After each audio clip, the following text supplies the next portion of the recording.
What to do, comic book gurus? It is Sunday, NFL football, Ceasefire Sunday, football and comic books, the last week of the year. This is it. Ceasefire Sunday ends today. What does that mean for football and comic books? Well, stick around and find out.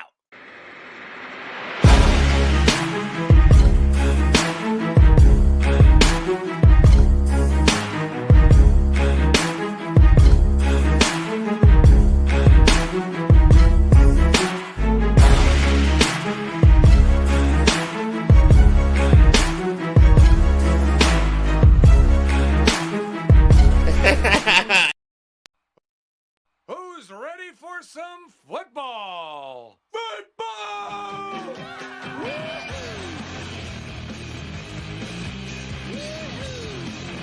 So, do you enjoy comic books? Yes, it's here. Ceasefire Sunday, football and comic books. It is on. It is popping. We are live. Last week of the season. That means that this is the last Ceasefire Sunday. After this, there will be no more. But what does that mean for football and comic books? Well, it's going to continue. Here's what's happening. Football and comic books will continue as a watch party. That's right. We're going to be doing watch parties from here on out for the rest of the season. What does that mean for Ceasefire Sunday? Well, this is it.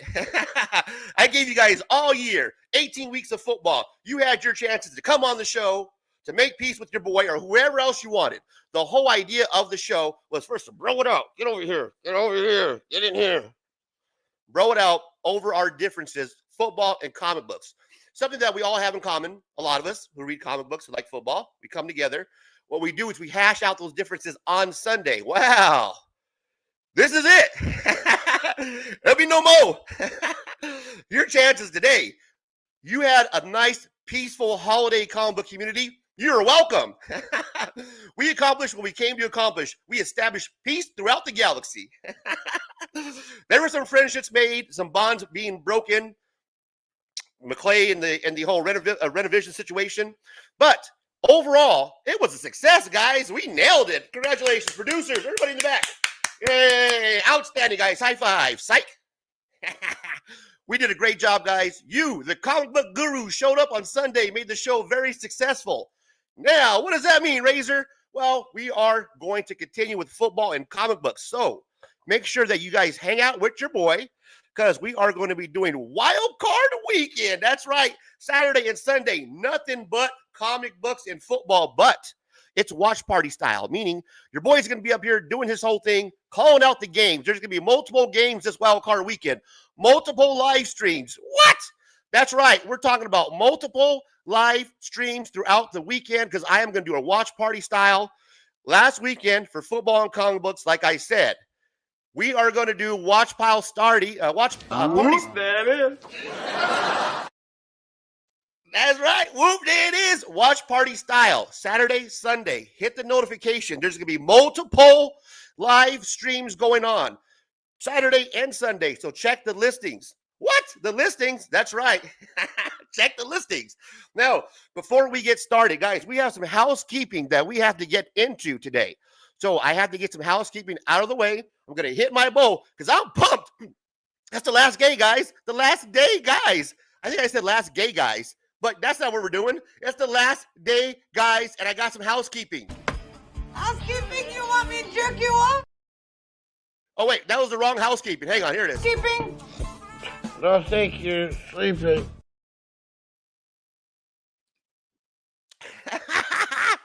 Housekeeping items. Your boy's excited. It's the last day of football. I'm going crazy up here.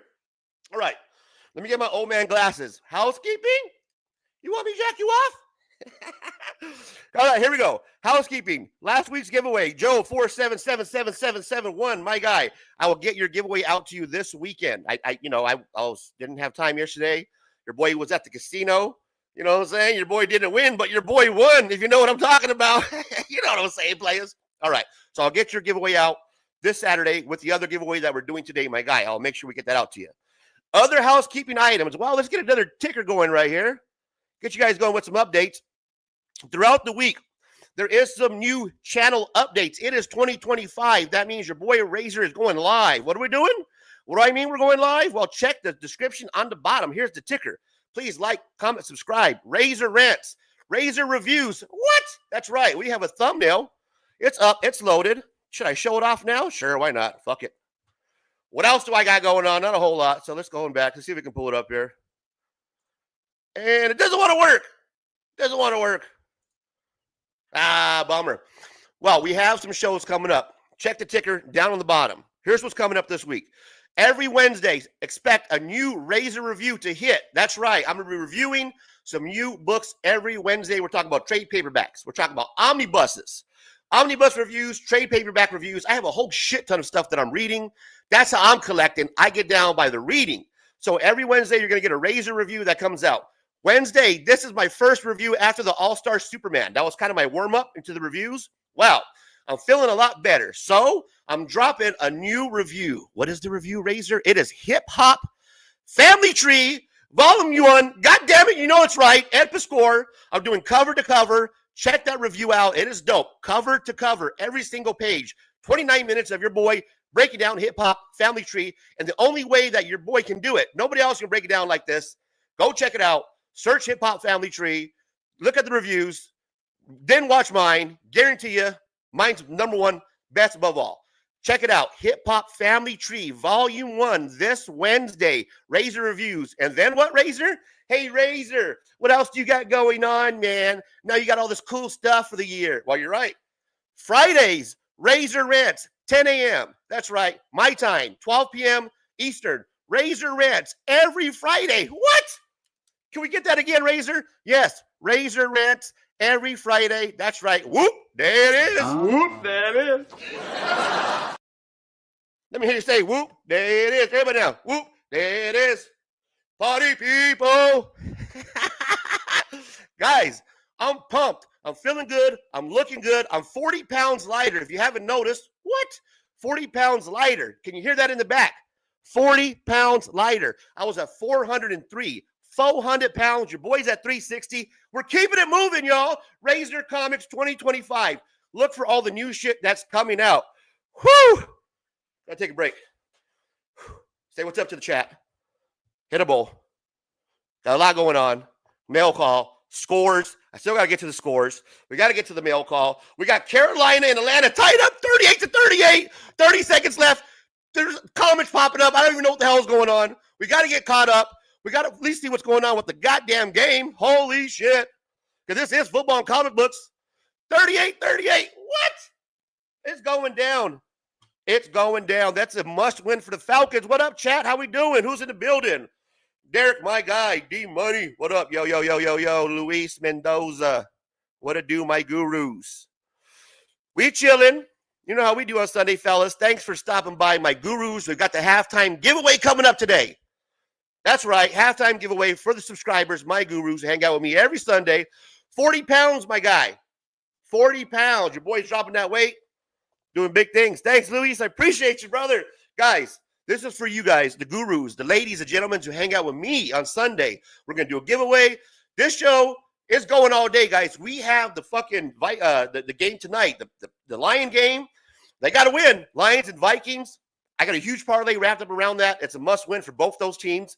We're going all night. I have coffee going. I got to hit a bowl. I got a whole slew of items here to cover. We got items. Oh, we got a show list. We got a show list. That's what's going on. So we covered, let's see, what do we cover? We covered the intro. Okay, some housekeeping. We got the housekeeping, right? Housekeeping. Did we cover that? Housekeeping, you want me to jerk you off? No, not right now. Maybe later. Maybe later. So we covered that. We're going to do mail call. That's coming up. Let me take a hit, guys, and we'll get you all caught up on the scores. 38-38 right now, Atlanta and Carolina. A must-win game. Falcons, what's happening? Yes, guys, so this is the end of the Ceasefire Sunday. I gave everybody an opportunity to come out and hang out, share your grievances. It was a big success, guys. I got away from doing the interviews because, honestly, I just like hanging out with you guys, just kicking it. Whoever wants to pop up on the panel, pop up. There's the link. It's pinned up there. But going forward, after today, it's over. We're going to do Ceasefire Sunday for football and comic books. every year for the football season. Then after that, it turned into watch party. Okay, so I'm giving everybody that opportunity to do that Ceasefire Sunday with me. And then after that's over. So today, this is it. It's done. We're wrapping it up, and there ain't no more Ceasefire Sunday.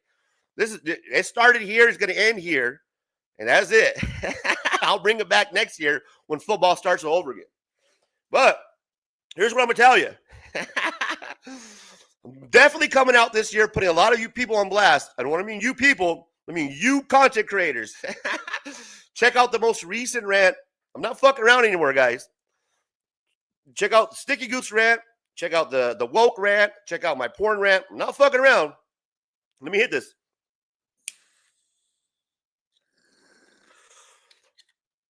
I'm going to enjoy today because today's my day. It's the last Ceasefire Sunday. So if everyone wants to join in, join in. If not, no worries. But check this shit out. For the people that are here. The most recent rant we did was about Sticky Goose and the whole doxing situation. And yeah, I had to clear the air because a lot of you motherfuckers, 38-38, that looks like we're going overtime. Awesome. Cool. So let's remove this for a sec. A lot of you motherfuckers were quick to jump to conclusions about your boy right away about me being a doxer. So go fuck yourselves. How about that? How about that? Go fuck yourselves. Everybody who jumped to conclusions, all you motherfuckers that jumped on my show during the weeks when it first started off, you know who you were. Gotham and Glam, your cringe-ass fucking boyfriend.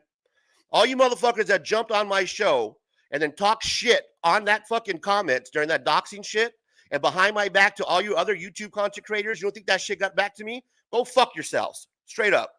I don't give a fuck. I don't need any of you to hang out or come around my shit. Ceasefire Sunday, this is it. You had your chance. It's over. The link's still in the chat. If you want to come on, today is the day. After that, it's over. I don't give a fuck no more. And I got a joke for you, for the couple people that are here.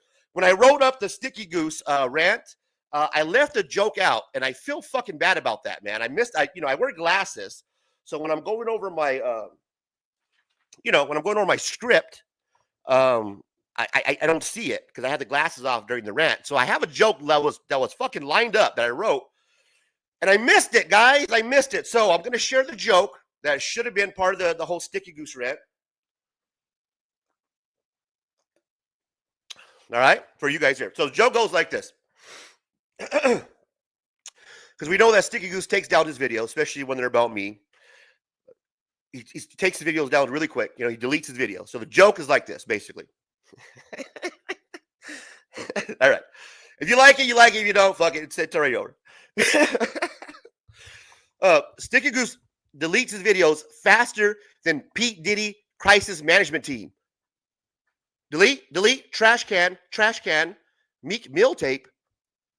Delete. Man, I should have used that. I fucking missed out. I can't see from here without my glasses, so I should start using the glasses for the rants. But that was the joke, guys. I hope you enjoyed it. If not, no big deal. Thanks, Luis. Appreciate you, my guy. Thanks for stopping by, my man. 38-38 OT going down in the ATL.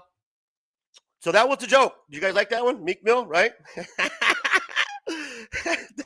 Thanks for laughing at that, Derek. I appreciate the LOL emojis. That was yeah, we missed it, man. I had it lined up for the Razor rant, but I couldn't see everything in the script, and I had I try to keep them around 10 minutes.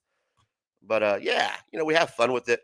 I thought the takedown one was pretty good. He took it down from the what the fuck's that movie? This one. You took it down.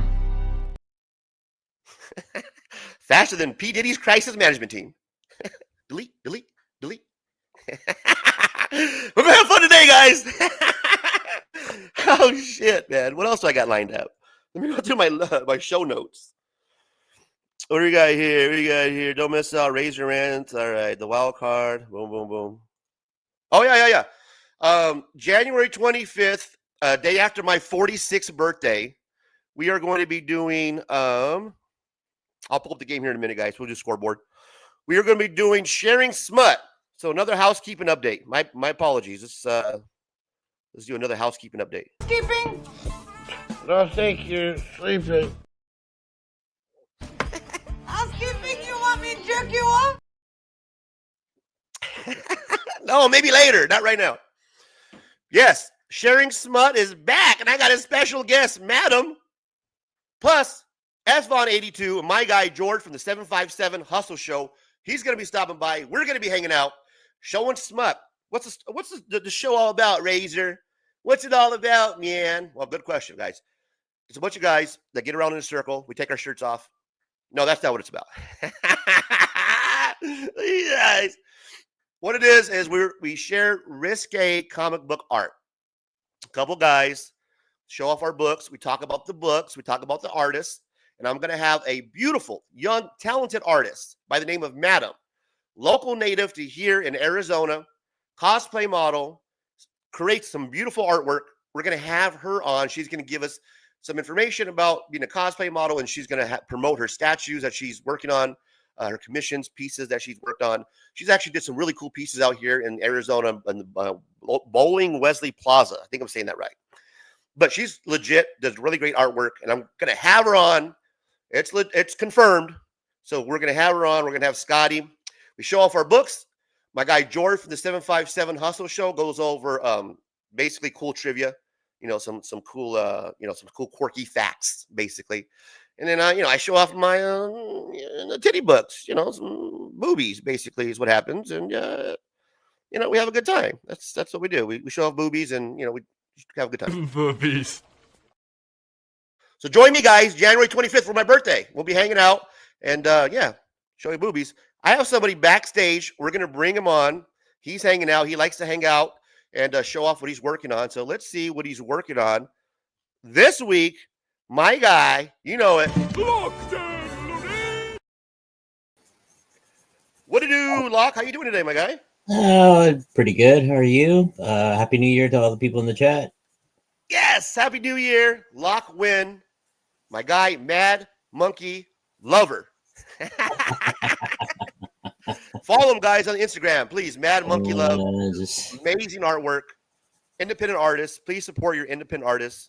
What do you got for us today, Locke? I'm just working on the crow piece, I think, today. I was on last night's stream with Beyond Wednesday.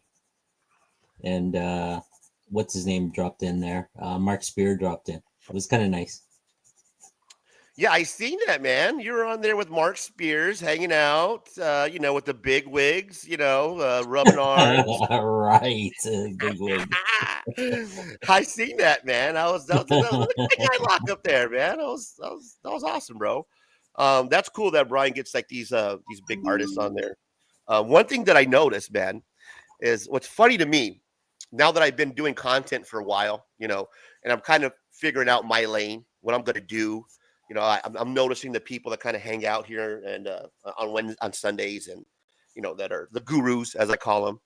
And one thing that I've noticed being around content creators and people that make content is that, boy, are they fucking, what do you call it? What's the word that the kids call it? Not salty, but boy, are they fucking like, they're on the nuts. A lot of these artists and writers that come on, man.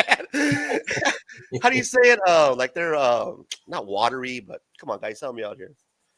But they're basically like anytime one of these artists or writers, and it's cool that they get to have them on their show. And basically, you got to just reach out to a lot of these artists, and a lot of them will actually pop up.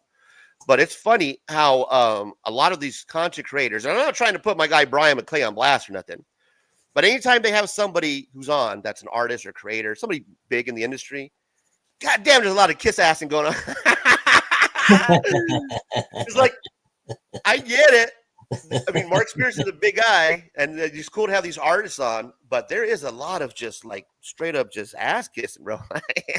You have to remember a lot of us is like thirsty. We're thirsty, yeah. We're thirsty for recognitions and stuff, right? So that's really what that is. And and we're insomniacs too, so we work late into the night. And if somebody's streaming or something like that, and they send an invite, sure, we'll sit in and we'll start drawing and whatever we can, right? Just trying to get. No, I That's get it. all But it what's is. funny to me is that these guys are regular guys. They're regular artists, for the most part. They're regular Yeah, people, man. yeah, we're struggling, trying to make Right. stuff meet, which is kind of good, right? It's kind of nice to hear Mark last night complaining about that Getting one paid? book that he worked on that he didn't get paid very well, and they're just screwing him and all that stuff. And I was like, yeah, that's typical how you start off, right? Most of these Yeah, companies man. take advantage of people, so And it makes me even think more about some of these artists that are real assholes. You know what I mean? Like, bro, like, look, I just heard Mark Spears complain about fucking having to get paid over $150, man. It seems to me like these regular people, they're basically just regular people. They're just like me and you. And I've, after doing interviews and talking to content creators and what have you, man, here's the thing. I don't kiss ass to any of these fucking people. Like that, there's nobody that's gonna pop up on my show at any point. How big I am, how small I am, and I'm gonna oh my god, like I don't, like I don't need to reach out to have certain people come on my show in order for me to be, to feel like I'm a legit comic YouTuber. I do my own thing, and when I meet people like the content creators, like I talk to on Instagram or people here in Phoenix and Arizona that actually work and write in comic books. That's just a regular person to me, man. I don't talk about my interactions and I don't talk about the people I hang out with and all that shit because, I could give a fuck less about, such and such or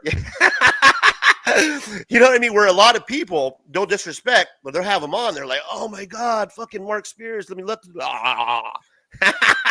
Spears is if you like a certain but artist and stuff like that, like I mean, Well, no, but talk to him like a regular guy, bro.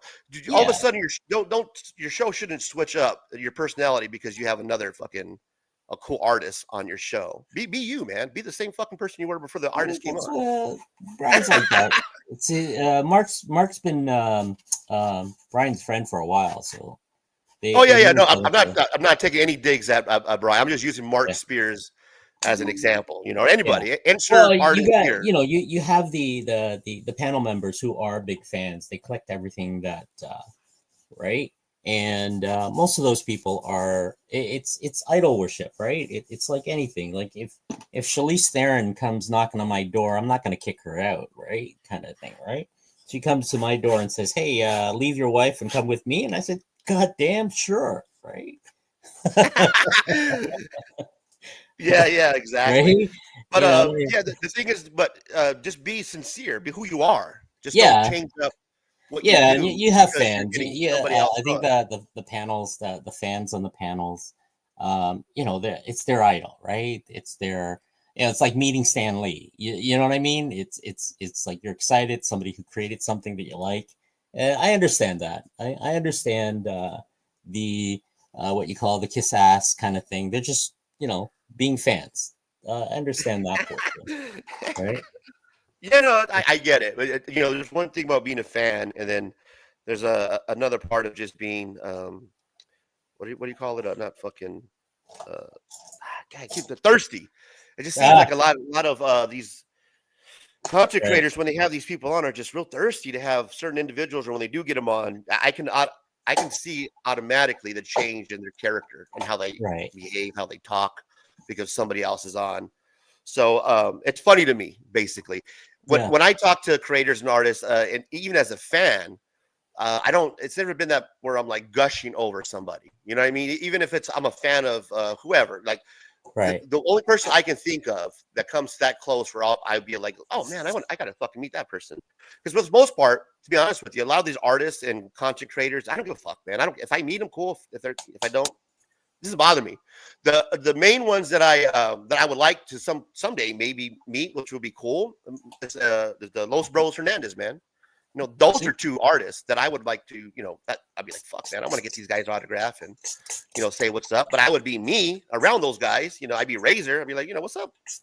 What's going on, bro? You know what I mean? Yeah. So go on the way. I fuck with them. You know what I mean? Some people when they meet their idols, they don't know that it's awkward and it feels like that, right? I Right. I understand that kind of stuff, right? For me itself, when people start gushing over my stuff, it's like, oh, okay, right? I don't take it too seriously. I understand that they're just meeting somebody who, and for me, a lot of the time is like when people ask me stuff, it's like, yeah, I mean, you can do a lot of this, what I can do, right? It's just that I spent more time doing it, right? I'm more confident in what I do. And that's what that is. And I feel the same with Mark, right? Mark's been doing this for a long time. He deserves what he's got right now. He's got, his problem is he's getting less time to do what he wants to do because all that time he was struggling to get where he is, right? So it's kind of nice. It's a good struggle. It's a good struggle for him, right? Right. So he's taken advantage of it before, he can't work anymore or something like that. So that was last night's little stream there. That was kind of neat. So yeah, that was cool. I like the part of him just complaining about not getting paid. You know yeah. what I mean? That's real talk. Yeah, right there. yeah. See, that's the thing, right? Mark, what I like to hear. I like to hear the real Mark, shit. No, you having problems not getting paid. That's more interesting to me than I have 3 different new covers coming up. That's real shit, man. That's shit that's actually happening. That's typical for most artists. Artists. That's interesting. We're trying to make it in the industry. Yeah, we're but trying we to don't make know it that. industry. So that you know what I mean? That's fucking interesting to me, bro. yeah. So it was interesting to see that too. I mean, it's not. I've ran into that a lot where a lot of companies would approach you and say, "Hey, we don't have any money. Make us a cover for so and so." So very little money, right? And the amount of hours that he spent to make a cover is like ridiculous too, right? Like anything that you do, the amount of hours that you work.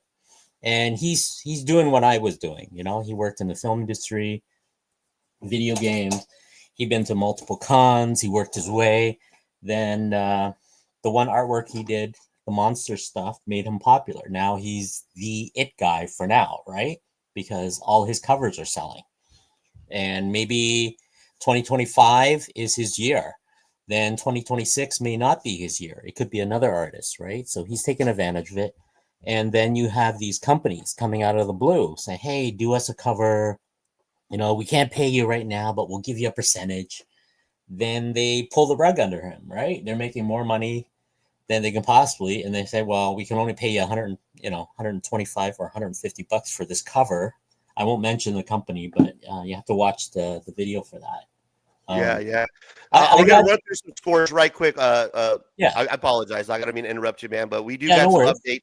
So let's run through some scores, guys. Get everybody updated, and then we got to continue with our conversation with Locke. So yesterday, update: Bengals over the Steelers, 19-17. Some finals we got to go through. Ravens 35-10 over the Browns. They cover that 20-point spread, ass whooping. Eagles 20-13 over the Giants. Looks like they covered. Then we had the Bills and Patriots.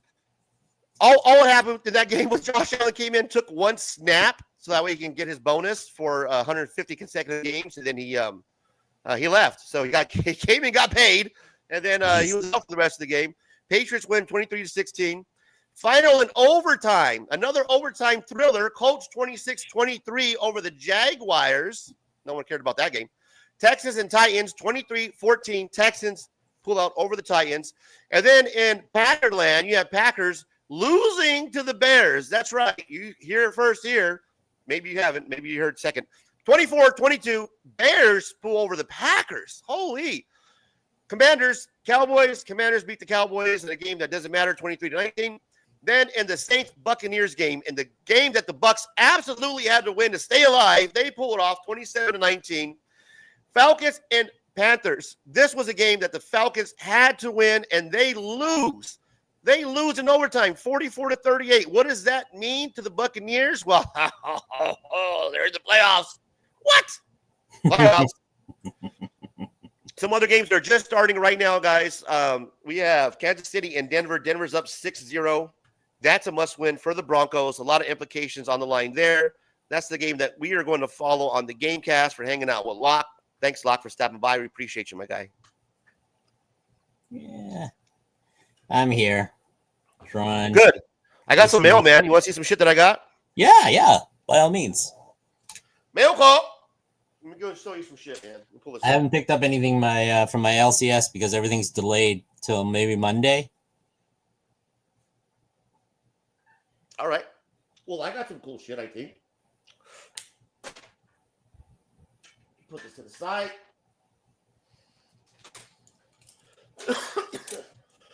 Let's see. Let me do the let's do this one. This should be all new comic book day shit right here. So let's see. Let's see what we got, man, for new comic book day. Yeah, I saw you on there last night on the McClay show. I kind of I fell asleep after a while, but it was interesting to hear that Mark was having problems getting paid, and the shit that he was getting behind the scenes with the publishers and all that shit. It's amazing, usually, man. These shadiness of these fucking guys. Yeah, the publishers sometimes are, depending on who they are, they do take advantage of the artist. So if you're hiring an artist, pay them accordingly. That's the way that works. And I've done through that where somebody would approach me and say they can't afford stuff, and I give them a deal, right? And turn around, they don't pay you, or something. In Mark's case, I mean, he's well known, right? His books is selling, so he did these covers for this company, and his stuff is selling, and they stiffed him on the fees, and they're gonna do more stuff, and and a lot of the time, yeah, right. So a lot of the time when somebody takes advantage of you because they use your clout, right? So everybody knows that Mark's drawing's fantastic. He's the it guy for this year, or his new covers are coming out. Whatever he throws on a cover, it sells, right? And boom, G.I. Joe 2, son. Have you read G.I. Joe 1 yet? Nice. I thought you're gonna stop picking up floppies, or you're gonna just pick up this is the stuff you want to read? Is that what it is? Yeah, this is the stuff I'm reading, man. Yeah. Oh, okay. So I'm still picking up floppies, the single stuff, just not a whole lot. And the shit that I'm picking up is only stuff that I'm reading. So I can't wait to read G.I. Joe #2. Beefa wants to know, do any artists get managers? That's what I was going to ask, man. It sounds like the manager you have to remember that the managers take percentage, and a lot of young artists starting off, we can't afford a manager, right? It'd be nice to have a manager. But if you got a good manager. But the managers themselves are Bro, let me be your manager. Mark Spears. Let me tell you something, Mark Spears. If I was your manager, you wouldn't have any problems getting paid $150 to your PayPal account, homie. Let me just tell you that much. Well, Mark took his rate is at least I say at least $1,000 or so for a cover, right? Because he's he deserves it. That's if I could charge that, I would charge that. Most of my covers, when I do digital stuff for it's like I'll should night the motherfuckers. I'd be like $150. Boy, you better pay my boy $150. Yeah, and he gave them a big deal because they said they don't have the money. Uncanny X-Men Rogue. This is #6, guys. I don't know if you guys are reading this one right here. Uncanny X-Men #6. Off the chain. Great storytelling. Amazing artwork. I recommend picking up some Uncanny X-Men for show. For show. Show that again? I missed that. This is the row cover for Uncanny X-Men. Let me see. Oh, nice. That's by what's his name there? I don't know.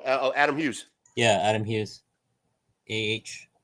Feral chapter 5. Feral #5. I need this because I got the first 1, 2, 3, 4, and I got 2, 3, and 4 double sign.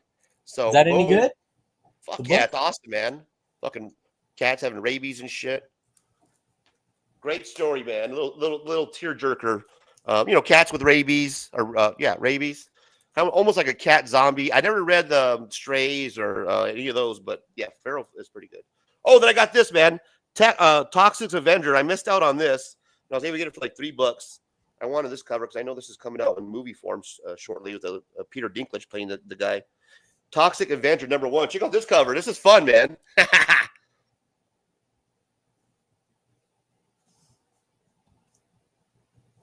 Nice. Right? Yeah. I was gonna pick up that book. I always loved the Toxic Avengers since the 80s when I saw it at Blockbuster. We got the Kid Venom #2. I like Kid Venom. I'm digging this. I love this kind of manga storytelling. Yeah. Kid Venom is a good story, man. What's going So I got on? #2. And then because I've got number 3 through 6 or 7, whatever it is, I haven't read any of them yet. And I've been waiting to read it. I've been excited. My guy Derek gave me some good feedback about this too. Red Coat #1. Finally, I don't know if it's like the second, third, or fourth printing or where the fuck it is, but I finally got Red Coat #1. So I get to What's crack that this about? It's kind of like a historical, where he's in. I think I forgot Revolutionary Red War. coats are the British guys, but I Yeah, I mean, think it's during is the it a Revolutionary period War. piece? Is it like you know? Yeah. So it's like him during the Revolutionary War, like a time traveler or some shit like that. Oh, time travel. Okay. I think so. I'm not sure, but I can't wait to read it because it has to do with history and kind of, using history as a historical fiction. I love that shit, man. And then I got this other stack right here. And I don't remember what was in this stack, but I think this has to do with New Comic Book Day shit too. Let's pull this up. Oh yeah, this is from PCB Hobby. So this place, these books are $3 a piece. Shipping is included, so they don't charge you shipping. They start off their books at $3, and I usually get them for around $3 or $4. I usually don't pay more than that. And I'll show you what I got here. Kobe.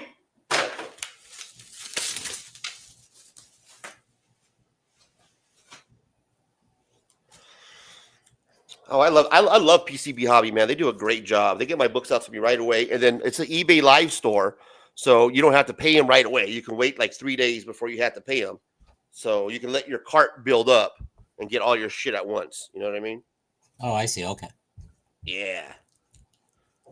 Oh, here it goes. Start off with a banger right off the bat. I got Batman, Absolute Batman #1. I think this is the 4th printing. Let me see. Is that the Maybe noir? the 7th. No, this is the 7th printing. Damn, there's that many printings already? Oh my god. No, I'm sorry. 4th printing. It's the 4th printing. You didn't get the first printing? I didn't. I missed out Oh. on the. I didn't get the A cover on the first printing. I think I got the Jim Lee cover, whichever one that was. You might do better because I've been hearing people rather grab the 4th or the 3rd because they print a lot less, right? So you might end up with a better value on it because that's a great the cover. rarity on it. That's a great cover. Yeah, #4. He looks tough on there. So 4th printing, #1, all in. And then Oh, that's cool. Thanks, Derek. Derek said that Red Coat becomes immortal in 1776. Battles, founding fathers, follow life of adventures fighting throughout history against the people. Oh yeah, okay. Albert Einstein. So that's cool. That's cool. Man, I can't wait. I have a whole stack of them over here just sitting here that I haven't read when I picked up all those books on Black Friday. And I picked up all of them, but 1 and 2. And then I got this other book that I wanted to read because I read #1, and it was pretty good. But you ever read a comic book and you're like, yeah, I remember that. That was a good comic book, but I don't remember what the fuck it was about. I know this was a good read when I read it. I just don't remember exactly what the story about. I know it's, let me show you. So it's Hyde Street, and this is #2. So it's kind of like they're in not purgatory, but like kind of a in between heaven and hell. Right. It's on a street. These people all have murdered or did something evil to be there, and they basically try to like trap other people or other souls. I haven't quite got the whole synopsis yet, but I know I read the first one, and I know I liked it. So Hyde Street, this is #2. And this is, I'm not sure which cover this is, but I thought this was a dope cover, man. They're in like they're tied up. So check this out. They're in a like a 5 and diner or 5 and dime, and they're fucking all tied up, having a conversation while they're getting burnt up by the fire. See that? My type of shit, bro. You know what I mean? Love Is that it, man. like a Twilight Zone kind of, Yeah, kind of. From what I can yeah, remember on the first one. right? They're yeah, okay. They're dead, or they're in between death, Yeah, and right. they're trapped there, and they're trying to figure out, or they're yeah, and these people show up because they're dead. Yeah, exactly, and they have like kind of like a competition. It's Mr. X-Ray, and there was like another little kid, and they're both trying to like trap the same lady. You know what I mean? Like Yeah, for souls. The little kid, he was like a Boy Scout, and he was getting like little honor badges for all the souls that he was trapping. You know, instead of like walking a lady across the street, you know, you get a badge for that. He would yeah. get a badge for each person that he would kill or you know soul that he would trap. And yeah, it was really interesting, man. So Derek says that the Redco it turns into Junkyard Joe, Vietnam Wow. War era, and then Geiger is the post-apocalyptic era. So that's how that all ties into that universe, man. So I'm gonna get started on Redcoat. I think I have some Geigers lying around, but I really want to read Redcoat. And then I have a different cover to the Hyde Street because it was a deal. I think I paid only like $4 or $5, and then I got all 3 covers. So this is the second cover, and you might know this artist, and I'm sure you will. I think this is Van Gogh, The Scream. I'm not sure if Van Yep, Gogh. yeah, yeah, yeah. Okay, so I think I'm right on Hey, this. You you're a fan correct of me if I'm wrong. that. I saw they did that with Deadpool too, or something like that. Is that awesome? Is that the Scream painting by Van Gogh? Am I saying that right? Did I I get it don't know if right? it's Van Gogh, but yes, I know it's the Scream, right? Yeah, man. When I seen this, I Or was is like, it "Oh Picasso? shit, let me get all 3 of those covers." That was my favorite one from number 2. That's a sick cover right there. Sick cover, bro. And then here's the third cover. This is Hyde Street number 2, and then this is the main character, Mr. X-Ray. He wears those spec glasses, those specs X-rays. Yep. Yeah. The smile. So that's cool. I was end up to getting all 3 of them. You know what I mean? I think I only paid like $4 or $5 for all 3 of them. Nice. Yeah, right.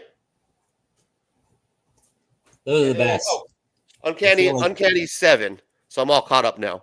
Uncanny Yeah. X-Men 7. Boom, and that's the new comic book day pile, man. That's actually the books that I'm reading. So there you go.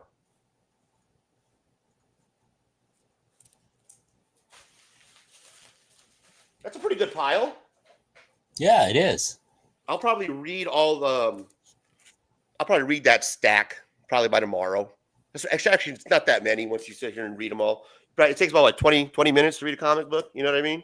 Yeah, if you take your time and Yeah. you A couple hours later on tonight, man. I can't wait to read this High Street. This is such a cool cover. This was the favorite one. That fucking Scream cover. That was dope shit, man.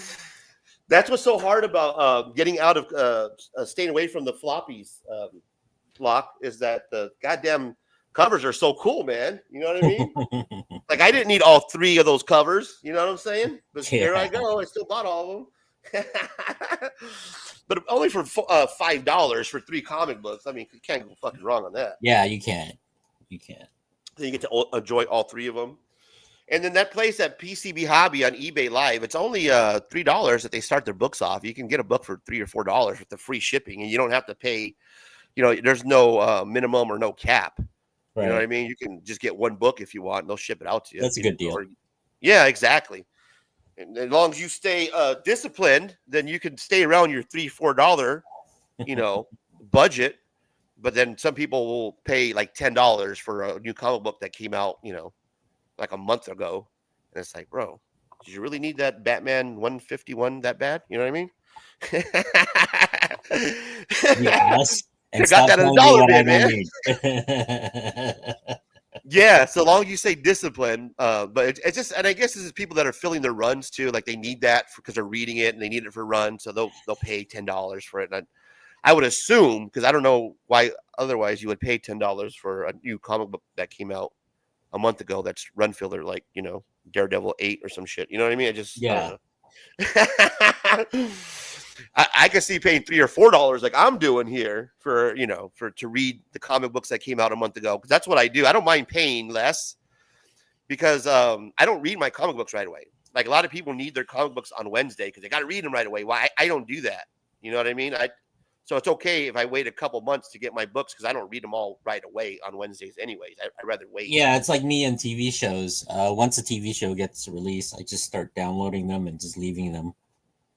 Then I'll watch it when there's more of it, so that way I can go through it all at once because I just hate waiting. Yeah, man.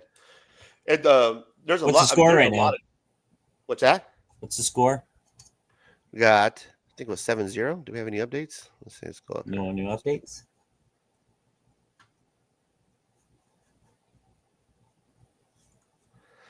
14-0. Wow. Broncos are whooping that ass right now.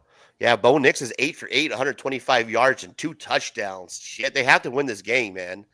So the thing is that the Chiefs are starting their backup. So Patrick Mahomes is not playing because they're locked into that first seed no matter what. But the Broncos, they have to win. You got the Raiders and Chargers 0-0. I'm hoping the Raiders just end up being the Chargers just because we're already number 8 in the draft. So it doesn't matter if we win or lose. We're fucking already fucked ourselves there. I can't even get the draft right. And then the Niners and Cardinals are 3-0. And Miami's 3-0 over the Jets. So a lot of early action, not a whole lot going on other than this game. Everybody else only has 3 years a field goal or 2. So field goals for other games. This game has actually got some points on the board. So, yeah, the later afternoon games, I think this is the only one in the Miami game that has any implications. And it's not till later on tonight that we get to the Lion-Viking game where that's the battle for the number 1 seed, and that should be a high-scoring game. It should be both teams should score at least 30 points. My hot take is that they'll score at least 30 points, both teams. Both quarterbacks will have 250 yards, 3 touchdowns each. So it should be a good high-scoring game next. I'll be here all day, man. I'm just going to chill, watch the game, and hang out. So thanks for hanging out with me, Locke. Appreciate you. No worries. Oh, the scream is by Edward Munch. Munch. He said Munch. Yeah, man. Nick's 8 for 8, 125 yards and 2 touchdowns already. I'm not sure. I'm curious to see who the Chiefs are starting, if they're starting any of their, starters at all. Looks like we're going to get a kickoff right now. They're going to get the ball on offense here. I know they're not starting Patty. Oh, Patty took the week off because they secured the number 1 spot. But I think the Chiefs might be starting a lot of their backups, man. So, yeah, this score might get run up a lot because the Broncos have to win. No matter what, Broncos win, and I do believe they're in. Draft order is locked up top now. Titans, Browns, Giants, Pats. Awesome. So the draft order is locked. You have the Titans with the first pick, the Browns with the second, Giants with the third, and the Pats with the fourth. And, of course, we fucked up, and we're dropped, I think, to the 8th pick right now, if I'm not mistaken. So, shit, man. I can't even get the first pick right. You don't follow football too much, do you, Locke? Is that when is football the thing that they play with ice and a stick? Have you watched? Have you watched? Now you're gonna have drama on your drama. Yeah. Have you watched the new Squid Games?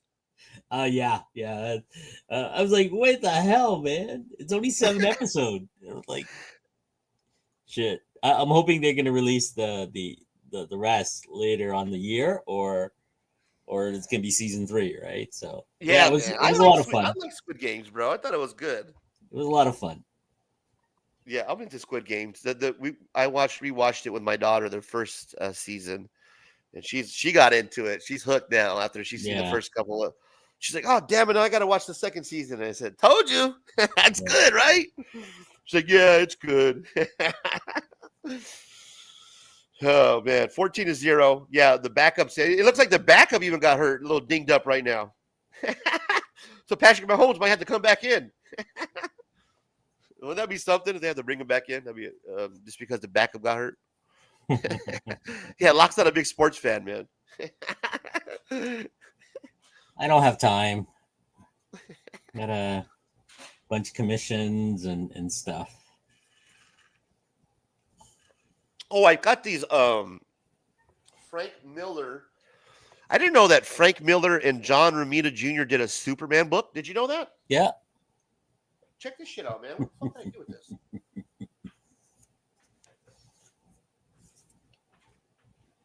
When Frank was when Frank was the it guy back in the day, he would work as much as he can.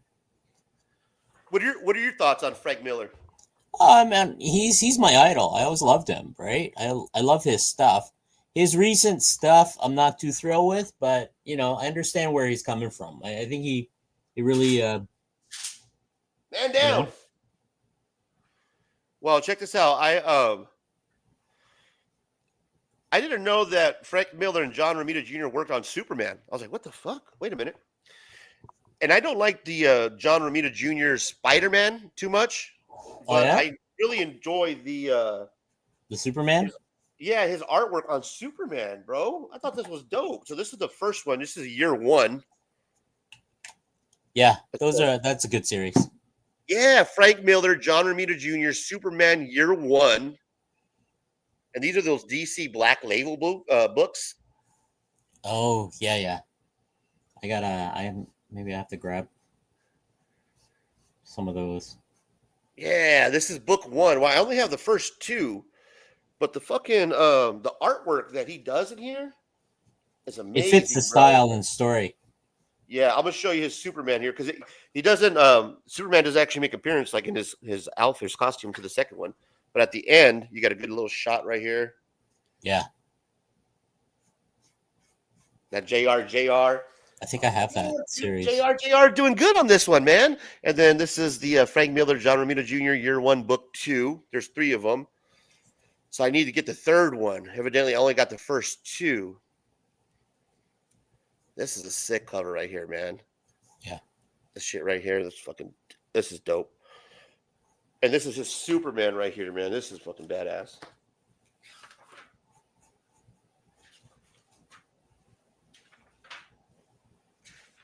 Well, first off, check this shit out. Oh, yeah. That's cool. Fucking big ass sea monster. Where the fuck that is? That's badass, man. And then we got Superman, so I can find him.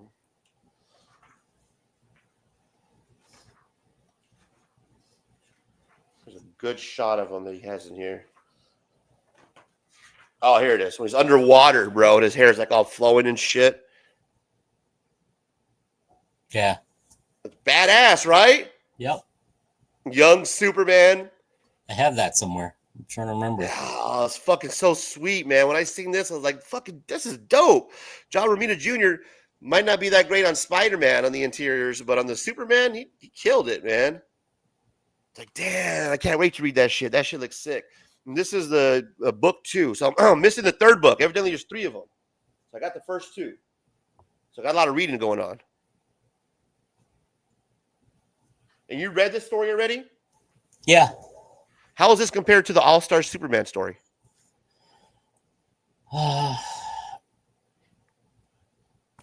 It's a good take. It is a very, very good take on the book itself. It's a good take. It's like anything. I'm trying to remember what it was. The All-Star Superman was him as, the Kent boy growing up. This one is he's I'm trying to remember. Shoot. I remember the art. I don't remember. It's been a while. Yeah, no, the All-Star Superman was a good story, about those 12 whatever he was trying to accomplish, those 12 feats. Yeah. That was a cool storyline, the way how they kind of put that together, him solidifying his legacy for the future. So that way we recognize him as kind of like, Zeus or Hercules, like that mythology of Superman will always live on. So that was cool. The 12 feats of Superman will always talk about the 12 things that Superman did. You know what I mean? Like the way that you would talk about how Zeus created, whatever. So that was a cool take.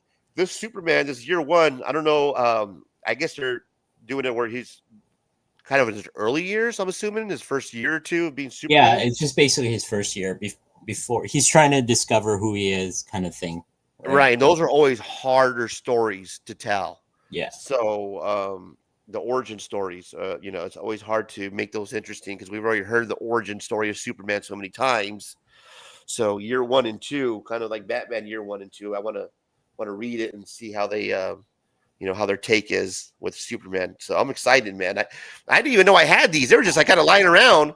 I was going through my stack of magazine comic books and I saw these and I was like, holy shit. I saw Frank Miller and John Romita Jr. And I think I ended up buying these in a lot on eBay with some other books. Actually, they're all Frank Miller books. Let me show you. And they're all magazines.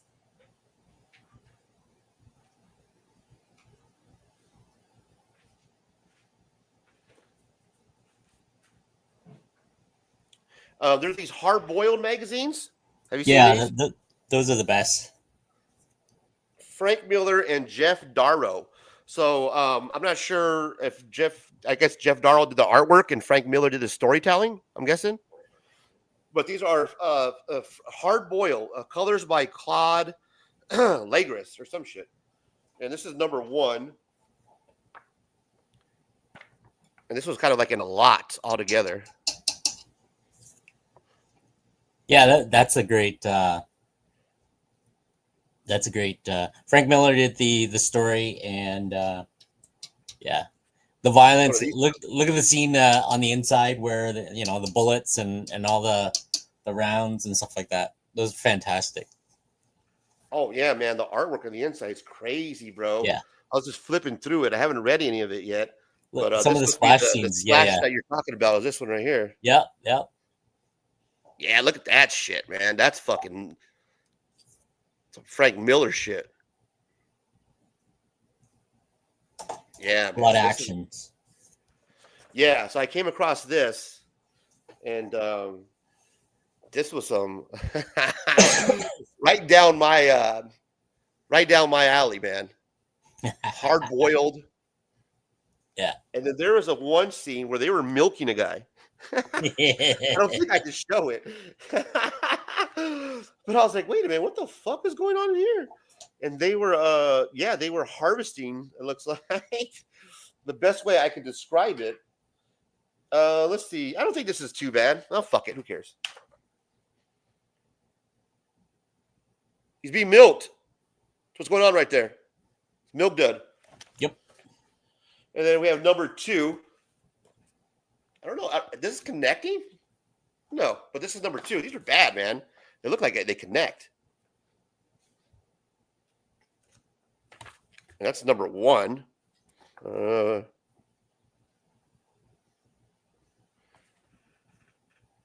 Hard boiled, and it has the red writing. Number 2, $5.95, $6.95 Canada. But yeah, that's a sick ass cover, man. And check the back out. These guys getting fucking their head blown out, walking around.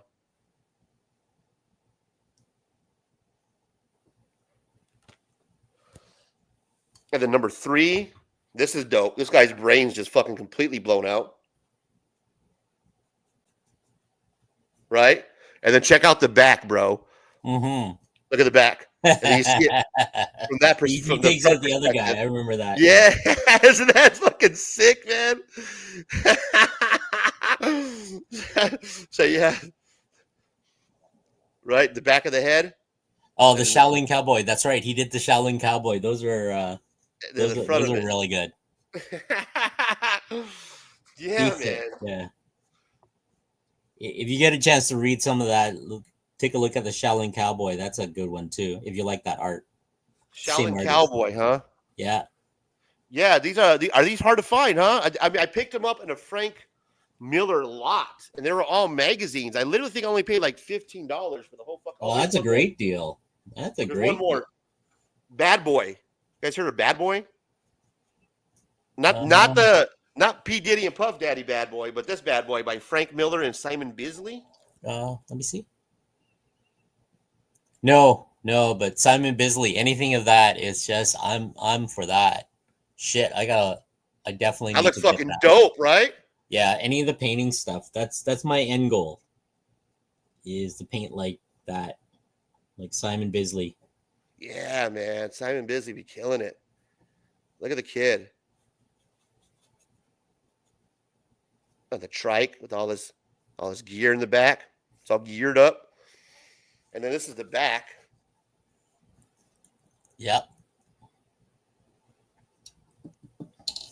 Viz 97 on the bottom. Yeah, these are cool. These are just the oh damn, I can't show this. Oh, maybe I can. All right, we'll try it. Fuck it. I probably should have saved this for smut, but here we go. Yeah, they're not really showing anything. Yeah. Right? That's nice. It's basically the Goblin Queen you're showing. Oh man. You did well with that score. Bad boy. I gotta look that up. Yeah. Bad boys, man. Bad boys. Boobies?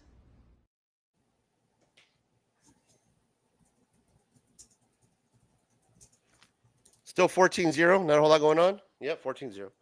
Yeah, that was the Frank Miller lot that I picked up. And I totally forgot about this lot. It wasn't until when I was going through my Howard the Duck magazines, basically, because I was trying to figure out which ones that I needed, because I'm pretty much done with the Howard the Duck run. What the? On the magazines and on the fucking the volume. So like I have the volume 1, I have all those already. So I'm gonna shoot a video on that. And then I'm almost done collecting all the Howard the Duck magazines. Those are cool, man. Like there's some real early appearances on there of like characters that have show up just in the magazine before they're in the comic book. On eBay, their first printing is selling for $14.95. For which one? For Bad Boy. Oh no shit! Yeah. For that one I just showed now? Yeah. Wow, I paid $15 for the whole lot. Yeah, that's a great haul. That is a great haul. Right? Man, I'm gonna have to. I haven't even read these. They're just sitting here. Oh look, there's some more right here.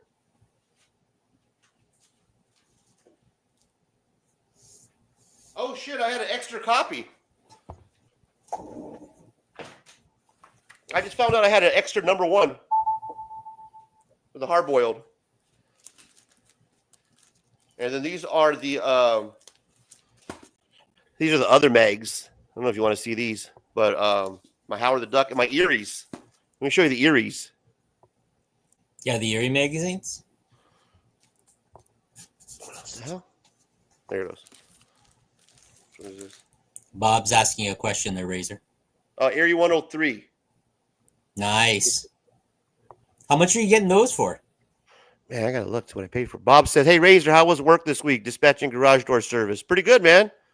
Thanks for asking, Bob." And hard boiled are like 10 to 15 each. That's Sticky because I did a video on him. Yeah. So he created a fake account. Sticky Goose, he's a little bitch, man. He's a troll.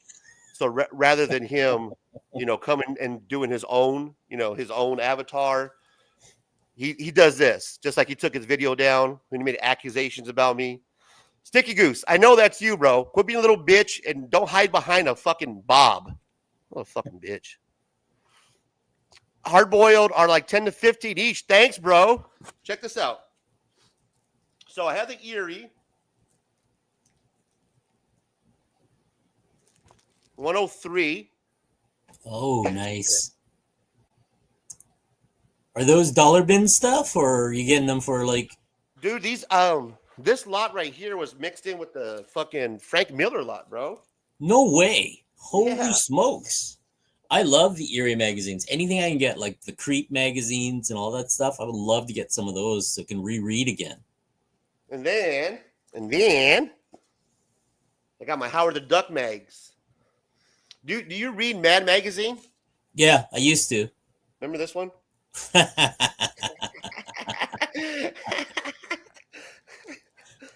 Used to have them lying around all over the place. I love reading the little edge of the book. You got the little cartoon by Serial. Those are so hard to read. Yeah. Those little things he draws around the edge of the magazines and all the time. I'm always looking for those. I love those stuff. Bro, you had to have good eyesight because those are hard to see. Yeah, but those were when I was younger, dude. I was in my 20s. All right, now here's the Howard the Duck mag. So this is Howard the Duck. Where my glasses at?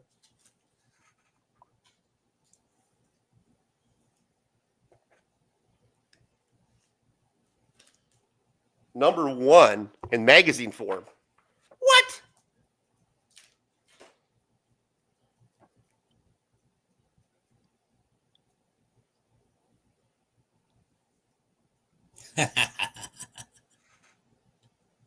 #6. I don't know exactly how many they are. I know I got a big chunk of them. This is cool. Yeah. Love those paintings. And I love the inside artwork, man. It's that real. Yeah, they're just black and white. They're just fantastic. You know what I mean? Kind of reminds me of that real Ed Piscor Red Room type dope shit. Yeah. That's the same thing with the Eries and all that other stuff.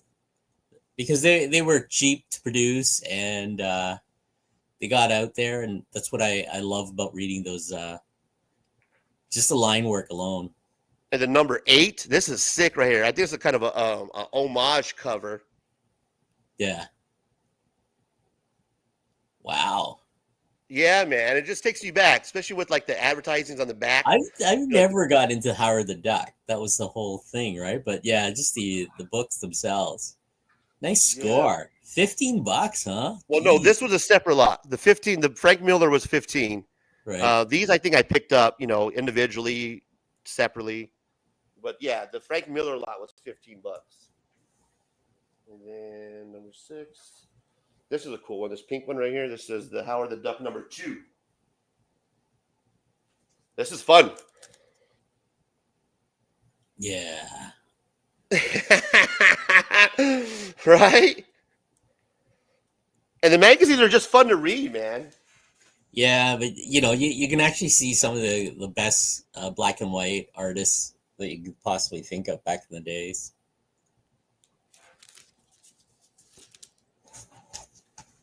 I'm waiting for paint to dry so I can do the next layer.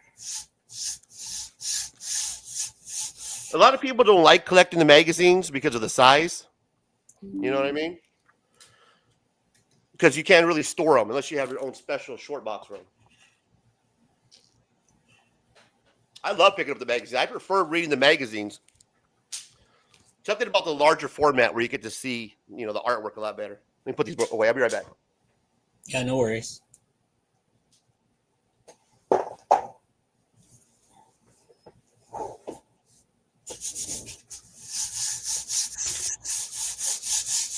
Man down.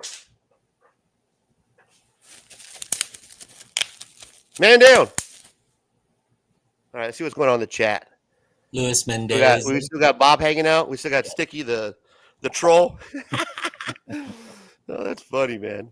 How he makes a fake account. Pretty quiet around your home for holidays this year. What a little bitch. Comics Embrace, sweet. Thanks, brother. Can't beat the BW. Check out the Howard the Duck magazine #4. Great cover. Sick covers, bro. You didn't get that, did you? What's that? #4? No, I didn't. Yeah. That's one of the ones I'm missing. That's such a lame excuse from others. Just buy a mag short box for $5. Yeah. Oh, good stuff, man.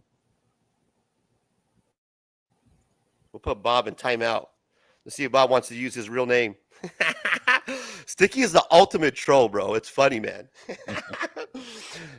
Now he's trolling me. Instead of using Sticky, he wants to use Bob. That's funny as fuck. And what's more funny is that he's trolling these NFT guys now, where he's fucking, like trolling them. Like if he's not trolling somebody else like me, he's trolling them. But what's funny is that he did this whole accusation about me being a doxer. And he sent me texts like at 4 o'clock in the morning about I'm going to do legal action and this and that, a couple months ago when that whole situation happened. Ever since then, nothing. He took his video down like a little bitch because that's what he does. He doesn't stand by his own word because he's not a man. He doesn't have any balls. His pussy must hurt. That's why he's on internet right now, on fucking trolling me. You got your pussy hurt, Sticky? Is that what happened? You little bitch. So that's what's happening, man, is that, he tried to call me out for doxing him, which I never did, and make a little video where everybody, sided with Sticky. We're a fucking troll. Oh, my God, he does the dental work. He must be a great guy. In the meantime, he's a fucking piece of shit. But it was funny how everybody bit on that, that line for a little while. And then what does he do? Because he's a pussy, he takes it down right away. That's not a man that stands by his word. So I'm not worried about him. He can pop up in here and troll me all he wants because shit like that, man, if you're a man, you stand by your word. You don't fucking, you don't post some shit about somebody and then remove it. What the fuck is that all about, dude? If you're going to call me out, accuse me for something, then accuse me for something. Don't drop the video. The fuck's that? So we'll put him in timeout. We'll see if he wants to come back and actually add Sticky Goose instead of Bob. That's hilarious, man. Need more nipples.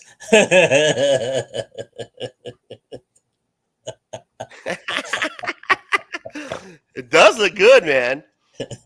I just need to color it now. I'm trying to figure out.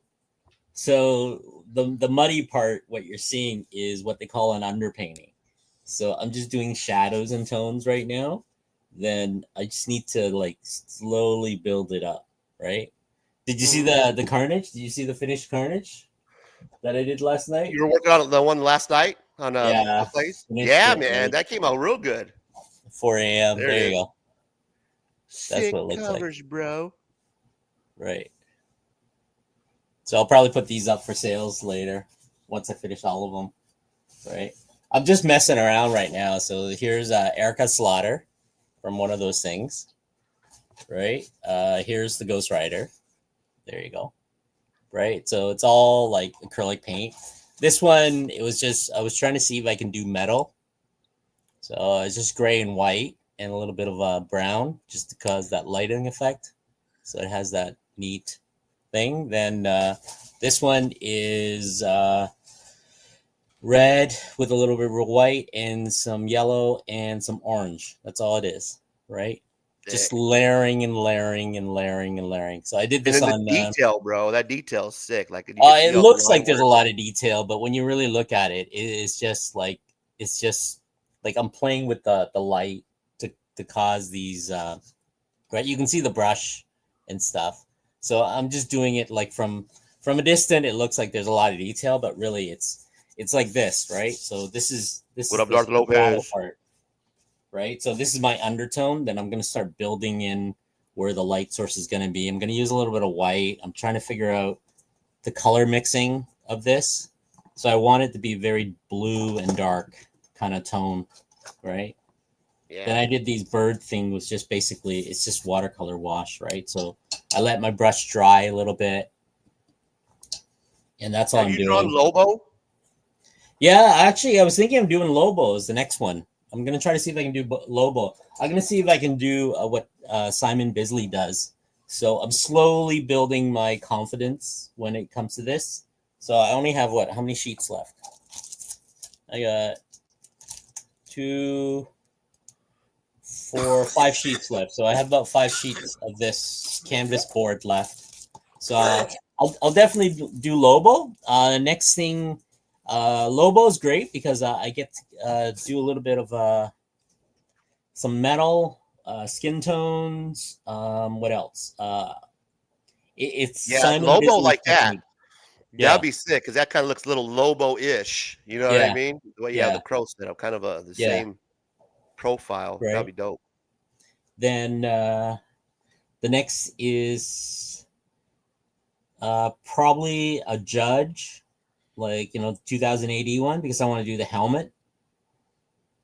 I want to do like some of the metal, shiny helmet looking stuff. I'll probably do a Judge with some like reds and orange and stuff like that. So right now, what I'm trying to do is figure out the overall tone of this. I could put in a light source, like a dark purple around this area. So as if it's coming from this area, maybe some greens or more blues or something like that. Right. If this was digital, I would have been finished by now, but it's not. So the part here is I'm just waiting for the paper to dry a little bit more because it's still wet. And once I start applying another thing on it, I might lift the paint off because it's right. The paper is still soaking a lot of this stuff in. That's the thing is when you do traditional stuff, you just gotta wait. You gotta wait, right? I can bring the hair dryer in, but it's still the paper needs to dry naturally on its own. But yeah, I'll go in and do more details and tones. So that's what you're looking at is basically. So if you look carefully, there's really no. It's just me using the blue to create the shapes and the shadows, so it looks like something, right? So that's what you're really seeing. See, the birds aren't really like there was no shape to it. I just used my brush to create, right? So Damn, bro, that looks real good, man. Like extremely good. Like, oh my God, Locke, can you sign my titties good?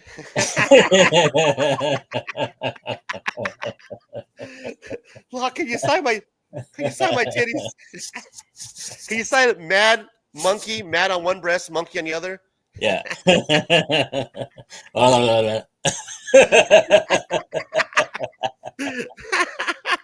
Oh man, you know we like boobies around here. Yeah, I'm also addicted to boobies. Boobies. Yeah, bro, I'm streaming through the playoffs, man. I'll be doing watch parties. So no, this is Ceasefire Sunday, the last one. That's why you saw, Sticky in there earlier trolling around. This is it. This is it. Everybody's getting their shots in.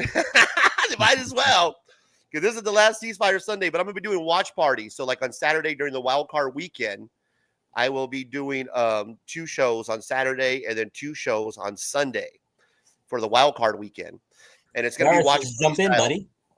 What's that? I'm saying Darth should jump in.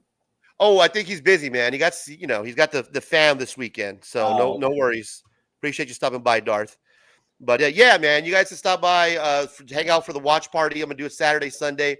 It's not gonna be a Ceasefire Sunday style, but if somebody wants to jump on the panel that I'm cool with, I'll drop a link and you can jump on the panel. Like Locke, he likes to stop by, show off his drawing. He's neutral.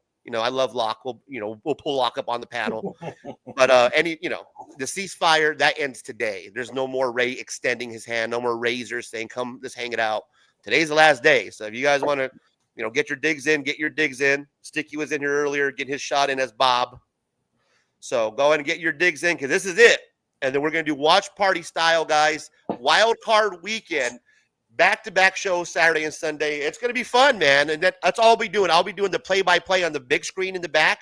So we'll actually have the main game on the big screen in the back. And then I'll be doing play-by-play. And then hopefully, we'll have people like Locke that will stop by. That'll show off some drawings or what have you.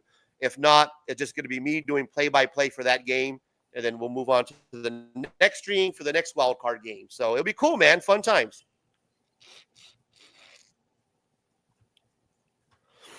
Oh, we got some people. Legends in the house. The Great Legend Show. Good to see you, Razor and Locke. 80s was Dal Taco. I like the way he talks, man. He got that voice, that Dal, that Great Legend voice. And while we have Darth here, Darth, the link's at the top. It's pinned. If you do have a couple of minutes to stop by, I would appreciate it because I would like to talk about the Taco Bell War. Great transition, man. Taco Bell War goes to a good cause. Guys, let me pull something up. I'm going to share something with you. Give me one moment. I'll show you what I'm talking about. While I'm stalling for time here, what happened was we had a comic book that was drawn. God damn it, where are you at, Darth? I can't even find you here. Hang on.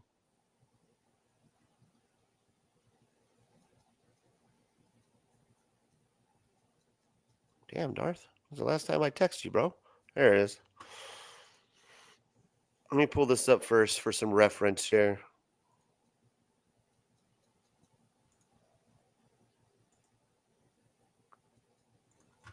Go to posts, share this instead. Boom. All right, Darth. So, if you guys haven't noticed, man, there was a whole big hubbub around the Taco Bell War, the Taco Bell situation with Brian Alcias and the little dig that he took at me during the Comic Book Community Awards. Now, Locke is neutral, so Locke's gonna, hang out, but I'm gonna speak on this. So here's what happened. If you guys do not know, we'll give you a recap. There is an award show that happens every year called the Comic Book Community Awards. This award show is ran by a gentleman called Brian LCS, calls himself the godfather of the comic community. Basically, this guy has no personality, absolutely no charisma, zero charisma, man. He sits there like a statue. There's no way you can read the guy because he's trying to make this persona, this moniker of he's a godfather of the community when he's really just a piece of shit. He's really just a piece of shit, undercover racist, my opinion. And he took his dig at me during the award show. He made this joke about Taco Bell. I'm going to send a sweaty Mexican in Arizona Taco Bell to his kitchen in Arizona, Taco Bell, right? Just like we had with, the Sticky Goose situation, these racists, these guys that get together, do these underlying jokes, take digs at me because, I'm a big sweaty Mexican. I'm an easy target. So I blast back and I do what I do. I talk shit because I ain't scared of none of these fucking poodles like Sticky Goose and Brian LCS. I ain't scared of none of them. That's why they pop up in the chat under names like Bob. I don't pop up under Bob. I pop up under Razor Comics. And when I do a video and I leave it up. I don't take it down like a little bitch. So with that being said, during this Taco Bell war that was going on with me and Brian, after a couple of digs, we had a video that was posted that I did that was pretty much as a mystery box situation where I won a giveaway from DJ Links, right? And in this giveaway box that I won from DJ Links was this comic book. That's right. This comic book that you see before you now. It's a doctor, some shit. Honestly, I don't know what the fuck it's about.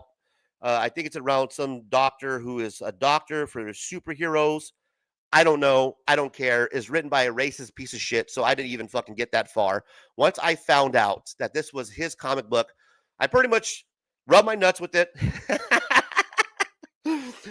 Scrumbled it up, talked a bunch of shit, did a video. That's what I do. And I put it up at the end of the video saying that if anybody wants to buy this comic book from me, just reach out to me on Instagram and I will go ahead and send it out to you to the highest bidder. Well, my guy from Wahoo Comics, shout out to Wahoo, bought the comic book. This comic book that you see before you now, he bought that comic book. And in buying that comic book, I told him, there's only one stipulation that I want you to do, Wahoo. I want you to make a funny video. You have to make it funny. That was my only stipulation, Lock. Well, he did a good job. He made a video. It was extremely hilarious. I encourage you to go check it out. But at the end of the video, he did do something that was really nice of him, something that hasn't been done in the community before. And it was a really good way to make a positive message, to end this on a high note, to take a negative like comic book drama and to turn it into a positive. What he did was he said, hey, I'm going to ask anybody who wants to buy this comic book to reach out to me. And what I'll do is I'll sell it to you and I'll donate half the proceeds will go to Razor's charity, lulac.org, that you see down on the bottom here. That I'll have scrolling here in a minute. But I'll donate half of it to lulac.org, my charity. And the other half, he's going to donate to whatever Brian LCS's charity is, which is an amazing, thought, an amazing way to kind of put the hatchet on the drama, right? I don't really care about Brian, but to know that half of that donation was going to go to a good cause, half is going to my charity, half was going to his, made me feel really good that in the end of all this drama, that something positive can actually occur, that we can actually do something positive. Even though I don't agree with Brian, he doesn't agree with me, and whether you split on this subject or not, doesn't matter. The charities are good organizations. Lulac.org, we'll pull it up on the screen in a minute, as a charity that helps out minorities, Latinos like myself, defense funds that are set up. Great organization, right? So a good way to actually end this on a high note. Now, the reason why I wanted to bring this up is because I do get a lot of shit for the drama that I create or that I report on. But at the very end of something like this, Taco Bell war, Taco Bell drama, we can come together and give some money back to charities that actually help out, to reach out to organizations. I think that ends on a positive note. And no matter what our differences are, Brian, LCS, that I will always come together over something positive when it goes to charitable organizations that do anything positive for minorities like myself, the Latino community. So shout out to Wahoo who put that together, and shout out to the person who bought this comic book. The drama, not King, because that's me. But you know him as Drama Darth Lopez, my guy. Welcome to the show, Darth Lopez. What's up, my guy? Yes, sir. Yes, sir. Oh, Hey, brother. Darth. Happy New Year, my Oh, friend. Lord, Happy New Year. Look at that. Welcome to the fucking show. Welcome to the fucking show. There it is. Yeah. Now, since you purchased this book, Darth, have you signed it? No, I haven't. No, I Are haven't. You know going to what? put You know your what? signature on there. I probably should. If I do that, I might run the gambit. Get McClay to sign it. Get Biggie to sign it. All battle content participants. Nice, bro. I think that's an amazing thought right there, because Right? to keep it in house is to say, I think Yeah. that's awesome, bro. I'm glad it ended up with you. Once you reached out to me, to be honest with you, you said, "Hey, man, I purchased the comic book." I wasn't quite sure at first, and I kind of overlooked the text, and then it wasn't until when I talked to you, I was like, "Oh shit, you purchased the fucking the Yeah. Taco Bell comic book, man. That's the one that you're talking about, the Brian Ellis." Yeah, so, bro, Yeah. I appreciate that, man. That's I do awesome, remember, bro. remember I tried to get it from you, and I was late. I was Right? late Yeah, on because Wahoo picked it up. Yeah, Wahoo picked it up. And then I hit up Wahoo because I like Wahoo. He's fucking funny. He makes me laugh out loud, bro. And I hit him up. I was like, "Yo, dude," and we worked it out. I was gonna do like a little thing on an Instagram, but you know what? I just respect it for what it is because that was a tough one. You know what I mean? The Taco Bell. I joke when I say Taco Bell war. I exaggerate, but it was just a bad joke. Whatever. We don't got to rehash. So, Yeah. hey, is that somebody made a Ray? Is that what I think it is? Yeah, I had a bad. Sticky's been. It's the last Ceasefire Sunday, man. You missed it earlier. He 'Cause came I in saw as somebody Bob. with your- yeah. Excuse me. Really? Yeah, he That's came in as you know Bob. what? That's probably the other guy. His compatriot. No, man, no. It was Sticky because he's talking about, because I'm a dispatcher, right, for a garage door company. That's what I do. I put that on my Facebook profile, so I'm transparent about my shit, bro. I don't hide behind the shit that I do. So he's trying to drop hints. He's trying to dox me, basically. You know what I mean? So I did a recent razor rant. Now he's creating all these profiles. Yeah, he's popping up. It's Ceasefire Sunday. It's the last one, so he's got to get his digs in now, man, because he knows he's not going to be able to. Well, he won't pop on here, Sticky Goose. He's gonna. I don't know why. troll I don't know why not. Don't hide your name. And it's if it's not him, it's the other guy. I won't even say his name. You know who I'm talking about. The angry straight female. Yeah. It could be him or the other, bro. And I'm gonna go ahead and say that it's straight angry dumbass. But whatever, bro. It's Ceasefire Sunday. Let's celebrate football. I'm glad that Joe Burrow. I did not want to see Cincinnati, bro. If Cincinnati would have snuck in, like they would have had to have played at Buffalo, and for Buffalo to go through Bengals, Baltimore, and Kansas City to get to the Super Bowl, I don't know, dude. Our defense is really not that good, so we're gonna see. But yeah, man. I might get it graded, bro. Excuse me. That'd be fun. You should get it graded. Yeah, really thinking about it. So actually, no, I would, bro. I would. Look, there's Bob. Yeah, that's he's just trolling the shit out of us. That can't be Sticky, bro. That's not me. Daniel, I'll give that piece of shit that he won't resort to hiding his name. That's angry little female. I believe that. But bro, I mean, hey, like what our guys say, haters gonna hate, man. So yeah, haters gonna hate. Shake it off. 2025 Shake goes it off. hard, bro. We're going hard in 2025. Yeah.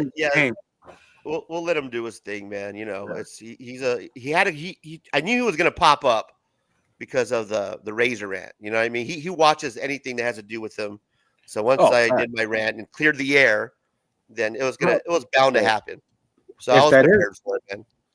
If that is Daniel, that's what they call him over there. Those NFT guys, they call him Daniel. Yeah, he's a troll, bro. Yeah, but I wanted to shift the focus back on you, man, because this went to a good cause. You know, the charity. Me and Sticky, I ain't never gonna go to a good cause, but this went to a good cause. So thank you for actually picking it up off of Wahoo. Half the proceeds did actually go to. Let me show you the organization. So this is what you helped out right here, brother.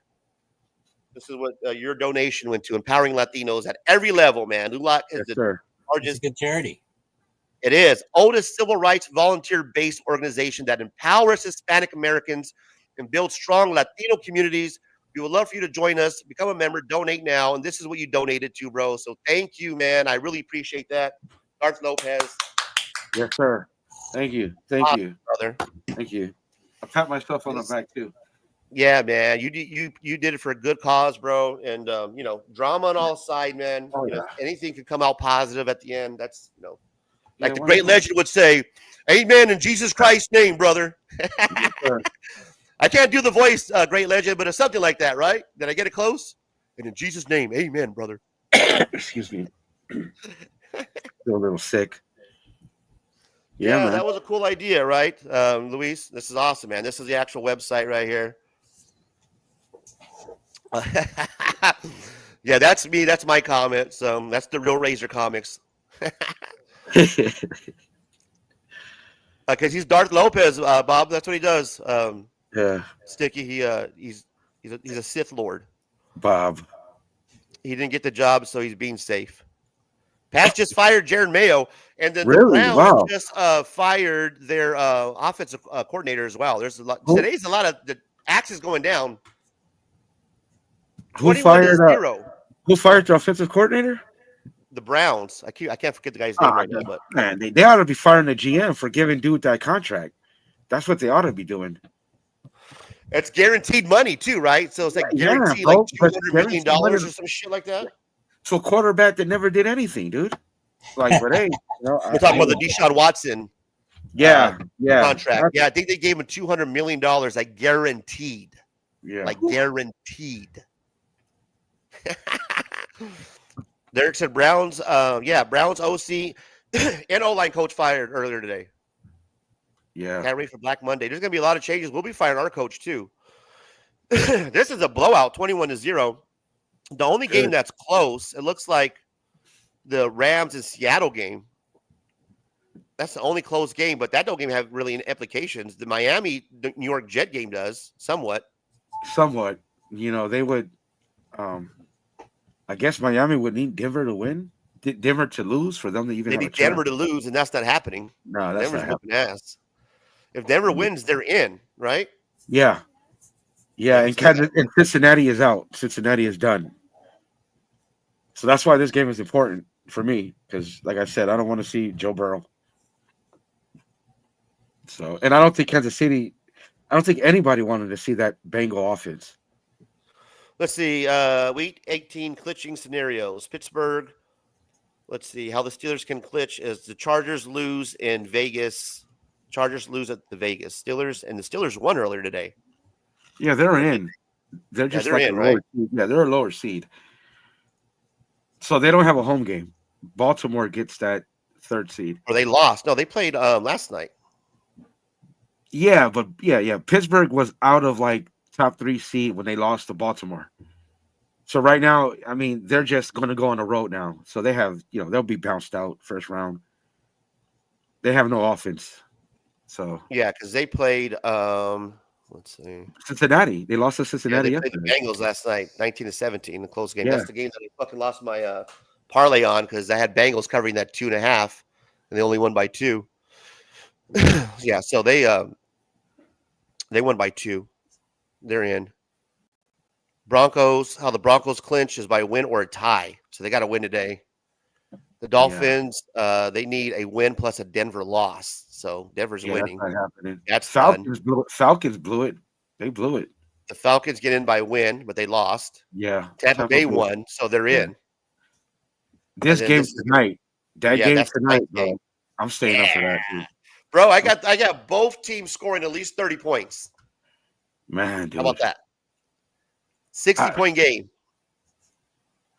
I don't, it doesn't really matter. Like, I don't think any NFC team can win the Super Bowl, but so I don't know.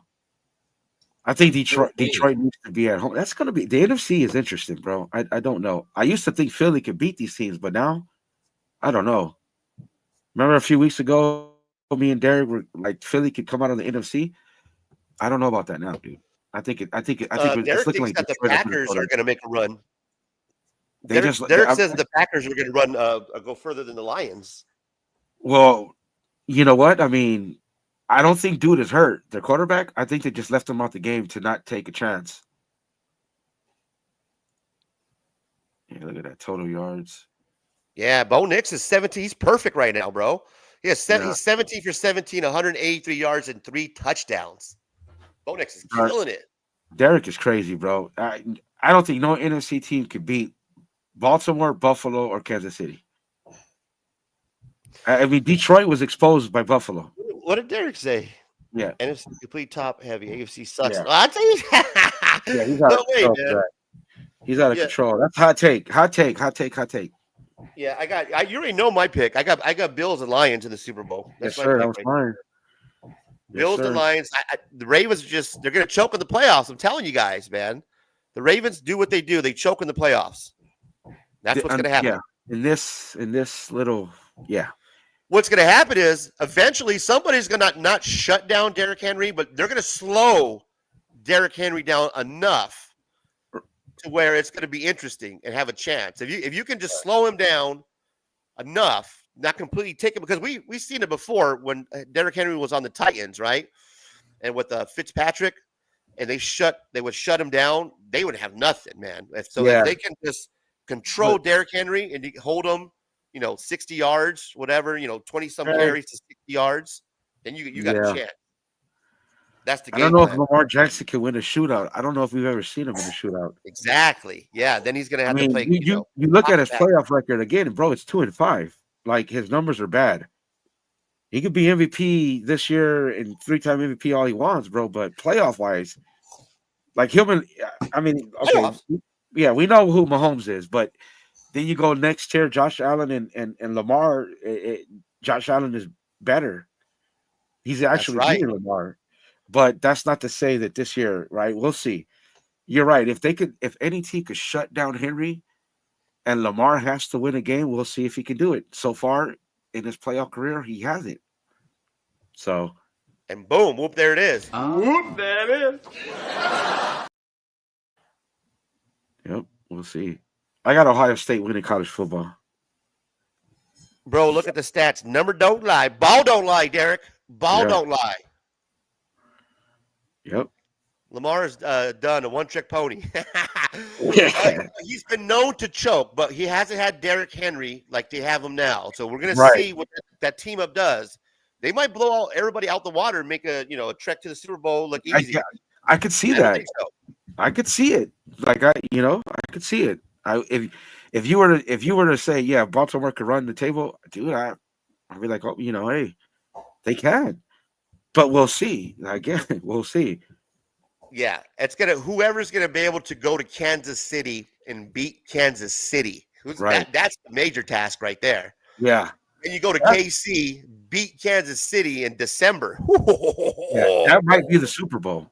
That might be the Super Bowl, right? Because that's what I mean. Derek is talking about NFC. Bro, Buffalo put a shellacking on fucking Detroit.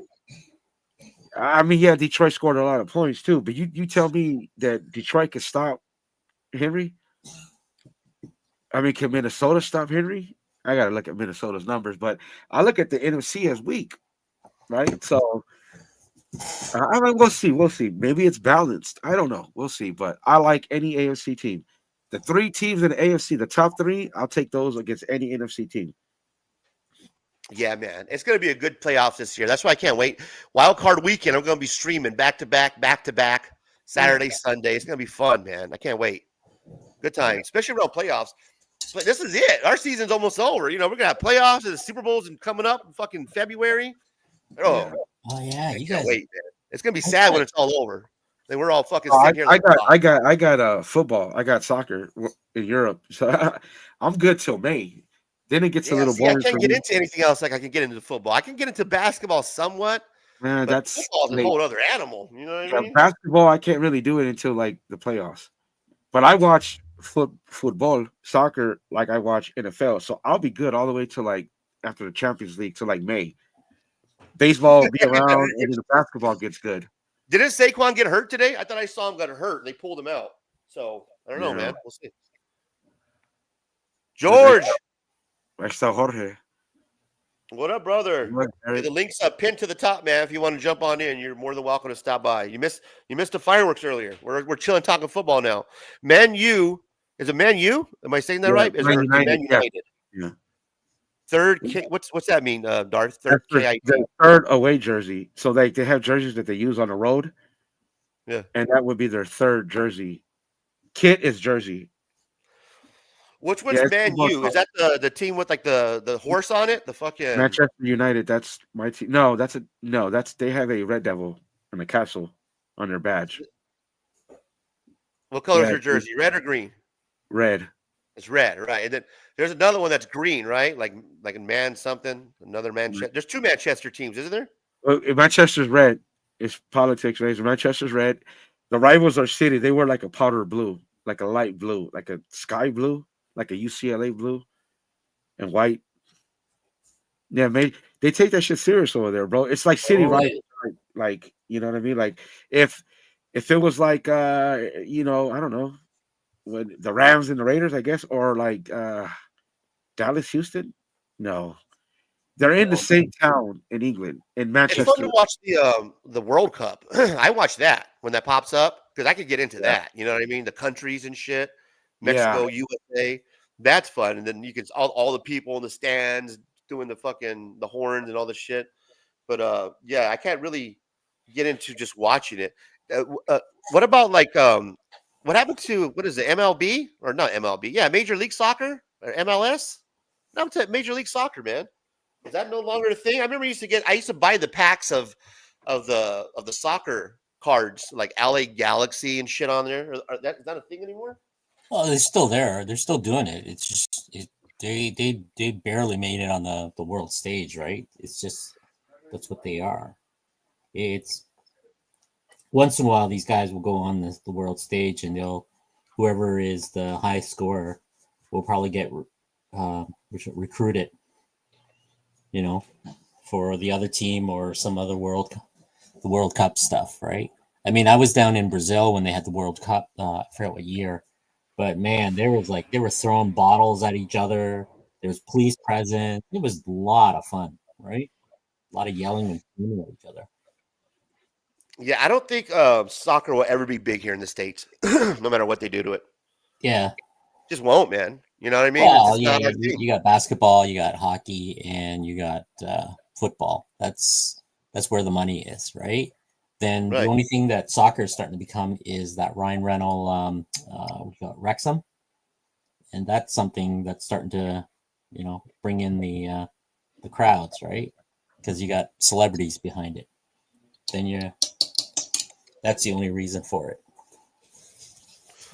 757 says we got the kids tickets to see Chelsea versus Brazil. Holy shit, man! Yeah, That sounds like a big game right there. Oh, it's a huge game. Anytime there's like the rest of the world is just fantastic. You actually see some of the events, right? They get in the fights and the whole bit, right? Like right in the middle of the stand, there'll be like a demilitarized zone right down the middle. If one team's on one side and another team's on the other side, they're like running back and forth, just chucking bottles of beer back and forth, right? And the cops are in the middle, like, get that, Then right after, everybody's all happy at the end of the game, right? It's the MLS weirdest. off season right now. They're off. They start up in February, so it's gonna be starting off pretty soon. Oh, all right. 757 ungrateful bastards. MLS is only good for the international superstars who basically retire here. They come here in the twilight of their careers, get big ass paychecks. Oh with yeah, zero I expectation. agree 100%. yeah. Yeah, So 100. it's like, it's when like NBA players go to like Europe and shit like that, basically. Yeah. I have to multitask here. Eat dinner. Arroz con un pork chop guisado. What is that for us who don't speak Spanish? It's pork chops that are boneless, cut up in pieces, fried, and my girl made white rice and a salsa with it. Yeah. And 7-Up. That sounds good, bro. I don't eat like that at all, man. That sounds bomb. That's the part of being being single now that I miss. Being domesticated, having that home cooked meal like that. You know what I mean? My refrigerator, I got hamburgers and hot dogs. Yeah. You guys, they got somebody there cooking for you. Congratulations. Make sure you take care of them. Because I'm eating hamburgers and hot dogs tonight. Rice and onions and sauce. Look at George, dude. Yeah. George is half Mexican coming out. I learned how to cook in my single days before my girl. Yeah. What's your go-to dish, Darth? Because I know you like to cook. My go-to dish? Yeah. I guess depending on how I make my red meat, like my steak, it could be that thin steak, like the rachera, or it could be like the beef chunks. That's what it would be in English, right? Beef chunks. Yeah. Depending on how I cook it and season it. But see, my parents are Central American, so like it's different from Mexican food. So was never really cooked in like spicy foods or jalapenos. So I've kind of like being from LA, born in LA, I kind of like combined a Mexican style, a Mexican American style with a Central American style of Latino food combined. You know what I mean? So my home, you know what I mean? So I've kind of combined it. So that's what I mean. Like I do my own little seasoning, and I guess what you would call a gravy, like tomato, onion, cilantro. I'll season my meat, and then I'll add the veggies later. Kind of cooks it with a sauce, and I'll put that little sauce and onion over my rice, and let's roll. Damn, bro. Yeah. Fuck, man. I can learn it. Locke, do you know how to cook, Locke? Yeah. I usually make fish. I love fish. Oh, you're that Fish guy is that easy brings. to do, especially when Locke, are it's you that done. guy that brings fish into the fucking workplace and heats it up in the microwave? You're that guy. No, I don't go that far. I bring worse stuff into the workplace. Anything that smells really horrible. That's me. I make sure of that. I make sure everybody. No. The guy that heats up broccoli in the microwave. I fucking hate that guy. Yeah, I'll bring rotten eggs in. You know those fermented eggs kind of stuff. I'll make sure you smell it across the hall. I had this Vietnamese coworker who used to bring in like these fish dishes to work. Oh yeah, with the with the sauce. Oh yeah, that ought to clear a room. You think it smells? They complained a lot loud enough where HR had to make it a thing, and they posted on the the microwave not to reheat fish. Yeah, it's the sauce, I guess, the fish sauce or something like that causes that smell, especially when you heat it up like that in a microwave. It's not supposed to be like heated like microwave way. It's supposed to be heated over a stove or something like that. That's why you don't get the smell. Locke heats up fish in the work microwave. yeah, like that, right? It's funny. Like I like doing like salmon or something like that. Salt, pepper, onion, some butter, that kind of stuff. Wrap it in tin foil and just throw it in the barbecue and just let it cook for like 10-15 minutes. That's all you need. Yeah. Here's what's fucked up. Derek, and always burns the popcorn. Everybody burns the pop. Why do they make a popcorn button if the fucking popcorn button burns the popcorn every fucking time? Like what's good of the popcorn button? Like that doesn't. I hit popcorn, you put the popcorn in, and it still fucking overcooks it. It's still, you hear it done popping. You hear it done doing. There's no more kernels popping, and it's still spinning. Like you motherfucker. So you have to literally watch it because that popcorn button, man, that shit don't work, bro. Why is there a popcorn button? Fucking Dude, it's button exactly 3 minutes. It works for me. You know what I do? Once I hear it not popping a lot, I take it out.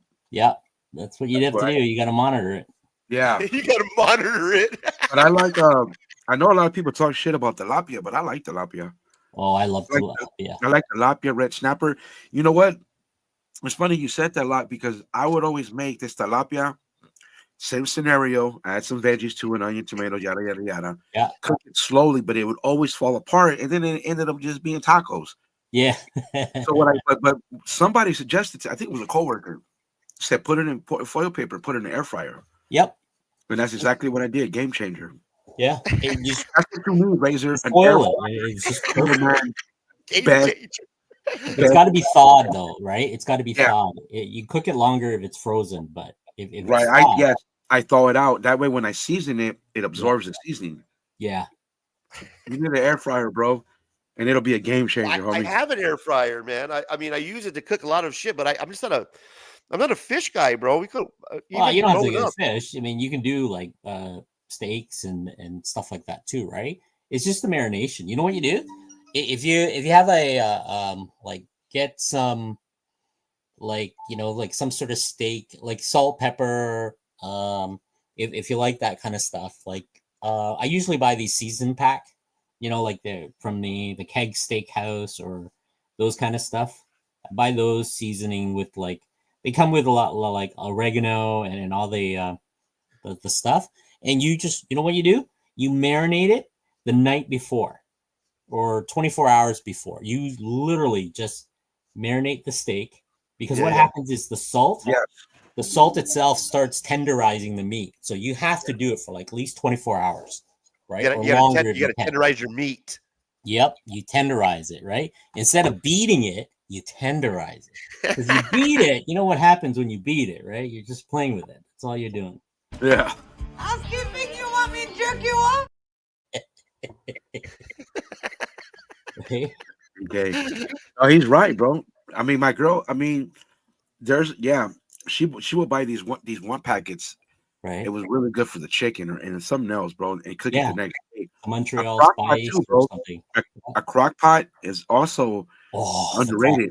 Yeah. Oh, yeah, shit. bro. You can buy. Yeah, you don't eat that tilapia. BK says nope. Has lots of omega-6, bro. That's just bad, homie. You want to stay away from them omegas. Number 6s. Yeah, BK. Bro, I have a sad story to tell you guys. I got a sad story, man. I just lost my piece. I broke my piece. So, oh no. Yeah, if you guys if you guys don't know smoker pothead talk. Oh hell no. You guys would notice when I smoke up, I have a bong, right? That's my piece. That's my piece. That's my Rick and Morty piece. Well, because I was doing razor rants and putting together videos, I fucking dropped my bong. I did the whole fucking slow motion. It's like you saw it go as it falls to the ground, and then you try to catch it. You're like, fucking hit the ground. It's shattered everywhere. The bong's gone. So I have my backup piece, which is the emergency go-to when this fucking thing, guys. This is what I'm smoking because I broke my bong. I got to hit this shit till I go to the smoke shop. It's like a downgrade. It's like a downgrade. Punishment, eh? I was getting all mad. I was blaming everybody. I was like, God damn it, Garth. Fucking make me do these razor rants. It's all your fault.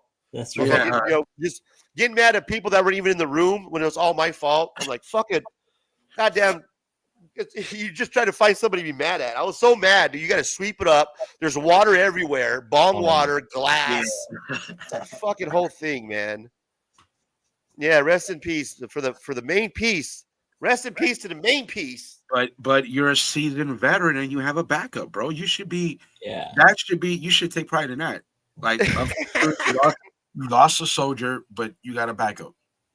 Well, if you didn't have the backup, bro, you would have had to go out and spend some money or road joints or whatever. Yeah, I'm gonna pack a bowl now on this shitty ass bong. I'll be right back. Yeah, I just ate, but only it's like 20 degrees outside, so kind of like kills it. I can't smoke bongs, man. They make me cough. I can't take the hit. And then when I cough and choke out, it kills my high. Yeah. Yeah, I'm just not a fan. That and the like the next level of wax, whatever they smoke, the like pure, whatever that is. Yeah. Every time I take a little, and then I try to like take like really many hits to not cough, and still I end up coughing. So I'll just stick to flower. Oh, so pissed, man. I like that bong too. It had the little Rick and Morty's on it and shit. Let me see if I got any water. This one, I've had this piece for like fucking like 10, 15 years, bro. Like it's one of those ones I've every time I move somewhere, I've always have it. Like I've never lost it. We need a small moment of silence for this small chronic break. Yeah. Man, I just best weed song. Best weed song, Darth. Oh, I got 5 on it, bro. Lock. Sorry? Best weed song. Well, I don't know. I got your best pot song. What's your best weed smoking song? You like Bob Marley? You like I got 5 on it? What's the all-time weed song? Does I smoke? I used to, or when I was out in LA. That's before it was legal. Yeah.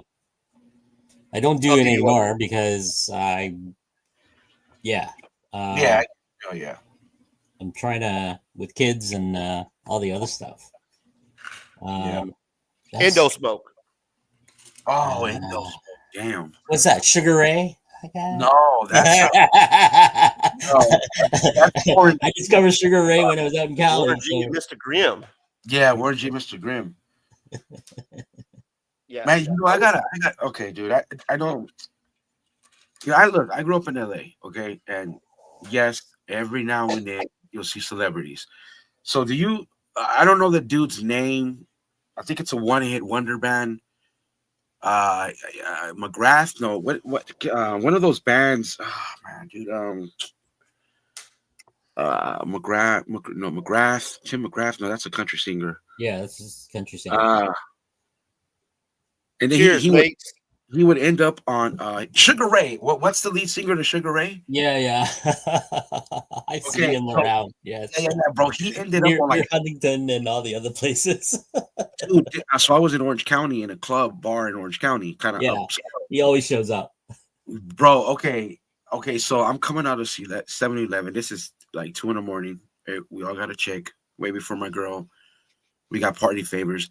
My buddy sees him, and he just starts talking to him, chopping it up with him. Right.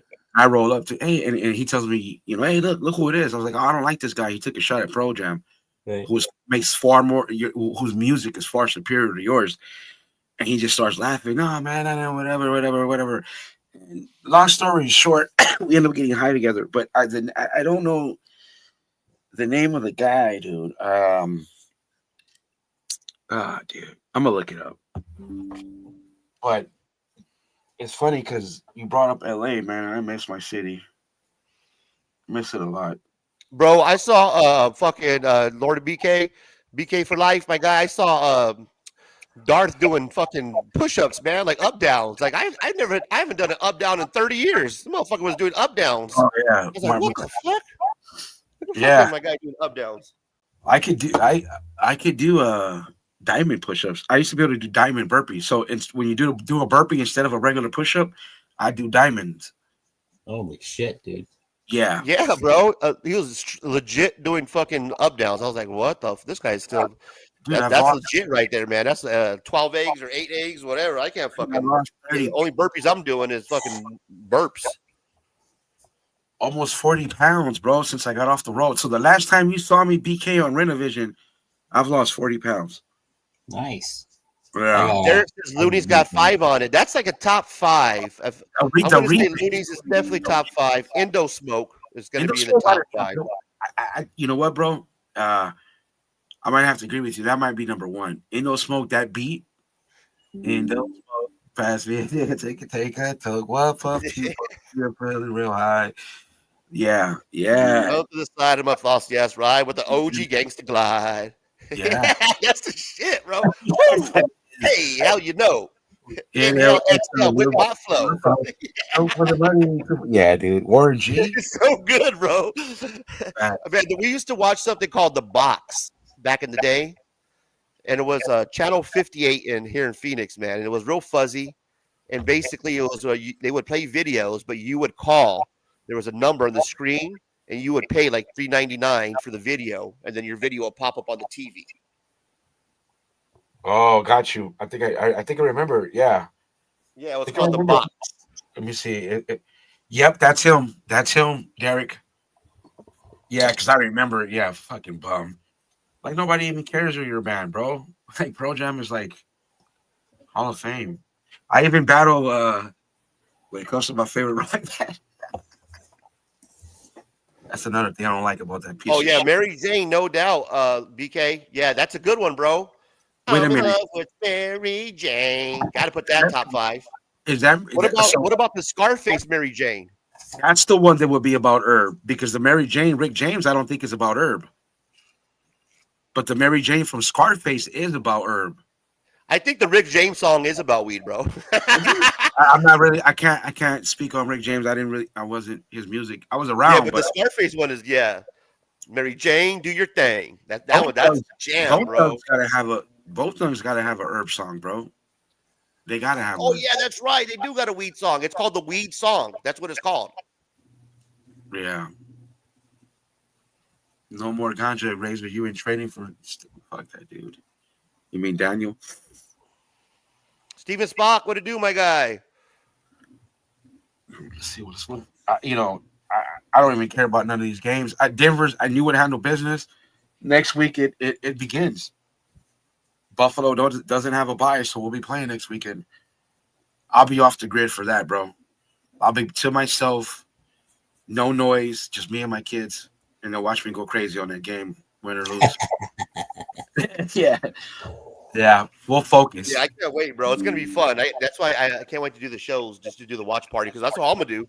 I'm gonna smoke weed, have my coffee, fucking order some pizza. You know what I mean? Just sit here, watch the games all fucking day, man. Yeah, I got my iced coffee I right got now. going on. My mom left. Went back home. Oh yeah, Yeah, holidays are over officially now. I'm off the couch, bro. I was on the couch for a week. You're on the couch for a week. Yeah, bro. I mean, I got a 3-bedroom house, but my kids' beds and then the extra bed I gave up to my mom. So I was straight couch for a week, bro. By that I mean I spoil my kids and they sleep with their mom. That's gotta stop. But hey, whatever. Damn, man. Well, now you got a good night's sleep tonight. I know how that is. Last night, bro. Oh man, dude, it was beautiful. Do you have a air mattress? I do the air mattress thing, man. I'll pump it up when I have my kids over or something. No, I don't like those, man. I've tried them in the past, but it depends on which ones you get. I got a pretty good one. I got a queen size air mattress that I pull out when I have to, man. If I have somebody over, the kids over, pull that bad boy up. The pump's inside the mattress, so you don't have to hook shit up. Just turn it on, and it works good, man. I've had it for a while. Yeah, it's only one that lasts more than a couple years. That was a gift my mom gave to my boys' beds. We're gonna put them together. We put one together earlier, and put the other one in. It's time for them to get out. Dr. Green Thumb. Mm-hmm. That's a top 5, right? Paige and Dr. Green Thumb. Yeah. Who else? Know where I'm from. Hits from the Bong. What about Hits from the Bong? Snoop. Yeah, I know there's a Cypress Hill one, bro. Oh yeah, Cypress Hill. I got you. I want to get high. Yeah, exactly. Hits from the Bong. Travel all night long as I take hits from the Bong. They have a whole fucking catalog of weed songs. I was gonna clean my room until I got high. Oh, yeah. Oh damn, Afro Man. That's right. Until I got high. Look at Derek. That's right, Derek. On an air mattress, you end up on the ground anyway. That's right.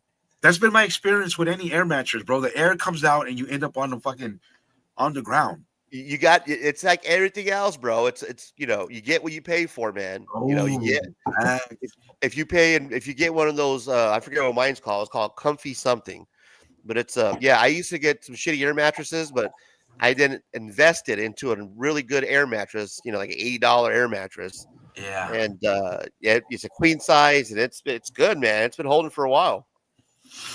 Yeah. Black Friday, yeah, that's a fucking classic, man. They have so many good catalogs, fucking Cypress Hill. They do. And actually, Afro Man was a classic until I got high. Until I got high. Yeah. Damn, I forgot about Afro Man. Seahawks. Wait a minute. Is that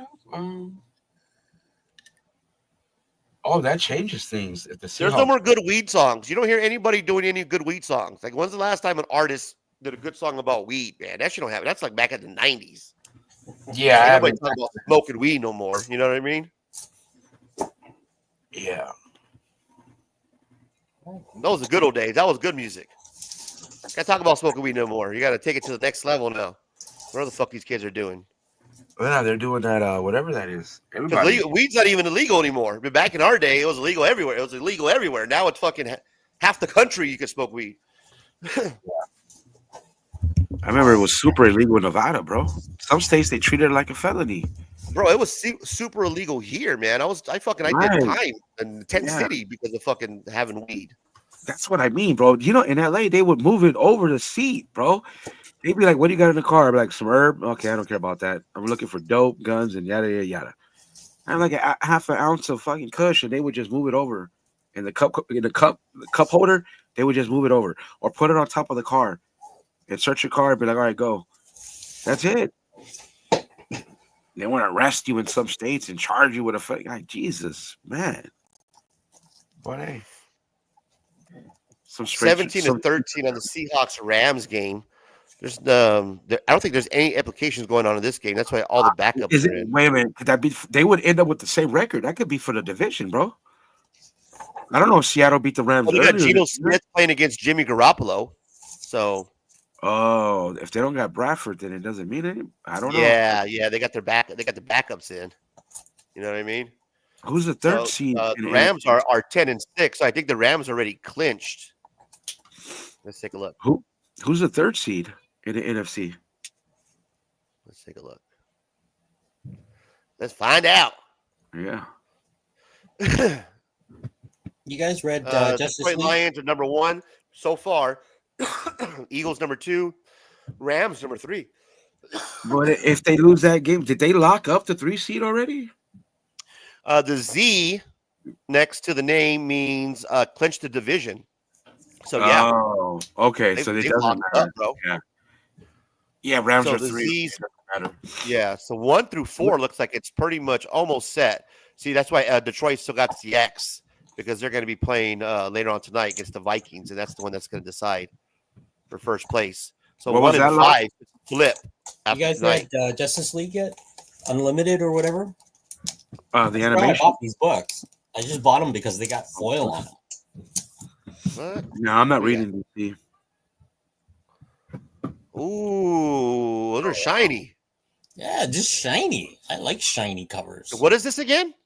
All new Venom. I don't know what it's about. I just like the foil, Yeah. Like that's nice, bro. I like that. That's cool. That's right. It is a nice cover, bro. I don't read Venom. It's too many Venoms, man. Too many symbiotes. Oh yeah, there's all sorts of Venom out there, right? Then there's I got this last week or the week before. My girl Captain Marvel on it already. So here is Justice League Unlimited. It's a foil wraparound.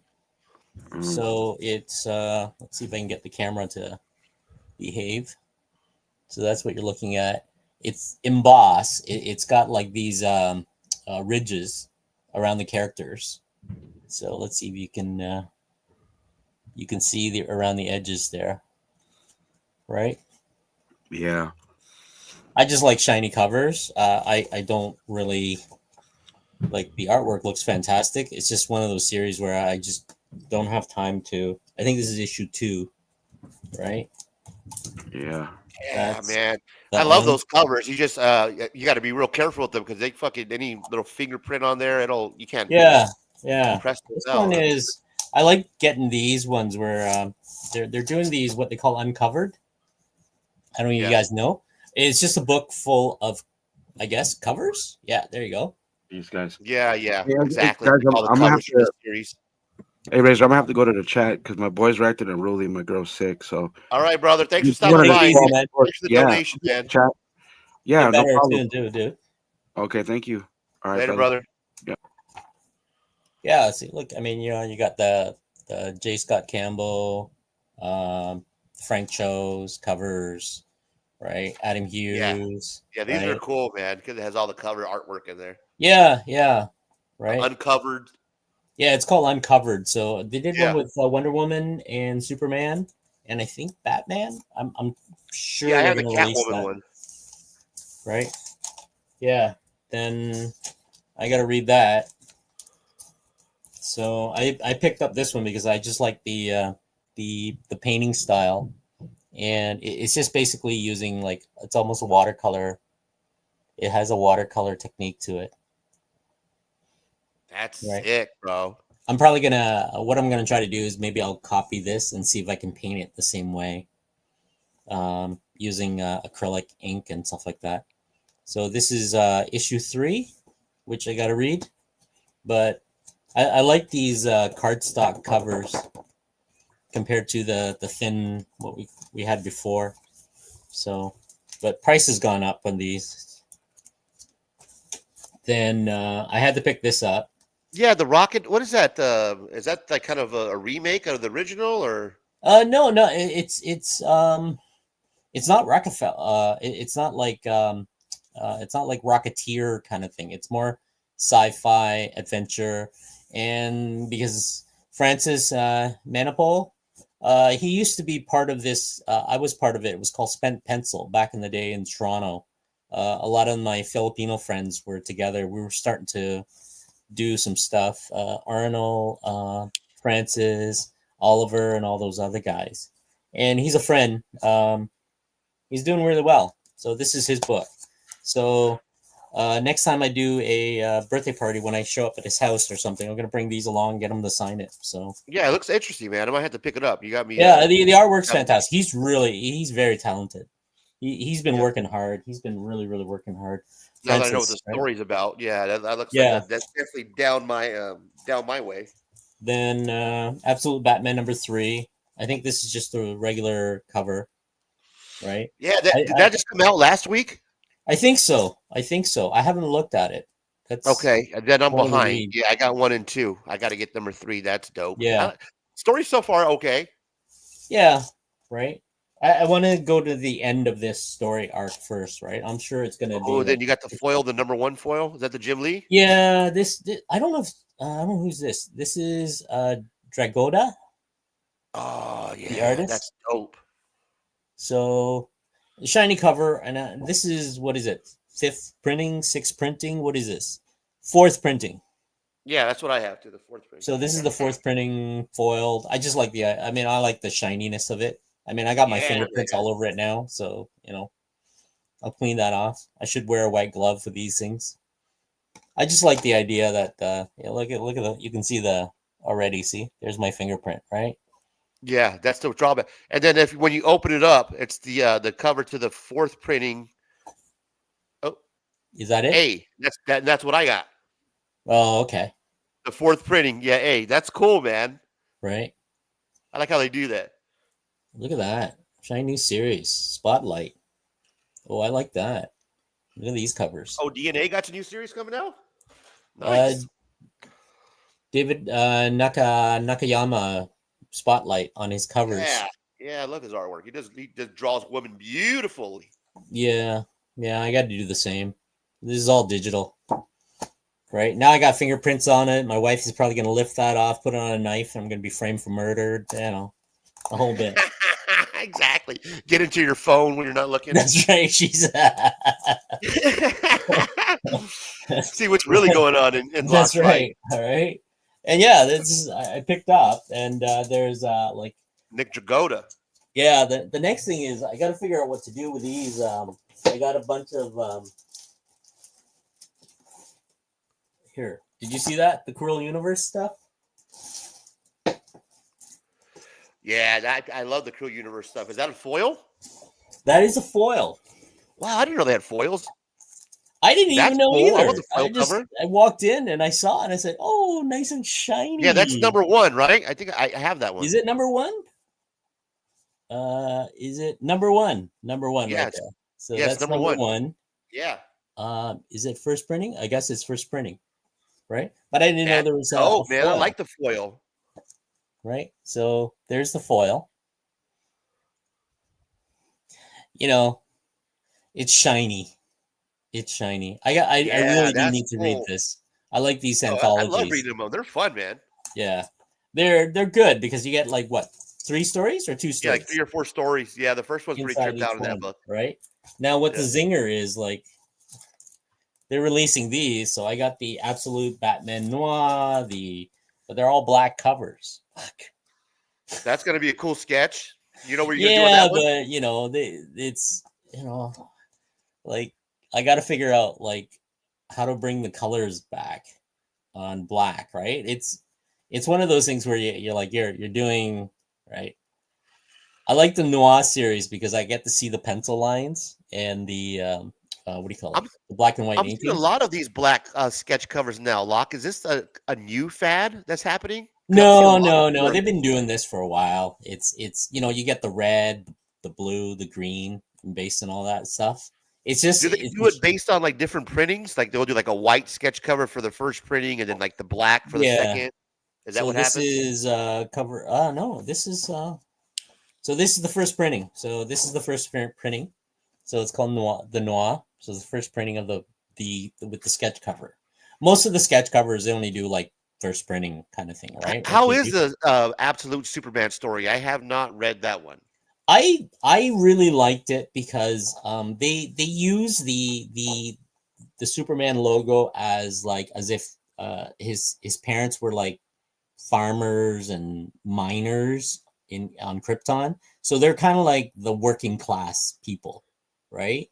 So right now you got the concept is Lois Lane works for I forget LexCorp or something. They hunt down super being. So she's not a Okay. reporter. She's a a military soldier kind of thing, right? Oh, okay. Here's Lois Lane, Lazarus. There you go. That's the group. So they hunt down those things, and Superman kind of showed up out of nowhere, right? Huh.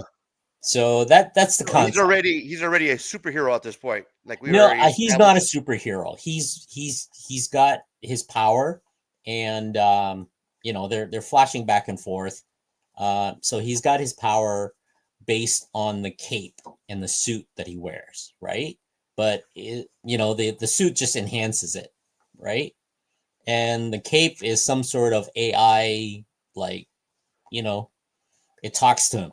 No shit. That's dope. I like that, Right? man. That's fucking sick. It's a good read. I like this, and I like the Absolute Wonder Woman, where she's from hell, kind of thing, right? Wonder Woman's from hell. Right? Yeah, the Wonder Woman one is cool. I read the first one. I haven't picked it up, the actual issue. I read it digitally, but yeah, I want to fucking get into the Superman. I haven't picked it. I just miss out on him, and then I have to pick him up after the fact. Yeah. But yeah, man, cool. That's good to know because I wasn't sure about the story, but knowing that his cape is AI, that's a cool little twist. Yeah. I want to see what that is. I mean, it's just the. I think that I heard there was like Absolute Green Lantern and Absolute. Yeah, they're doing the whole Absolute world. They're all in. It's just hard to always do a reboot without having it interesting. So it's a being good twist. AI adds a little. Something different to the origin story. You'll have people who like it and people who don't like it, and that's really what this is, right? People are always going to be critical of Superman. I think somebody or a lot of people already reviewed the first movie and it didn't get too.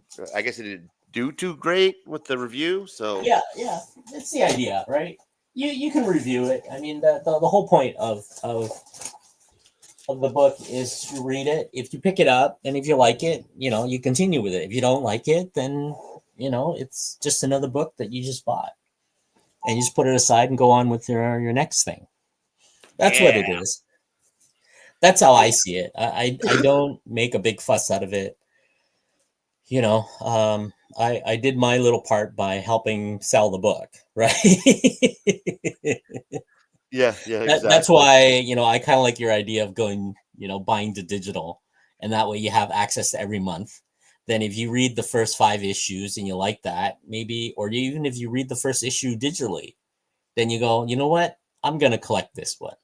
And you go out and you buy it, right? That saves a lot of money compared to me randomly going out. I like foily stuff, and I'll pick it up off the shelf. But that's the point of the LCS, right? That's the point, is they want you to come in, pick up your pull box, see all the shiny stuff, see new books, and you can actually, browse, and maybe you'll bring it to the cash register. You know what I mean? Yeah, exactly. Like, I was amazed by Kid Venom. Like, I picked it up because it was only $1 on Black Friday for the Kid Venom. And then I was like, you know what? I picked up the number 1, and because it was only $1, and then I liked it. I like that kind of storytelling, man. I like that. I'm getting into that manga. Let me show you the inside here.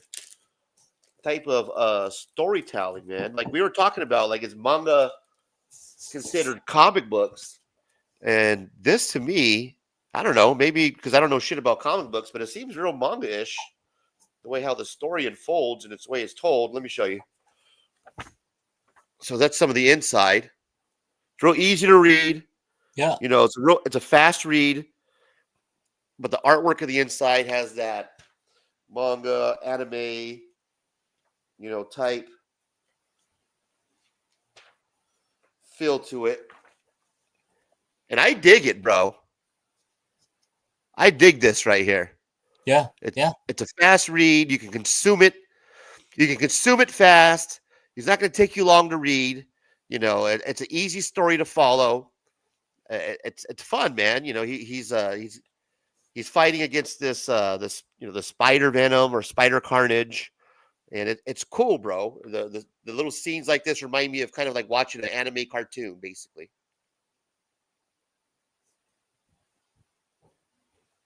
So good shit, man, for Kid Venom. That's one of the sleepers that are like, Kid Venom. Well, they're trying to get. They're trying to. The Pretty reason good. why they're doing the manga stuff is they're trying to get somebody like my daughter, right? Who Into this, get right? into New the- readers. Yeah, they're trying to get new readers. That's all it is. That's how I see it. People, I know people will start doing their YouTube videos and ranting and raving that we don't want manga in our business, but yeah, I mean that's what businesses are there for, right? They're trying to survive, and they'll do whatever they need to do to try to get new readers. If they succeed, then that's even better, right? Maybe they'll get those manga converts over to comic books. That's really what that is. Yeah, I'm interested to see how this Toxic Avenger. Has anybody read the Toxic Avenger book? Let me know, chat. I can't wait to take a look at this, man. Look at that. That's cool. But that's the back cover. Check this out. So now that I opened it up, Lock, and pulled it out of the bag and board, I didn't even know that was on the back. Yeah. You got the the Virgin on the back. That's cool, right? I think they're up to issue 3 now, I think. So I'm not sure if this is a good read or not, but it's funny, right? Toxic Avengers, you're not supposed to take it seriously. Well, what I was kind of when I saw like this whatever, I saw there was a lot of bubbles to read. So I was like, wait a minute. Hopefully it's a fun read. So let me show you what I'm talking about. Like, look at this. I see like there's a lot of reading going on right there, Locke. Good. They're setting it up for new readers. Have you seen the movie at all? Have you seen the movies? No, I never seen the movie. The movie is very cult classic, funny. But this looks good right here. Yeah. And he gets the ladies too. He gets the ladies. Does he? Yeah, he does. In the movie, he gets the ladies. It's so So good some of though. the It's artwork so looks low really budget. It's perfect. so the artwork looks really interesting. It's mature, obviously, Oh yeah, of but course. I don't know about the story. I hope it's fun. It looks like it's going to be cool. And that's the A cover, man. What's funny was that PCB Hobby where I get these from. They sell for $3. They start their bid off for $3. Well, they sell their new comic book day books for $10 on new comic book day because it's Jeez, free shipping. right? So new comic books are $10, right? And when this came out, they were selling it for $10. And I bought this last week on the same eBay live stream for $3. Nice. No FOMO. Yeah. Absolute Wonder Woman is badass. Man, I gotta check it out. I know the first issue looks good. I think there's 3 now. I read the first one. I haven't read the second or third. But I want to check out Superman. Aggressive Relaxing says, one day someone will be able to explain the difference between manga comics to me, but sadly today is not that day.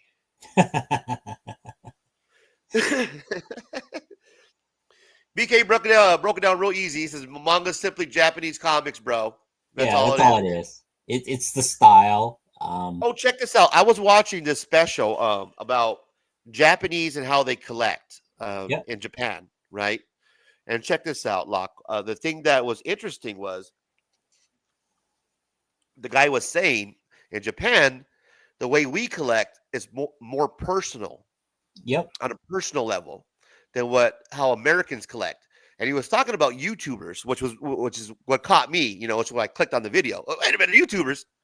He's talking about how YouTubers will show off like their rooms. Yep. And stuff. You know what I mean? They do like all these big room tours and they show off their collections and look at all the cool shit that I got, right? And we like to share because that's how we grew up, show and tell as kids, showing off our comics, hanging out with each other. Look at my cool room, look at all my cool shit, right?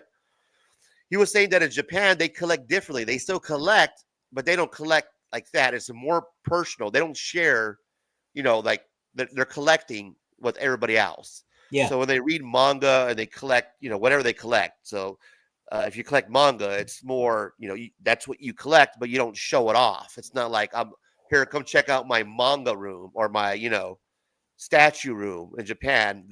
They collect a little bit differently where we collect like, here, let me show you off my shit. They're more into the manga and into the stories and the artwork. If that makes sense. Yeah. Yeah. It's a different collecting style, right? Because it's the culture, right? It's the culture. I mean, you have to remember, manga is mainstream. That is normal for you to see adults walking around reading it on the subway, lunchtime, in their desk drawers and stuff. That is normal. That right here, if you see somebody reading a comic book back in the days, remember we were called nerds. That was the premises behind a lot of that. 31-0. Wow, the Broncos are getting their ass. The Chiefs are getting their ass kicked by the Broncos.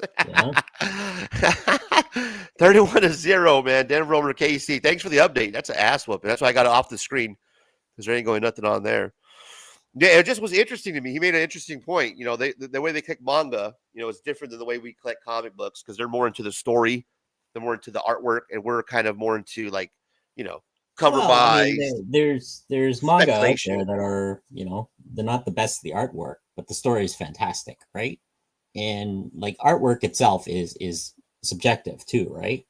Somebody who sees the stuff that I do looks great, but other people says, yeah, that's not my style. You know what I mean? So right. Yeah, I got you, man. But I mean, if you could tell, my pile though of what I'm reading from new comic book day stuff, I mean, it's gotten down to the point where it's not, you know what I mean? It's not crazy. That's it right there. That's like the whole month of new comic book day. I'm not going to the shop every week. I'm not spending crazy amounts of money on fucking new comic book day stuff. Yeah. 31-0. God damn, that's an ass whooping. Look at that, man. That's the only game that means anything. Once the Broncos win, then they're in. That's pretty much locks up the AFC, and then we move on to the NFC tonight. Manga series are almost always, what's that mean? Finite. Finite? That means it's going to finish, right? A clear beginning and end to each. Oh, okay. Yes. And that's what's cool about reading manga, right? Is that it is. Yeah, You know, you read a series, you're done that series. I mean, literally, that's, there's always a clear beginning and clear end. And that's, either it's 12 volumes or 20 volumes or whatever the stuff is. There's always an end to it. And they'll go on and the creator will create a new series, right? Here we got what? How long has the X-Men been fighting Magneto? Yeah, exactly. Or Apocalypse or Sinister or Mojo. Well, the new Kid Venom has been pretty popular. I think it's like one of the it's on the pull list as far as like I think it's the top 10, 15 pulled book. So Kid Venom is actually getting pulled a lot. A lot of people are picking up. It's a good read. So it tells you that kids are actually gravitating to this new type of style. At least that worked out. I was kind of we'll see how Kid Venom plays out. But when I read the first issue, I was like, this is pretty good. I can't wait to pick up the second one. You know what was pretty good too? When I started reading, I was like, man, I actually got to pick up the stack of these. Is when Peach Momoko did that Demon Wars. I'm not sure how long ago that was. Okay. But I just randomly came across the Demon Wars #1, Peach Momoko, and I've always had it, but I've never read it. I cracked it open, and it's fucking good. It's amazing. I gotta pull it up, see where it's at here. But it was really good, man. So I was like, holy shit, I gotta read this Demon Wars. This is amazing. I'm not sure if it was how it did during the time when it came out, if it was popular during New Comic Book Day. But when I read it, I thought that was an amazing story. And I was like, holy shit, now I got to go back and find either pick up the floppies for this or see if I can get like a trade paperback because I enjoyed reading the Demon Days or Demon Wars, I think it's called. The Demon Wars. Yeah. Yeah, the Peach Momoko. Really good, man. Derek says, I tend to do miniseries in American comics anyways. Yeah, they're easier to read when you can do a 1 through 6 miniseries. You don't have to get involved in a whole run of comic books. You don't have to marry yourself to picking up that fucking comic book every fucking month. Yeah, it's not. Yeah, Derek, what are you reading, bro? Let us know what you're reading, man. I know you're reading a lot of the Geiger, the Red Coat. So yeah, I got my Red Coat going on. I can't wait to get into that. The Uncanny X-Men is really good, man. Really good. I was surprised at how actually good it was. And this Adam Hughes cover, he does good jobs when it comes to girls. But I remember watching the documentary on what's the guy that did the Rocketeer? Oh yeah. Yes. Stevens or whatever. Something, yeah. Yeah, whoever that cat was saying something that Adam Hughes was basically like the next guy. Yeah, it's his influence. Yeah, exactly. He really enjoyed this. And this is cool, man. Adam Hughes does really good artwork when it comes to women. Like, he has a really unique style. I was picking up a lot of Adam Hughes covers at one point. I think I got a stack of them from Wonder Woman line that he was doing. Like a bunch of Wonder Woman covers that he did were amazing. Almost all of the most popular manga of 200s are completed. The clear exception are 2000s. Almost all of the most popular manga of the 2000s are completed. The clear exception is One Piece. Oh, cool. Yeah, I never got into One Piece. I keep hearing it's really good, but when I tried watching the fucking special with my daughter, I couldn't get into it. Yeah, it's not for us. It's not for us. Like the kid with the stretchy arms and shit. I was like, oh man, I couldn't. Just think of him as Mr. Fantastic. Yeah, I gotta read the manga because the live action was not doing it for me, man. I was hoping that it would. And a lot of the anime shows or cartoons that come out, I'll be honest with you, I really can't get into. Like, I enjoy the manga more than I enjoy kind of the anime, to be honest with you.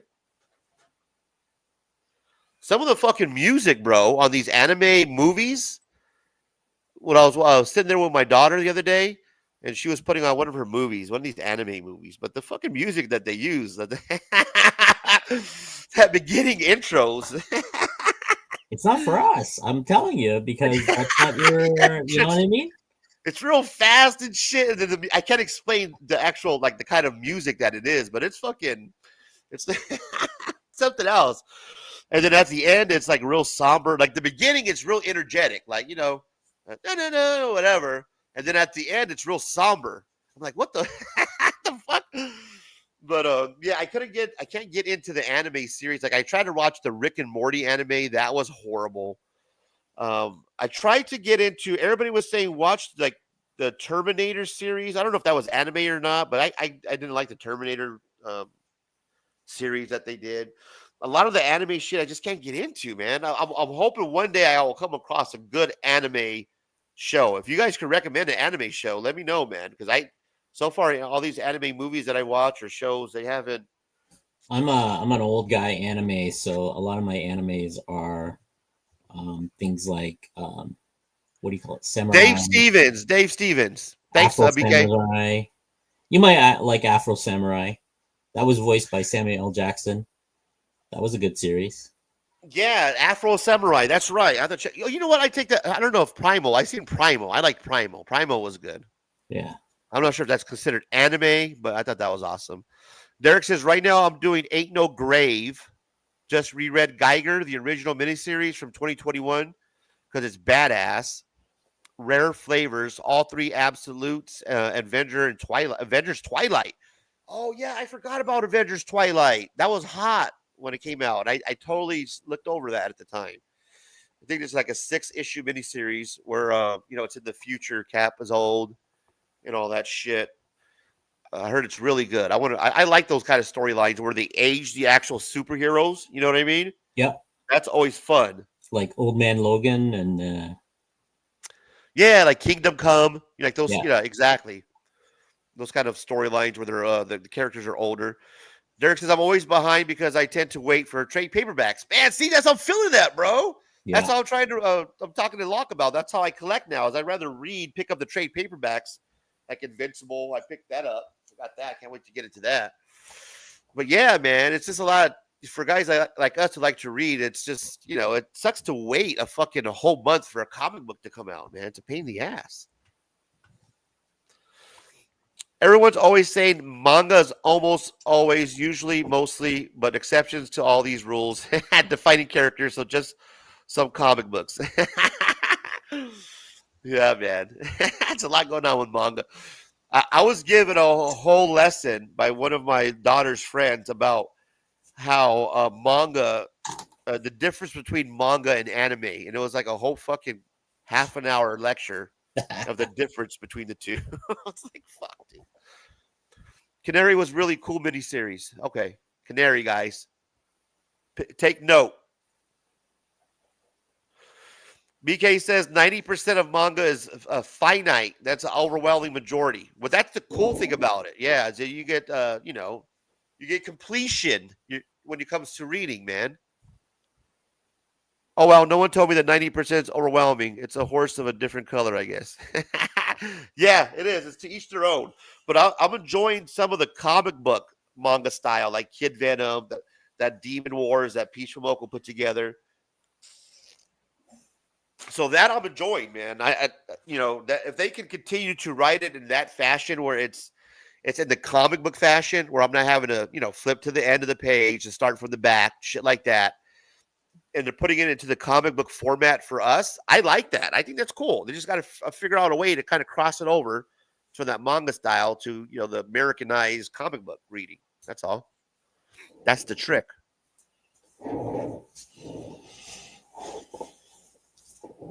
Looking good, bro. Looking good, man. Look at that.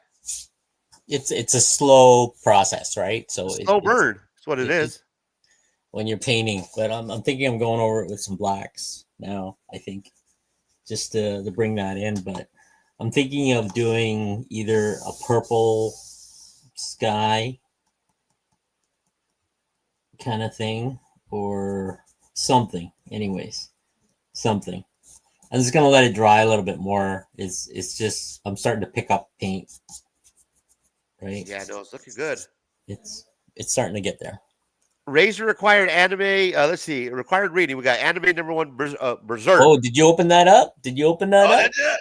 Oh, sorry. You gotta do an unboxing of that. Yes. I got a review coming, man. Sorry, man. You know, yeah. Now there's two of them, right? There's Berserk and there's Berserker, right? I think you're talking about. There's a series called Berserk that's different than Berserker. So there's the Berserker that you're talking about, Locke, and then there's Berserk. So I got to check out Berserk. Is it Keegan? Am I saying that right? Keegan Ashura. Cowboy Bebop. My buddy at work told me about Cowboy Bebop. I got to check that out. Samurai Champloo and Attack on Titan. I think as an Attack on Titan, a Netflix series, I think I've seen that Netflix series, Attack on Titan, come across my, recommendation list. So, yeah, that sounds cool, man. Thanks for the list. Berserk. Give Canary a try. It's a Western. Derek says if you're burned out on superheroes, give Canary a try. It's a Western horror mystery by Sydney and Panosian. Only 3 issues. Really cool story and badass story. Let me see if I can find it. Canary. I'm interested now. Now you got me interested. All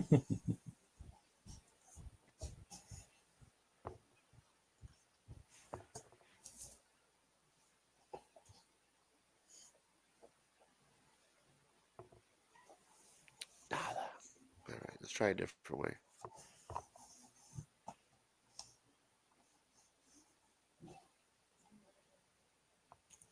Dark Horse.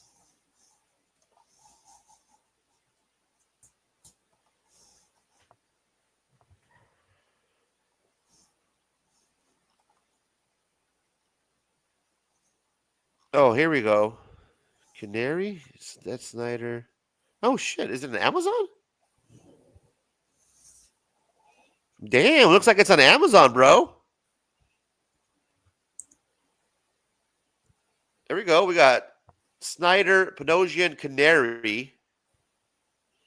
Why does that sound so During familiar? the final days of the gold rush, one mining company in Utah pulled up radioactive uranium, and then the mine collapsed on itself. Legends sprung up about the mine being cursed or even haunted. Now the frontier is closed, and the gold and silver mines have dried up. The country is becoming civilized, and yet one stretch of the Rocky Mountains, a terrifying new kind of violence, is suddenly emerging. Random killings, people going mad, and murdering neighbors, classmates without real cause. When a schoolboy kills his teacher with a hatchet, holy shit. And a famous federal marshal named Azrael William Holt is called to investigate the killings. What he and a brilliant young geologist uncovers stranger and more horrifying than anything. Let's take a look. I like how Amazon gives you like a little preview.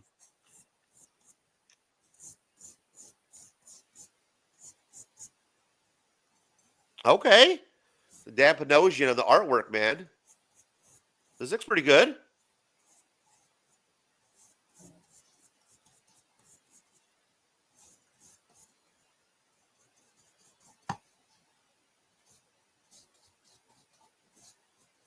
Nice. Wow. Yeah, real gruesome here.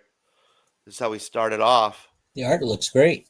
I think. Yeah, artwork does look real good. I don't remember. Good old Western tale. Eating breakfast, cracking open the egg. Good shit. Good recommend, Derek. We're going to have to check this out, man. Canary. Snyder. Dan Panosian. And it looks like it's only fucking $15 on paperback. $14.50 on Prime. Should have this here in a couple of days. 2-day delivery. Give me 15 points on my credit card. Nice. Good recommendation, bro. Good looking out.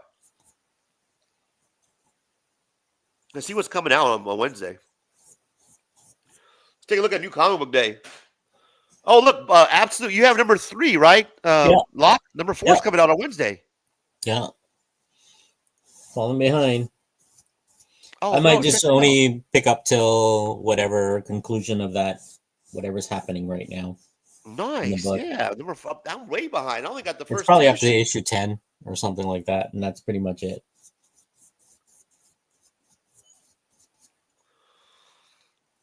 Oh, was that the wrong one? Was I looking at the wrong one? 2023 from Dark Horse? No, that was the right one. Right? I think so. Was it from Dark Horse? It is Yeah, Dark it's gotta be Horse. the right one. Yeah. Yeah, so we got Batman number 4 that's coming out. Damn, I'm 2 behind, bro. I'm that far behind. Yeah. Well, I'll have to wait, man. I'm not gonna. This is a sick cover though. Look at this shit. Damn, this is dope. Let me make that a little bit better.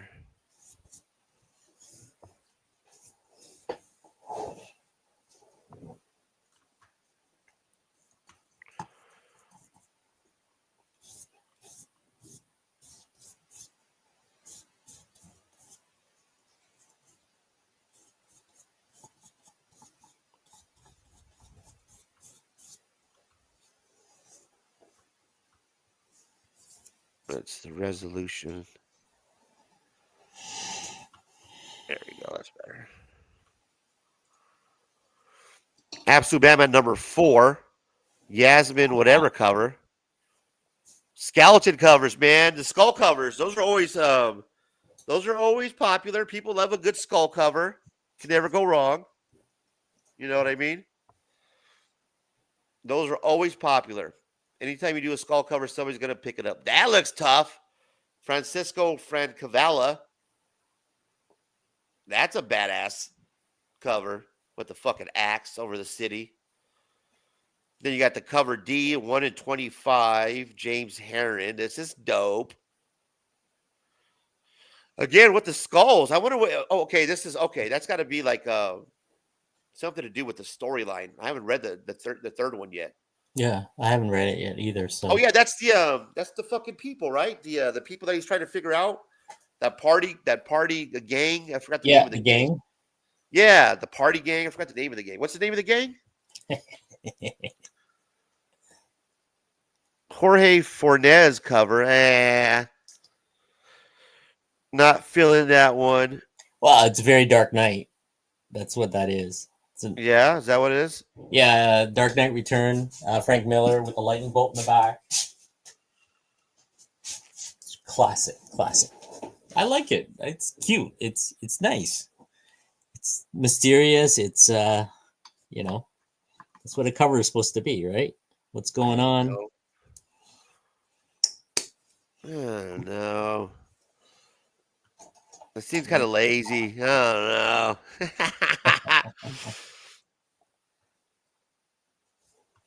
Those are my comics. I added DuckTales to the list, huh? Well. The Amazing Spider-Man. Uncanny X-Men number 8. Holy shit, I got 6 and 7. So number 8, I'm not that far behind. That's not bad. Let's see what the number 8 looks like. Raid on Gray Malkin. This looks pretty dope. This is a good story, man. Yeah, if you're not reading Uncanny X-Men, I would definitely pick it up. Man, it's worth it. That's one of those ones that if you have a small pull list and you're not sure what to read, you want to narrow it down, this is a really good story. They're doing a good job with the reboot from the Ashes or whatever the fuck they call it. This is a 1 in 50 Miguel Mercado Gambit Virgin variant. This is sick.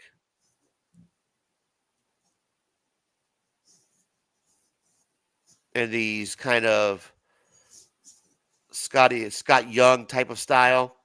That was big for a while, man. Now it's Mark Spears. You know what I mean? If it was Scotty Young, that style. Now we got Mark Spears. We'll see how long that Well, that's what I mean. I think it's going to be his year. Then next year will be, hopefully, it will still be his year. But we'll see. I mean, you had the year where it was Peach Momoko. You had year of what's his name, Ardman, and all the other guys, right? So. Yeah, Peach Momoko, Scotty Young. Now you got Mark Spears. Yeah. So yeah, there's always a hot trend every year, and Mark Spears was definitely it, man. It was his year. We'll see if that does carry on. You're right. Yeah. Or if there's any other new artists that comes along with their own type of different style, because it seems like that's where it's leaning towards. Yeah, but I mean, it's let's see how long variant cover lasts, right? So that's really what this stuff is.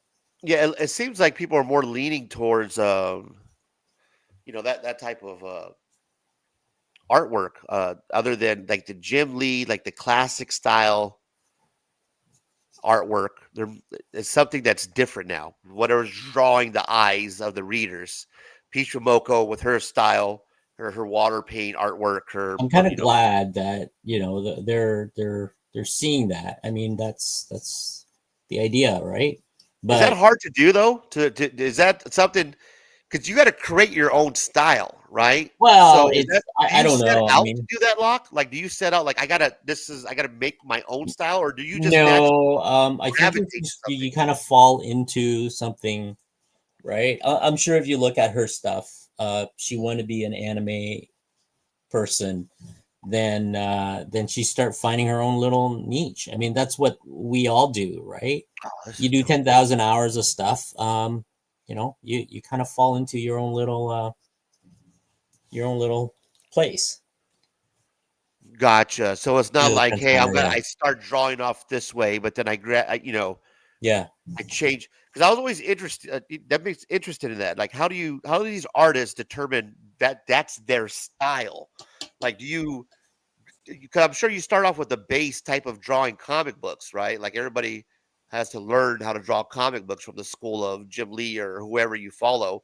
So, is it that do you learn from a certain person who teaches you to draw a style, and then from there you form, the Scotty Young or the Peach Momoko, and then you Well, it's like anything, right? I mean, like it's the same thing, right? If you're into rap or music, somebody teaches you how to read your notes, how to do blah blah blah, right?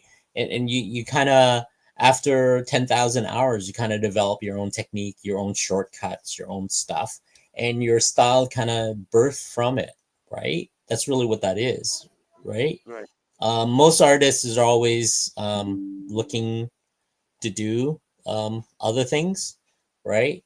Like for me, I like exploring media. I like doing paintings. I like doing right whatever I can get my hands on. At least I want to grow as an artist, even though I'm like 53 now, kind of thing. right. But that's my thing, right? I'm always exploring because as a creative person, like you'll see Peach Momoko, for example, her style, right? As she gets older and more stuff, maybe her style will gravitate to something else, right? Like we saw if you actually look at Frank Miller's original work when he way when he was doing the Daredevil, I mean his work looked like Jack Kirby. Then as you get later on, then he starts to form his own style, which is the Sin City. You know what I mean?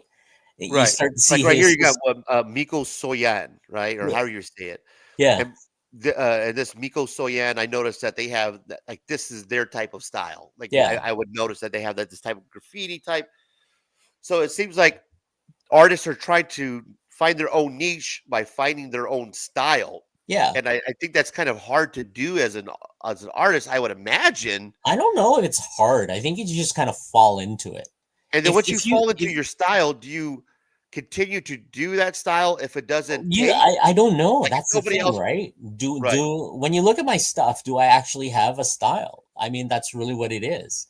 Do I have like because I'm all over the place, right? For my stuff, I'm all over the place. But I was influenced. Let's put it this way. The term is influence.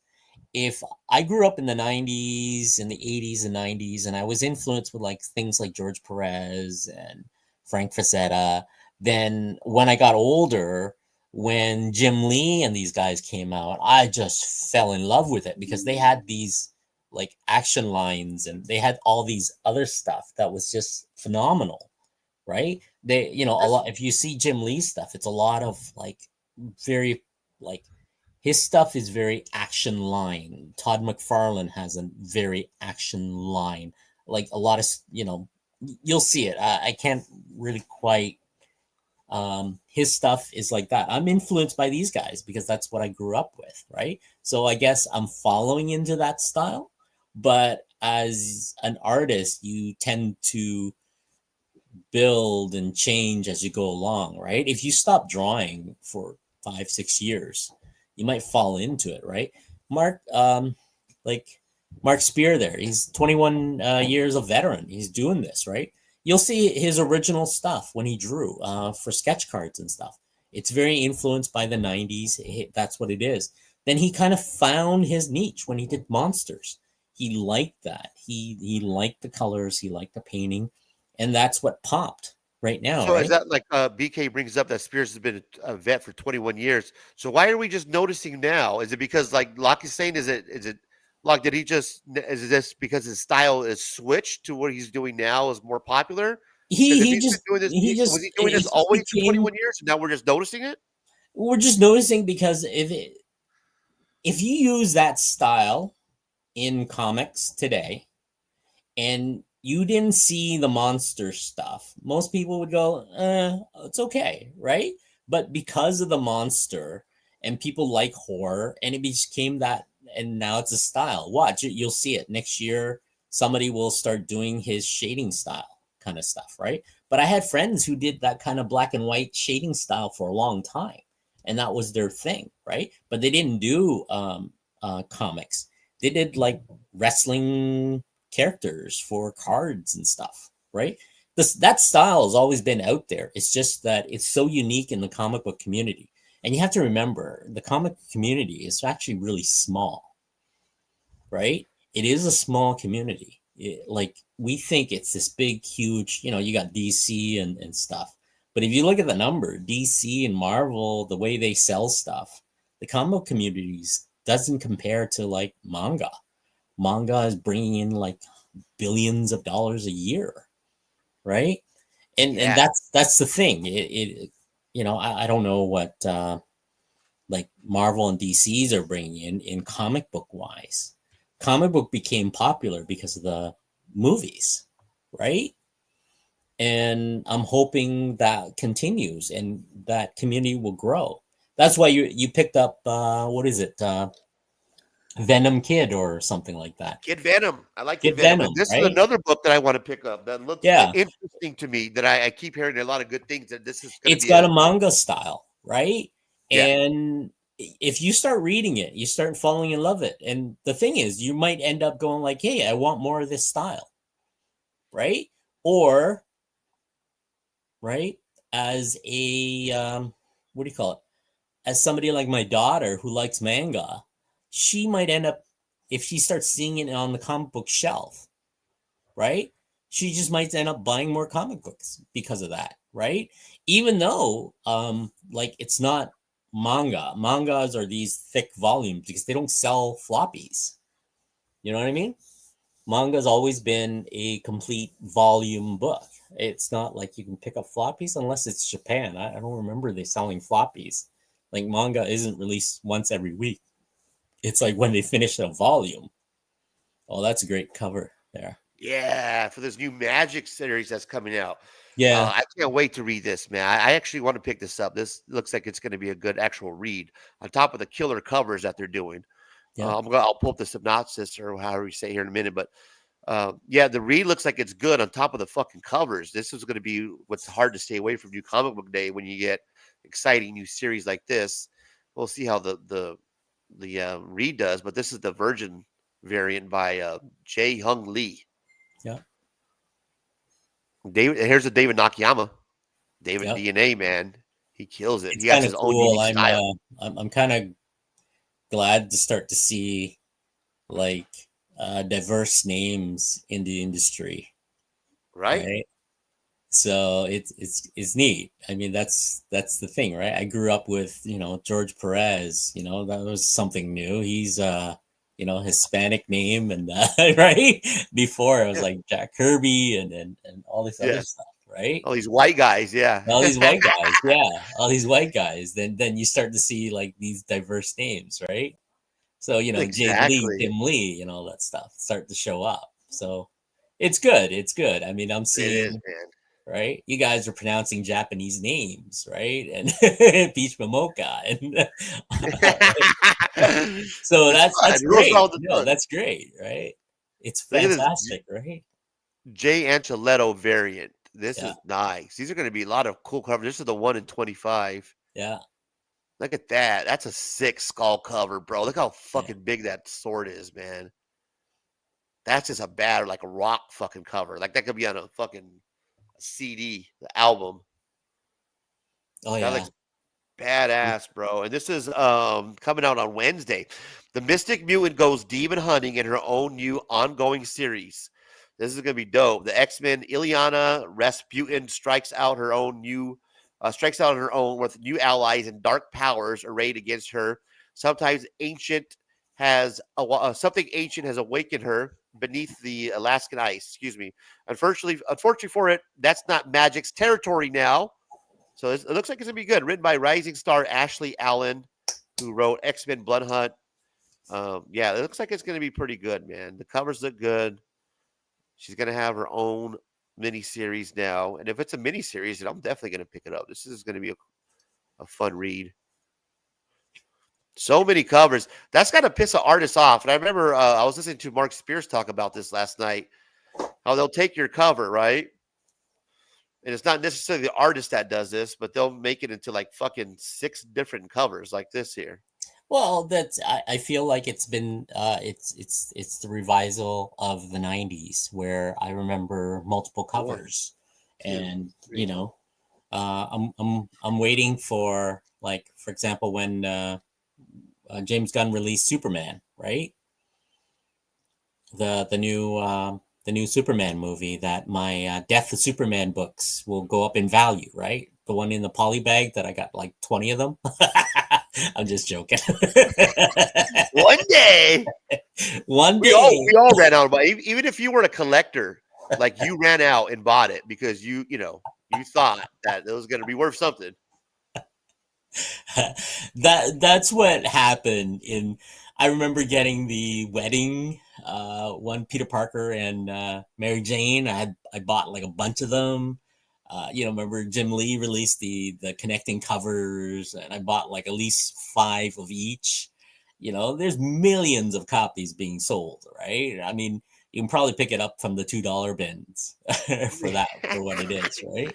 Like for me, it's like I don't collect because I saw, like, I buy a cover because I know, like, I'm not specting. Is that the word? Right. Like I'm not doing that. I like the cover because I like the cover. Like, don't judge the book by its cover, but in comics, it's judge the book by its cover, right? And that's the point, right? The more, if you go and you pick up Absolute Man 4th printing, and you already picked up the other 3 printing, then they did its job, right? That's it just got to piss artists off, though. 1. Well, 2, I hate to be the guy who 3 of the grinds same away. cover, man. Like, Yeah. what the fuck? Yeah, I think that's a John Boy. That's a John Boy. I They paid you for 1, but we got 3 out of you. Yeah, right. Yeah. Hey, Locke, I'm gonna showcase you real quick, man. I gotta take a piss. I'll be right back. Yeah, no worries. There you go, guys. I'm just waiting for paint to dry. So there you go. There, the camera's focusing in. So that's what I'm doing. It's a lot of layering right now. So it started out with like some stuff, and I'm adding white and bringing that up. But I'm gonna bring in some blacks soon, and I'm thinking of using a color pencil. So I want this sandy, gritty look to it. Now I'm debating on the back of this if I should do like a red, like as if the city behind him is on fire kind of stuff. So, like what was that? All Hallows Eve kind of thing in The Crow, right? So I want that, and I think I'm gonna put more of a purple glow in this area. Maybe I'm just debating. I want to bring in this. So I want to make this look like black leather, and I think I'm gonna do that with the color pencil, like as if he's wearing some stuff. But as you can see, I'm hiding the detail because if this is not the focus is up here, right? So this is where, as an artist, this is what I'm looking at, right? Hey, Hector, or yeah, Hectorus, right? So that's what I try to do for all the pieces. I'm trying to see what is the focus point and stuff. That's why I stopped for a little bit. I'm thinking about it. I'm going, okay, like as an artist, when you go in and you're doing a cover or anything like that, you kind of figure out in your head how you see it, or what you want to see in the lighting and stuff. So here, for example, like the hair, right? If you guys ever watch this on the restream, you can actually see how I did it. It was just like some blues. Then I went in and I mixed some blues with some violet, some purple, right? And it became a little darker. Violet. Yeah, violet. And as you can see, I'm letting the exposed area. So I just use the brush and I paint in the dark area and letting the brush and everything else is kind of like I'm playing with your eyes to cause that kind of texture. It wasn't done on purpose. It was just done. I can't explain it. It's something, if you do this enough, you kind of start seeing things and you kind of do it subconsciously. So like anything, if you want to start drawing. That's what I recommend, right? So now I just got to figure out, okay, do I use black to go in here? Or should I use something like a brown or a darker purple blue in here just to create? Because if I bring in the black, everything is going to look really, really dark. Like, so while he's taking a piss. So here, if you watch the Beyond Wednesdays show, there we go. It's all right? You can actually see me paint this live. It was all red at first, and I started doing the blacks. And once you bring in the black, everything kind of like pops, right? And the yellow helps. But a lot of it was these were white, and I quickly see. You can see my paintbrush stroke. It's when you're looking really close, you don't really see anything, but as an overall image, just putting a little bit makes it look like there's a shine and a shape to it, right? And that's it. That's what it is. It's all about trickery. So, have you found your style? You found your style? I don't know. Is this my style? Around? I don't know. Is this my style? I think so, man. I think you got your own unique, Yeah, I mean, like I can do style, right? It's like the Niobe cover that I did for his book. He wanted like a battle scene instead of the typical girls standing next to each other, or so he wanted what was represented in the book, right? So as an artist, like doing these, pretty much these are called pinups, right? Like the cover of Magic, right? The idea here is you see that on the rack, and it's supposed to draw your eyes, right? This is Leslie Lyrics Lee. Yeah. I always wondered, because this is a big time collectibles variant. Yeah.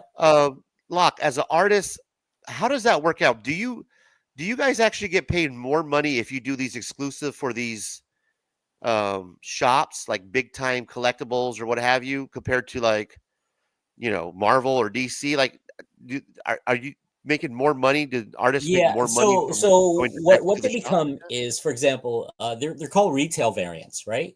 Retail variants is when a retail shop or somebody that does exclusive, and Marvel will let you do 500 to 1,000 if you want, right? I think I forget Marvel or DC, between the two. Some companies will give you, like, you have to do a minimum, right? Most of the companies will give you like a 500 to 300 on average.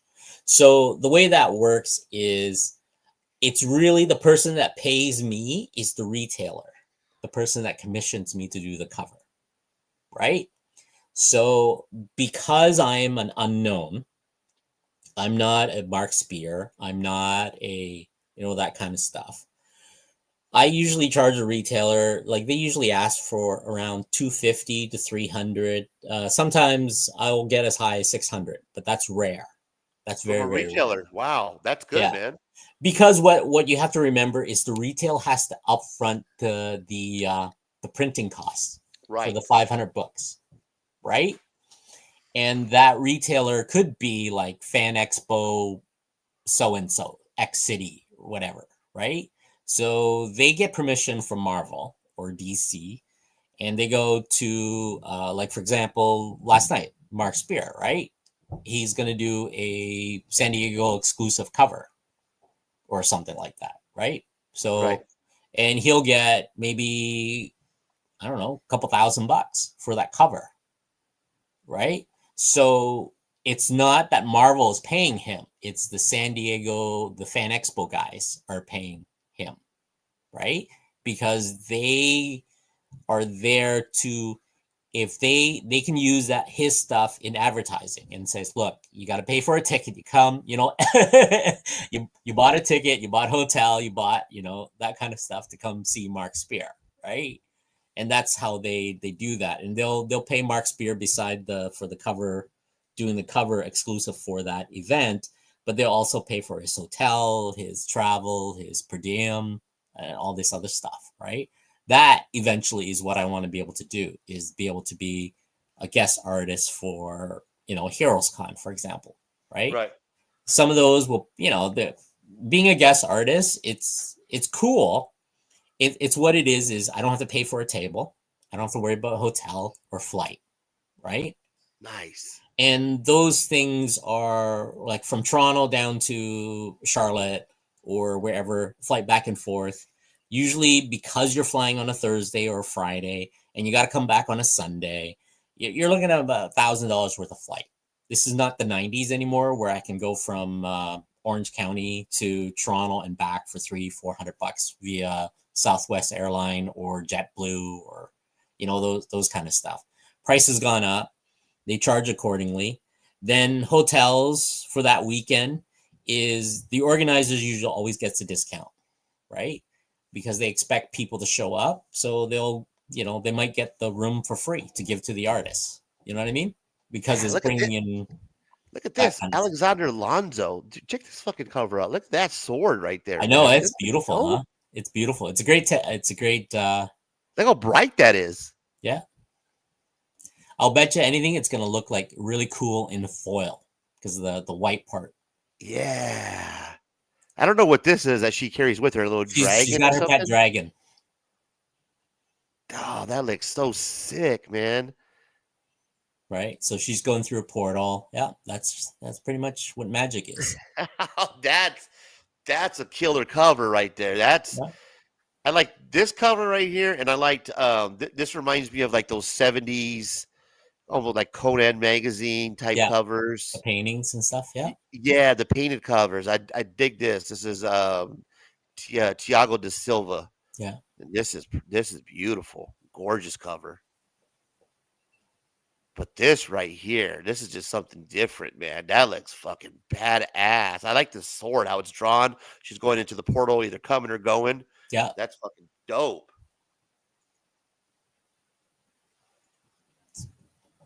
Yeah, I always wondered that. If you made more money off of, like, you know. I do make more money off of retail exclusive because it's usually the retail that upfronts it. It's not Marvel. It's not DC, right? It's the retailers. And most retailers, they're willing to pay that price because that gets you into the store. That's the point, right? So it's the calculation involved, right? Like you and I would, if you own your own store and if you have the money for it, yeah, everybody wants to do a retail exclusive because the idea is to bring people and walk into your store, right? They come in, they pick up that one book for $5.99 or $6.99, exclusive only in that store, right? But you're going to walk out buying statues. You're going to walk out buying trading cards. You're going to buy, Funko Pop. You're going to walk out with other stuff because you're waiting in line to pick up that book from the artist who's there to sign or whatever the stuff is, right? It's really, at the end of it, it's all business, right? Yeah. And speaking of all business, now, one of the rants that I dropped was about comic book being woke and what the right can do to kind of right the ship and what they need to Yeah, do. I remember that. That's pretty funny. Sticking together, and the conclusion that I came down to is that artists, and I want to get your opinion is on my rant about that the artists, what they need to do, instead of fighting with each other and have all this in-house fighting and all this shit that's going on behind the scenes, why can't the artists and the writers create a union? Does that sound too far-fetched? We tried, but the problem is who controls the market, right? You can create a union all you want, right? You can create the union for whatever the stuff is, but if Marvel comes around and go, no, I'm not going to hire anybody from the union, because the way Marvel works and DC works is you pretty much work for hire. You're not getting benefits unless you work in the Marvel office. You're not, if you're an accountant in the Marvel office, you're going to get benefits, you're going to get healthcare, you're going to get whatever the employee stuff, because you are doing full time.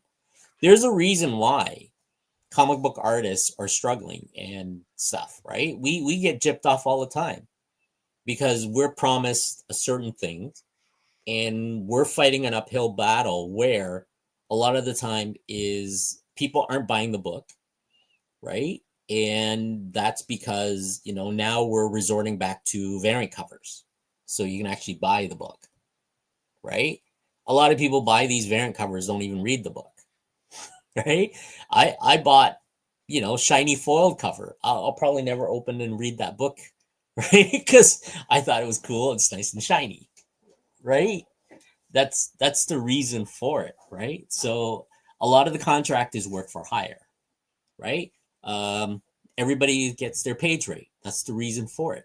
If somebody turns down a page, like a page rate, right? I swear to God, there's like 100 other kids younger than me, faster than me, and probably can do the job, right?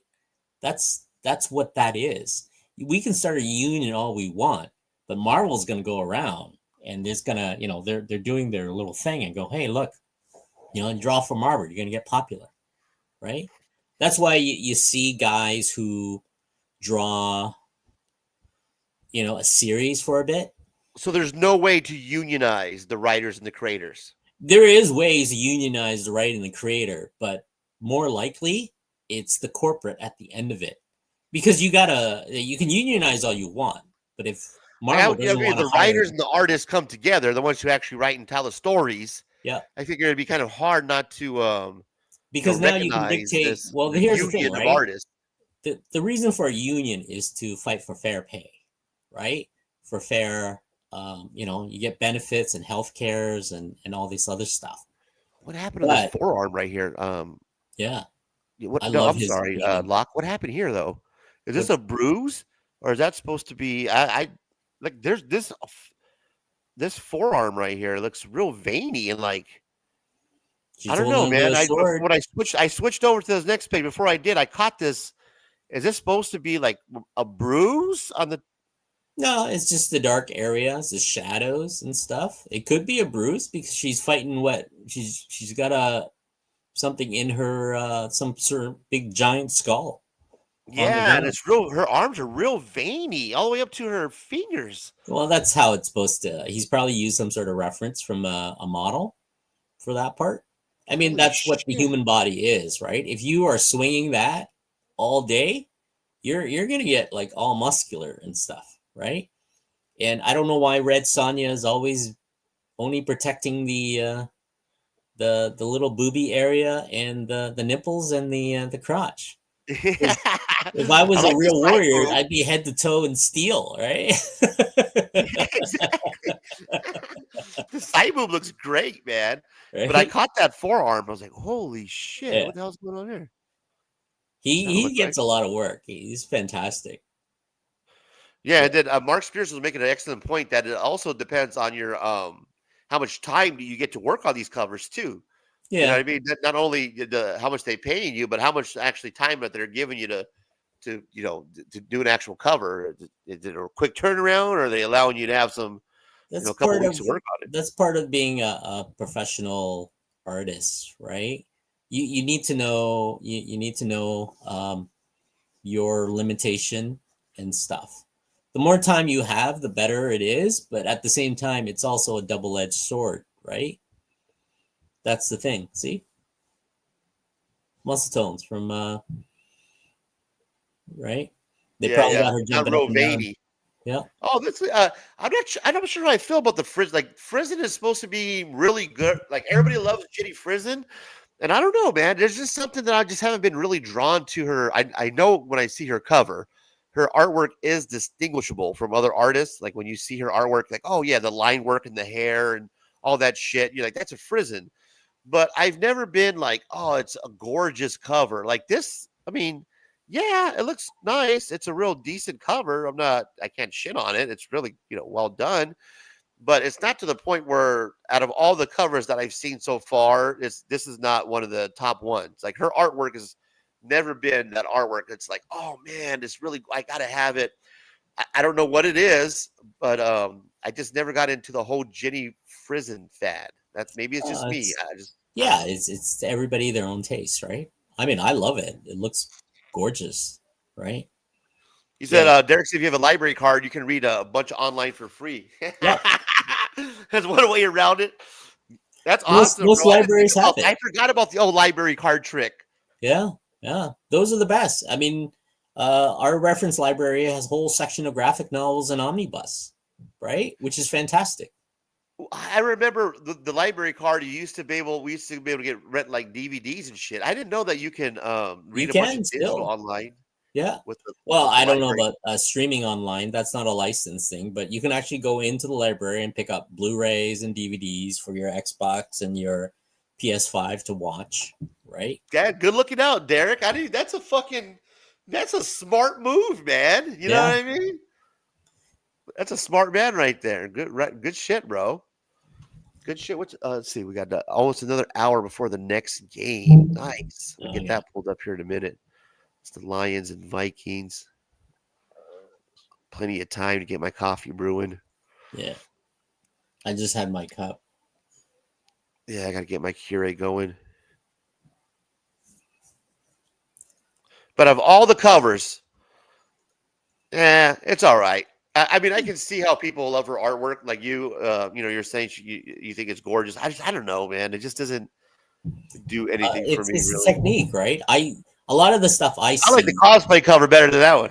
Yeah, the cosplayers are always fantastic, right? I mean, I love that, right? It's very I like the Lisney, the Lisner covers better than the Frizzin covers. I don't know. Yeah. Red Sonja. It seems like anything, booby books, Red Sonja, those are what's selling. It seems like any type of variant, any type of sexy cover.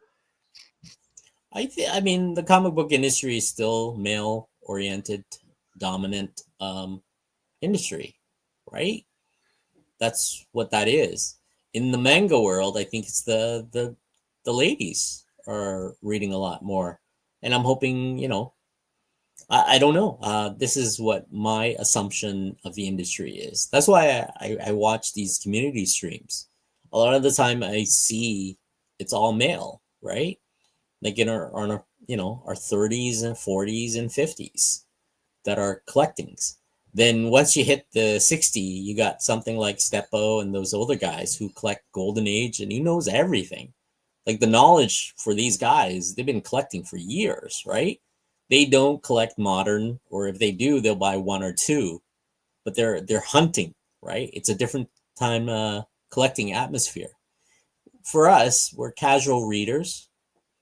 We collect what the covers we like, and we'll read the book, right? I don't see myself buying a book just so I can slab it, right?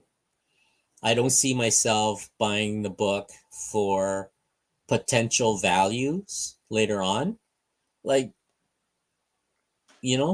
those are the that's what I do, right? I mean, I read the book because I like the story. I read the book. I pick up a book because I go to my LCS. Do you have any graded comic books at all? Any graded? The only graded one was a friend of mine gave me my own book that was graded. Right? And that's the only book you own that's graded. Is your own book. That's awesome. That was my own book. It was a gift for a badass, birthday. man. I didn't know, right? I didn't know. Speaking of that's I was gonna say that's some shit that that Larry would do. Naomi, man, yeah, exactly. Yeah, right? He's like the only shit I own is my own slam book. Naomi, Right? the eBay store. What up, Right? Naomi's? Like Hey, a man, lot the of my link is books. at the top if you want to stop by, brother. Yeah, I have what do you call it? I have signed books, but they're personal to me, right? I have the Secret Wars series signed. I have the Wonder Woman signed. I have these signs, and that was because I got lucky. I was a guest at Niagara Falls Comic Con, and I'm sitting next to George Perez. You know, I was there with all these legends, and I was awestruck. But I didn't know they were going to put me next to these guys, right? So I have these books. Like, let me. Well, then people are also getting like protectors to slab their own books. Like I got this soft slab, like shit like this, that retailers are selling now, that you can pick up, where it's it's not graded or nothing, but Yeah, it's it's just something that it's presentable. You can put on your wall, on your shelf. yeah. Right? You know what I mean? Just get a You don't have Mylar to have a grade on it, and I think that's for a collector like me that likes to read. Yeah. This is kind of cool, like the soft slab or those protection cases that you can put in yourself. What do you call those?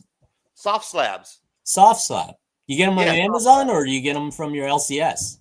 Man, I got them from a I think it was called Deaf or Health Destroyer was the name of the whatnot seller, and he sells these for $12 a piece. And every new comic book day, whatever new comic book day comes out, he sells them in these soft slabs, and it's guaranteed. Supposedly, if you send this in, Always wear protection, Derek. yeah. And here's the thing: he's like, if you send it in, you're guaranteed to get a 9.8. So if you want to get this I graded, get you. Okay, so it's not something that you just buy your own and do it yourself. no, it comes this way. So it comes this way in the soft slab, but the gimmick is if you want to get it graded, that you're supposed to be able to take this and send it in, and you're guaranteed a 9.8, or you could just keep it like this in the generic soft slab. Right. Yeah. Yeah. It's like here, right? So I got a George Perez Wonder Woman #1. Oh, let's take a look. Right? So that's what you're looking at. Nice. George Right? Perez signed. Nice. But I bought this when I was a kid. Right? I bought this when I was a kid. And I'll never slab it. I mean, I feel like wrong. And then, I'm sitting next to him. This is like, for me, once I pass, my daughter can do whatever she wants with this. That's really what it is. She can put it in $1 in the garage sale and sell the whole box for $1. I don't really care because it's not going to affect me, right? But this is like, I have a bunch of these books where signed by George Perez, Jim Shooter, Mike Zack, all these, I got Ty Templeton because I was in his class. I got Mike Ruth's stuff. I got R.B. White. I mean, a lot of these are my friends. I got original arts and stuff, right? But they're very personal to me because that's how I collect, right? It's very personal. I don't collect because I knew Wonder Woman was going to be, this is just the annual, I think. This is just the annual, yeah. I have the #1 on my wall, right? I have them all signed with the, I have the Secret War series all signed and the whole bit. And that was because I got lucky. I knew I was going to be at the con next to these people. And that was the last time I saw them, right? But yeah, I don't buy books because I know it's going to be worth in value 20 years from now. But 20 years from now, I might not be here. Right? That's the thing, right? Everybody collects in their own way. And, don't I find the YouTube community who collects these are the serious guys knows about the keys. I'm learning all these terms, right? The keys, FOCs, and I didn't bro. I had no idea what the fuck FOC was. Yeah. until I seen a show talking shit about me. Right. And I was like, wait a minute, what the fuck is FOC? Exactly. Right. Yeah, I don't final know all the order cutoff. terms I guess too, this thing was right? invented at some point after I stopped collecting comic books, like in the 90s, early 2000s. I don't know when the FOC was invented, but I've never heard of the FOC Yeah. until I fucking started collecting comic books again a couple years ago. And they're like, yeah, man, that's the time that you gotta submit your order before it cuts off to have your Yeah. books like from 2 weeks from now or some shit. I'm like, what the fuck? Wait a Yeah. minute, explain this to me again. I mean, that's what you know. We're learning the terms, but again, I want some of the stuff that these guys have, but sometimes I'm looking at it and it's like, oh, it's in a slab. Do you buy it? Because can I crack it open and read it? Right? I want to see the inside. That's really what it is, right? I love these guys. You know, they get the books. They can, yeah. This is a beautiful Vaporella cover, man. This is a sexy Vaporella cover. I've never seen something like this before. This is where this is where you said, yeah, I'd have to nipples. Remember that? Make the boobs a little bit bigger. Yeah. This is what we're going for right here. I swear, somebody feed her something because I don't think she has an organ inside her. Right? At the end of the day, you know, somebody's got to massage her back because this is a cover, man. You got the nipples, sticking through. Yeah. You know, it's a little cold where she's at for Vaporella. It's winter time. It's January, so you know. I love the coloring. The coloring on that. That's gorgeous. I like how I've noticed a lot of artists tend to cut off like around the kneecaps. Well, is that right? You don't want to draw a kneecap, right? It's easier just to cut it off right at the thighs. Oh, it's you have to remember there's only so much room on a 11x17 board, and most people want to see hips and thighs. Yeah, we don't want to see kneecaps. We want to see bony kneecaps on a comic book cover.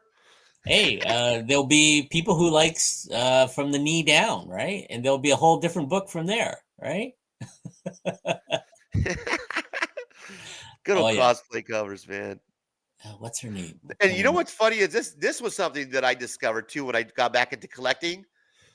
As cosplay covers was a hot thing. I was like, well, you know, that's cool. I enjoy that. It's like bringing the Playboy penthouse feel to comic books. Yeah. So you know, I mean, and then you get these models that get some work because a lot of nerds will buy those up. Yeah. This is the 1 in 7. That's a weird ratio. 1 to 7. I'm usually like 1 in 10s, 1 in 15, 1 in 20. Even 1 in 5s, but a 1 in 7? That's weird. Huh. Why not 1 in 5? Why 1 in 7? I think that's the ultraviolet one, I think. Yeah, this is cool, man. And you're saying that this is so it's drawn a certain way to give it the ultraviolet look. It's just painted normally. Afterwards. It's just painted normally, and they do the coating at the printing process. That's where they do the coating. Okay. Yeah. Gotcha. It's just the ink and stuff. It's I not guess like you gotta find the right cover in order to add that layer of ultraviolet, right? Because otherwise it's not gonna look cool. Yeah, it's like that Batman Full Moon, the one that's glow in the dark kind of stuff. So you have to paint it and draw it in a certain way, right?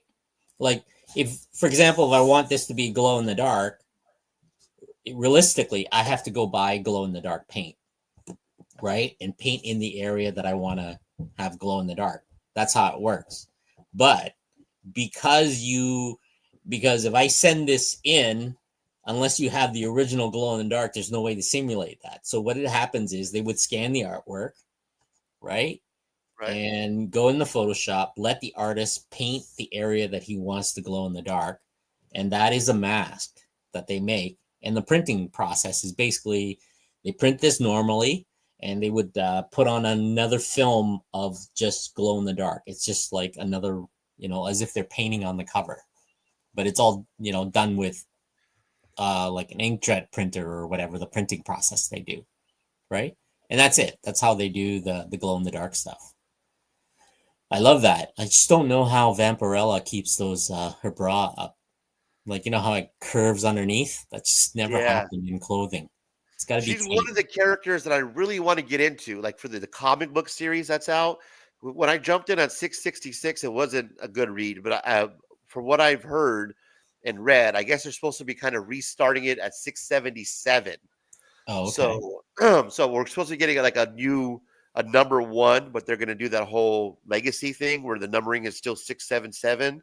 Yeah. But it'll be like number It'll one. probably be a new story arc, right? That's where Yeah, that one's so going. that's what I'm waiting for. I'm waiting for the new story arc because when I tried to jump on that 666, I couldn't. She was it was like a dream that was kept on reoccurring, and you kind of had to know a little bit of the backstory before, and I didn't. I was trying to jump in, so I'm hoping that they kind of have a good jumping on point with the number one. Like it's like any book, right? The thing with like the Marvel comics, that's why there's omnibus, right? The omnibus goes all the way back to the very beginning. That's why they're printing it. So, right, each one of those omnibus probably got like 5 or 6 story arcs, right? But imagine if you were a collector at the time, right? You jumped in the middle of issue 74, right? You wouldn't know what's going on if the arc already started at issue 70. You know what I mean? You're just reading near the end. That's really exactly. That's why I don't collect any X-Men books anymore, because the last X-Men was 92, 93 was when I bought those books, right? Everything else is, afterwards. Now, if I knew that X-Men 352 is a new story arc, maybe I'll jump in, right? Right. From there. And that's why I picked up the Uncannies and then the new X-Men, because it was I was like, cool, they're redoing it. I could jump in, and thank God it was good. Yeah, right. So yeah, that's where like anybody who out there who collects, right? Collect on based on what you read. I mean, if you're there to collect on spec, that's your thing, right? Because I can't answer any of that, because everybody collects based on what it is. Yeah, and I know neither, you're bro. I don't. Not only that, it's just that I don't know enough to be a spec guy. I'm barely fucking figuring out, like me and you, like what FOC is, what a key is considered. I was showing books off on halls before where I'm like, oh, this is the first appearance. They're like, that's not a key. I'm like, oh, okay. I better shut the fuck up. I don't know what fucking keys are. You know what I mean? So I'm just, I'm not to the point where I can tell you or know how to. I don't. To me, it's just like stocks, bro. I don't know enough to be a guy who's on Robinhood app all day. I'm not that guy. I got my 401k set up through work, and you know what I mean? Yeah. That's how I fucking roll. Same thing with my comic book collecting, man. I don't know spec. I can't fucking tell you what's a good key to buy, blue chip key for long term. I can tell you what's cool to read, like when Derek was pointing out some cool trade paperbacks, that we're talking about. I can tell you that. All-Star Superman's a good read. The Uncanny X-Men series is a good read. I read Rick and Morty volume 2 and 3. That shit was hilarious. So that's where I'm at on my collecting. I'm not to the point where you need to buy Amazing Spider-Man, enter number here, and hold on to that for long-term investment. I'm not fucking. I don't know if I'll ever get there, because I don't know if I probably will. I mean, like maybe after just years of collecting, it's just knowledgeable, I guess. Yeah. You mean if you bought books every day and stuff, right? You follow your series and stuff like that, then that's great. I mean, that's what that is, right? I mean, when I was in my 20s, I would have told you the Extinction series, what issue, what happened, and what stuff. But that was at the time when I was reading it, right? They introduced new characters. It just never occurred to me they were called keys or something when they brought like Longshot in and introduce a bunch of all these other characters. I'm just looking for something. Maybe I'll get G.I. Joe. That's a cool read. I picked that up. That's the Energon series, right? That's the man. Even the Transformers. I stopped reading the Transformers like back on 6 and 7, so I'm gonna have to wait to start picking those up in trade paperback, because I'm too far behind now for me to start picking up all the floppies. I literally have to pick up like 15, 10, 15 books to get caught up. And at that point, it's trade paperback time. You know what I mean? I'm too far behind at this point. But it is good. The Cobra series was really good, man. those 4 Cobra miniseries that they did, that was a killer way to introduce Cobra. That was sick, man. The way they introduced him as a badass killer, not this fucking, cackling clown like on the show. I was like, dude, the way how he controls all the weapons, how he's like kind of like a Tony Stark, when it comes to the weapons. And he just has shit up his sleeve. Like no matter what, he figures a way out of it because he's, he has like all these gadgets and gears that he can fucking just use at any time. Yeah. Badass, man. They did a real good job of introducing him. I was like, holy shit, Cobra's fucking bad. Here we go. See, Derek has a point right there. It happens. Yeah, it happens organically. You read something and like a certain artist or writer start looking into their other works. Then you buy more. Then buy more. Explore from there. No right or wrong way. Just do your thing. Yeah, man. Yeah. Good advice, brother. Like again, coming back to Vaporella, I want to get into I want to buy the covers because they're beautiful, but at the same time, I don't want to buy it just because they're beautiful covers. The reading wasn't good. I want to wait until the story. Yeah, you're a reader. You are a reader. That's really what it is. You collect because you want to read the book, right? I mean, the covers are beautiful, right? I'm a cover artist. I like shiny stuff, right? You give me a foiled cover, and I'll probably end up buying it. But that's my addiction, right? Right. And you know what I would what I like to do, Locke, and what I want to start doing more of that I've gotten away from is picking up things like the Marvel renditions, because I like to collect that way too, like the shiny covers and the stick covers. Yeah. But I found out through my year of collecting is I like doing that on a smaller scale, like with the sketch cards and with the Marvel rendition trading cards. Yeah. I really enjoy that artwork on a smaller level like that on the trading cards where I can hold it in my hand and flip through it that way. A whole lot of art at one time. And I can see the back of the card. I can learn something because it usually has, a first appearance or a comic book or a cool costume on the back of the card. And I really enjoy that because you have a lot of it at once. And there's something about holding an actual card in your hand. There's something to it, like kind of like when you hold a comic book. Yeah. I enjoy that way. And I think I'm going to start buying more of like the trading cards because that artwork I can dig, for its cover buying. Because I really get off on fucking the trading cards, man. For some reason, I don't know what it is, but I really enjoy touching trading cards and the small art. I think it has to do with the scale of the artwork. It's amazing to me that you can fit, that much detail in such a small space. You know what I mean? Well, I mean, it's you have to remember a lot of the artwork originally, unless it's a sketch card, right? A lot of the artwork started out at 11 by 17, and that gets scaled down. You see a little more detail. Oh, there. Hey, Naomi. Hey, what it do, Naomi. comic book gurus? What it do? Welcome to the show, my guy. All are welcome. All are welcome. Wrong one. We're here Welcome to the fucking show. There you go. It's Razor Rant Sunday. Let's go. This is it, man. This is Ceasefire, the last Ceasefire Sunday. So, what do you mean the last Ceasefire Sunday? What are you talking about, Willis? Well, we had you missed the fireworks. We had Sticky show up underneath his troll names of Bob. What's his troll name? Yeah, Bob is one of his troll names, and then he created a fake profile with my picture, my Facebook profile picture, and he used that to come in as my name after I took Bob out. So yeah, I knew it was gonna happen because of the Razor Rant, but yeah, we had the Sticky showed up as his little troll. Are you sure it was him though? Yeah, 100% positive. Did he confirm it? No, he's trying to drop information that I know about me that I know he knows because he knows that I'm a dispatcher for a garage door company, a pretty big one, like nationwide. Yeah, but he knows that. And he's trying to share that in the chat. It's on my Facebook though. I don't hide. I'm transparent of who I am. Yeah. So yeah, he's trying to use that like, oh hey, how is dispatch? So I know it's him because he's using that information that he tried to use before. So he's basically trying to dox me. At the same time, he was giving me shit and making a whole fucking video about me doxing him. So it's it's hilarious, man. Has he put out a new video recently or anything? No.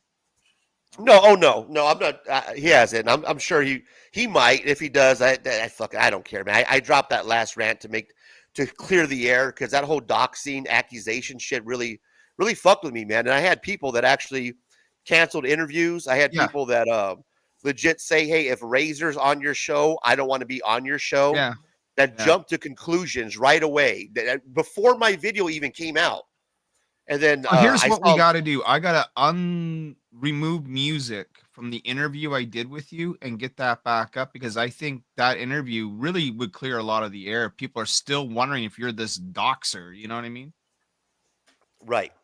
Which we know that to be untrue. And what pissed me off was that he made all those accusations about me being a doxer, and I'm going to do this, and I'm going to release this information, and watch his video. And when that didn't happen, he took his video down. And it pisses me off that, if you're going to make accusations and you're going to call somebody out, strong claims about somebody being a doxer, you leave that shit up as a man. You don't fucking take that down. If that's your claim, you're going to come at me because I'm a fucking doxer and I'm going to release your information, then don't take the video down. Don't backstep. Stand by your word. Be a man. Stand by your word. Don't fucking try to come at me and label me something, and then you take that shit down. That just shows me who you are. It shows me that, for one, there was no credible information. He was I'm going to sue you. We know that that's false. I never doxed him, so he has no legal grounds to stand on or come at me. And for two, we know that this guy is a troll in the first place. Oh, wow. The biggest troll. Yeah. And to side with him, to say, thoughts and prayers, Sticky, for your family. And I can't believe Razor would do this to you. Before my video even came out, it pissed me off, man, because it made me look like I'm this person who I'm not. And showed me in the comic book community who my real friends are. And I had to just clear the air, because it was at the point where people didn't want to show up on the show, and people were saying, hey, if you're doing that, I can't be around. And this is before my video even came out. Yeah. Well, I think people are very knee-jerk reaction sort of people, especially when it comes to these things, and they'll hear one. It's like the people that read the headline but never read the article, sort of like, you know what I mean? Yeah. I'm like that. What's up, Christian? Thanks for stopping by.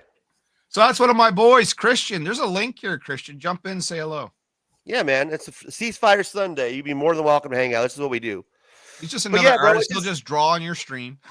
You know what I mean? No, that's cool, man. But yeah, it just pissed me off. Like, if you're going to make an accusation about somebody, right, as strong as doxing, and you make this whole video where, an individual plans on releasing information about me, and, goes into how you help kids and this whole front, right? And how you want to present yourself. Remember? It's not like that guy fools from the Rudolph everybody. cartoon. Bro, I called people out earlier. There's comments in there. Oh, thoughts and prayers, Sticky. I'm sorry for your family has to go through all this. I'm like, what the? People are easily manipulated. It doesn't take much. Same people that have been on my show that promoted themselves on Ceasefire Sunday. Same people that have reached out to me on Instagram that we've had conversations. They're not even friends with Sticky. Don't even know the guy, right? I've had him on my show. I've had conversations with them. And the first thing they do is jump to conclusions with somebody they have no idea of. They've never even talked to. But everyone's scared of the bad PR, Razor. That's what it is, right? That's what it is. Yeah. They don't even look to see if the bad PR is true or not. They just worry about their own image. Oh, yeah. And that's why I made this the last Ceasefire Sunday, bro. Because if you notice, let's be honest, early on when I started off the Ceasefire Sunday football and comic books, and I'm going to continue the football and comic books, but this is it for Ceasefire Sunday. It was with the intentions of trying to bring the community together over beef, over drama.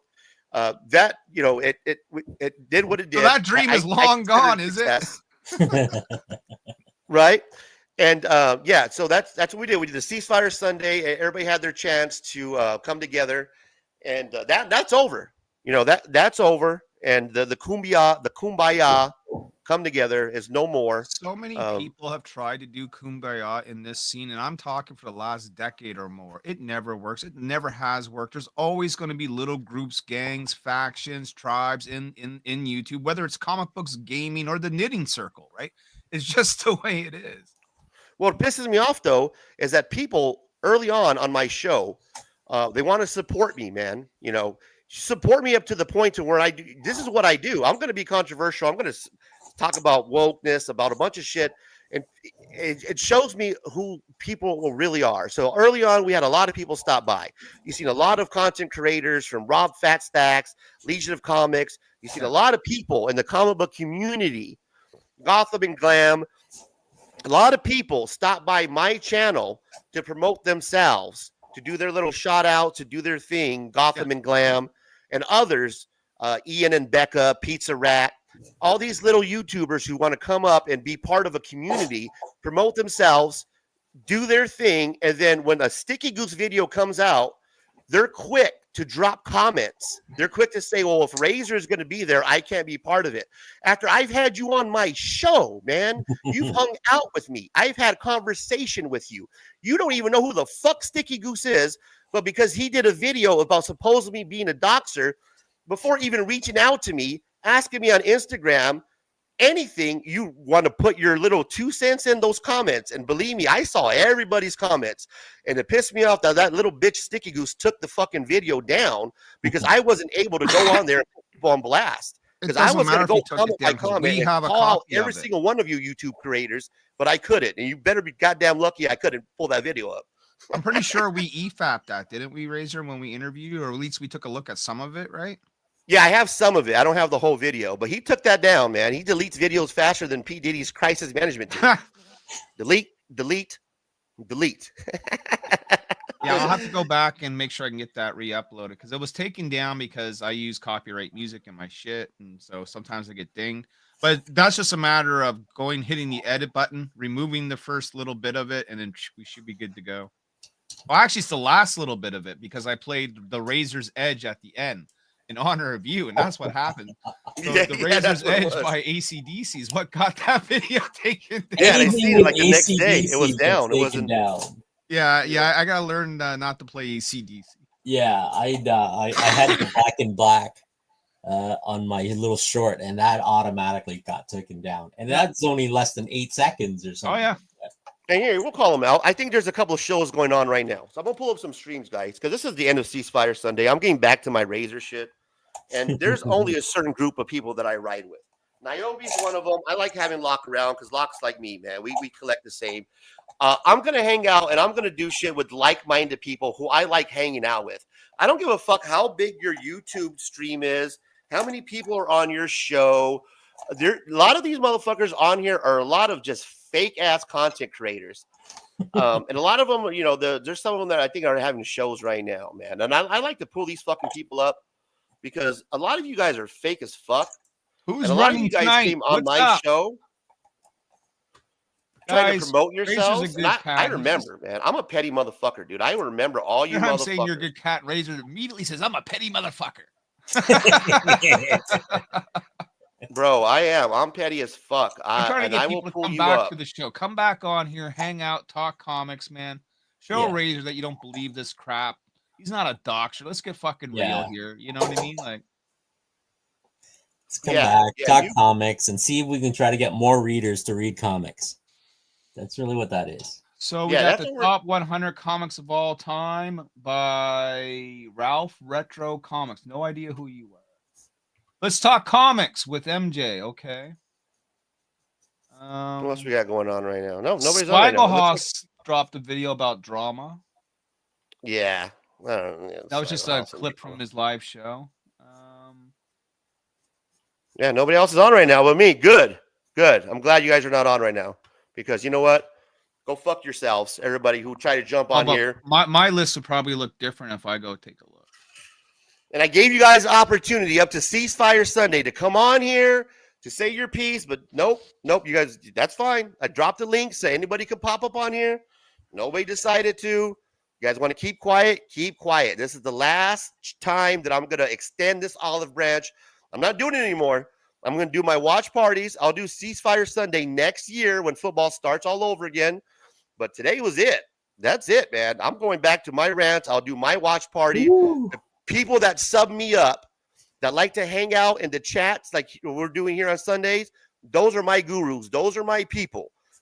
That's what I'm rolling with. This is my format. This is what we're doing now. You had your opportunity. It's no more. You content creators, I'm coming after you guys. I'm done with you guys fucking coming on here, backing me up, and then all of a sudden you see Sticky Goose's comments, Gotham and Glam, with your cringe ass fucking boyfriend who was drunk as fuck on my show, over talking Rob's fat stack, couldn't get a fucking word in because your stringy haired, psycho looking fucking boyfriend that was stalking you from the corner. That's no wonder you don't do any more videos with them, because that motherfucker was cringe as fuck. You guys could go fuck yourselves. Putting those comments on there, oh, prayers and thoughts, and I feel sorry for your family, Sticky. Go fuck yourself. I don't ever want to see you come around my show again after I had you on twice. And you ain't never been on Sticky Goose's show. He ain't never have you on your radar. You've been on here twice, and you never even reached out to me. Wonder what was going on with the whole doxing situation. So Gotham and Glam, we're going to check you off the list. We don't need you on here. We got Christian in the back room. We got who? Christian. My boy Christian. Yeah. Oh, you're in the back? I don't see you down here, Christian. Oh, maybe the he link's jumped up at the top, brother. I'll add you to the stage. Come back in, man. Beef it. In my comments replies, it says Sticky Goose video has been made private. It could reappear. Yeah, so it means it may not necessarily be deleted, and at his whim, he could put that back up at any time. Yeah, we'll see. We'll see. I mean, why would he delete it in the first place, or why would he make it private? You know what I mean? Well, he might have gotten legal advice from the wife, who happens to be a lawyer. Exactly, so because I didn't dox him. Yeah. Right. So he made false accusations at me, right? Basically, claim I was going to dox him. They're false. So therefore, I removed the video so that there's no type of legal. Right. And that's just a guess at that, but I'm probably not that far off. Christian, thanks for stopping by, my guy. I apologize for not seeing you earlier, brother. My bad. Ah, that's cool. Welcome to the show. Thank you. What's up, everybody? Hey, we got to do this properly, brother. It's your first time. Comic stream now. Razor's It's Christian's first time on the show, guys. Just welcome properly. Welcome to the show, Christian. Welcome to the fucking show. One's in the chat there. If it's my show, two's in the chat. If Razor's lost control. Yeah. I don't care, bro. This is the last Ceasefire Sunday. I'm done with it, man. I try, Niobe. You know I try to be cool, man, and try to extend all the branch. I try to do this, let's talk about it on Sundays, but you know what, man? Once I saw that whole doxing situation and people were quick to judge, people in the community that I was trying to reach out to, it pissed me off, man. It left a fucking sour taste in my mouth. Bro, Christian, what do you got going on, brother? This looks dope, man. Explain to us what you got going on. These are my characters. It's a homage cover that I'm doing for my next book. It's based off of Will Patacio's 281 Uncanny X-Men.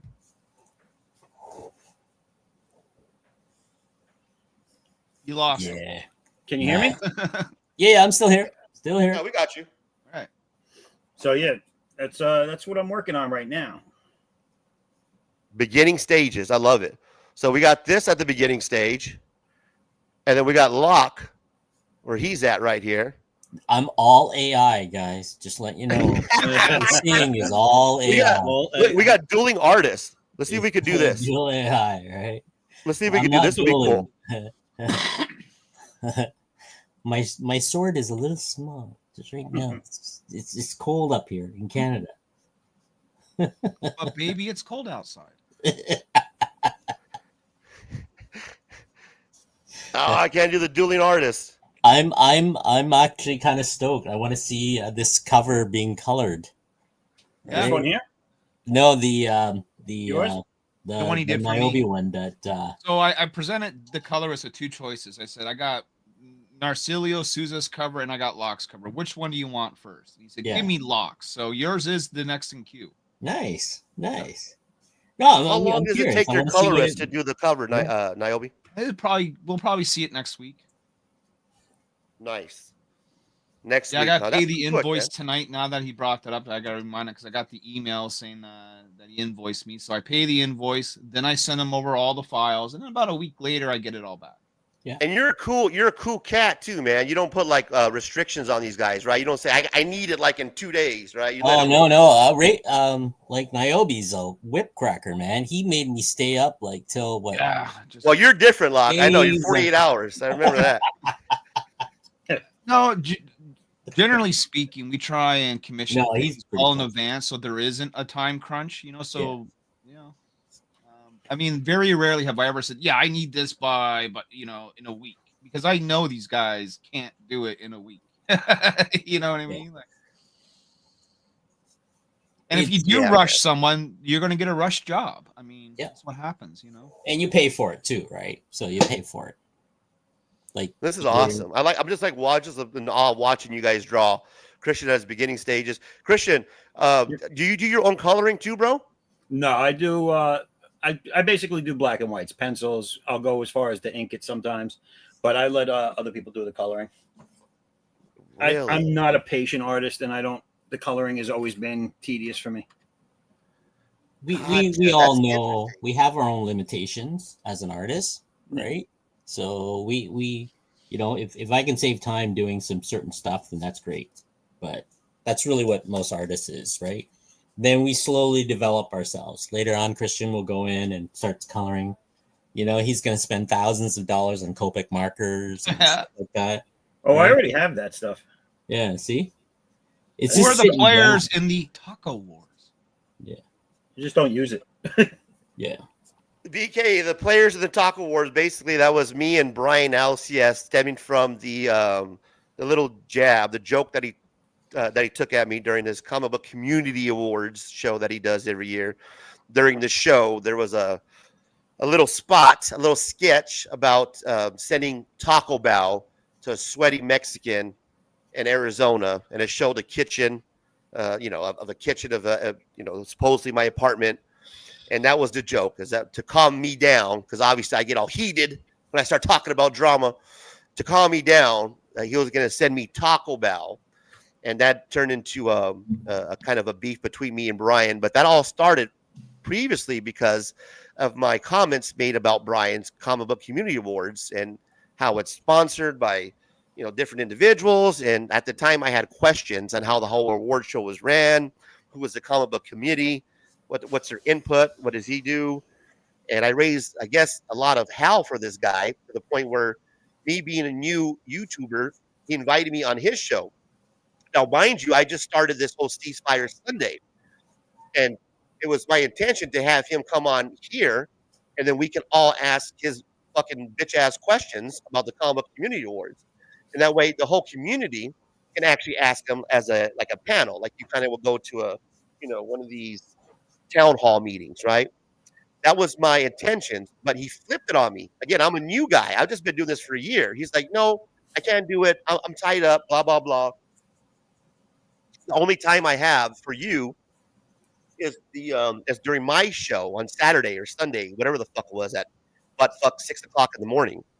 So, of course, me being a nice young YouTuber who wants to get the scoop as a drama reporter, I'm like, yeah, I'll show up on your show, not knowing I'm going to be fucking totally ambushed. I'm going in with the intentions of asking 3 questions and one from Whack Comics as a joke, and getting out of there. Like 3 legit questions that I have concerns for that I didn't know. I'm new. I want to know. I think anybody else like myself who doesn't know, who's new to the awards show, or the community awards, they might have these questions. Maybe they're dumb questions. Maybe they're easy clearable. Maybe there's something that you can clear real easily. So I had these 3 questions prepared, and it was a total ambush. A total ambush. I was cut off. I was attacked by his minions, his comic book community minions. We all got minions. Yeah, it was a whole thing, bro. And that led to me dropping more videos and more rants about him, calling him a puto, calling him a little bitch, coming after his, his manhood or whatever. And so he, being the ungeneric, unoriginal person that he is, put together a skit that I'm sure he had no input and put together. I'm sure he probably asked somebody, because I know he doesn't pay anybody. He probably had somebody do it for him for free, right? So he puts the skit in about this whole Taco Bell situation to take a jab at me during the biggest award show that the comic book community has. He took that spotlight to take a shot at me. That was his way of punching down at a young YouTuber, couple hundred subscribers, because I pissed him off. So fuck that guy. Fuck that guy every day. So those are the players in the Taco Bell Wars. Just wait for the Taco Bell War Strikes Back Part 2. That's right. Then Return to the Taco Bell War. Oh yeah, because I will drop it. I'm petty like that. So once the award show comes rolling around again, I'll make sure that he hears about it, and I'm gonna put every those sponsors on blast Hey, because Razor, who the if I fuck's ever gonna want win, to sponsor that shit after that? if I I wouldn't. ever win one of those, I'll make a speech for it on your behalf. Yeah, I'll take it award. Take the awards, but fuck sponsoring it. Fuck, Right. who's gonna want to give him money after that? I don't know. If you want to sponsor Well, Brian's LCS award show after that bullshit, then be my it's go ahead. fun. But I don't think it would be a good idea. Let's just say that. You should start your own reward show, Razor. Comic Journey. What happened to Comic Journey, man? Comic Journey was talking about starting his own award show. And Comic Journey's been MIA. Like, has anybody heard from Comic Journey? Yeah, he was on the stream a couple nights ago. I was on there with him. He's having family issues and he's trying to sort up some stuff with his mom and dad and all the other stuff. So, yeah, we were just reaching out, making sure he's okay. He should be back soon. He's still dealing with a lot of stuff, right? Yeah, that's cool. I'm glad that you gave me that update because I did check in. I sent him a text message. He's not reading any of that stuff. He's off. Yeah, I figured. Now. So I totally get it. I just want to make sure that the guy's okay. Yeah, because I like CJ, man. I like Comic Journey. He's one of those guys that we need in the comic book community. He's funny. He's feels like neutral parties and stuff like that. It's fun. I like. Yeah, he's one of those guys that you want to hang out at a party.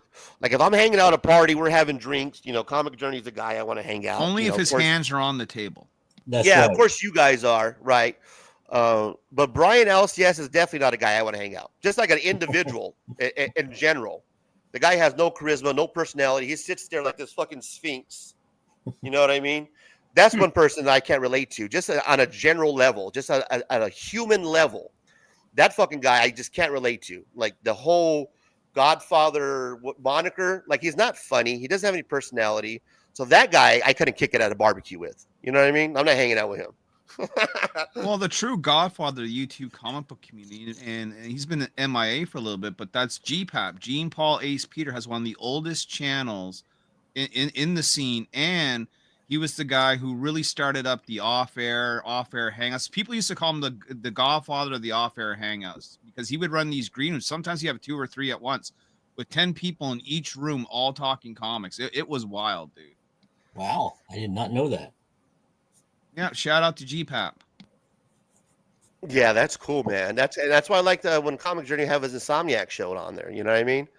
You have a group of people on there for like hours at a time, and I don't know how he budgets. Like I got to literally get up to take another piss. I pissed like 5 times throughout my show.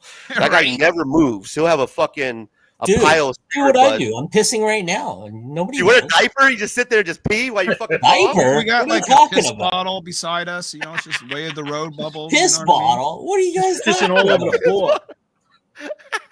What do you think this jug is? Yeah, just make sure you don't kick it. That's right. You got blue pee though. Something's wrong with you. You need to get that checked out. It's what? Lock set up in the shower. That's right. I'm showering right now. It's the golden shower. It's the golden shower. 1 for the hour. The golden shower hour. That's just new. Golden shower, the power shower hour. Answer these questions 3. The stream never stops. Well, Derek, you never cross the streams, just so you know. Please don't cross the stream. Never cross the streams. Yeah, man. I like CJ. He's one of my favorite YouTubers. I'll be honest with you. I don't have a lot of favorite YouTubers. Like I was saying this earlier, Larry. I don't give a fuck who you are or whatever. I don't get that starstruck shit. There's certain people I would put in the category as coolness. Like I would kick it with you. Like you're a person I would hang out with. You know what I mean? CJ is one of them. Brian McClay is one of them. Of course, Darth Lopez, my guy George from the 757 Hustle Show. Like there's only like a handful of these content creators that I would like legit hang out with. You know what I mean? Outside of doing YouTube. Like can kick it, smoke, drink. There's only a handful. The rest of them are, yeah. We have the Speaking Great of the Legend guy, Show in the holy chat. shit, there he is. Comic Journey. Oh my You goodness. talk to the devil and he will arrive. Great Look Legend Look Show at says, there he is. Hey, ladies and gentlemen, he is alive and well. Alive and well. Comic Journey. I am going to drop the link in the chat, my guy. I would be more than happy to have you grace us with your presence, brother. Yeah, If let you'd us like know to what's bless going us. on with the shift there. He's got that Kickstarter's going to start soon. let me Yes, read the get Great on Legend here, man. Show. Talk about your Kickstarter. Let's look at your books. I'll pull up your fucking webpage. Get on here, man. Let me coddle your nuts, bro. What do I got to do? Is this Get over here. Kickstarter live right now? I talk about not it's- kissing nobody's ass, it's, but I'll coddle your nuts, brother, because we're brothers. He's You know doing what I these mean? ash can the stuff. love I that I thought have it was kind of cool. Right, but does he have like a campaign that's up and running right now, or is it still in the works? Yeah, he got the No, it's still Kickstarter that's live. coming out. That's going Okay, it's live coming here, out, yeah. January, I think 15th or some shit. So Good. hopefully he can give us the information about it, and we can back our guy Comics Journey's comic book. You know what I mean? Rob, the Great Legend Show says, Niobe will tell you never cross the streams. Egon will tell you too. There you go. Never cross streams, man. Shout out to the Great Legend Show. He's another one of those Godfather types of like, he can really tell you the whole history of this entire scene. He was there. Well, for I it was all. saying that Comic Journey should be he was talking about doing an award show, like legit. Like, you know what? Fuck this. I'm gonna do an award show, and I think that's an amazing idea. Comic Journey. I would be behind that idea. I will help you get sponsors on a different level than fucking what Brian LCS can do. We will make it happen. And I'm talking about getting corporate sponsors, like real sponsors. Like, we can do that, man. I've worked with a pretty big company, and I know how to kind of get people together to give me money. So we can put on an awesome award show. Oh, give me a few minutes. Here we go. You know what? Niobe, take over, man. I gotta get All my right, I got you. coffee. I gotta get my coffee, and I'll be right back. We gotta get situated for CJ, man. Let's leave that up there. I'll be back. So we're just hanging out here, ladies and gentlemen, tonight. We got the Great Legend Show in the chat. We got Derek in the chat. Lords of Brooklyn, BK for Life is here in the chat tonight. A+ Sluts is here in the chat. Luis Mendoza is here in the chat tonight. Guys, this show has been running for 4 hours, but it's only just begun. We're getting started. We're going to have CJ come in after a few weeks of absence. Hopefully he's going to catch us up in everything. Of course, the link is available to you to jump in and hang out here tonight. If you want to be part of what Razor has called the last Ceasefire Sunday, you want to be part of this historic moment, all you got to do is click the link. Click the link and call into the show. Come in and say hello. Come hang out and watch great artists like Christian and Locke do their thing. Come hang out with a 2D cartoon avatar, because that's what you want to do on Sunday night. You know what I'm saying? This is it. Of course, these gentlemen both work on their comics. Christian's got AdX, Unbound Fury. You can back it right now on Fund My Comic. Okay, you guys, Yes, Fund My Comic is a great site where you can go for independent comic books. You can back it there. Locke has got a cover coming out from yours truly. We're going to be announcing lots of stuff here in the next few weeks in regards to Niobe and things of that nature. And just look at what he's doing, man. I don't know when Locke sleeps, by the way. No clue. Like I said, He doesn't. He just draws and pees on himself. that's right. All day. That's Once right. in a while, I LFG, we're do. looking for group. God damn it. We need a tank and a healer. That's right. Man, I've been playing a lot of Stellar Blade. Been loving the shit out of that. Now, Locke, you remember that boss I was stuck on? Yeah. He's returned. Oh, no way. Half his face is missing, but he came back and he's hunting me down. Oh, shit. The baby face tire? Yeah, The baby brother, the face baby tire. face tire. It's been wild, guys. I've been loving me some Marvel Rivals. In 2 days, Fantastic Four speculation is going to hit through the roof. That's right. You guys know why? I'll tell you why. Because the FF, the first family of comics, is coming to Marvel Rivals. Susan Storm looks great. They all look great. Plus, they even have Herbie the Robot. Yeah. So Fantastic Four trailer dropping on January 6th for the game. And I know there's lots of people that are thinking that this game can't generate spec hype, that it won't last. Well, Overwatch has lasted for 8 years and it's still going strong. And Marvel Rivals trumps that in every regard. Plus, they have hundreds, if not thousands, of characters, locations, and ideas that they can pull from to keep that game fresh for many moons to come. So expect Fantastic Four books to get a buzz. That's happening. Jeff the Landshark, of course, has already got his buzz. Luna Snow's already got her buzz. I haven't got a buzz yet. I got to roll one up to get a buzz. I think Razor's getting a buzz right now. Yeah. You know, hanging out with me, you should catch a buzz. Just contact Right? I with all the shit I spoke. Ladies and gentlemen, without further ado, making his triumphant return back to the comic book community, back to the YouTube world. You know him. You love him. We've missed him. We wondering how he's at. Well, he's here. We got him. We're going to bring him back on right now. My guy. You know I'm stalling right here, right? My guy. Comic Journey. Woo! Yay!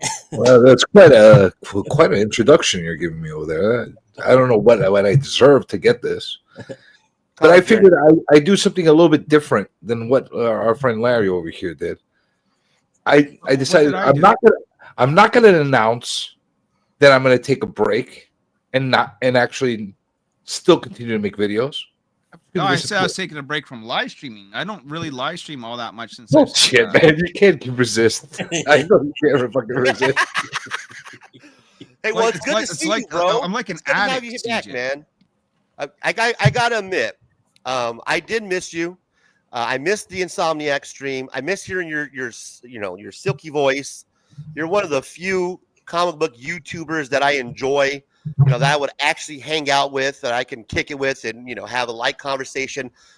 I've been gone since you've been gone, Comic Journey. I've noticed that there's a lot of fake fuckers in this goddamn world, man. And you are one of the realest people in this YouTube atmosphere.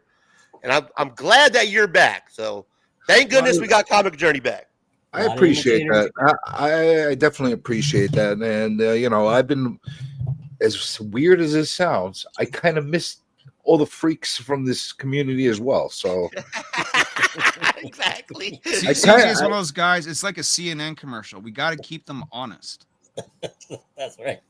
That's what he does. He keeps them honest. I'll be back streaming as soon as fucking life. It has a weird way of distorting things. Especially during the holidays, man. That's when shit always goes wrong, isn't it? Though, right? Oh man, I can't even tell you. I could write a whole fucking book. The shit I've been dealing with in the past couple of months has been freaking book worthy. Let's just say that. Glad you're able to take some time out of that and just hang with the peeps for a bit. Yeah. And as far as the shift is, we're projected to launch. We're still in pre-launch on Kickstarter, but we're going to go official on the 21st of January. Barring January 21st, people. Barring I'm any issues. Link. I'm looking for the Kickstarter process. I want to pull it up here. Do you have it handy where you can share a screen or some shit? Comic Journey, I want to pull it on the screen here, man. Let me try to pull it up and see if I could get it up for you guys. If you are a fan of CJ, you want to get his book. Actually, I should be getting mine soon because he gave one to my buddy Pete. And now that the strike is over, I can actually get my shit.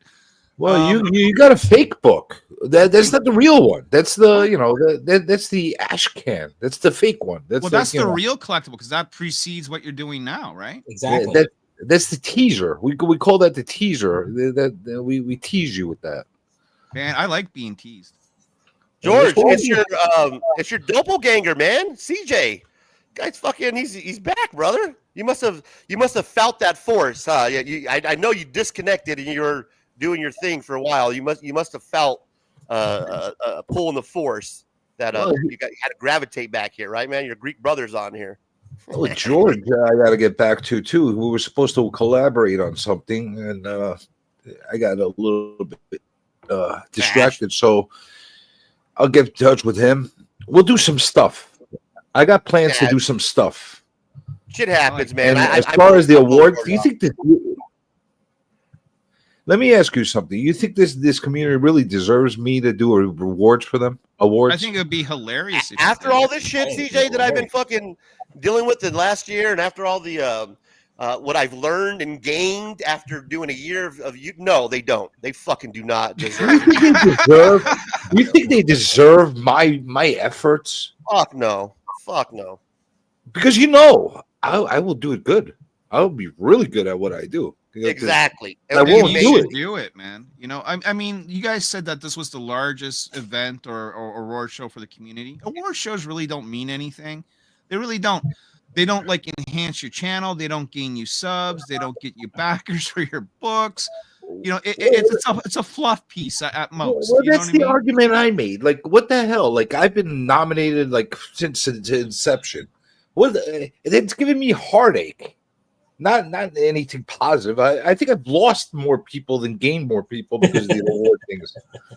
Look, you want to honor a channel you really love. Watch the channel. Engage with its content. Leave comments. Hit the like button. Make that channel your go-to place for comic book news reviews and, in Razor's case, drama alerts. You know.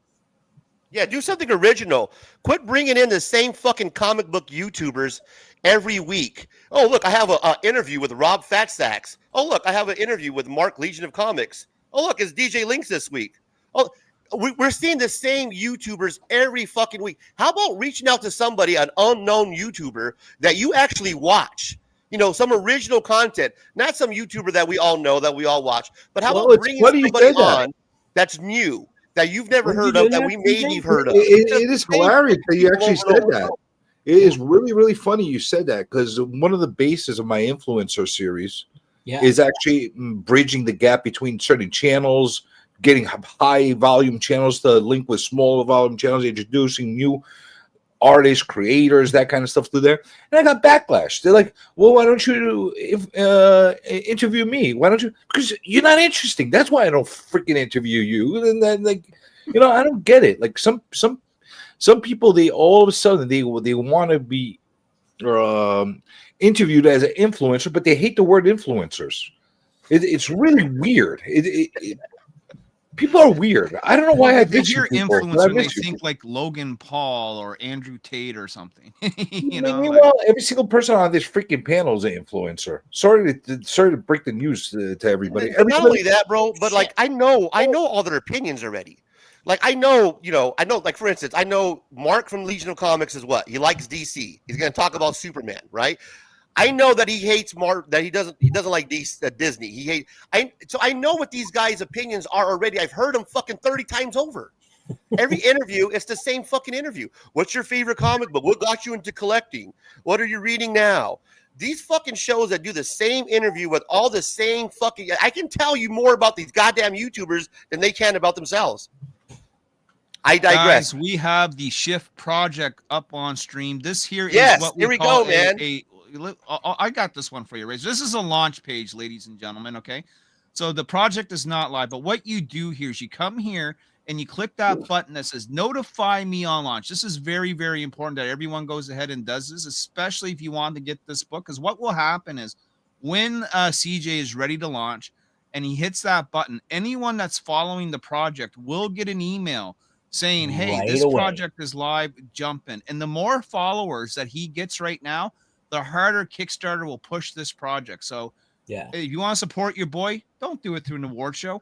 Come here, hit the launch button, hit the notify me on launch button. Let's get this 50 followers to 150 followers. We can do it. See that thank you very much. That actually is the award in itself. Correct. The promotion. You know, I don't know, man. People are weird. Like, why are all you freaking community people so weird, man? With your freaking, let me show you this comic. Why? Because I like it. Why do you like it? Because I have it. Okay, thank you very much. Do you ever see any of those videos where people are showing this shit just because they have it? It used to be a big thing. The Wednesday haul videos were the thing for the longest time. It didn't matter if the book was shit, worth money, none of that. It was just, here's my weekly haul from the LCS videos. Holy shit. You know how much grief I've gotten from people, like, yelling at them? Like, if you're going to be showing me the same shit over and over again, at least be entertaining while you're doing it. Like, you know, seriously. Like, are you not entertained? That's it. I mean, I don't show my collection off a lot because I've shown it 100 times. You know what I mean? Like, bro, if you notice, I stopped showing stuff just because everybody else shows them. And I'm like, no, now I'm not going to show anything. How does that sound? I don't show anything anymore. That's how I'm it goes. not hating on any of those shows. Let's be clear. I'm not hating on Mark Legion of Comics or DJ Links or Rob Fatstacks or insert fucking whoever here. Not at all. I'm glad that they're up there, that they're being interviewed, and I'm glad all these YouTubers want to reach out to them and have them on their show and do all that shit. What I'm saying is, man, there is a lot of fucking channels out there, a lot of other YouTube content that we just skip over. And why not reach out to them? Bring them on, because I know you watch other people than the 10 YouTubers that we just named. Like George. Interview George. Yeah, George. You know why? You know why? Because he's Greek. There you go. Exactly. The fuck? We need more Greek love. Fuck? That's right. What the hell, man? For every YouTuber you guys think you know, there's 50 more doing this. That's just a fact. There's so many people making YouTube comic book content. You will never find them all. That's right. Opa, my friend. Hey, George, ask your wife, bro, if it's cool, man. George's wife, is it okay if you can come out and play? I'll drop the link. We gotta get the okay, man. See if it's okay to hang out, brother. You can come hang out, man. Your boy's here. We don't know when we're gonna see him again, man. We got to take this opportunity. We're sitting here with one of the legends of the comic book community. We don't know what's gonna happen. We don't know if he's gonna take another hiatus for a month and we don't get any fucking CJ. So you better get your fill now, bro. We don't know how long we're gonna have your CJ now. presence around. Well, he's getting ready for another smoke, so you're at least good for about 10 minutes. But I do know that this project is dropping, and it does definitely need more than 50 followers. Here's what's going on. Try to imagine what would happen if a group of artists were given a single script for a comic book and told to create a world as they individually thought it should exist. No boundaries, just imagination running wild. That is exactly what you have here. Welcome to the Shift universe. The Shift is a unique concept and series that takes 4 artists using one writer's script and each build their own vision from it. This is all done without any decision or interaction by the artist through the process. They are all connected narratively, but visuals are extremely unique. It's an amazing experiment showing how individuals' imaginations can take one story into different directions. God damn it. That sounds amazing, bro. Even better when I read it. I'm hooked. I'm in. Maybe I think I should have him as my narrator. That's what I think I should do. We get Razor to do the voiceovers. You know what I mean? That's right. No, Larry's way better. Jump in, George. Look, we got a few minutes. I'll get on. He's getting all dressed up for you, bro. See that? He's going to get all nice and clean for you, CJ. Look at that. Well, there you go. These sorts of comics are important. We have a comic book shop here, and every Thursday they get together at a little local bar across the street. And it's called a drink and draw. And what they do is they'll pass around pages. Yeah. And everyone will draw a panel or a page, and they just collectively put that work together. Dude, that reminds me of when we used to hang out, and we would get together and break dance together. You know what I mean? We would collab with different moves and shit. So we would practice after school. We would have where the ballet dancers, like the dance. I don't know how much money I would pay to watch you do that. Yeah, bro. We used to Razor, I don't know how much money collab with moves and shit. Same way. Can you do the spinner-rooney, Razor? I think I would pay some serious money to see Razor do a head spin. Right? Spin on my back? Do the whole Booker T. I know, I got a head like on a piece of cardboard, like we used to do in New York. I want to see that. Can we see that happen? I think we get some serious super chats here to see you do a spin on a piece of cardboard on your head. Oh, those would roll in, man. But we got to get Razor to 500 subs and 3,000 hours watch time, guys. Yeah. So we can have him spin on his head for a $5 super chat. And some good medical insurance. Right? So he can have it once. And you know what's funny? That I was mentioning this earlier, CJ, and I'm glad I have you on, man, because I was hitting a bunch of topics that kind of pertain to you, not indirectly. But as far as you doing your interview style, I enjoy it because you are the same person no matter who comes on there, no matter who you interview. Whereas I watch interviews, I'm not going to put people on blast right now, but I watch interviews, and they completely change when somebody of notoriety shows up. Insert whoever here. And you can totally see the shift on their personality when somebody of notoriety comes on. And I really appreciate having you around. Listen, they're star fuckers. That's what the problem is. They get mesmerized by, oh, this person has 5 subs. Oh, oh my god! Like people don't Here's realize. the thing: I don't think you have stars in this community. I know everyone likes to think that they're a star, but there really is no stars. The only time I ever been starstruck by anyone in comics was when I met Todd McFarlane. I was a little starstruck then. Outside of that, everyone's just another human being. That's with a how I camera and a feel. mic. But I see it, and you see it, man. When you get a such and such on here, or even just a fucking big name YouTuber or whatever, you can Listen, see you the you want to impress me? You bring me Jenna Jameson at her prime. Then you want to start fuck me? There you go. That's how you're gonna get me. Or Pamela Vanessa Anderson Del or Rio in There you go. '87 is how you're gonna impress me. You give me somebody like that. Okay, now we're talking. You give me Selma Hayek in her prime. Oh, Now I you're don't gonna care. Give me some Hayek now. you give me the Dust Till Dawn Selma that's what I'm Hayek. talking Oh about. my god. Now you're gonna forget Desperados. to lose my composure a little bit. And you'd be like Just a George little Clooney, go, now this is a fucking show. That's right. That's how you're gonna get me. You get me. Well, what's that woman name? She's still freaking hot for her age. The Modern Family woman. What the hell is her name? Oh yeah, Sofia Vergara or whatever. Yeah, all right. You give me Sophia Vergara. That's gonna get me, somewhat impressed. The guy with the freaking stack of comics.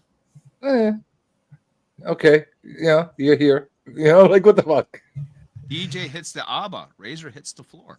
Yeah, man, I was a break dancer, bro. Yeah, fuck yeah. I used to break dance. We used to have our own crew. We would meet and after school where the ballet dance room is at with all the mirrors and shit, the pole that runs along the wall with the mirror. Oh my god, this kid's just going, guys. Who wants to see Razor do a head spin on a piece of cardboard? Put one in the chat.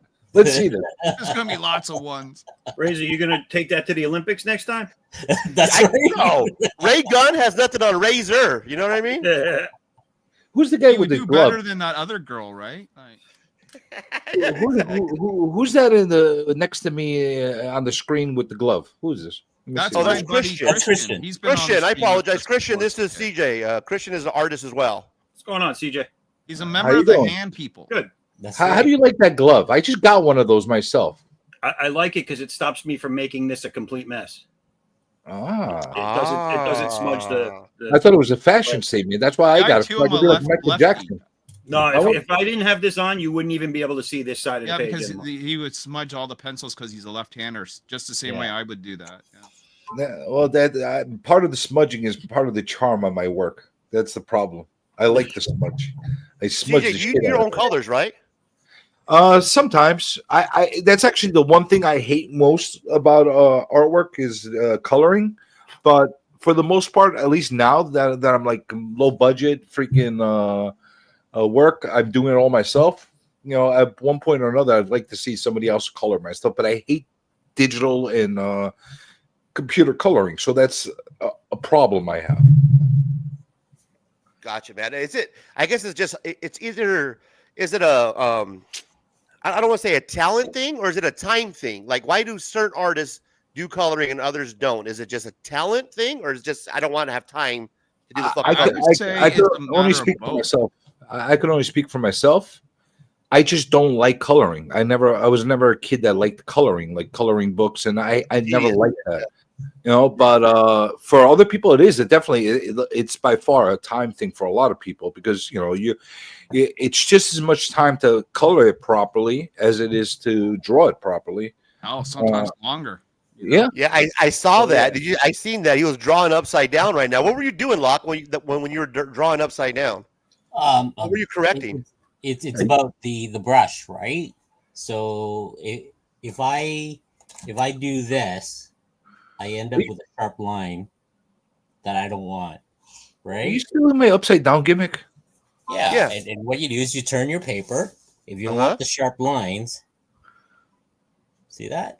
Look, we're learning something, guys. Not just drama. Yeah, we right? actually learned It's something. based on how you hold your brush, and I could have done this way.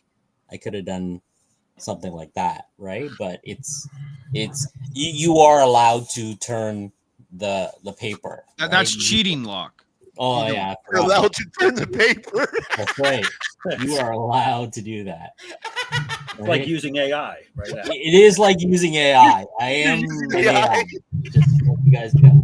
So Coloring is tedious, so like even if you're doing it digitally, right? Like my colorist has a flatter, so he'll flat everything Yeah. first, so that my guy doesn't have to go in and tediously, meticulously zoom in on every tiny nook and cranny to color it. You know, like Yeah. it's a forever process, man. Bro, maybe I'm just stoned, but that was funny as fuck. Malak say, "Yeah, you can't move the paper." Yeah, you're allowed to turn the page, man. You Yeah. can do it. It's Locke's rules. All right, see, like this is something I started coloring, and I hate coloring. You know, I just hate doing that stuff.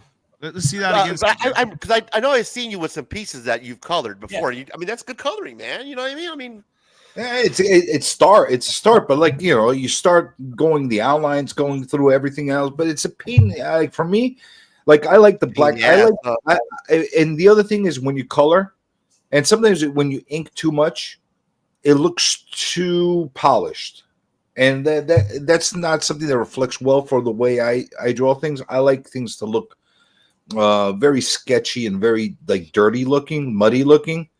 By design, not like you are. I gotta tell you, I love the Kool-Aid Man, and I'll tell you why. Because back in the day of We Love Comics, I'm going back like Everybody loves 8-10 Kool-Aid years ago here. Hey, see, you got to make her boobs bigger. Drinking the Kool-Aid. Yeah. All right. Yeah. Sorry, bro. You got to make the boobs bigger, man. There you go. We'll You're gonna work get on that. nipples now. You're gonna get people asking for nipples. We'll They work lift the on that. nipples out. It's beautiful, bro. Looks great, but it's a little flat chested. Now we're getting there. Boobies.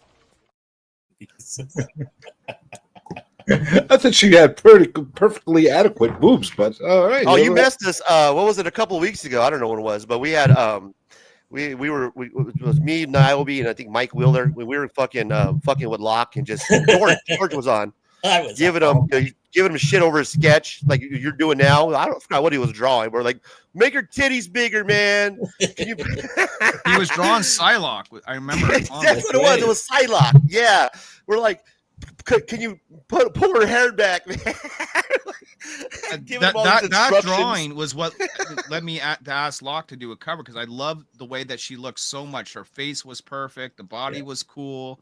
I was like, Locke can draw women. Hey, man, you want to draw a cover? You know? Yeah. But what is it with the boobies? Why are we scared to make big boobies? Like my guy, even Comic Journey, were just like they're regular like B cups. Like my guy. No, these are not B cups, dude. Well, they started off like a BC area. No, these are not. Give me the camera. Like, these are not B cups. You just can't see the indents right now because it's not fully colored. Look at those melons. They're as big as her head. Okay. These are you're right. These are rather large boobs. You know, they're not. You know, the thing is, she's a very athletic type. So, you know, like unless you're gonna fully highlight everything with the colors, you're not gonna see how monstrous these melons are. But you know, a good D, is a very appropriate for a comic character. But you know, if it depends on the build of the character. If you're gonna do a super slim woman, it doesn't look right to throw D cups on like a super slim Catwoman like type of character. Oh, you know, it does. That's even better. She'll fall over. Yeah, top heavy weight. Yeah, you want to kind of make them a little balanced. I know what you're talking about. If you're I drawing don't a like woman, skinny waist and big boobs. That's not right. What the oh, fuck are you wait, talking I about? didn't say I didn't like that, but if either you're gonna draw somebody that's curvy, or you can draw somebody that's like fit. Like it's just like men, you know what I'm saying? Like you're not going to draw everybody the same exact way. You want to have diversity in the characters, saying big boobs, little boobs. There's plenty of like flat women that are walking around. They need love too. Everybody. Razor. See, CJ's woke about boobs. Yeah, I am. I'm very open-minded when it comes to the size of breasts. Like as long as they're appropriate to the body type, I'm good with. Like, listen, when I draw a Catwoman, I draw her slender because why I envision her as a slim cat-like woman. You know what I'm saying? So she's not gonna have D cups. She's gonna have more like a B to C cup because she like fits through like she sneaks. She's a thief. She goes and hides and tries to creep into little places and stuff like that. You can't do that with big pair of jugs all over the place. You get crammed. That could be your thing, though. We were talking about having a note, something that you're known for, like the Peach Momoko style, the Scotty Young, now Mark Spears. That can be your style, though. You can be the titty guy, the guy that no matter what character he draws has huge titties. Oh, there's thousands of those guys already existing. Yeah, I was about to say, I don't think that's a niche that needs to be uncovered. There's many people like that already. Go Z or go home.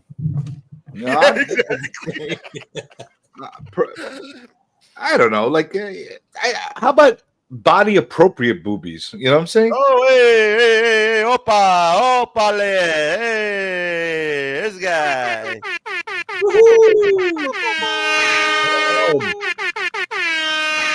Welcome to the fucking show.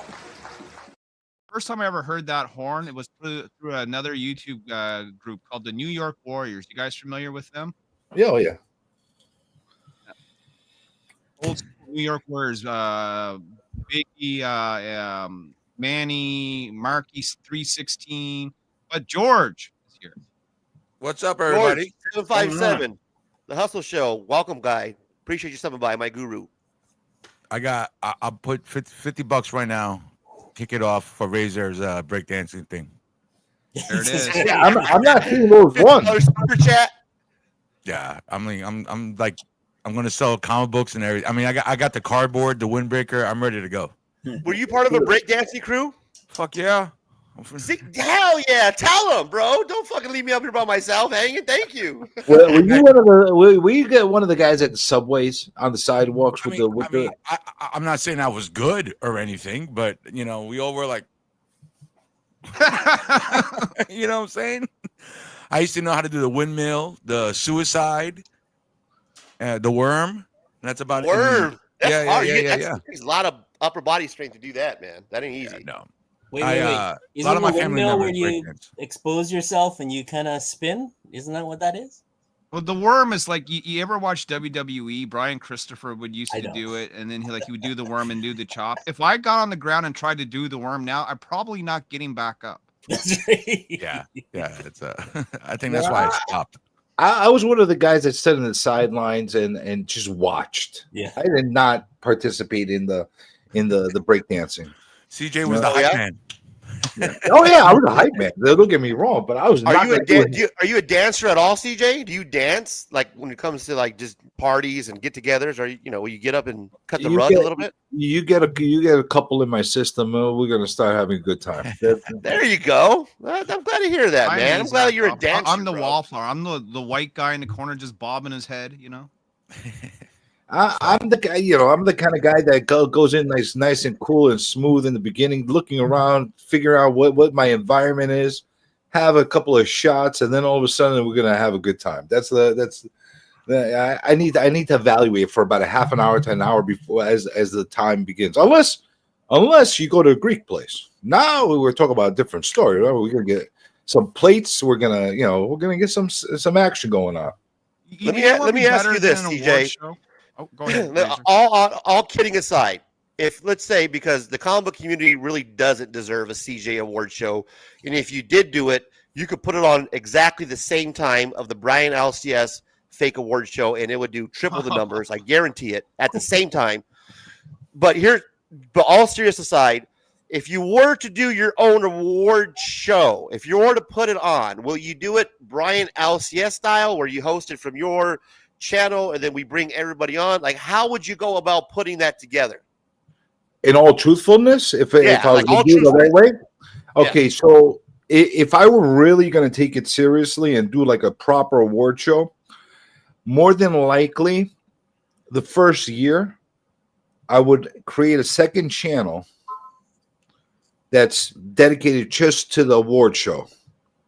And I would, in order to get people to start like discovering that channel, that first year's award ceremony would be simulcast between both channels to start. And like, well, during the show, I would be telling people go to that channel because that's going to be the channel going forward that we're going to be doing all award type of content, just to like build that in a certain way.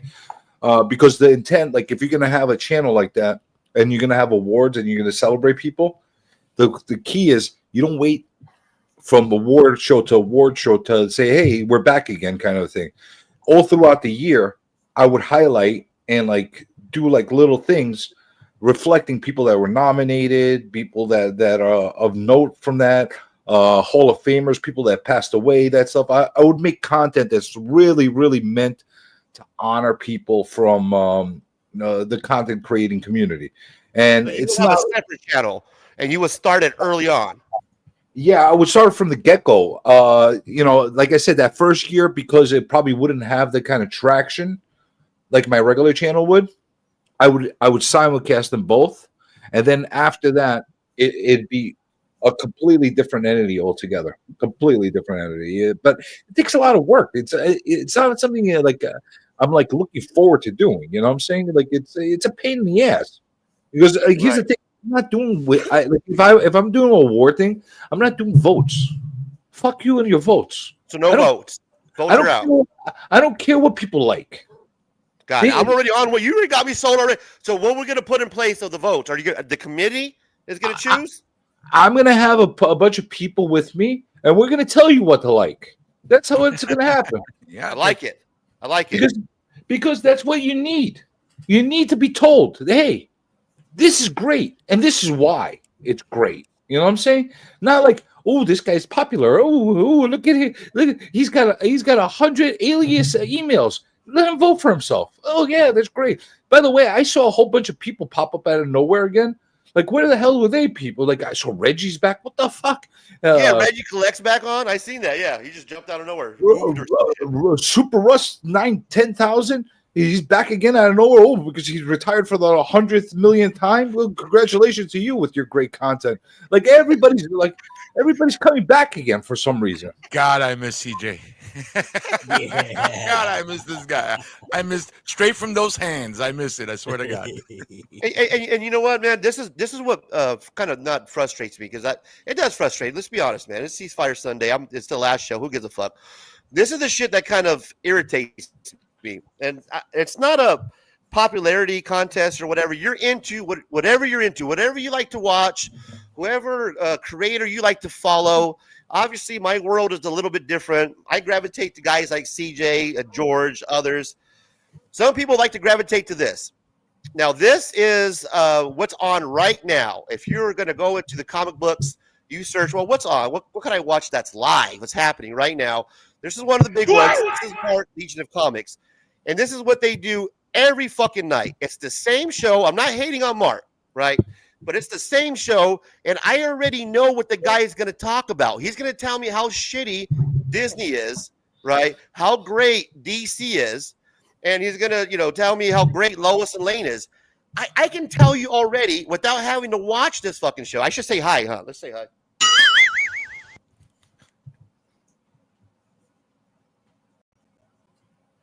Now, I'm not hating on any of these people that are watching that show. If you choose to go there, go for it. Have a great time.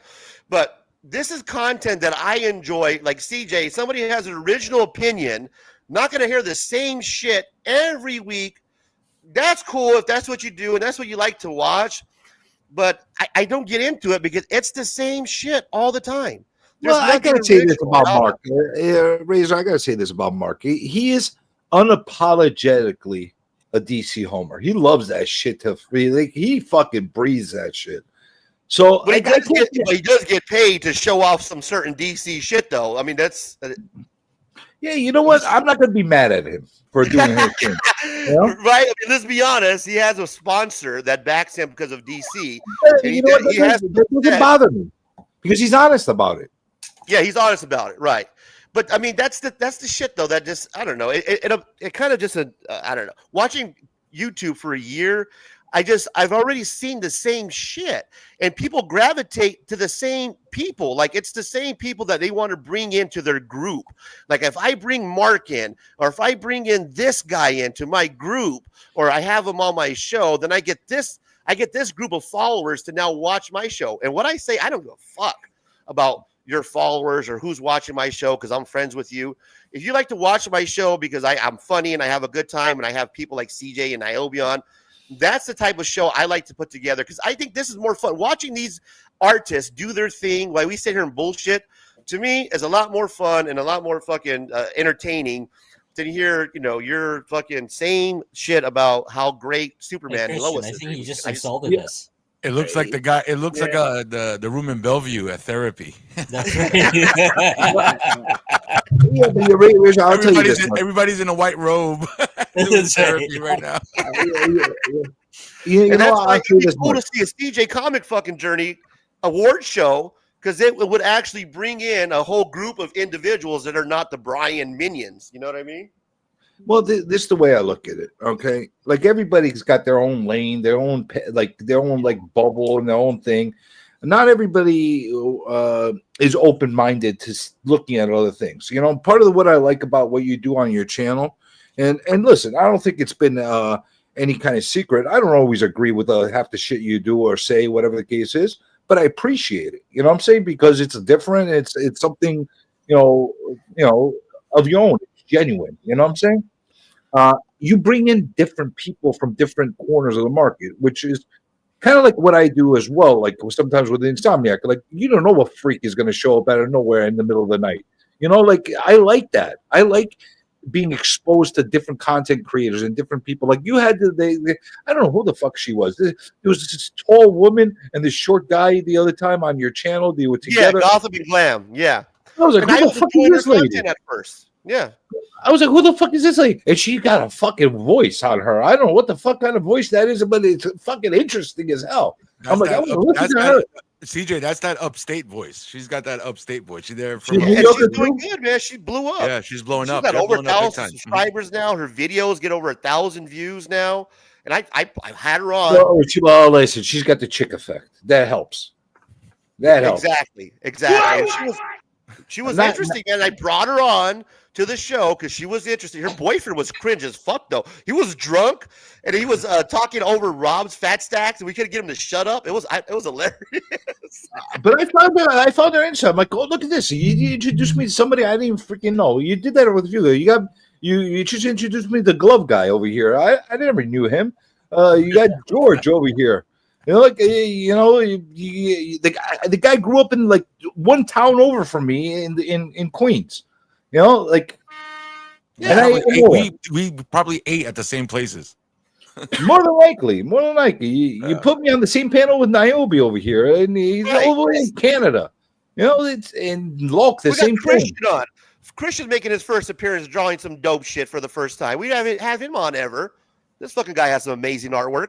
Even though he doesn't hold his own colors, he won't hold it against him. Colors. I don't have patience for colors. We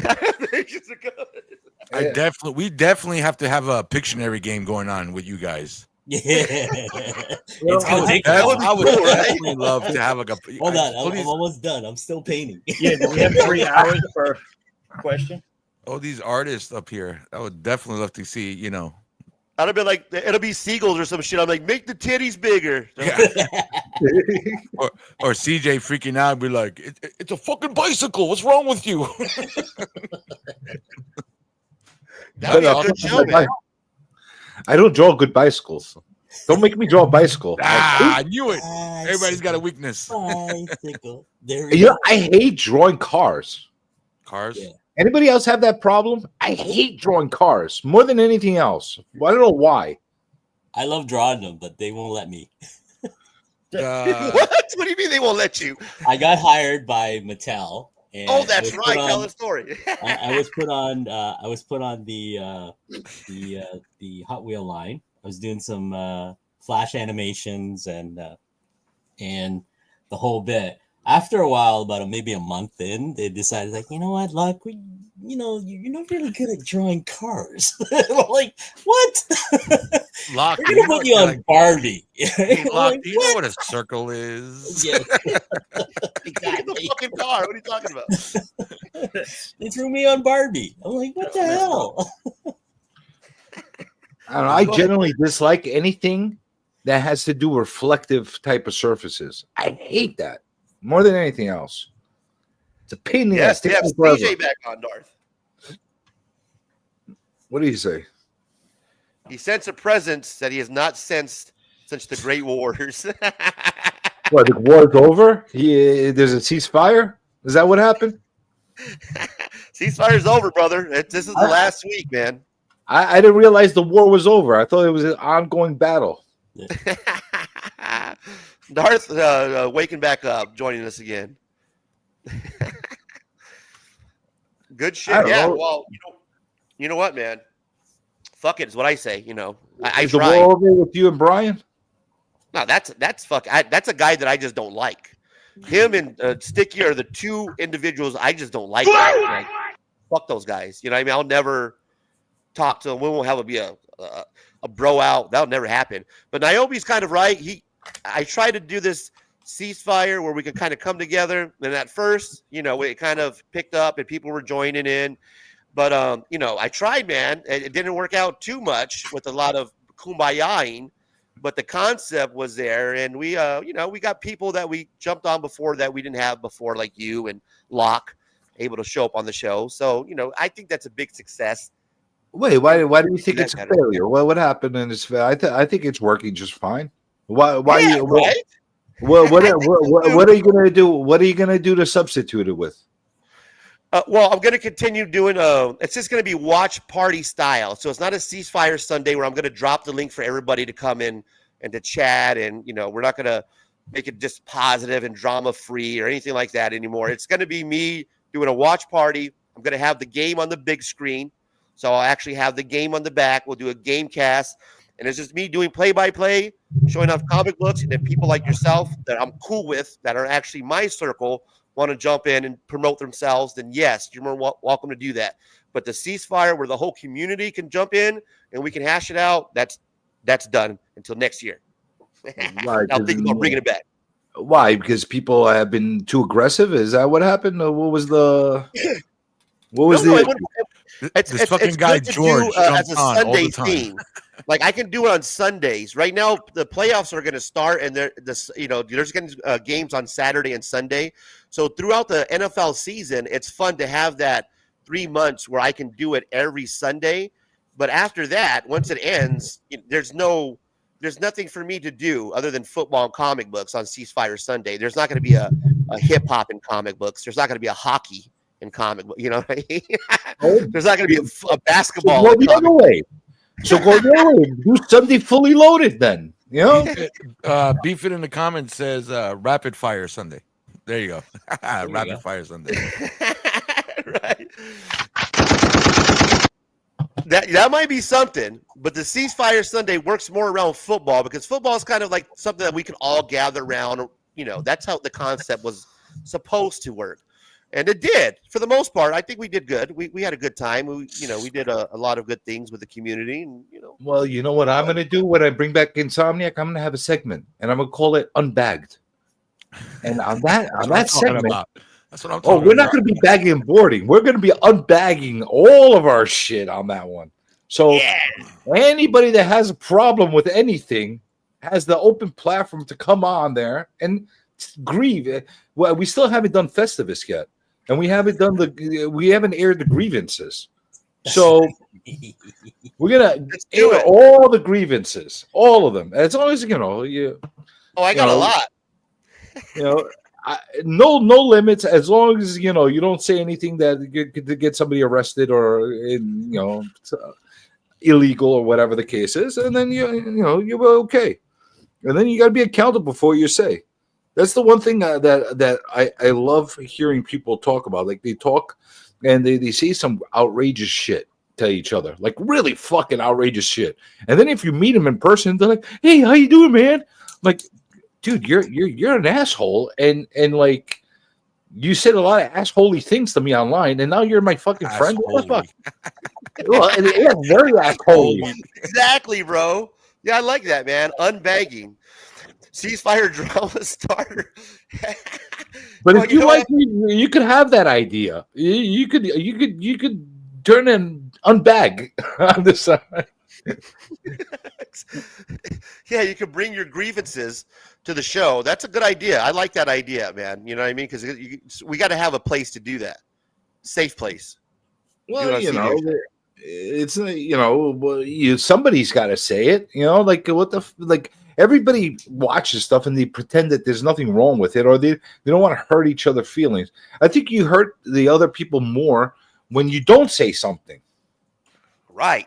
Like if somebody's supposedly your friend and they're making content and they really suck, aren't you hurting them by telling them, "Hey, you're fantastic"? Aren't you really Well, that's where dude. You remember the whole fucking of course you do, the whole rat situation. That was one of our things that we came together on that me and Comic Journey totally agree on, is the whole rat situation. Oh my god, I still get grief over that. And I can't believe how much backlash I got over fucking how angry I got. Well, just to touch on that, there was a lot of people, instead of saying, "Oh, you are a rat," that were his friends, the people in his circle, his buddies. Instead of saying, "Yeah, man, that's bro, you can't do that, man. That's fucking ratting." Instead of setting his bro straight or your bro straight, there was a whole bunch of backlash coming at me for calling the rat out.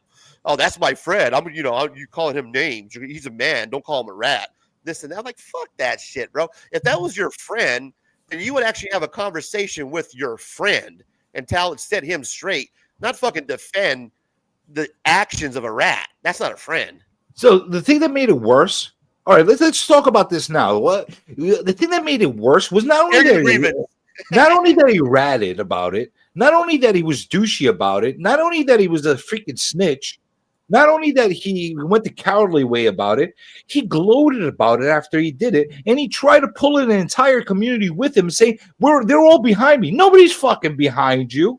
Nobody else signed up for that. You're saying that another 40 freaking channels were behind you and helped you out making those grievances. Meanwhile, the documents, actually, I'll give Sticky credit on this one. He pulled out the fucking documents and said, "Hey, look, there's only one name here."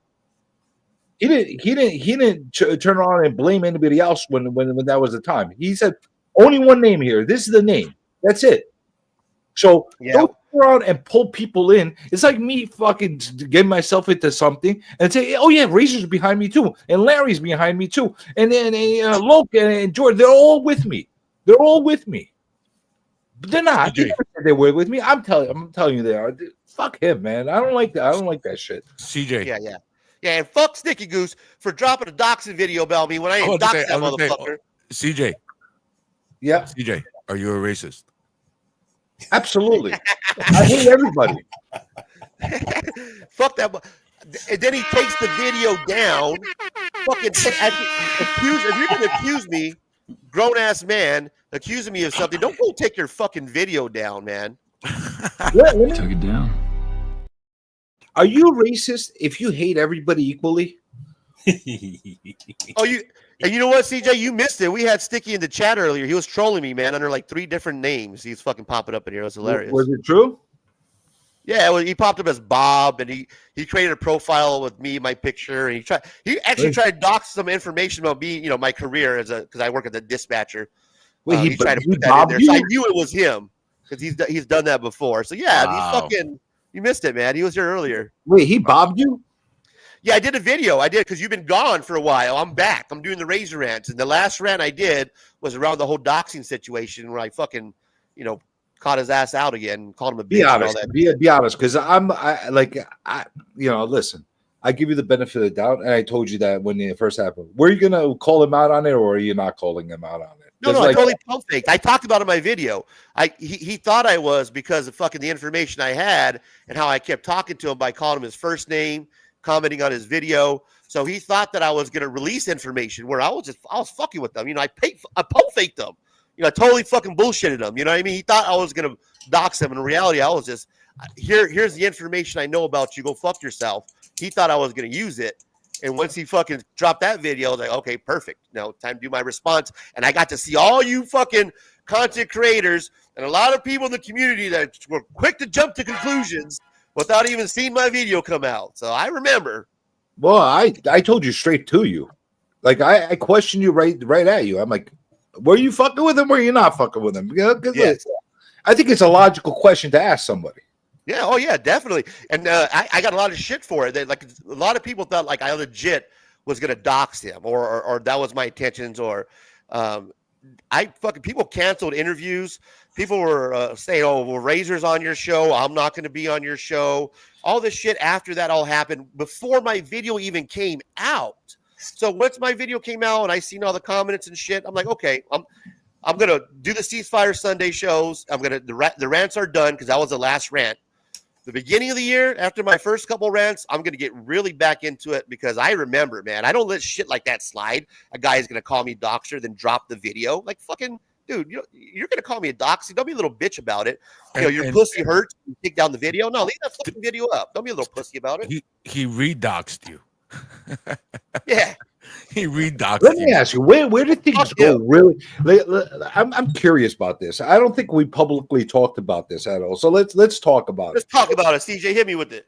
So where did things go really wrong between you and Sticky? Because like initially, you guys had a symbiotic relationship, and if I'm right, I think the time that things got weird was when he pulled you up randomly during I forgot whose interview it was. It was after like an interview that he was doing on his own channel, and just randomly like just threw you on at the end, and it felt like it was weird. After that, it just got weird. Yeah.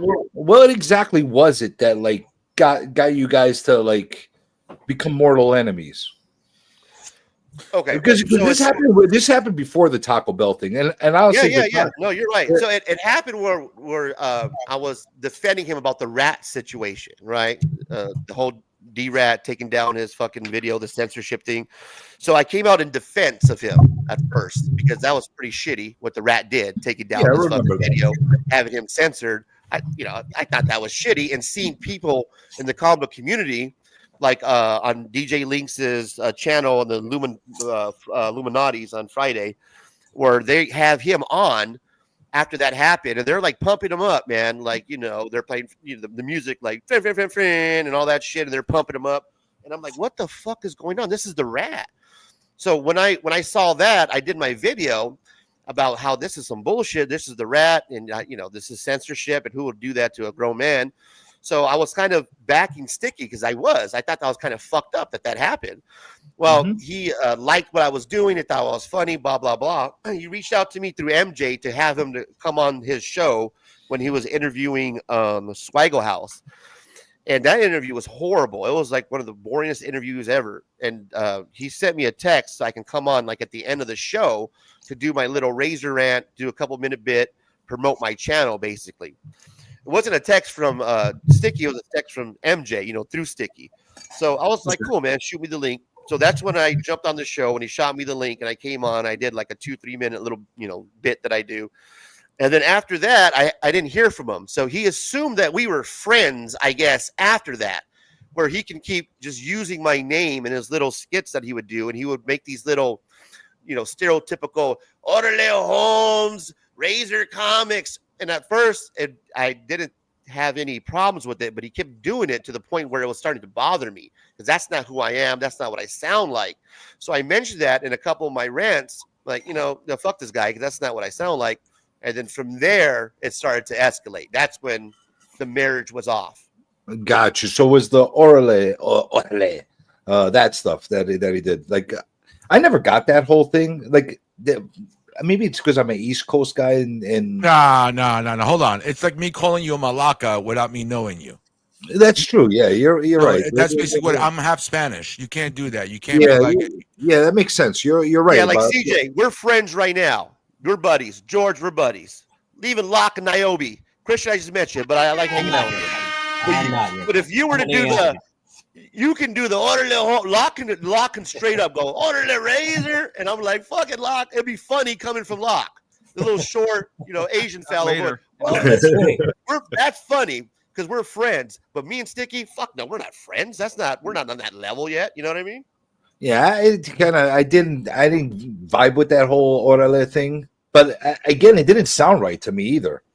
You know what I'm saying? Like, come on, George. Nobody talks like that over here in New You're York. absolutely right. You're absolutely right. I agree It's like with you. Cheech and Chong shit. That's how they talk. Yeah. Am I wrong? Isn't that like Cheech and Chong fucking dialect? That doesn't sound like. I don't know if it's like that in the West Coast. Maybe it really is. I only know from the movies. I don't live in the West Coast. I know it's movie shit. Yeah. because I'll tell you something. The Mexicans over here do not fucking sound like that. They sound a lot more fucking mean than fucking. It's an LA thing, but it's definitely a more stereotypical movie. Like people in LA don't walk around and say "Orderly Holmes." I hear a lot of pendejo. I hear a lot of that. A lot of pendejo, like a lot of that shit, but not orderless. Like have you ever watched Shrimp on the Barbie or Off the Barbie, that Cheech and Chong movie where he like marries a rich Australian heiress or whatever? Yeah. Yeah, well, there's another one that he does called like Born in East LA or whatever, and it's totally stereotypical. Like that's his most famous one out of all of them. Happening. He draws it on the board how to say what's happening. So that's where it comes from. That's what I think of when I hear that kind of dialect. So it's like, all right, what I guess I don't know. It sounds like freaking. So that's basically I actually narrow it down. Like, what was it that was the trigger that got like shit? Hey. Oh, you said trigger. My bad. All right. So now my question for you now, CJ, since we're fucking asking questions and being all open and shit. Okay. Pull it out. What's your segment called? What's your new segment called? Pull it out. Unbagged. What was it? Pull it out. I'm all in. What's it called? I'm all in. And no prophylactic. Going raw with CJ. So going raw with CJ. Here's my raw World question. premiere. Going raw. Did you actually have a conversation with Brian Alcias behind the scenes? And really, when you were on the committee, did you actually talk to him and raise those questions and concerns? Or was that just all bullshit? And was Brian telling us the truth when he said that you never reached out to him, that you only fucking reached out by communication and through whatever, and that's all bullshit and you fucking lied? Every single word I said was true. And not only did I do it once, I did it many, many times. So that's one of the reasons why I get irritated. Okay, it's one thing for you to just not give a fuck. I'd rather he's like, okay, thank you for your input. I just don't care. I'm going to do my thing anyway. But to say that I never said these things, that fucking bothers me. You know what I'm saying? It fucking bothers because you're fucking calling me a liar now. And I'm not a lot of fucking things. You could call me a malaka like George did. You call me a lot of shit. Man. I call you a malaka. But you can't fucking call me a liar. I'm not a fucking liar. And that fucking bothers me a lot. So, everything that I said, not only did I say it directly behind the scenes, I said it up front on people's streams, on his own streams, on his own channel, on my own channel, on his own. He interviewed me. You could go to his 411. All you have to do is go down the line of the 411s and see the one with the highest rating. That's the one I was on. You go on. You had conversations with them, like you've talked to them during the committee, and you brought up those concerns. Yeah, absolutely, dude. Absolutely.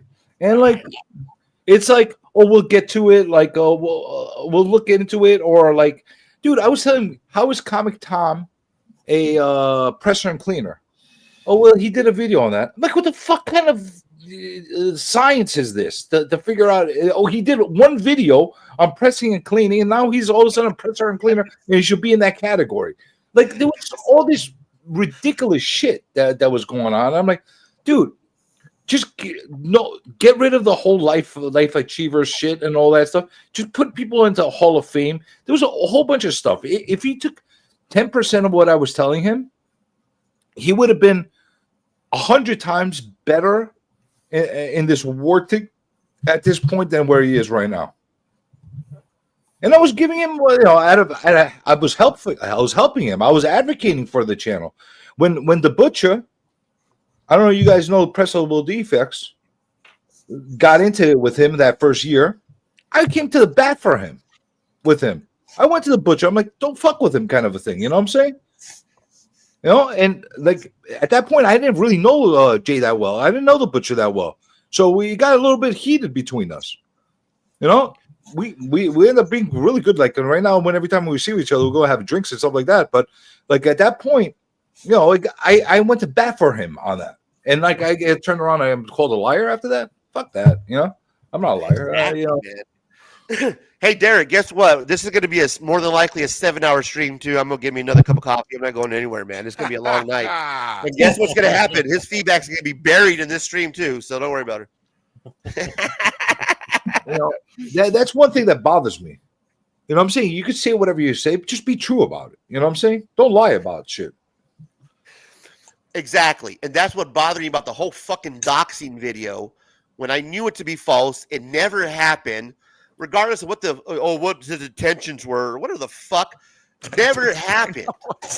So all these jumping to conclusions and all these comments that were being made by all these fucking YouTube, the comic book community, the follower, whatever, man. I don't care about the trolls or whatever. I get that. You're fans, whatever. But the content creators, those are the ones that I pissed me off when I saw those comments come from those people. I'm like, you still got to admit, though, you baited him. You purposely baited him. Yeah, fuck. Pump faked him. Yeah, I did. I said that. Have you not watched the most recent Razor Rant? God damn it. Catch up, CJ. I got to catch up, all right? But I call it. I told you that from day one. You fucking baited the guy. It worked. You baited him. You got him. But, you did get him. Like, you knew what you were doing with that. But yeah, exactly. A guilty conscience made him do that video. Not Razor. A guilty conscience. Him going, oh shit, I've said some messed up stuff. I know I've said some messed up stuff because I've deleted it myself. And that's why he came out with his nice, I just came back from church. Look at me wearing my nice button down. I help out children. He wasn't saying, CJ, he wasn't saying we're all a little bit racist. To say we're not is in whatever the fuck he said on your show. And he wasn't saying that, and he was dressed all nice, and he was going, Razor's coming after me. Razor's coming. Yeah, that's a guilty conscience. He knew he was in trouble for supporting what he did and saying what he did. All Razor did was like, oh, yeah, you're a doctor. And right away, Sticky Goose is like, oh, shit. Doxing. Yeah. So. But he said he was a dentist before that. I was watching a live stream where he let it slip once. Like, that wasn't news. No, it wasn't new. It wasn't you. It's funny how he calls himself a doctor. Like, bro, you're dentist stew. I don't give a fuck. You're a dentist, bro. You're stew and hangover. Just call yourself a dentist, man. Quit calling yourself a fucking doctor. CJ talks to him. He's shirtless, acting like an asshole, saying racist things or whatever, ignorant things. Then he gets scared of Razor, and now we meet the doctor, not Sticky Goose, right? He comes out of character, right? Bro, that would have pissed me off.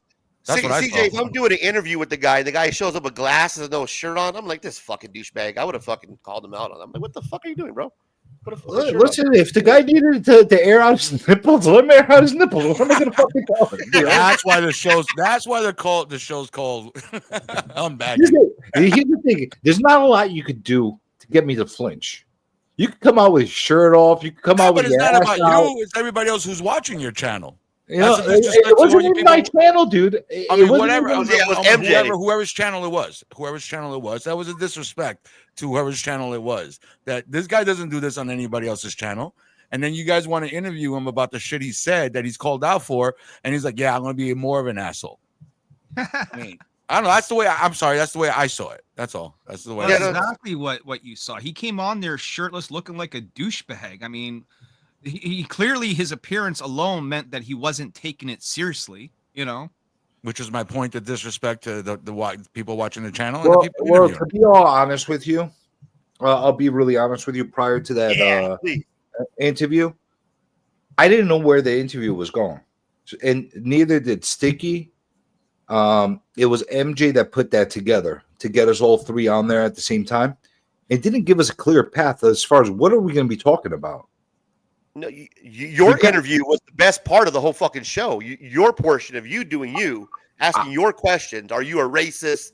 Your questions were the whole show, man. The whole CJ or MJ being the good cop, that didn't work for me at all because he came out as an apologist. In my opinion. That's the only part that I understood going into it, the good cop, bad cop kind of thing. But we didn't have no discussions about what are we going to talk about, what is going to be the nature of the conversations, this kind of thing. I'm like, the only thing I told MJ right before the interview happened, I'm like, listen, I don't know what you're gonna planning on talk about. He's like, I got a list of questions. I'm like, I don't fucking do that lists. I listen and I have a conversation with people. So on the spot, as I'm listening and processing what the person is saying to me, I'm gonna ask them questions. That's how I work. Yeah, I might have a couple of questions in the back of my mind that I'm gonna make sure I address, but I don't go pre-scripted with lists and shit like that. I don't do that. So here's the thing: I'm gonna be myself. And the things that I think I want to know about, and I think that people want to know, I'm going to ask him. And maybe people will like it, maybe they'll not like it. But regardless, I'm curious, so I'm going to ask. You know, that's kind of how it went. But the thing was, Sticky didn't know where the conversation was going to go. That's the truth. I didn't know where the conversation was going to go. It was just created like almost off the cuff. Like it got a little awkward between Sticky and MJ at one point on it did, yeah. Especially the whole race thing came up. Well, yeah, but not only that, it got like very awkward at one point between the two of them. It was like almost like there's some animosity going on that I couldn't really quite understand, that like kind of brewed out of it. Yeah. But and I'm sitting there in the middle of it. I'm calling the guy a racist, and like, you know, it's like okay. I'm like, what the fuck? I thought that he was gonna go on me. Now all of a sudden, there's like this weird kind of vibe going on there. You know, that's the thing. Like, I don't mind asking the weird questions, and like weird. That's weird. Asking somebody they're racist. Listen, that's weird. Well, listen, that is that like a normal question to ask somebody out of the blue? His fucking response is weird. It was pertinent to the situation. Yeah, I guess, but awkward questions. I'll rephrase my words. Well, he had no choice but to answer the question the way he did. Because if he would have said, "No, I'm not racist," then the next question would have been, "Why did you make those comments?" Then I got bad taste. I got bad taste in jokes. I upset some people. My bad. That's it. I mean, that's how no one's going to accept that. Not in that's like saying, "Are you a rapist?" You know, I think we all want to bang a chick that says no to us. The more it's an admission to guilt, which is why people don't do it. Well, the thing is, I had a very similar conversation with Larry on my channel when he had his own situation that happens. It's not a comfortable conversation to have. You know what I'm saying? But like, you know, if we're going to be honest and we're going to be real, we're going to keep it real. Well, might as well fucking keep it real and talk, have conversations, open conversations. I don't know why people get all weird. Well, like, oh, you shouldn't ask this. Oh, you should ask this in this certain way. Let's just talk like fucking people and just say whatever is on our minds, and that's it. Is that My Little Pony? What the fuck is going on over here? No, it's not. I'm trying to compete for Locke's job. Is that Donna? Cards. I figure since everyone was drawing and showing their hands, that I too needed to take part and draw. That's and right. Show We're my doing hands. I got inspired also. And I'm actually going to turn the page around. You're allowed to do that. There you go. Razor back in '93. Yeah, look, see, everyone's taking part now. That break dancing. Yeah, back in '93. See him? Oops. Larry, can I hire you to color? All kidding aside, guys, this is the only channel you're going to go to right now that has these amazing artists on. Yeah, I'm not one of them. Each artist doing their own amazing artwork. Comic book talk. I got comic book artists on my show. Get the fuck out of here. Look at this shit right here. This is sick covers, bro. That's right. Dope, man. Get the fuck out of here. Get the fuck out of here. What you don't like artwork? What do you guys are? You're not into comic books? You guys rather watch fucking somebody talk about how great fucking Lois and Lane is? Is that what you guys are into? Sorry if I'm into artwork, man, and that you guys are not into fucking. Now you just try to provoke him. You know that, right? That's right. You're just provoking him. That's what you're doing right now. Got new. Matter with you guys. You guys don't like art. You guys don't like art? You don't like art? And look at Christian, bro. That's hella detailed from where you started at the beginning of the show. Holy Yeah. shit, man. See what happens when you pay attention and you're not talking like bullshit like everybody else? He said, yeah, for the last 5 hours, I was able to Look at actually do that. something Not constructive. one fucking mistake. Hey, man, make the titties bigger, bro. yeah, that's the only thing missing. They're almost the size of the head. Yeah, exactly. That's the problem. Almost. That's where you went wrong. Yeah. I'm one of those guys that don't It's know these shit about sports art. guys. They hold it in. Nice Needs job, more brother. cowbell. Amazing artwork, bro. Good job, man. We got CJ working on something. Just fucking random sketching right now. Getting We'll see there. what It's this- getting there. That's what I'm talking about. 3 we'll see artists what doing this the turns 4 out. artists. 5 if you can. If you 5 if you count George. What do you do, comic book guru? What do you do? Hold on, I need some music. Comic Hold book on. guru, what's going on? Are you setting? What the fuck? Larry's is coming out nice. Look at that. Bro, There you look at that go. shit right there. So Razor, what are you doing? Planting the I seeds like right now? that. That's awesome. Is that me? Is that Razor? What it do, comic book gurus? It's your boy Razor here for another drama video. You even got the mustache right. It's slightly crooked, so that's perfect. Nailed even like slightly crooked mustache. That's awesome. This is about. Mofo, the I'm gonna extent of my Photoshop skills. your head on some 80s break dancers for your next thumbnail. I keep forgetting how talented of an artist that Larry is, man. You know, I keep forgetting after all the shit that he starts himself that this guy's actually a fucking talented artist. I didn't know that Larry could draw. Larry can't draw. You could draw. Hey, listen, everybody could draw. You know, I can't. Draw a George little bit. can't. What? What are you talking about? What are you talking This is a certain style. I'm not even gonna put that on the big screen anymore. Oh, It's come not on. worthy of it. I'll give you a new one. Can we still say retarded? I don't know. But I could tell Larry at least has a concept of what he's doing when he's drawing. He has a I concept of an idea. didn't realize that. Make sure I you thought put he him was- in the shell toes. I thought he was more of these writer types that create with their words and not Creator. Yeah. With their Right. notes. With their notes. Bigger boobs, Lock. Yeah, like me. Make the titties bigger. The thing is I can doodle a little bit, but I can't really art. Like what you guys are doing is art. What I'm doing is like a 6-year-old with a crayon. You know what I mean? No, man, get out of here. You know, when did you start being humble? I'm now an Since I inker. draw like this. Oh, sorry, I messed up, George. Wrong panel. There I'm you now an inker. I'll be an inker for you Say guys. look. go. The colorist. See the mustache? There you go. Look, if he really wants a razor picture from me, I'll draw a better one. Derek Oh my says God. Larry's razor would make a sick avatar picture. It would, bro. It would totally would make a stick avatar. I got to use you that when guys- I'm only all you mic guys- only. Capture that for later. We need a razor. Everybody Don't sketch steal a my razor art, picture. Razor.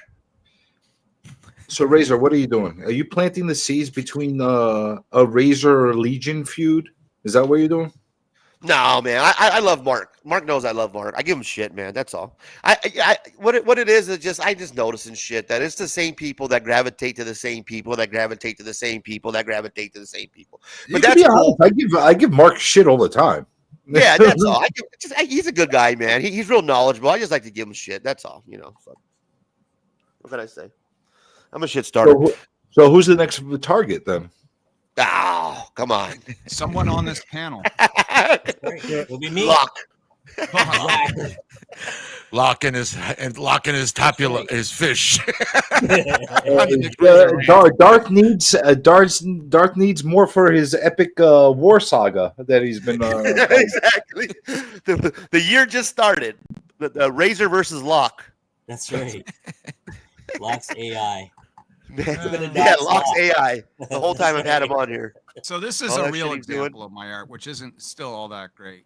But when I put time into it, I can draw a little bit, right? It's just amazing how from when Locke started the show, like if you're watching the replay, you can literally go back to when Locke started drawing from where he's at now. It's fucking amazing, bro. Make the titties bigger. It's the crow. Needs more cowbell.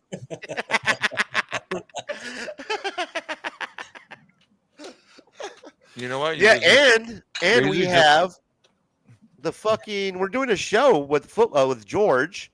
He's going to be joining me. My birthday's coming up, guys. I'm going to be 46 years old. Pew, pew, pew, pew. When's that going to happen? It's going to happen. Good. I'm glad you asked me. Thank you for asking. It's going to happen January 25th, 10 p.m. Eastern. We're going to be sharing Smut. Now, you missed the last time that we did this, CJ. It was amazing. Everybody had a blast. What we do is we take our shirts off and we gather in a circle. That's right. later. Never mind.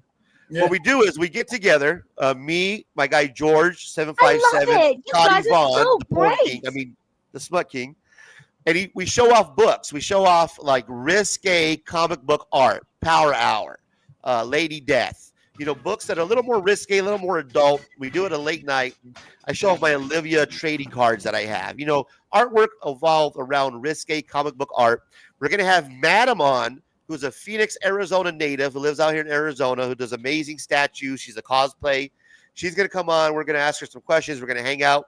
And that's what we do, man. We have a good time. We show off our books, and we have George who presents some amazing trivia and some facts that we didn't know. Smut facts. Smut facts. Did you guys pull out? Did you guys pull out like the old school underground smut books? Oh, bro. Scotty Vaughn. We went over. What was the Mexican books? The one. Oh yeah, the Tijuana Bibles. Tijuana Bible. Yeah. We went over the Tijuana Bibles, and you know the fuck that was. It was an introduction. It was the old school, the Robert Crumb rip-off press stuff like that. You guys see, that's what you got to contribute. Yeah. Now you got something to bring to the show. There you go, man. Add you to the show. Listen, if you're gonna do know what those were. Those are the kinds you got to start with, man. That's what started everything. Well, to me, it was Penthouse and fucking, Playboy and titty books. And I didn't know there was this whole comic book thing that started where these little pamphlets had Mickey Mouse on it. Then you open it up and it's like, crazy shit inside. I was like, what the fuck? That's crazy. Rule 34, brother. I'll be right. Hold on to that thought. I'll be right back. I'm gonna share some smut before my birthday. Yeah, nice. Gonna bust my load. We're gonna bust the. I can't wait, man. I'm addicted to the booby books. Yeah, I'm also addicted to boobies. That is no lie. There's nothing wrong with booby books, man. Power Hour, Lady Death. There's nothing wrong with reading that shit, bro. Fuck those guys who hate on us that read booby books. Get out of here. Yeah, Locke. With that flat lesbian you're drawing over there. Yeah, Locke. Quit trying to give us those fucking flat chested tits. That flat chested goth lesbian you're drawing. Right, I'm going to give you guys an example. No. Locke, draw some boobs on it. Hold on. I'll be right back. My bad. I'm just going to give you guys one good example of what I'm talking about. This is like old school underground shit. Yeah. The stuff that like you got to be really pervy and really demented to collect this shit. Yeah. But but believe it or not, there's a big market for it. These things are worth some money. So I'm part of it. I'm part of that market. Are we doing any kind of censoring? No, fuck no. You're in the right channel, bro. I can put my fingers over a spot. Use your fingers. Trust me. Use your fingers. Yeah, make sure we don't have no snatch. That's right. Okay, so like you got this, like something like this. Good Jive Comics, okay? Oh, I've seen these. Yes. So you got books like this that, like, just in case you don't know what I'm hiding is their tits. But you have books like this, Jizz Comics, rip-off press comics, all the Robert Crumb. What's a good one by him? The Mr. Natural books, all that stuff. This is all stuff coming from the late 60s, 70s to the early 80s. That's the era of what you want to collect when it comes to this stuff. Now, it's not for everybody, and it could get pretty freaking graphic that's in here, but there's a huge market for these. Scotty Vaughn knows a good amount of these. I've seen him do a lot of videos. And he muted. He doesn't know everything when it comes to this because he's learning still. But this is a very, very weird market that if you're gonna start with this, fuck the lady death stuff, all that stuff. It's cool to look at, I guess, but this is the kind of stuff. If you want to go to the roots of this collecting, this is the kind of stuff you want to pick up because this stuff is very limited print. Run. Yeah, they're collectible. It's actually worth money. I remember we used to have the comic book shop here back in the day was called Atomic Comics. It was actually a big comic shop in Arizona. They had a lot of different shops in the valley. They got bought out, but they used to have a did we lose George? There he is. We used to have a section in the comic book shop where it was like the video section. They would have its own adult section that was just adult comic books, similar to what you have, and it was only adults. They had that. And the Atomic Comics shop, if you guys in Arizona, you remember Atomic Comics, they would have their own little room where it was adult, mature material, and it was titty books. Those type of books, though. Yeah, and I remember those books, man. And you can actually pick them up in those specific niche comic shops, or like at where you would buy your I don't know, sex shops or whatever. But the thing about those books, they started off as like books for pervs. You know what I'm saying? Like just to put something pervy out there, and they became almost like a statement against like the comic authority stuff, and against like a lot of culture stuff. Like there's a lot of stuff that's not only sexually related in there, there's a lot of culturally related stuff that's in there, racially related stuff, like very, very different. You know what I'm saying? As far as they're willing to say shit that other comic publishers are not allowed to say, first of all. And second of all, they don't give a shit. They're like, all right, printed it, now what? And there's nothing you can do about it. Now it's in print, kind of thing. So some stuff is really like interesting and really intriguing. Sometimes some of the stuff that you read in it is really fucked up. Like really fucked up. You say, what the hell is going on with this guy? Yeah. But I felt like that when I was reading some of the Ed Piscor Red Room comic book. I was like, damn, this is good shit, man. This is like that fucking on the edge, demented shit. Locke's the new Rob Liefeld of nipples. That's right. It is. Red Room is the demented book. Honestly, when that first came out, I have nothing against the late Ed Piscor, but you have to have something fucking wrong with your brain to fucking write that story. It's not for everybody, that stuff. It's kind of demented. Did you ever see the stuff that came out by Glenn Danzig back in the 90s?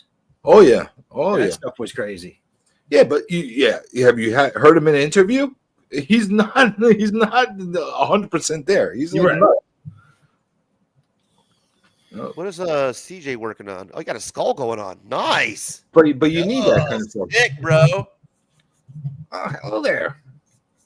Yeah, that is sick. This what's happened to my YouTube career in the past month. It's died.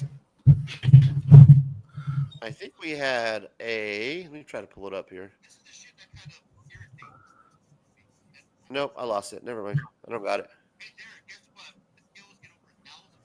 We saw a sick cover, a skull cover earlier. Now, these are the boobies. This is the size boobies that I'm looking for from you guys. So let me show you what I'm looking for, what I would expect. I know what you're looking. You're looking for this.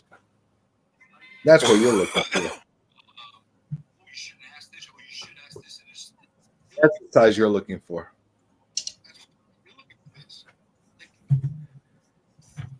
See what I'm saying? That's the proper size and dimensions that every character for the female anatomy, proportionate size should be drawn on every character. But you see how proportionate they are for her body, the way it's drawn? All I know this image is also drawn by a woman. This is done by Sora Sung. See, she knows. You see the tit to hip ratio going on over there? Yeah. Not too top heavy because her bottom is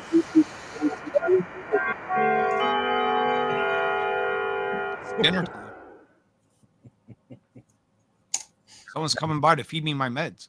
I know it was on. You put me back in? I thought I removed myself. My bad. Yeah, I was wondering what you were doing back there.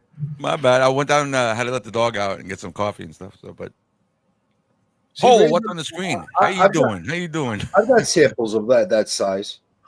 They made me a little larger. You see that? I'm just afraid her back's gonna snap.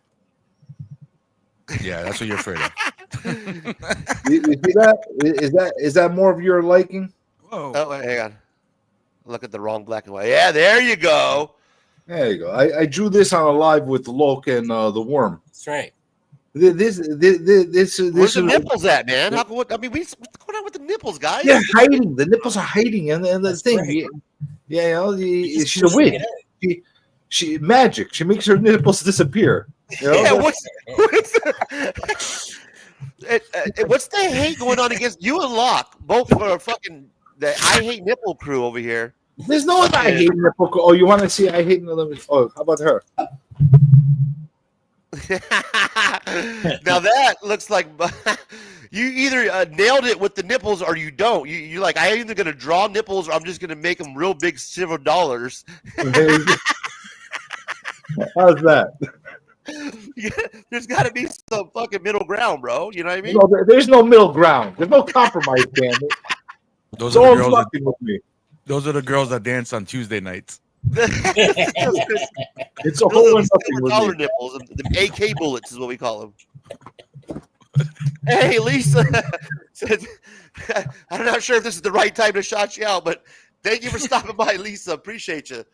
Love sick is better. What did I miss? CJ needs a pencil sharpener. CJ needs a pencil sharpener, guys. There's next fucking the B team. Exactly. These guys hate nipples, man. What can I say? They're not fucking dicking the nipples. But yeah, this is what I think of when I'm looking at proportion size. That's just, Yeah, but that's look at the size of her hips. You know what I'm saying? Like it's proportionate the way it's drawn. A lot of times you see like thin women that are drawn or athletic women, and they have these massive freaking tits on them, and it doesn't make sense. Like they'll tip over. Could you imagine jumping off of a building with a rope? And I can imagine, buddy. I mean, doing what now? What are we imagining? They're like sitting the side of a building with the big tits. And you can't do that, man. It's got to be appropriate. What do you think about What's your opinion on the cosplay covers, man? Do you think it's just a cheap way to do a cover? I hate them. There's nothing cheap about it. Those models are expensive. Like you have to pay them to do this. Okay. Oh, I know that. I just hate them. I don't find that to be interesting. I think like they've been overdone. Too many cosplay covers have been done, and most of the time they're done by people of no notoriety. Like there's one person that she does so many cosplay covers over and over and over again. Like, give me somebody new, somebody different if you're gonna do it. I like cosplay covers because I kind of bridges like the Penthouse, Playboy, even Maxim type feel with comic books, and I enjoy that. Well, here, Razor, you're gonna love this. Then I'm gonna share a screen with you. Personally, I have no interest in them. So we did hire she asked to be a part of it. We paid her though, but she wanted to cosplay Niobe officially, and we put her on covers. Oh, there you go. Okay, but do you do that every single time, or is that like a one shot? No, this was a one-off sort of thing. All right, at least that's a nice cover right there, man. And she's a beautiful cosplay model. That's awesome. That one was pretty cool, right? She almost looks artificial in those pictures. Yeah, she put this all together. She chose the background. She boobies. Mask. She, got the wig. Like. Hey, Larry. Next time I'll be the fluffer for the photo shoot. Is that what Wait, you want to be the fluffer? These cosplayers actually put time into their craft, right? Like they want to reflect the character. They want to do the best job they can. To them, it's an art, right? Just like. The way we're drawn right now, to us, that's an art. To them, their craft is an art. You know. Yeah. So quit shitting on it, CJ. No, you know what? I don't like it at all. But I do like the fact that this is a fan that was so into it, that did all this work, and I think that's kind of cool that you put that in as almost like a thank you tribute to your fans for doing that for you. Like that, I kind of could get that more. But like, how many people do we need to see dress up like Vampirella? We've seen many. Every single show we go to, there's a Vampirella cosplay woman. Can somebody bring up the image of the Amazing Spider-Man issue 262? Why? Is that the one with 262? Yeah. This picture, when you're talking about cosplayers and stuff, this picture blew me away when I was a kid. Is that the one with the TV show Peter Parker on it? No. You'll see. Razor, can you bring it up? I'm trying to find it here. Let's see what I can find. Amazing Spider-Man. What was it? 262. Georgia, what was your comic shop when you were down here? I lived in Corona, so I used to go down to Forest Hills, Continental Comics. Look at that. This issue blew me away when I was a kid. Yeah, that's the Peter Parker from the movie, the TV show. No, this was just made for the comic. It's not the same guy? I thought it was the same guy. No. Yeah, no. This was just made just for this issue. I forgot who. There's actually that guy is like involved somehow, but yeah, I remember getting this off the rack, and I was like blown away by it because I was like, oh my god, it's real. It looks so real, you know. Yeah, I hated it. God, I hate you.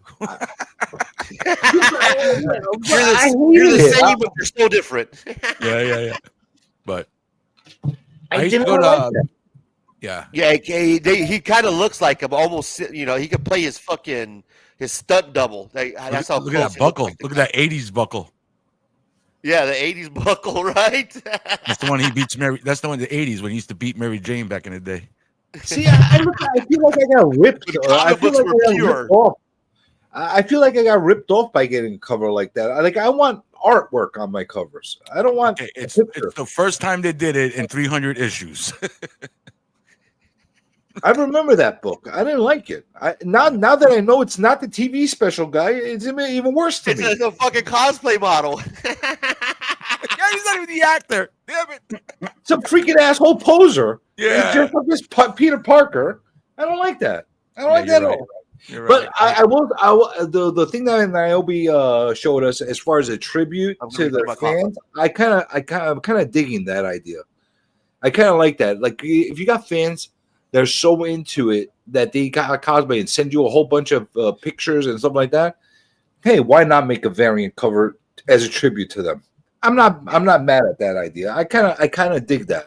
Well, it was fun, and when we did the cover, we picked one of the images. We didn't obviously use all 10, but whoever got that cover got the full 10 photo shoot. Like, you know, we legit sent. How about this?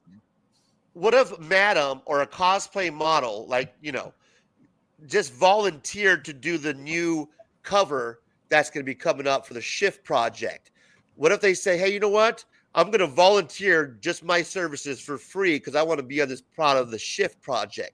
Would you then be all about the cosplay model and allow them to do it for free because it's your book? How about that? How about that? How sexy will it be? Send pics first. The ones who do it for free look like me. I do not want that. That's what I'm saying. The ones that do it for free look like me. So the ones that don't look like me, you got to pay.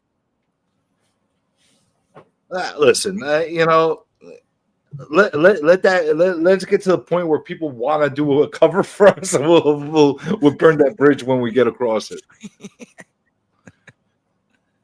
You know, but I don't know. I'm not into it at all.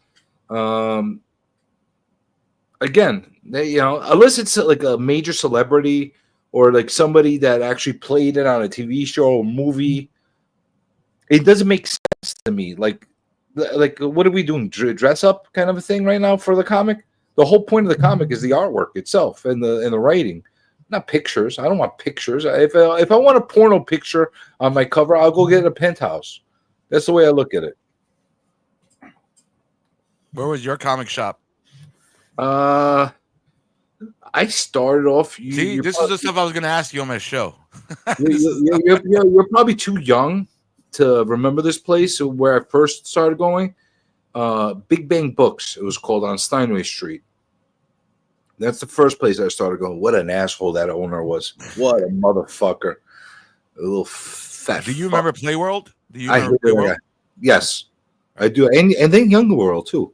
Yeah. A lot of people don't remember that when I tell them about that. This guy was so fucking sweaty and smelly. The whole fucking comic shop reeked. Reeked. And I think he hated his life and hated everybody else that came in there with him. So like a New Yorker. Yeah.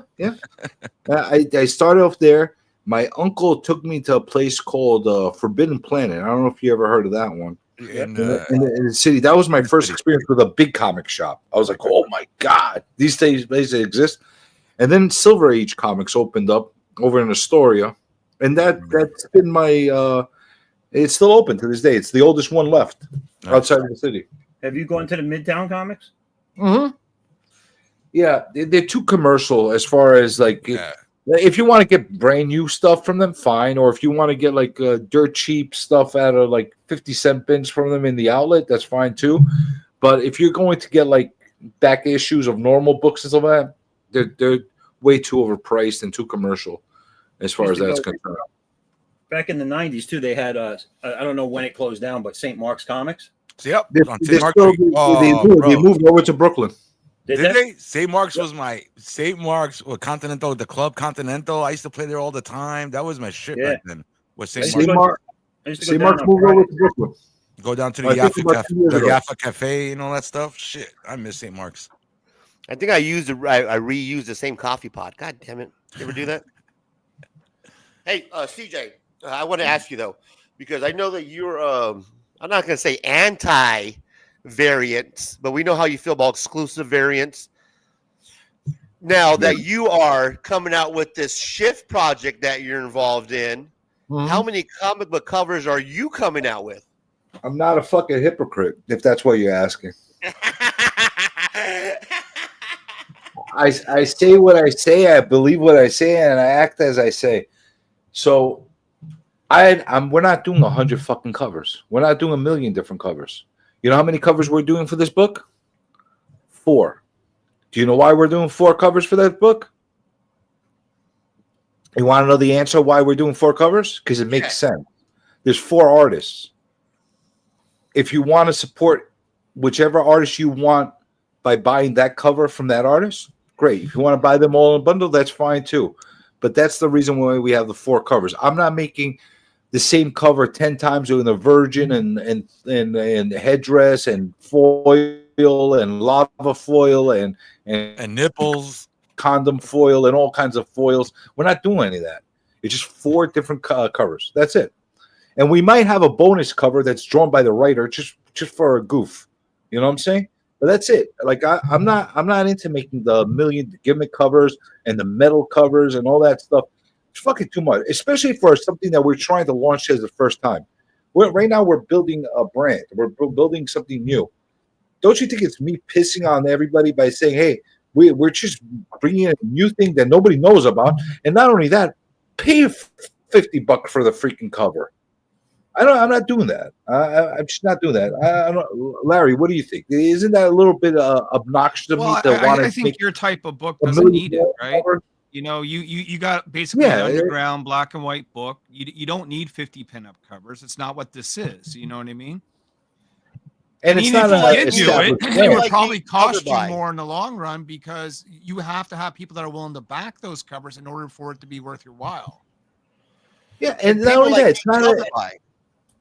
It's also not an established character. It's not an established brand. You know what I'm saying? Where people think, well, I want to get this in this shiny version. I want to get this in the metal version. I want to get this into this version. Or like, I'm like, that's why I'm not opening up to other artists to do covers on this first issue, because we want to make sure that we get proof of concept first. We want to make sure this is something that the community and people can get behind and they actually vibe with the idea and the concept and that kind of thing. And then once we get there, we're going to open up the doors to a lot of new possibilities. Like the one of the primary reasons why we're doing this project is not only to put something out there from all the people that are involved in the creators, but it's also to open up a new door and a platform for somebody that wants to kind of be seen in the future or do something a little different in the future. To have that, how amazing would it be, like in the future, if in a future issue of this, we get to bring in somebody that nobody ever heard of, and all of a sudden that gets their foot in the door and they get a big break with some publisher to draw like some major character because they had an opportunity to draw something first. Everybody has to start somewhere.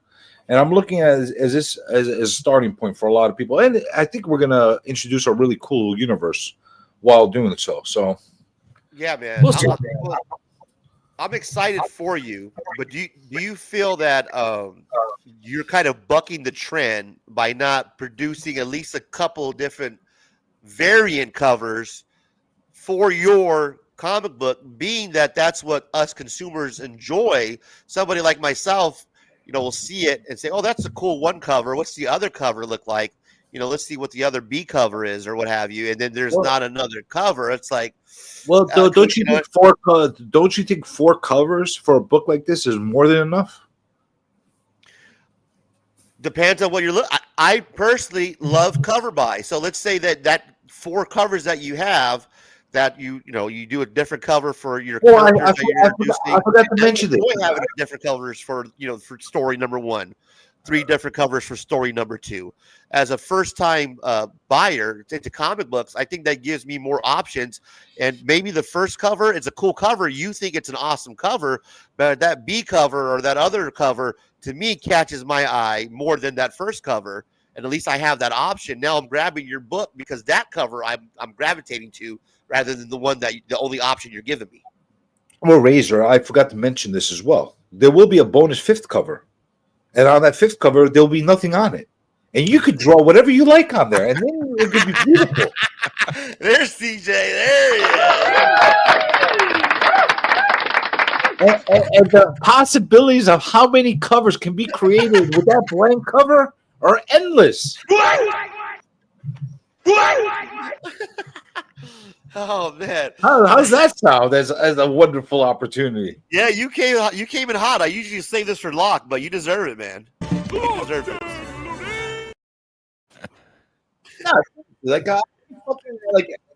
First of all, okay, let's say there's people that want to back me because they don't even know anything about it. They just want to back me because they want to support the project I'm working on, or any of the other artists, whether it's friends, family, whatever, they're wanting to back this out, right?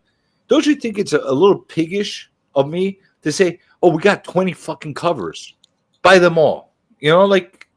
It's a little bit piggish and obnoxious to start with. Well, you said 4, right? Yeah, is that legit? I think that's good. 4 is good. Four covers, and each cover is done by one of the artists that's actually working in the book. Yeah, that makes sense. That's a good thing. I get what Razor's saying, but I don't think there's a market for I want 20 variant covers of something I've never heard of before. I could easily get a lot of great talent to make extra covers for this. Locke. Listen, look who knock it out the freaking box to do a bonus variant cover. I just don't want to take that direction with this first issue. Or flat-chested women. Well, we need that. I got your guy. If you want nipples, I got your guy. Flat women need love too. All right. Emo. Now in the future, listen, one of the things I haven't really talked about publicly, I'll give you a little bit of an insight on there. We're going to have a bonus edition that's going to be in a tier. And it's going to give the way we're going to set up. I'm going to give all the details later on how it's going to go, but basic gist is it's going to be a do-it-yourself kit where you could buy a version of the book that you could do it yourself, draw out the whole book cover and the whole 9 with the script, the whole 9, and it gives people more of opportunity. And we're hoping to see enough examples of this to pick the next great artist that's going to come with us on the next project. So that's awesome, bro. Here's 8 empty pages for $9.99. You get this empty book, a marker, and a stamp to send it back when you're done. Yeah, it's smart, huh? Hey, Listen, you got to be a Greek to think of these things. I got you. I got you. It's somebody to do. It's not going to be no 999. Who you, Brian LCS? But we're talking about like $99.99, not $99.99. You know, we're gonna really amp it up. No, but seriously, like, you know, you're gonna get a blank book basically with the headdress and all that stuff inside and out. You're gonna get the full script. You're gonna get templates if you want to do it on a computer with in PDF form. That kind of thing. Can I get a full story? Yeah, you're gonna get everything. Is there gonna be stickers? Is there gonna be actual like artwork inside, or this is like? No, you're also gonna get a copy of the real book too. Oh, I got you. Okay, I get it. Okay, actually, that's to me, that's the first time I ever heard. You're gonna get a copy of the real book plus so you can compare it. Like, figure out, okay, this is what they did with it. Let me see what I'm gonna do with it. You know, and then you know, they could send it to us. They could not send it to us. So you can do whatever they want. It's their book to have. But if somebody sends it to us, we're going to review it on my channel, and we're going to sit there and like discuss, oh, look what they did with this, look what they did with that. And if it's something that's really cool and we're really vibing with it, and like we see public like really into it, we're going to make them the next artist that's going to join us on it. So that I think it's like a spotlight. You can spotlight them when people submit their stuff. Yeah, anybody that sends that to us, they're going to get. It's like, all right, we're going to give you a full blown like review by multiple creators of thinking how, like, what was going through that person's mind as they do that, and they have an advantage that we all didn't have, because the person that's going to do it actually saw what the four artists did with that story. We didn't have that. We didn't have a discussion with each other as far as, well, what are you going to do with it? What are you going to do? What way are you going to? No, we said to ourselves, we're not going to talk to each other at all about it. So they're going to have an advantage of being able to take mistakes that we might have made and improve on them, you know? That's cool, too, because even if it's not something you want to use, someone you want to use later on, if you review it, someone else out there might see it and like it. Yeah. And you know what? If this becomes like a really cool thing that people are really into, maybe we'll put together a big trade showing everybody's stories from it down the line. You know what I'm saying? That'd be really cool. So we'll see. We'll see where it's going to go, but when's your target release date? January 21st. January 21st. Awesome, man. Barring no like weirdness, you know, we'll see. We'll see what happens. We got to make sure that everybody's in line and things are going to click. Well, this Kickstarter market's kind of weird right now. We're trying to time it where people are getting back into it, because like I've seen there's been a little bit of drop off and a little bit of the crowdfunding. So we want to at least put ourselves at the best time period to go out there. Wait till April when everybody gets their tax refunds. I don't believe in that as far as the tax refund thing, because just as many people are paying taxes as the ones are getting the refund. So I'm not really abiding by that.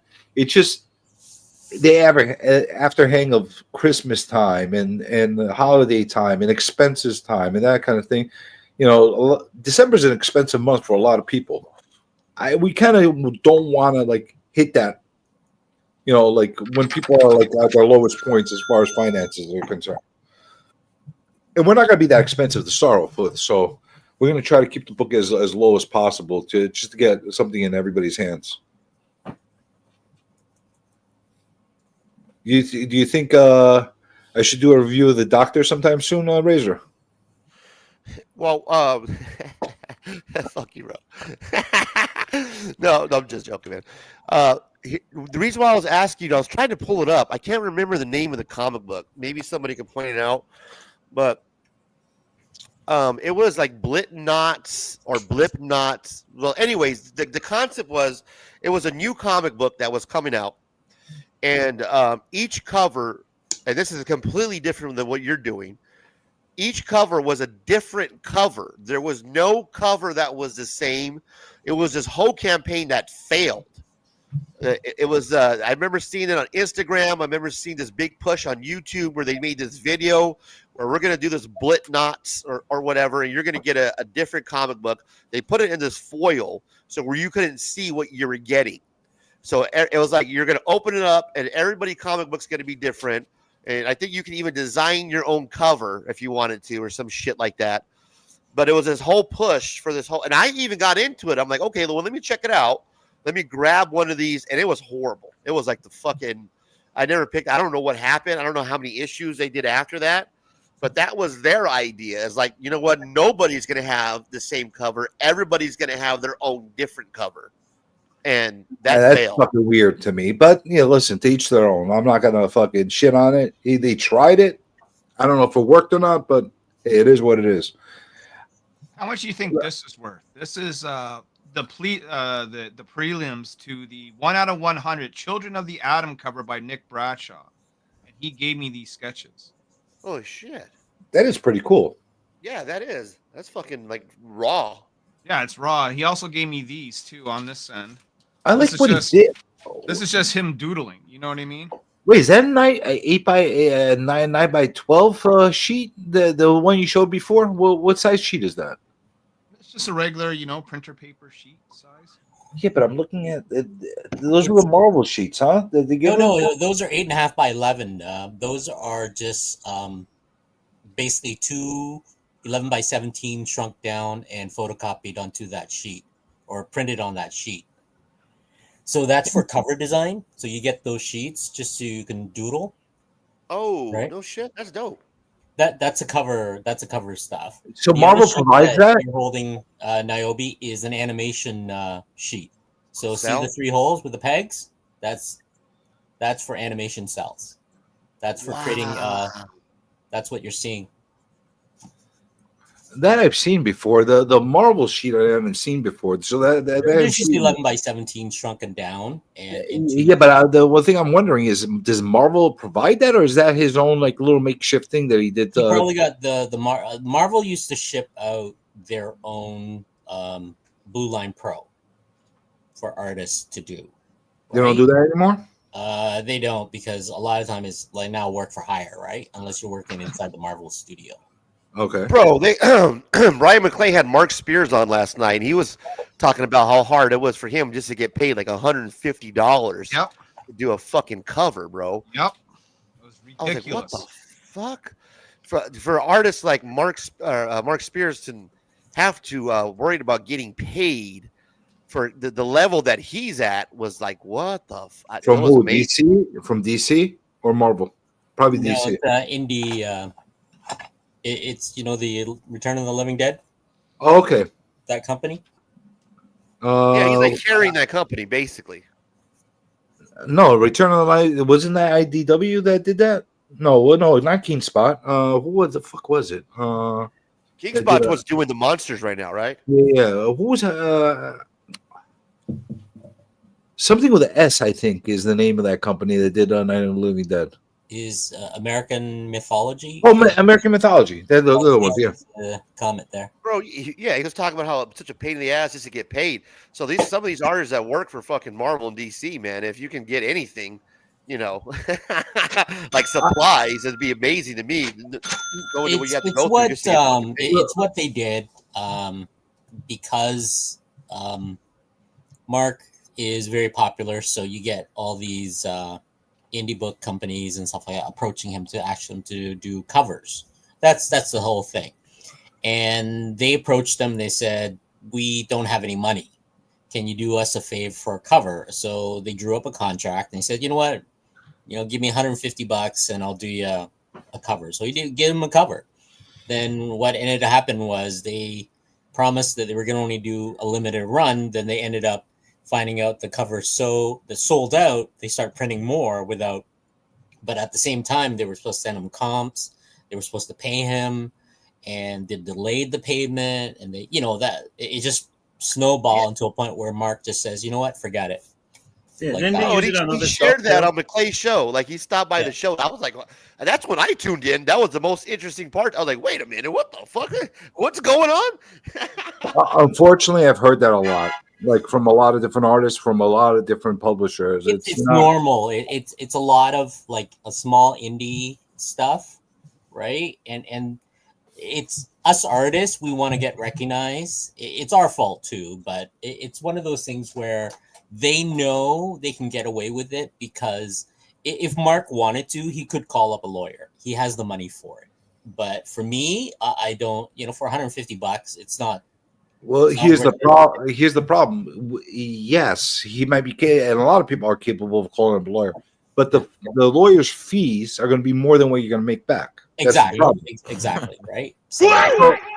So it's either a vendetta thing where you're like, I'm gonna fix your ass and just make a point, even though it's going to cost me money. Yeah. Or you just walk away and cut your losses. And most people cut their losses because, like, I'm not going to throw good money after bad, kind of a thing. But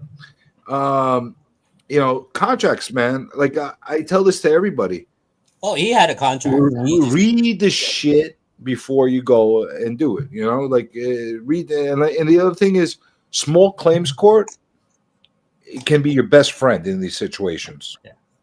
Yeah, because it's not like you have a manager as an artist, right? Because you got to learn everything on your own. You got to promote yourself. You got to know all the legal shit. No, some people have agents. Yeah. Really? So there's some artists that do have managers and agents. Oh, 100%. Oh, yeah. Really? Hey, Locke, you looking for a Locke? for an No, I got you first, Locke. I got you first. I told you. Christian, are you looking for an agent, bro? What's going on? Yeah, sure. Come on over. I thought about doing that actually for a while, of gathering local talent and actually forming like a little group coalition kind of thing where they're all represented. A union?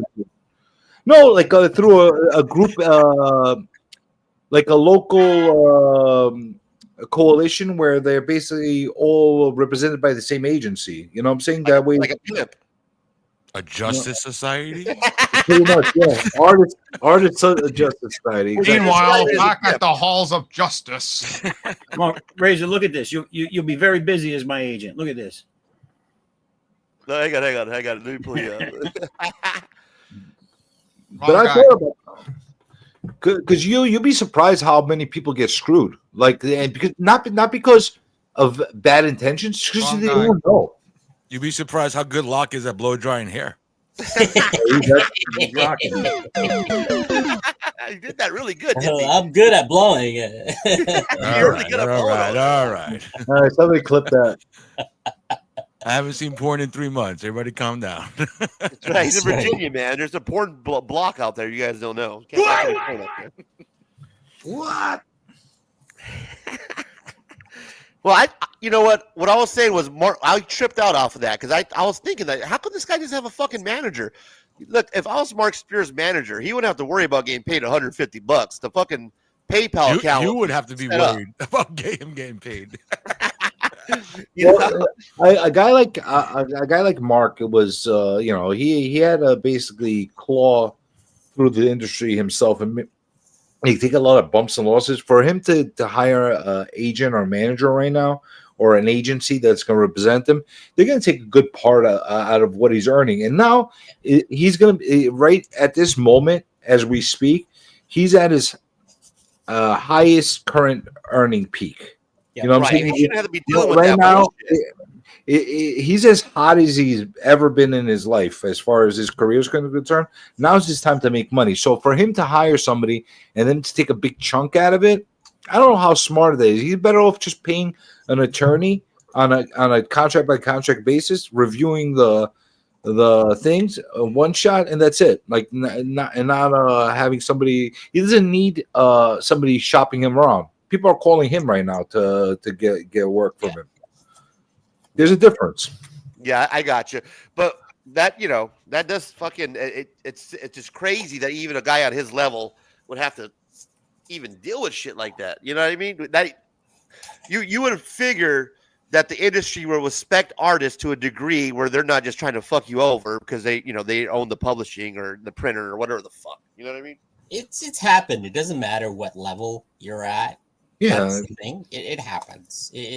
Because the industry itself, art is not like I went to art school and I'm going to graduate and then somebody's going to pay me. There's not a going rate. Yeah, there's not a going rate for your skills, right? Yeah. There's not a business plan that you can go to school for to learn. Look at illustrators and comic artists almost like a heat index. Okay. Yeah. So depending on how hot you are in the public's eyes, that's what your rate is at that moment. Yeah. Yeah. Gotcha.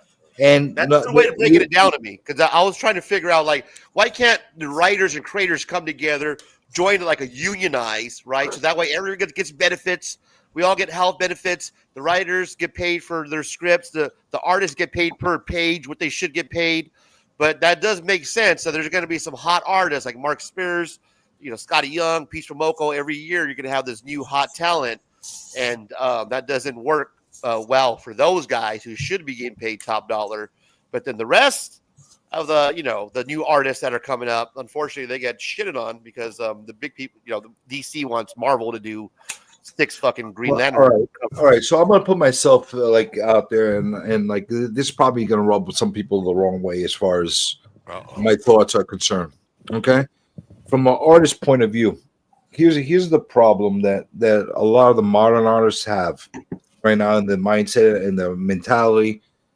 They think that they're owed something just because they're really, really good at what they do. And the truth is, they're not. Yeah, you might be really, really talented. You might be really, really good at what you do. But there's also a lot of other people out there that are really, really good at what they do too. And now you're in a competitive market. You're in a freelance market where you got to compete with each other, and it's a question of dog eat dog. Who's going to do the best job and is going to be the most dependable, because that matters for the publishers. How dependable you are, how quickly you can produce, and how consistent you are on your artwork. Okay?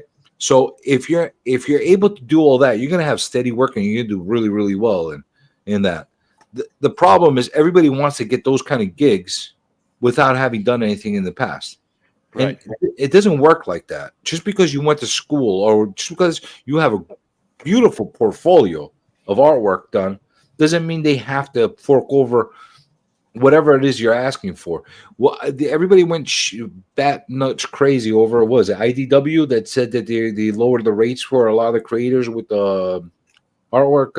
I think $200 per page, inked, colored, written, the whole nine. Okay, that sounds horrible, right? But you know what? That's everybody a flat rate, though. They know what they're going to be getting paid, though. Yeah, but it sounds horrible, and it is horrible. Don't get me wrong. The quality of the artwork you're going to see coming out through there is going to be very subpar on a lot of that, because they're going to be pushing to get as many pages out as fast as possible to be able to make as much money as in a month. Because you can't, even if you got a 28 page book, 28 like let's say you're just the artist, or let's say you do everything, the writing, the coloring, the inks, everything, and you're making $200 per page. 28 times $200, that's $5,600 a month. You're pretty much getting, if you could finish it in a month. Right. Jack Kirby, baby. Jack Kirby. That's a lot of freaking money. I mean, a lot of work that's going to do for little money in comparison. Okay. Actually, but the thing with the IDW, they're lowering their rates, and their justification for doing it is that you will make more money because we're going to start giving you royalties off of books that we sell. The problem is that they don't sell enough books for make that royalty worth anything. Or what's the split on the royalty? You know what I mean? If it's fucking I mean, or whatever it is. And the thing is, like, if the book's mediocre or sucks, it's not gonna get pushed. You know what I'm saying? It's a little bit catch-22. But regardless, I look at that as an opportunity for somebody that wants to become something that out of nothing, with they have no reputation, no name, they have nothing to go on. You go and you fucking knock it out on one of those projects. Yeah. You go and kill it. You go and put the best work you could possibly do. We'll do a few issues for them. Yeah, you're making shit money, but you go kill it, because you know what is going to happen? You're going to get other opportunities that are going to open up because of those books. That's your new resume right now. That same ethic. I'm in a band, and that same ethic goes for if you're in a band also, right? So the area I live in right now, there's a huge music scene, but for cover bands. I play original music. I just like you guys create your own stuff. I create my own music and lyrics and all that stuff. So, but in order to play the cool places, I told my band, hey, let's learn covers, and I guess we're joining other people's stuff, right? Let's learn covers. and incorporate our songs into the set list. So our whole portfolio will have radio songs and our original songs. Everybody told us you can't do that around here. That won't work. Well, it's been working for years. And every time the radio station or somebody says, hey, we're looking for a band to play this festival, but it's for exposure. All the guys that playing cover bands, they're like, exposure doesn't play the bills. But every time I go find out how much it costs to advertise your name for a week on the radio. Yeah, exactly. You know what I'm saying? That's like thousands and thousands of dollars. And every time we play a festival, all you hear is, and this weekend, Dirty Toys or music by Dirty Toys. You know, I'm like, I'm in the car in traffic going, boop, they just said my name again. And how many gigs do you get just because you did that? That boosted us. When we first started doing that, we were consistently booked nonstop. And every time the radio station, the local rock station needed a band for an event, we were always there. Yeah, that thing. So it's like we didn't care. We would play for free because we knew we're playing in front of thousands of people that's never heard us before. It's a big deal. Like, you know what I'm saying? It's old school. Sorry, listen. Do people get it taken advantage of? Absolutely. You got to smarten up, and you can't keep going on the same rates through your whole career and that kind of stuff. Which a lot of people have done that. Where like, well, this is all I'm worth. No, you got to also appreciate your worth as you're going, but you can't think that way. Like from you haven't done a thing, and all of a sudden you say I'm worth more. Yeah, you could believe that you're worth more, and you might very well be worth more. But in order to be able to achieve that value and actually earn it, you have to have some kind of proven track record. You can't just one day say I'm here. You know what I'm saying? Yeah. Unless you got a lot of money to start with, and you just self-publish and you just muscle through by yourself. Or if you got, if you got a band and you just hire your own venues and you just play, your own gigs. You know what I'm saying? That's what I did in New York, man. We hired. I would go rent out the Knights of Columbus and get the lights and everything, charge at the door, and freaking have a bunch of a couple of local bands come up and play. Yeah, that's the way to do it. Knights of Columbus, huh? Nice. George is in a Wham cover band. Ooh. Wake me up before you go. Da, da, da, da, da, da, da. Speaking about it, I'm trying to convince my sister. My father has got a place in Astoria. That's got a big venue, and I'm thinking about doing open mic night for bands to come in there and get themselves exposed and stuff like that. Let me interrupt real quick. Going back to what I was saying about exposure, open mics is another great example. A lot of older cap musicians, they just to go out the door, they need to get paid. Just to get to the venue, they need to get paid.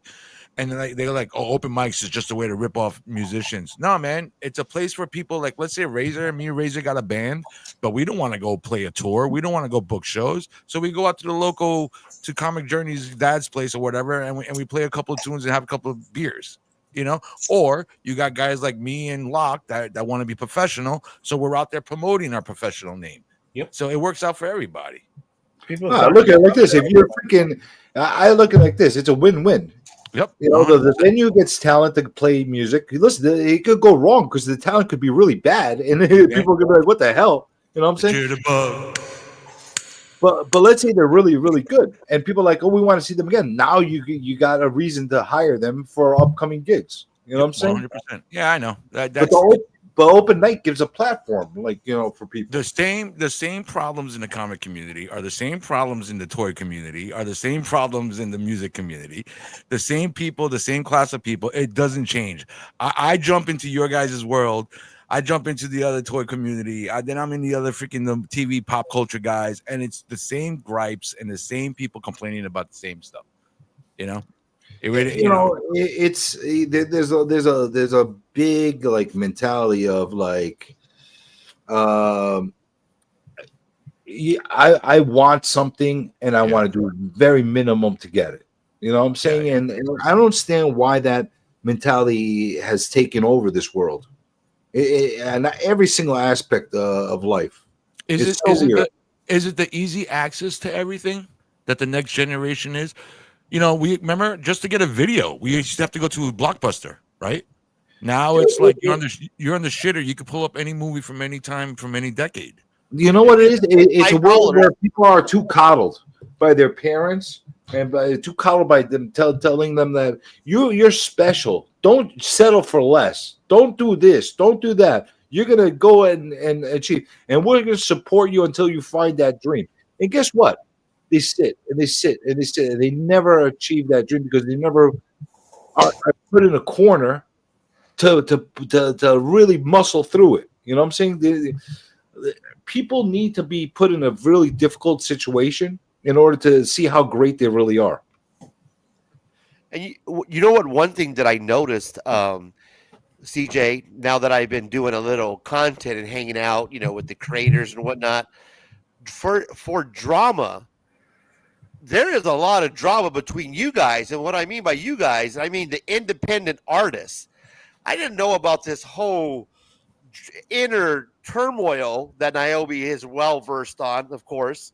But I didn't know that there was this whole world of artists that they just fucking just hate each other, man. Like creators that are doing Kickstarter projects, beefing with other creators doing Kickstarter projects was amazing to me. You talk about the whole Comicsgate thing? EVS the whole Niobe doing his thing. I was like, holy shit, these guys got some. That was amazing to me to see artists arguing back and forth, having their own beef. And I must say, now that I have Niobe on the panel, Niobe handled himself brilliantly. You've been gone for a while, CJ, so I don't know if you're up to date what's going on. But my guy, Niobe, was on this EVS fucking stream. I don't know who the fuck this guy is. I'll be honest with you.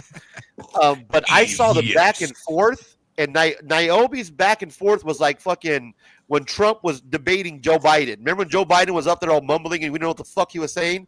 And Trump was like, I don't even know what the fuck he was saying. Niobe was just killing him point for point, man. It was the most interesting beef that I ever seen. And Niobe, you did an amazing job, brother. You held your own, man. You did. Well, this recent? You took on Ethan recently, or yeah, last Friday on his own stream. You missed it, CJ.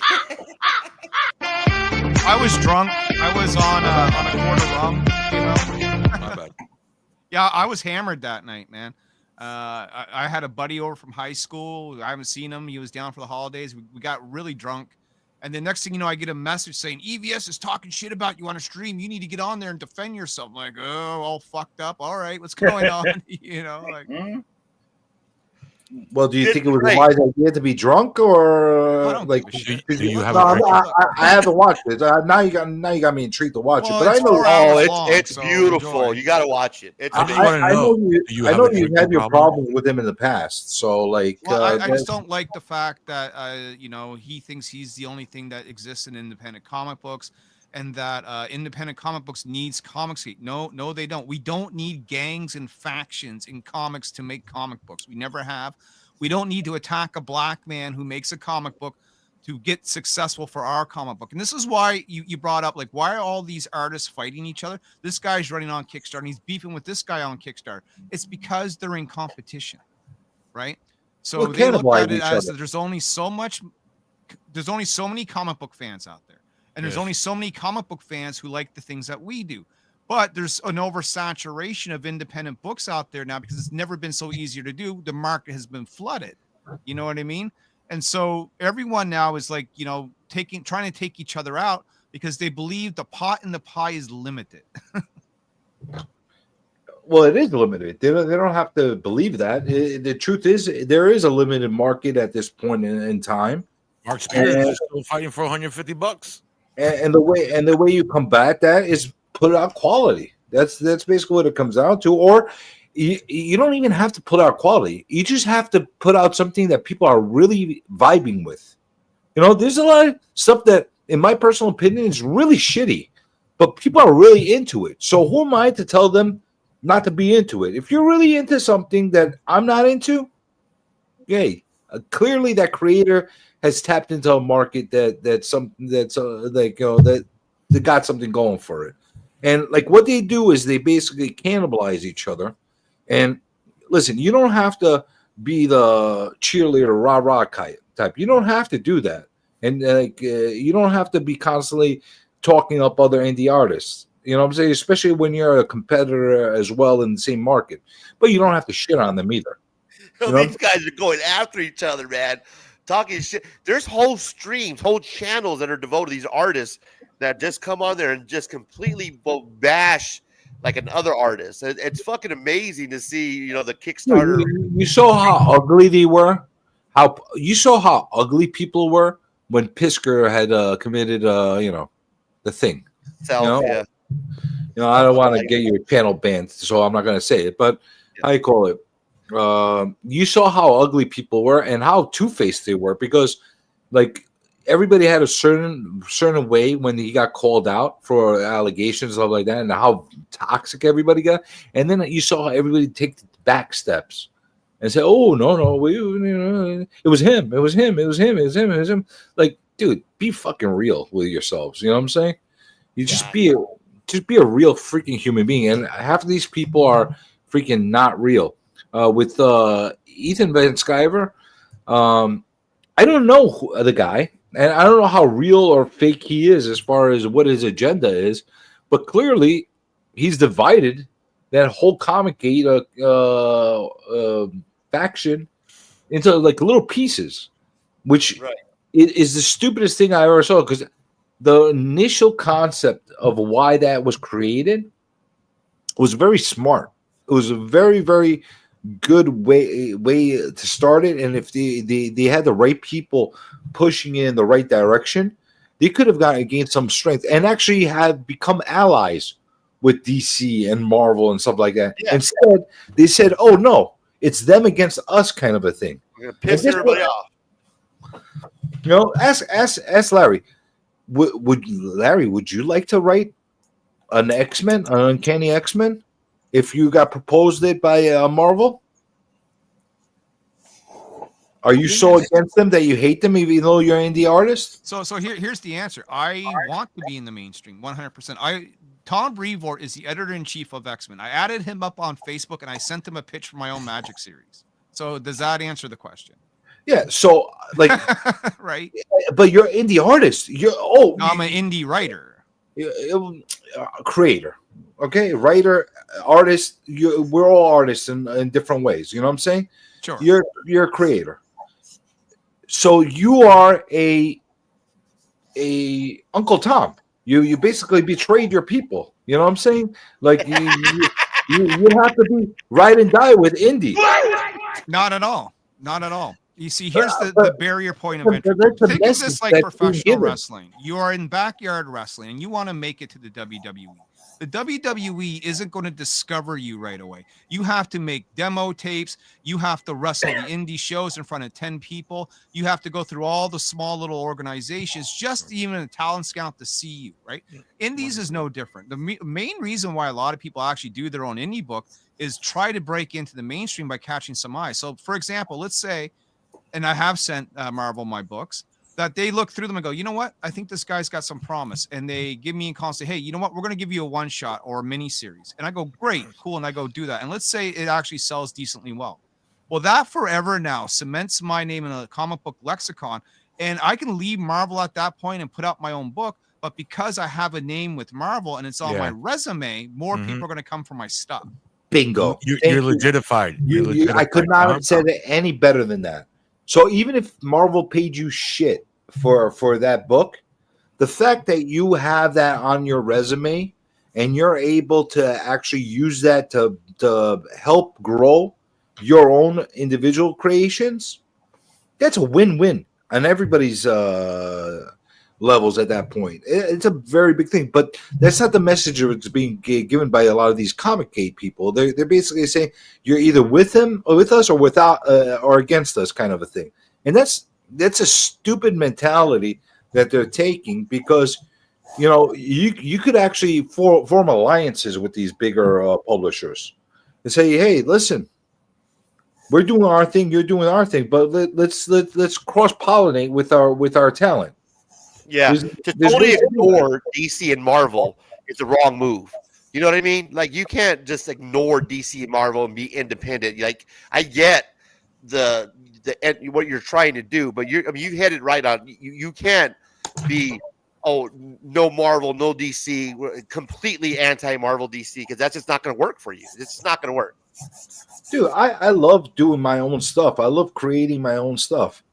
But I would love to be able to write a Lobo. I would love to write a fucking killer Lobo, or to write a killer Incredible Hulk story, which I have had in my head for many years. You know, I would love to do that. You know what I'm saying? Let me ask you guys this before I go. Let me ask you, all you artists and creators. So I want to do a little plug before I go too. On my channel today, I interviewed a guy yesterday. Masters of the Universe Revolution comic book came out a couple of years ago. This guy was part of the writing the books, the encyclopedia from O2 during the 90s and the 2000s and everything. He's from Finland. This guy, they made him an official character in the Masters Universe. I think I forgot who's publishing it.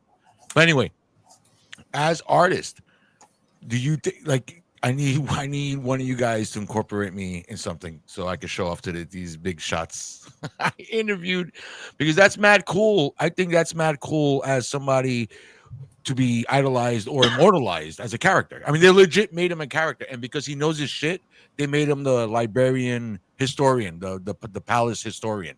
So that's pretty mad cool that, you know, that nobody's going to fucking know me. Thanks. Well, people do that. I've seen people do that in the past, where they incorporate like real life characters in their books. Is that what you're saying? Yeah. I think, but they made him not just like oh look, this is my buddy George in the background. No, they legit made him a character in the lore. You know what I'm saying? Mm-hmm. Yeah. So I thought it was pretty freaking cool. It is cool, and you know what? You see that in subtle ways in a lot of people's writing. They just don't really publicize it that way, because they don't want to give royalties out to people that they use their likenesses and stuff like that. Likeness and everything. Yeah. Question: can we kill off the character at some point? Yeah. You know, this guy's Batman. His fucking back's got to be hurting by now. Beckerman's in a couple of books. No shit, I didn't know that. I have to give him shit next time I see him. Hey man, I want to say good seeing everybody. I want to wish everybody a happy 2025. Razor, I'll be talking to you soon. Keep up the good artwork. Bro. Sharing Smut. I need George, we'll talk soon. Yeah, one favor I need from you guys before you go to bed. I need to kick the algorithm, because I erased a lot of videos on my YouTube, and my algorithm said, "Yeah, we don't even care about you no more." So I'm gonna drop the new video about the comic book guy I just talked to you about. So before you go to bed, take a listen. Razor, hit me up. I'll talk to everybody later. Peace. Right, thanks, brother. I'll talk to you, man. Have a good night. That guy. I like George, man. He's a good guy. Yeah, he's definitely a good guy. But Razor, artists, writers, creators, they're fucking catty between each other. Oh, man, you're telling me. I've been. What's funny is I had the Wheelers on. Mike and Mindy Wheeler from like Divinity Comics. They do their indie comic thing, and I've had conversations with Mike before. He's from Arizona, so I've ran into him at Tucson Comic Con and a couple places. So I'm familiar with the Wheelers and what they the stuff that they do.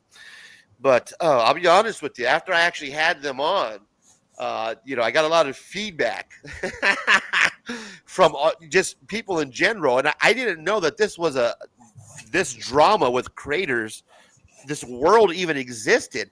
Honestly, bro, I thought this was a kumbaya with artists with each other. I thought it was kind of like the comic book community. Well, like, you sub me up, I'll sub you up. I'm an artist. You work on my book, I'll work on your book. I did not know that there was this like animosity, this competition where it fucking you need to get you some of this drama so we can sell some fucking comic books, CJ. Well, you don't think that comic creator, YouTube content creators are catty with each other? You don't think there's a level of animosity and jealousy between channels? Because it's not limited to YouTube. It's just limited to human behavior. Everyone wants control and power, right? It's no different than whatever aspect that you're in. Everyone wants to be the top dog, the king of the mountain, the guy that you have to beat. And that It's goes just all so the way weird. back from the times of Caesar in Rome to the times when, you were the alpha male of your tribe in your cave. You know what I mean? Well, not only that, but it does give. I mean, there's the drama aspect that gives eyes on these. Like, I would have never looked at a lot of these Kickstarters if it wasn't for a lot of these beefs that are going on. Right. Here's The an PVS thing, experiment. the Niobe thing. I wouldn't even pulled these Kickstarters up and even known about them. So the drama where I get shit from, oh, you're getting views off of drama. Well, a lot of these motherfuckers are selling comic books off of this. And the reason beef why they that's do going that on. is because no one is going to watch an hour live stream of me just talking about Niobe. No one gives a shit. Here's an experiment. You take two channels, two buddies. They're both into the same. Let's say they're into comics. They're both into it. They're doing very similar content. Okay. They both start from 0 subs. A year later, one has 58 subs. The other one has 5,800 subs. Not so kumbaya anymore between the two. But they're still buddies. Are they buddies? Right. What? You get what I'm saying? There's some kind. There's people can't like getting past themselves. Like whether if you're doing YouTube content, you gotta have there's some kind of entertainment factor or some kind of value factor for the people that are watching. That's your reason to watch. Exactly. If you're creating comics, you have to create something that people are going to legitimately want to either read or look at. Sometimes it's not about the reading, which I'm more into the reading. Like it has to have good for it to sustain. There has to be some kind of substance to it. Yes. But sometimes it's only the art. You could get amazing artists that the people are gravitating, like a Dave Steven type, that people are like, oh my God, like I have to pick up everything this person drew, but regardless, it's got to stick out. It has to be something a little different. It has to be something that people can gravitate to. And people don't understand that being mediocre is not okay. It's not. You have to strive and try to be a little bit better and try to improve yourself. And not every time there's an obstacle, turn around and say, hey, it's everybody else's fault. It's not my fault, kind of a thing. You can't do it. And that mentality is too widespread throughout everything we do, whether it's social media, whether it's work type of situation, whether it's creative type of situation. It is way too open where people are like, it's okay to do mediocre, or like, I'm just as good as everybody else. Well, you know what? Just as good doesn't make you better. Why is somebody going to spend their money and invest in you in some way? Or why is somebody going to spend their time looking at you in a different direction? People need to look at these things. And I don't understand why, when I say these things, people get really, really upset.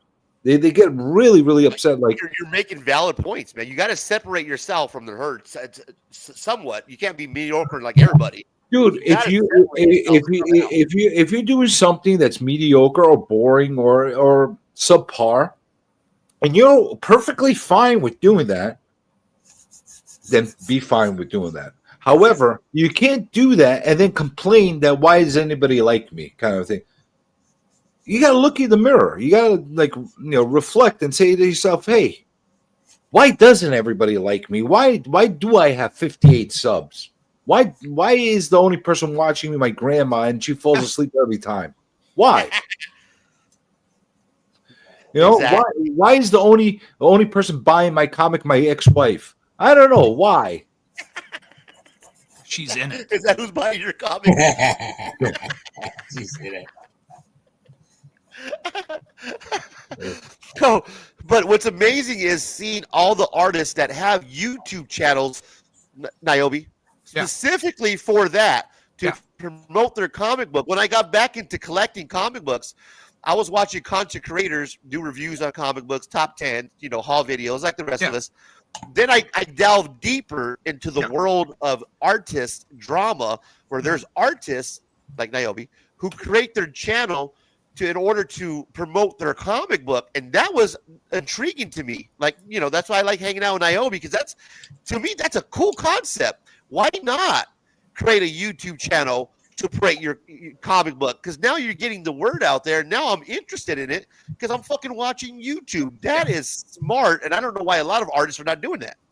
Some people just don't have the personality. A lot of artists are actually introverts and they don't know how to public speak, nor do they want to. They feel uncomfortable being on camera. You put them in front of a stage of 1,000 people, they're going to freeze up. And some people just don't want to expose themselves in that sort of manner. And, the more that you participate in YouTube, more than likely you will end up being dragged into something at some point, which they don't want. Yeah.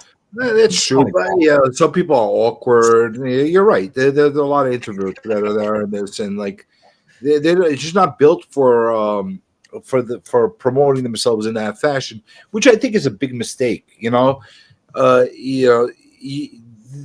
a perfect opportunity to get past being an introvert and get yourself to be more out there. Hey, you ever go into a con where literally the artist or the writer is just sitting behind a desk, not talking at a table, not talking to anybody, just sitting there with the books, a stack of books, and nobody's coming to talk to them? Yeah. Why? Because you're not engaging with people. You're not pulling people in. You might have the greatest thing since Homer on your freaking table there at the shop at the show. And nobody's going to come and give you any attention because you're not actively engaging with people, not pulling them in. You gotta get past that if you want to survive in this or any type of. You got to create a personality if you don't have one. You got to do something in order to fucking, because nowadays it's not just about the cool artists, the Jim Lees, and we want something different now when it comes to our comic books. And if we can relate to the creator. We can actually see the creator and what they're doing, and they're doing live drawings. That's going to bring your audience in because now you're reaching out, you're connecting with the people that follow you. You're not just behind a fucking veil that we are scared to walk up to during Comic-Con. You don't have to look anywhere past Jack Kirby and Stan Lee to look at this argument. Okay, Jack Kirby is probably one of the most innovative and influential artist in the comic industry history. Okay. I think that he's inspired so many artists that followed him down the line, and he's created a great footprint of work that he's done through history. Okay. But who was the guy? It was Stan Lee. It was always Stan Lee. Why? Because he's out there. He was in everybody's face. He's the guy that was the mouthpiece. He was the flamboyant guy. He's the guy that went and did the interviews. He's the one that put himself out there. Was he as talented as Kirby is? In a different way.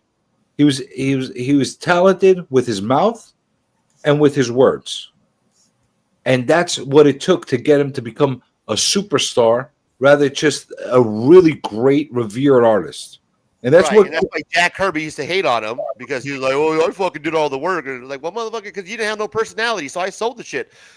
But whose fault was that? Because exactly. The thing that Stan Lee gave him the platform. He actually made like nicknames for everybody that was in the bullpen. He was trying to. He would put the camera on him, and he like shy away from it.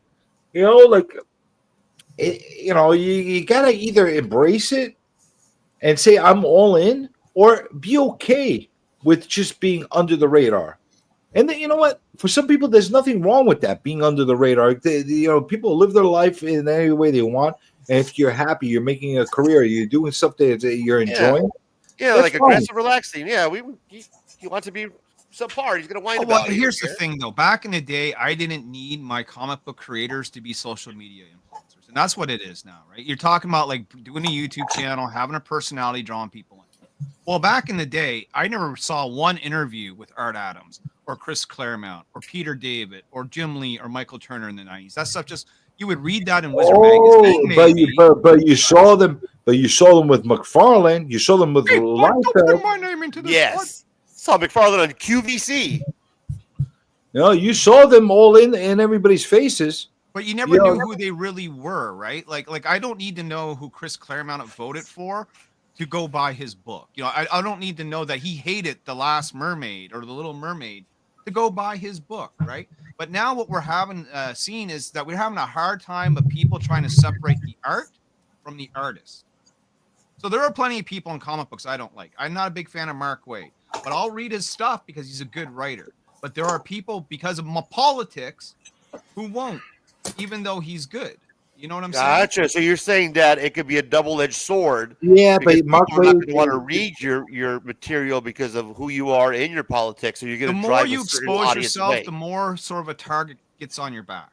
You know? yeah, but here's the problem: Mark Wade actively went to try to cancel people. There's the difference. But why? Well, you tell me why. You have to ask Mark Wade why, right? Yeah, well, So maybe he had personal problems with these people. Maybe It- these it- people that he tried to cancel fucked up in a major way. just because maybe they were just assholes and he didn't want to deal with them. Maybe they just had a different philosophy and different way to approach business. Maybe Right, that's but what in the world of corporate comic books, the left runs the business. Like, I'm just going to tell you that right now. And if you are a conservative and you're outspoken, the chances of you getting hired by them are increasingly lessened because you don't follow within the status quo of their corporate woke world. You know what? That's slowly Get on board. changing again.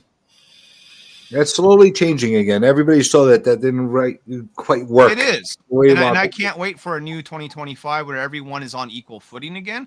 But I think we're not quite there yet, I can't see myself being at my best if I have to muffle and I have to. Yeah, if and you I have to walk on soften. eggshells, it's a problem. And many people do, especially when you're in the corporate world, because Locke can tell you that Disney has probably a lot of mandates that you have to agree to just to even put the pencil to paper, Exactly. You can't anyone- be on social media being caught on this or that and the whole bit. Has anyone noticed that Locke's boobs are way too small again? Sorry, what? That Locke's boobs are way too small again? Oh, you want an increase in size.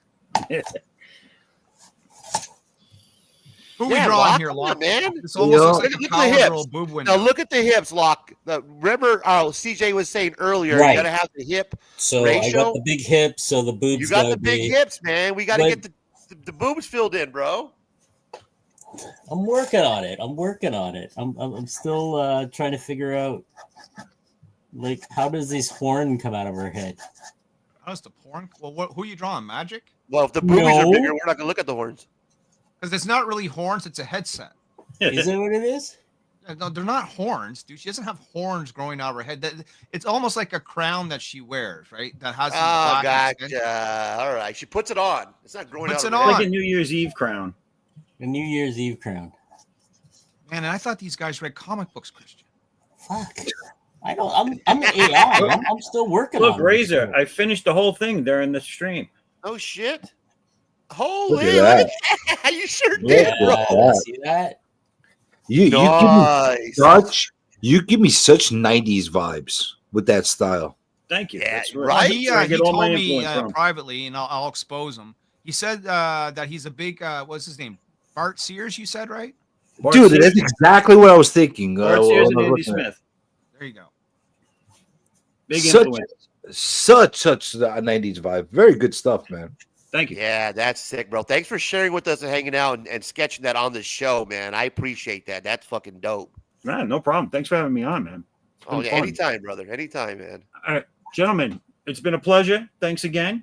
I'm gonna bounce out of here, and I'll see you I all gotta soon. bounce too. I'm gonna start up an off air. I gotta record a couple of videos and then play some Stellar Blade a little later on. Great meeting you, man. Have All right. fun. Thanks, All right, Naomi. guys. Appreciate Happy you New stopping Year, by, bro. and we'll talk again soon. Yeah, you gotta stop by with cover 4. I want to see Well, my listen, guy when it's Matt colored, Lucky and I'm loves work. sure it will be colored by next week. Hopefully, Larry- on the next Razor Sunday, Larry, ceasefire or when's the- not, we'll Larry, when's probably the have next that reveal Kickstarter? for you. Pardon me? Larry, when's the next Kickstarter hitting for you? Valentine's Day. Valentine's Day. Good day. We're going to launch Niobe Outbreak 4, provided that we have enough work done to launch. But right now, the first 4 pages are already been drawn and in the works. All of our covers are done. We just have to get Locks colored and one other colored, and then we'll have enough material to launch that Kickstarter. So I'm. And my guy Naomi, weren't you in the previews? This last preview books that came out? I could have swore that your comic book was like in the preview section of the fucking. I've been in the previews section 10 times, but not in. Yeah, this current man, that's issue. badass, bro. But not this month. But check again in a couple of months, because after we do the Kickstarter, as soon as that book is out, that goes straight to Antarctic, and then they'll pump it out into the previews, and then everyone will be able to get it for fucking $5. badass. But if you want the variant covers, if you want the cool shit, if you want the better paper quality, you want less ads, then you have to get it through my Kickstarter. But if you want to wait and buy it for $5 with the cover A, you're more than welcome to do that too. However you get the book, we're cool with it. Get it. Yeah, exactly. Thanks, brother. All right, gentlemen. Have a good one. Go get it. That's it. Now. One mandate Disney has is they better tell their artists to act right, or the state of Florida will come down on them. All I'm going to say this about Disney is thank you to what's her name, Renee Zellweger. No, Renee. What's Zegler? Yeah. Thank her and Snow White for slapping Disney in the face, because now, because of them, they're gonna start doing things the right way again. You think so? I don't think so at all. I think I assure you, when they take that loss on Snow White, when they take that dude, who allows their main actor or actress shit all over a $400 million project? Who allows that to happen? Disney, man. Yeah, but guess what? Would the shareholders see the loss that's going to come in on there? They're not going to be happy. What if it ends up being a big success? Then you know what? Then status quo. Exactly. They're going to keep going. But can you see that happening? I can. You could see that being a major success. I can, because it's drawn a lot of people eyes on the movie now. And I am actually somebody who doesn't watch those type of shit, but my daughter, because of what's happening with the remake, she's interested into it. So when it does come out, we're gonna watch it. I'm interested. We're gonna go see it. Are you generally interested in it because you like what they're doing with it, or because of all the controversy she's creating? Man, you've been gone long enough, haven't you, CJ? Yeah. Yes, if I've dropped my first razor rant was woke comic book Karens about guys watching Disney pointing out fucking lesbian scenes on Lightyear, and oh my god, the fucking skeleton crew. Did you see the lesbians in this? No, I didn't see the lesbians in the skeleton crew because I don't fucking pay attention to that. That's not a thing for me. So What's wrong with lesbians? I like lesbians. When I do see wokeness in comic books, I like it. I like wokeness in comic books. I want to see the new Cinderella. I think it's going to be good. I enjoy it. For me, it's a great time to be reading stories. I enjoy the storytelling. I love the diversity. I think there should be more of it. Yeah, but the message she's giving is not a woke message. It's a fucked up message. There's a difference. I could understand when people come out with these messages, like these woke kind of messages, and they're saying that well, you got to do this and like that in a certain way, whatever the case is. She's just shitting on everything, left and right. Who's this? That Zegler woman that's playing the freaking Snow White. Oh, really? Yeah, because we just went to. I took the girls, my little one, to go see Moana 2, and they had the trailer, and she's excited. She wants us to go see that, but you have to remember, a lot of this is whatever the actress does and all that stuff. It doesn't get to the parents because the parents aren't we're not. You know what I mean? Like my daughter doesn't know what's going on. I didn't know what was going on. That's the whole thing, right? Yeah, but the thing is, she's 50-year-old Karen. Man, it's all the middle-aged white men that can. The people that watch the movies, where the audience is geared to, they don't give a fuck about that, man. It's us older guys that sit there and fucking make the big things about it. They make the big deal about it, bro. See, that's not true. Because I'll tell you something. I got two daughters. Okay, my little one, who's really into all the Disney stuff still, she's 9 years old. Yeah. Okay, she's really into she loves Moana. She loves all that stuff, man. She's like the Cinderella drama. You want to talk about it? Is that what you're telling me, CJ? No, I'm saying no. As a little girl, she looked at the Snow White thing and she's like, I don't like this. I'm like, why don't you like it? Because it's not cartoons. Oh, gotcha. She don't like the live action stuff. They're making everything live action, and that's not Disney, dude. It's not. You know what I'm saying? Like keep the stuff animated the way it needs to be. You stay to your roots. The Mufasa movie that they did, they could have made that an animated movie, couldn't they? Did they have to do a CGI live action thing? They didn't have to. And I guarantee you it would have done way better if it was an animated movie rather than what it turned into. CGI, I think they're doing that now because they're using computer shortcuts like AI and stuff, and they're cutting out the artists. If you notice, the reason they're doing this, I'll tell you exactly the reason they're doing it. Because they got lightning in the bottle with Pirates of the Caribbean.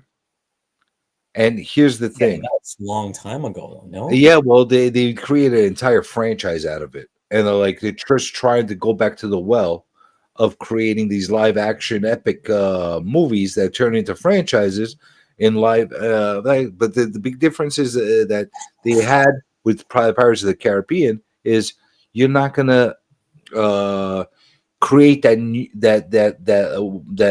environment because there's not a lot of roles that Johnny Depp could freaking play, and all the characters that were in there creating something that wasn't in animated form to start with.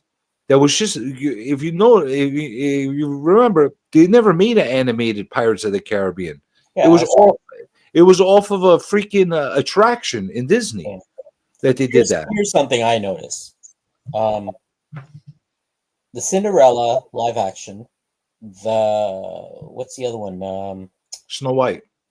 Not the Snow White. There's one before that. Cinderella live action. There was a bunch of. I noticed something with my daughter. She all the live action. She saw it once, and that was kind of it. There's no replayability to it.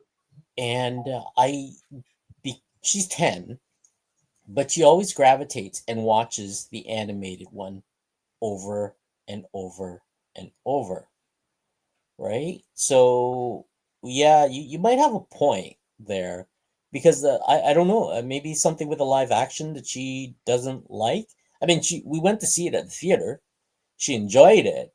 But I don't think, like, I've ever seen her watch like the live action again, because we have it, right? We have it on a hard drive and stuff. But the worst thing that could happen out of this Snow White thing is that it does okay and it breaks even. That's the worst thing that could possibly happen. Yeah, because then it leaves Disney directionless at that point. Yeah. They don't know how to move forward at that point, and they're gonna just like keep throwing shit against the wall. Well, I think it's mostly shareholders, right? That's what it is, right? Well, I mean, my daughter saw it. She wants to go see it. We're gonna get tickets. We already bought, the Costco tickets with the popcorns. When it gets released, we're gonna take her to go see it, right? But if it's released on streaming, I don't think she'll watch it. Like any live action, I don't think she'll watch it. Like compared to the classic Cinderella, the made for video stuff that we got, right? It's all animated. And she'll watch that over and over and over. But I think that's like their age, I guess. Certain things need to be left in their traditional forms. And I'm not saying you can't change it from modern. Oh, here's the old guy now shaking his fist at us fucking. We gotta make sure that we keep it all original and not change the content one bit at all. No, I didn't say you can't change the content for modern times as far as the context of the story and that kind of thing in order to keep up. I'm talking about the way it's created, the animation part of it. That I like the live action. And I think Derek makes an interesting point here, CJ. Live action gross, Lion King 1.6 billion, Beauty and the Beast 1.3 billion, Aladdin 1.0 billion. So how much money does it have to gross before that's considered a success for live action? I'll show the trailer here in a minute because I don't give a fuck. We'll play it. I want to see what is it really live action though? I mean, the only live action is the actor, but I mean, it's Simba like a CGI cross between like CGI and live. I want to see it. I'm interested, bro. We're gonna play it here in a minute, man. Got my coffee brewed up. I want to see what this is. I'll be honest. I haven't watched either of those in live action. Because My daughter likes it. She loves the trailer. She's like, Yeah, man. And the fucking the and Lion the funny King thing was is, actually pretty good. It was actually and pretty good. The funny thing is, I wanted to watch the Beauty and the Beast in live action with my daughter. I'm like, let's watch this. Let's sit down and watch. She's like, no, let's watch the animated form. I'm like, okay. The child's mind is dark. Yeah.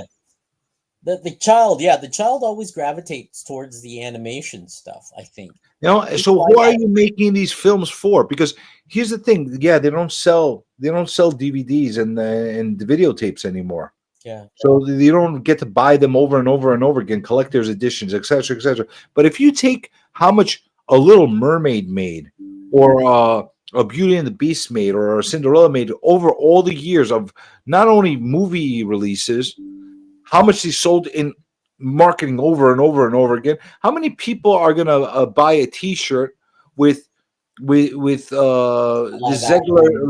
Zegler lady with a bunch of CGI dwarfs around her, in comparison to the original classically drawn animated Snow White with all the dwarves around her? Well, you have to remember too, if it's a live action actress on its shirt, Disney has to pay out merchandising.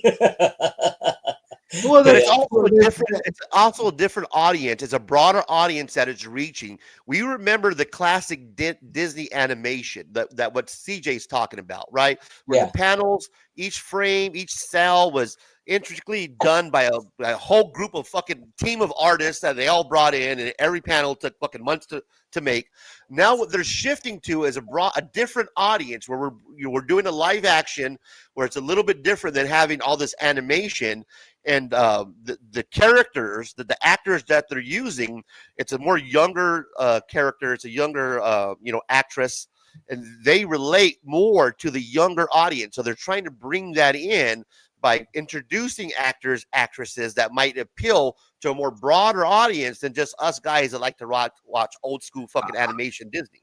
I'm curious. I'm curious. The Aladdin and Beauty and the Beast were brought up as far as live action. How did Little Mermaid live action do in comparison? I'm not sure. That's a good question, but the numbers that Derek dropped so far, I mean, live actions are making at least $1 billion. So let's watch this trailer. Let's hold judgment, because I haven't actually seen the trailer for it. I'm interested to actually watch this. So let's watch this thing, man. Fuck it. Let's see what it's all about. This would be my first time watching it as well. This was my father's kingdom, a place of fairness. But the queen changed everything. Take him away. Your Majesty, What did you say? the people need some kindness. You know, I really don't remember you being this opinionated. Magic mirror on the wall. Who is the fairest of them all? Famed is thy beauty, Majesty. But a lovely maiden I now behold. I look at you, and I just want to be the fairest of them all. The queen is evil. You must flee into the woods.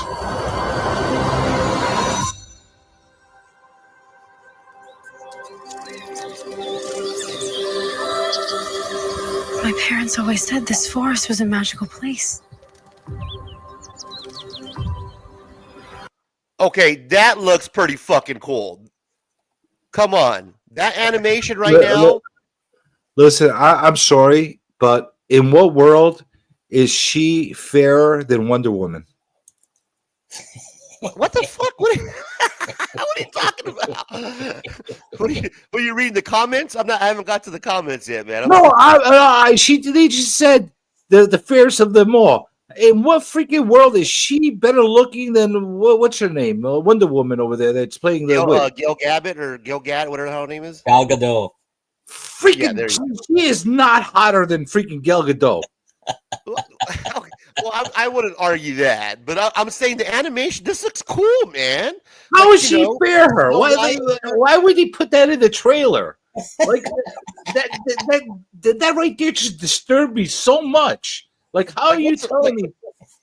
What's so wrong with this? Like, what's so disturbing that people are like, "Oh my god, this is nothing wrong. This looks pretty fucking cool. I don't see anything wrong with this." The background looks cool. The bird looks cool. Yeah, right?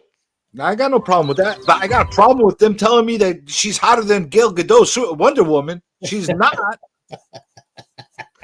Israeli chicks are hot, man. That one is especially. Derek says Cinderella 542 million. Boom.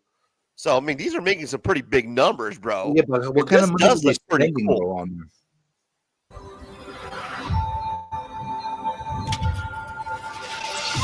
Hello? Is there anybody here?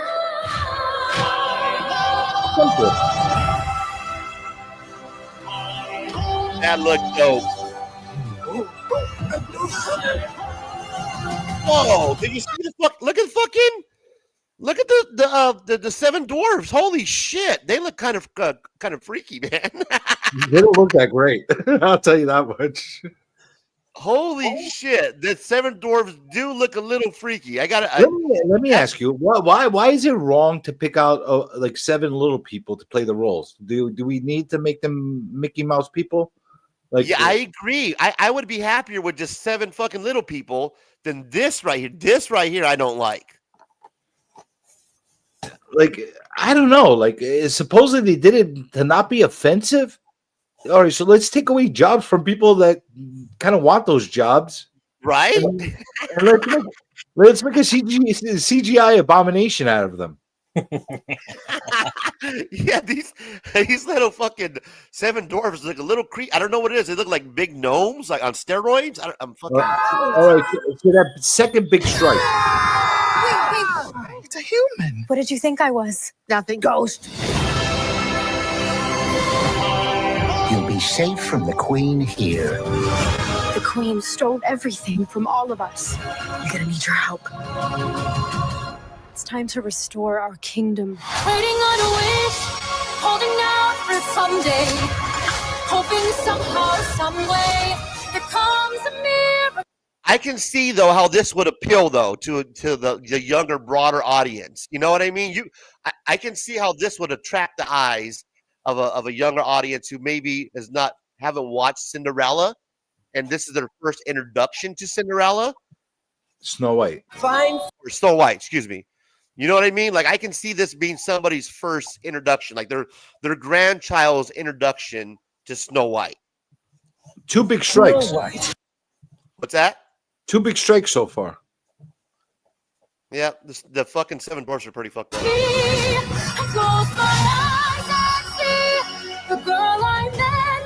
This is our kingdom, and now we're here to take it back. You were saying. I'm sorry. Oh, the Wicked Witch looks pretty fucking sick. Can you rewind it back to Prince Charming? Yeah. Prince Charming, huh? Let's get a good look at what he looks like. There's back up here. Prince Charming? Yeah, it's just I thought I saw the prince. Yeah, he was on horseback. Yeah, like I thought I saw him for a second. Is that the Prince Charming? Dude, he does not look very Prince Charming-ish? He looks very Twilight. He looks like a teen. Yeah. He looks very Twilight. I don't know, man. Beefus says Great Danes and a tiger? That's not a big Was there Great Danes in here? That's not a big strapping man, I would say is a Prince Charming. It's like a little cub charming. What the hell is he? Twilight Charming. That's what he is.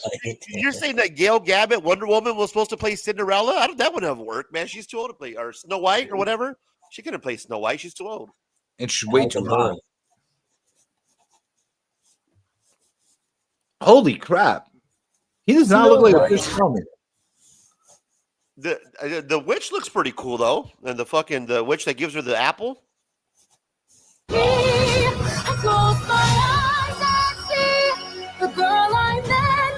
This is our kingdom, and now we're here to take it back.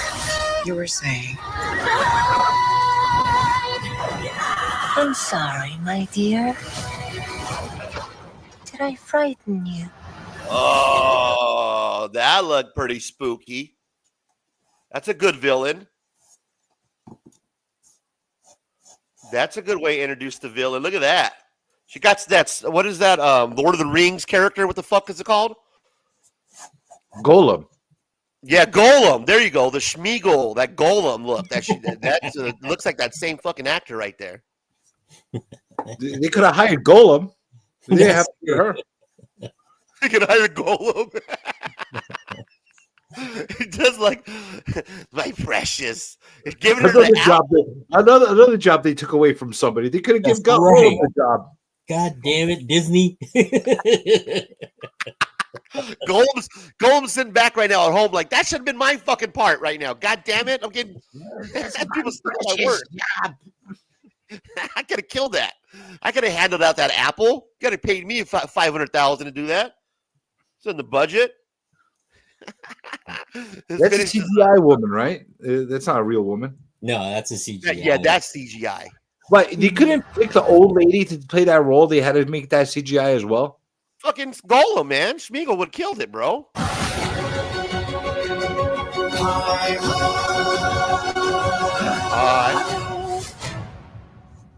There you go.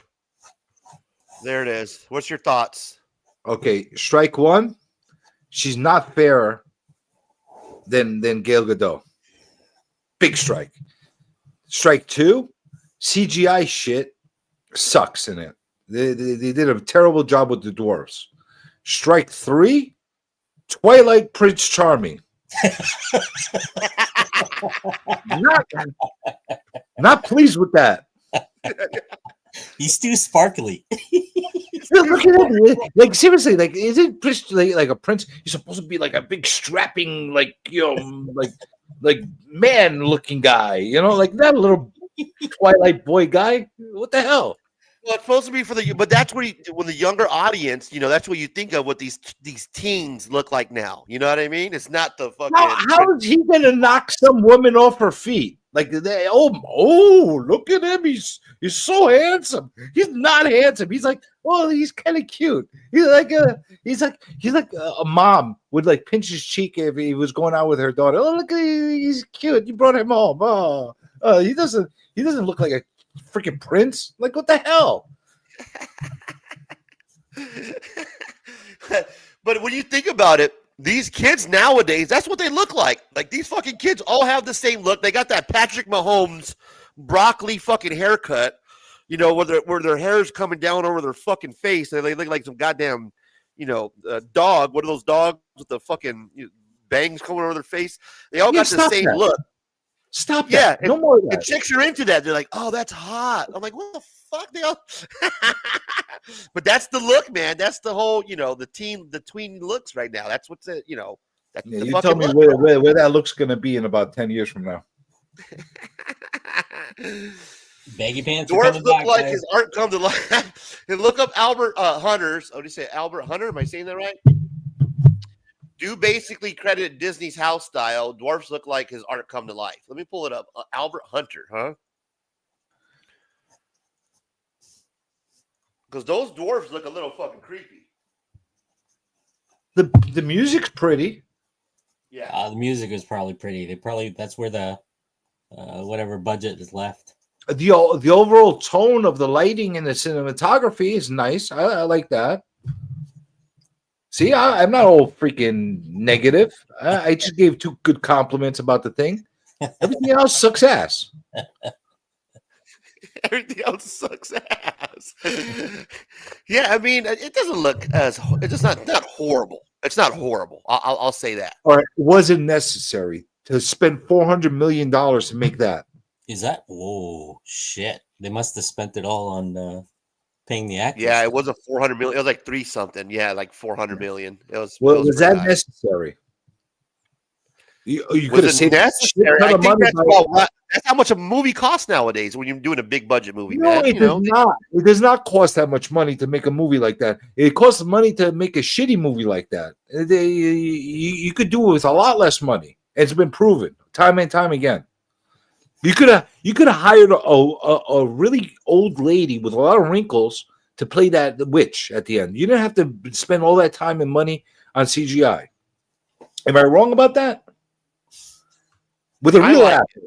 With a real apple. She could have held a real apple, not a CGI apple. What? Oh man, a real apple. Jeez, That's there right. could be all sorts of. Real apple. That's right. You can't have a real apple on a movie set.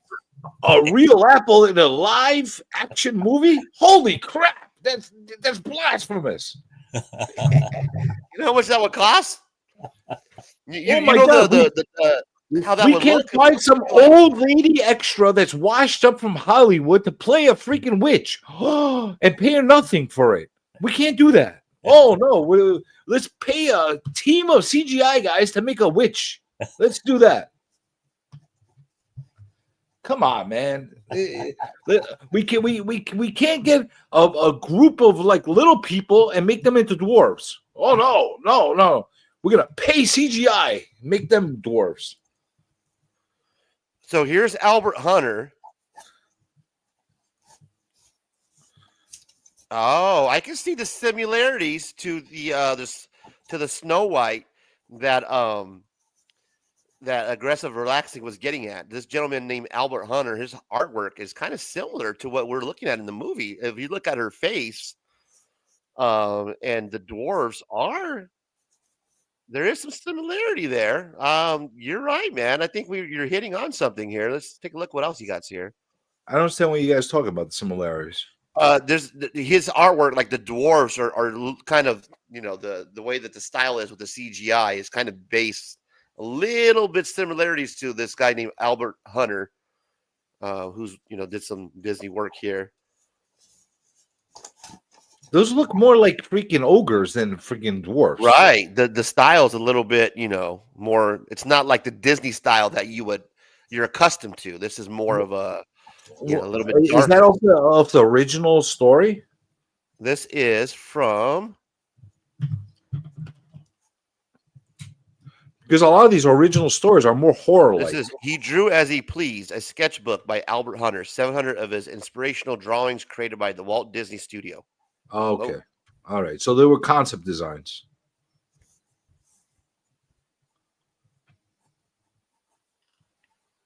I like looking at these sketchbooks, man. If you take the original stories that most of these Disney stories were based off of these fairy tales, they were freaking horror movies. Oh, yeah, the Brothers Grimm stuff was just So I don't know. Listen, I don't for what they're doing with it. I don't think they took the right approach with this thing. I'm like a lot of people that got all pissed and everything that like I don't know what the hell she is, but she's not like white as a driven snow that really made a She's not the fairest of them all?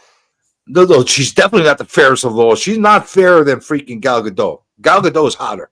All right. Well, maybe the fairest of them all has a different meaning than just it being the fairest skin tone.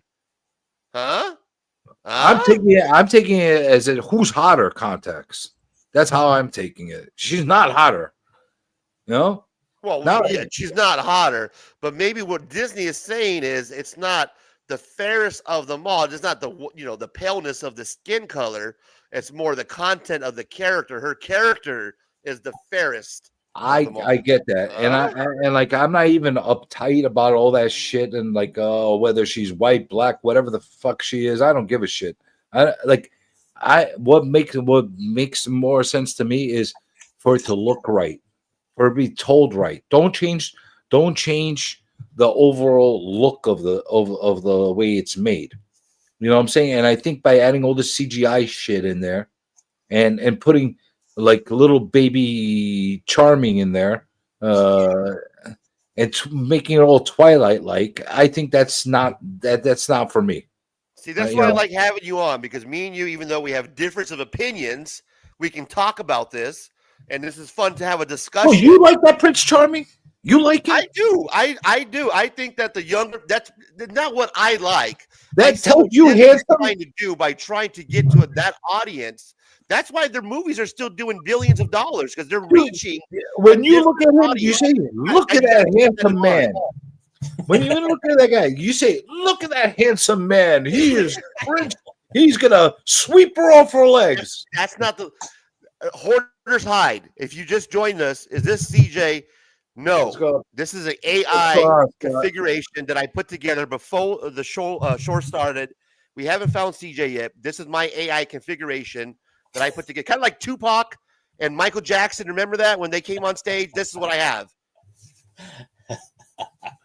Oh, wait a minute. We got somebody backstage. So let's bring our guest to the show. A friend of mine, what I call State 48 native. Welcome to the show, people. My guy, Brian McClay from Beyond Wednesdays.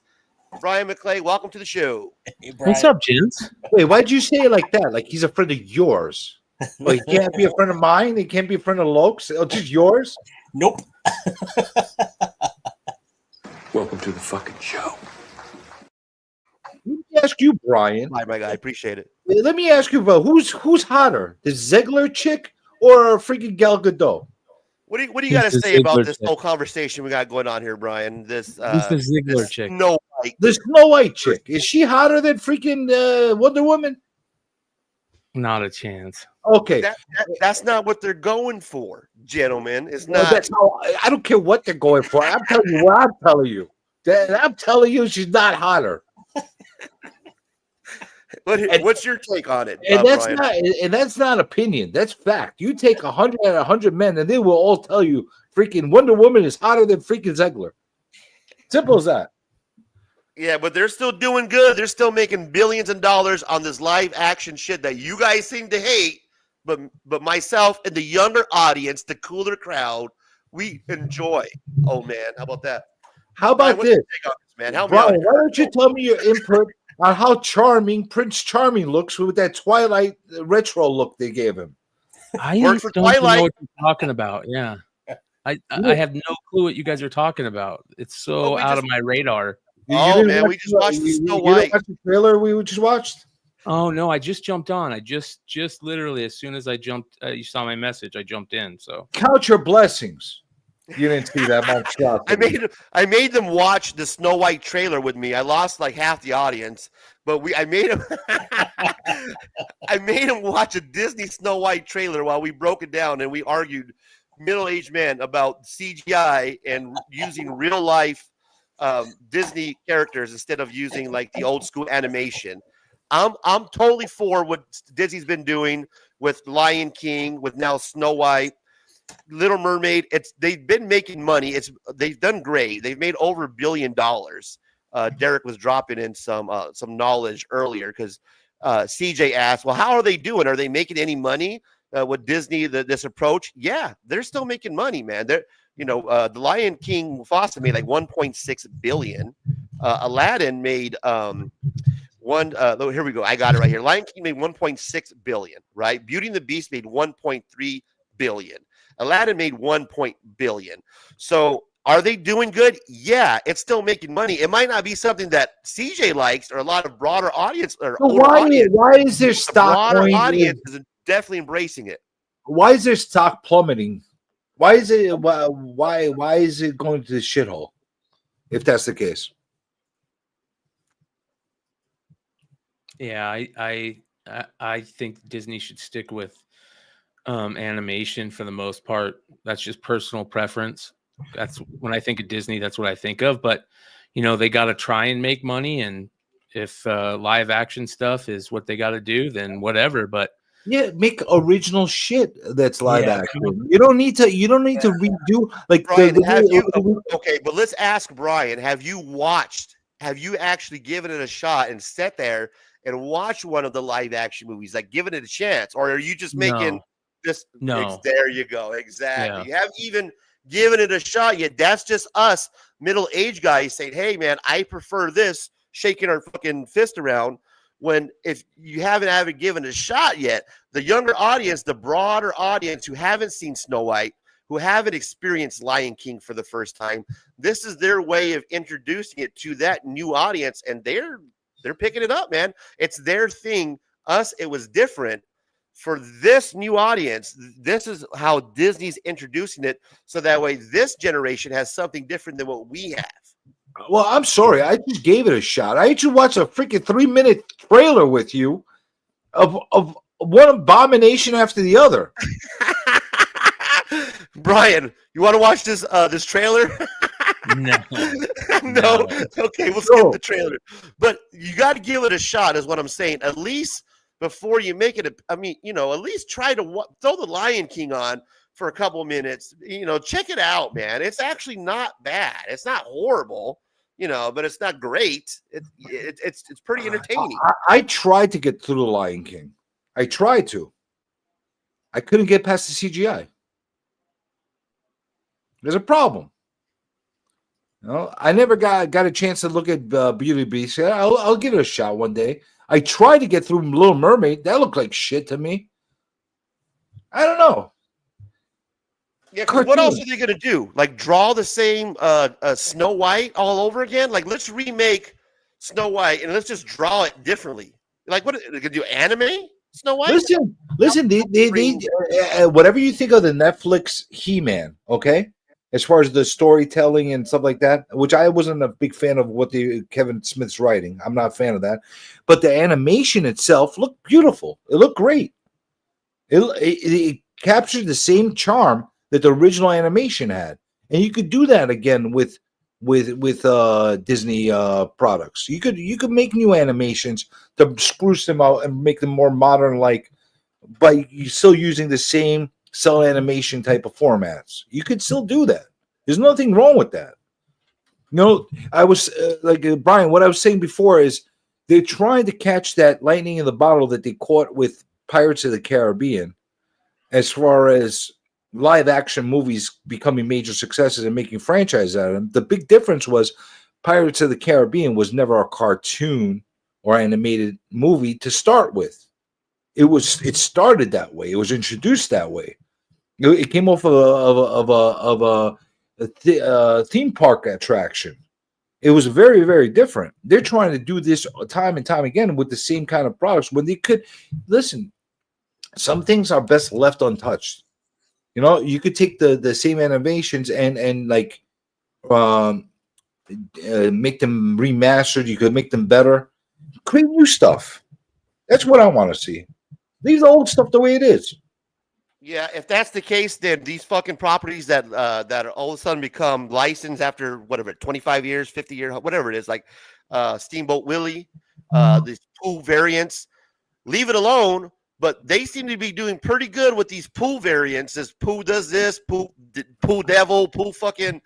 So that's why don't you ask everybody why don't you ask everybody that bought those Pooh books for $50, $100 a piece, $200, $500 a piece when they started dropping, how much they're worth right now?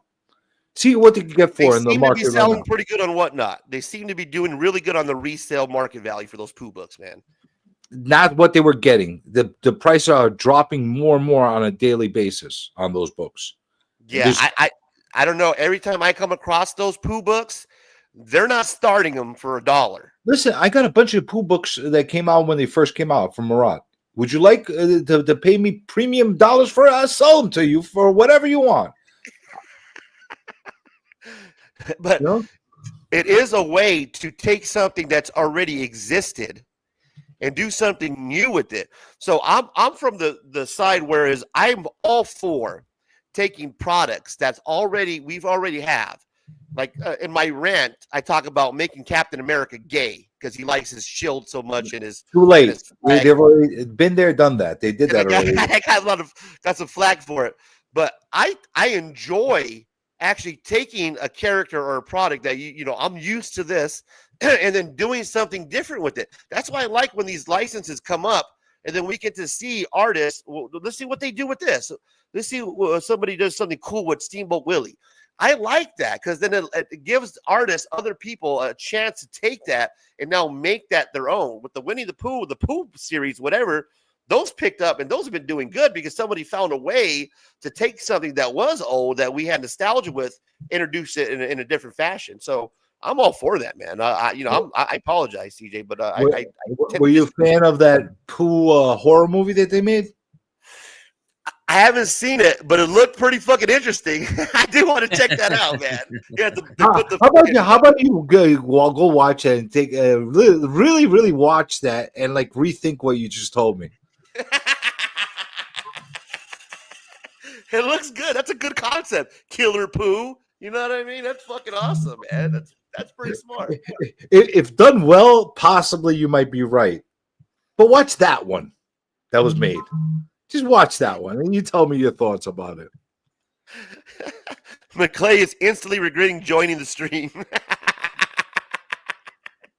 Yeah, hey McClay. Speaking of having you on, man, last night you had Mark Spears on, right? And one thing that was interesting to me, and I'll be honest with you, I started to fade out, but then when Mark came on, he started talking about how even himself has to deal with shady publishers, shady independent fucking comic book whatever organizations that reach out to him to do work. To know that even people like Mark Spears, these artists that are on another level that we put on the pedestal, still have to deal with this type of corruption, this type of shadiness in the business.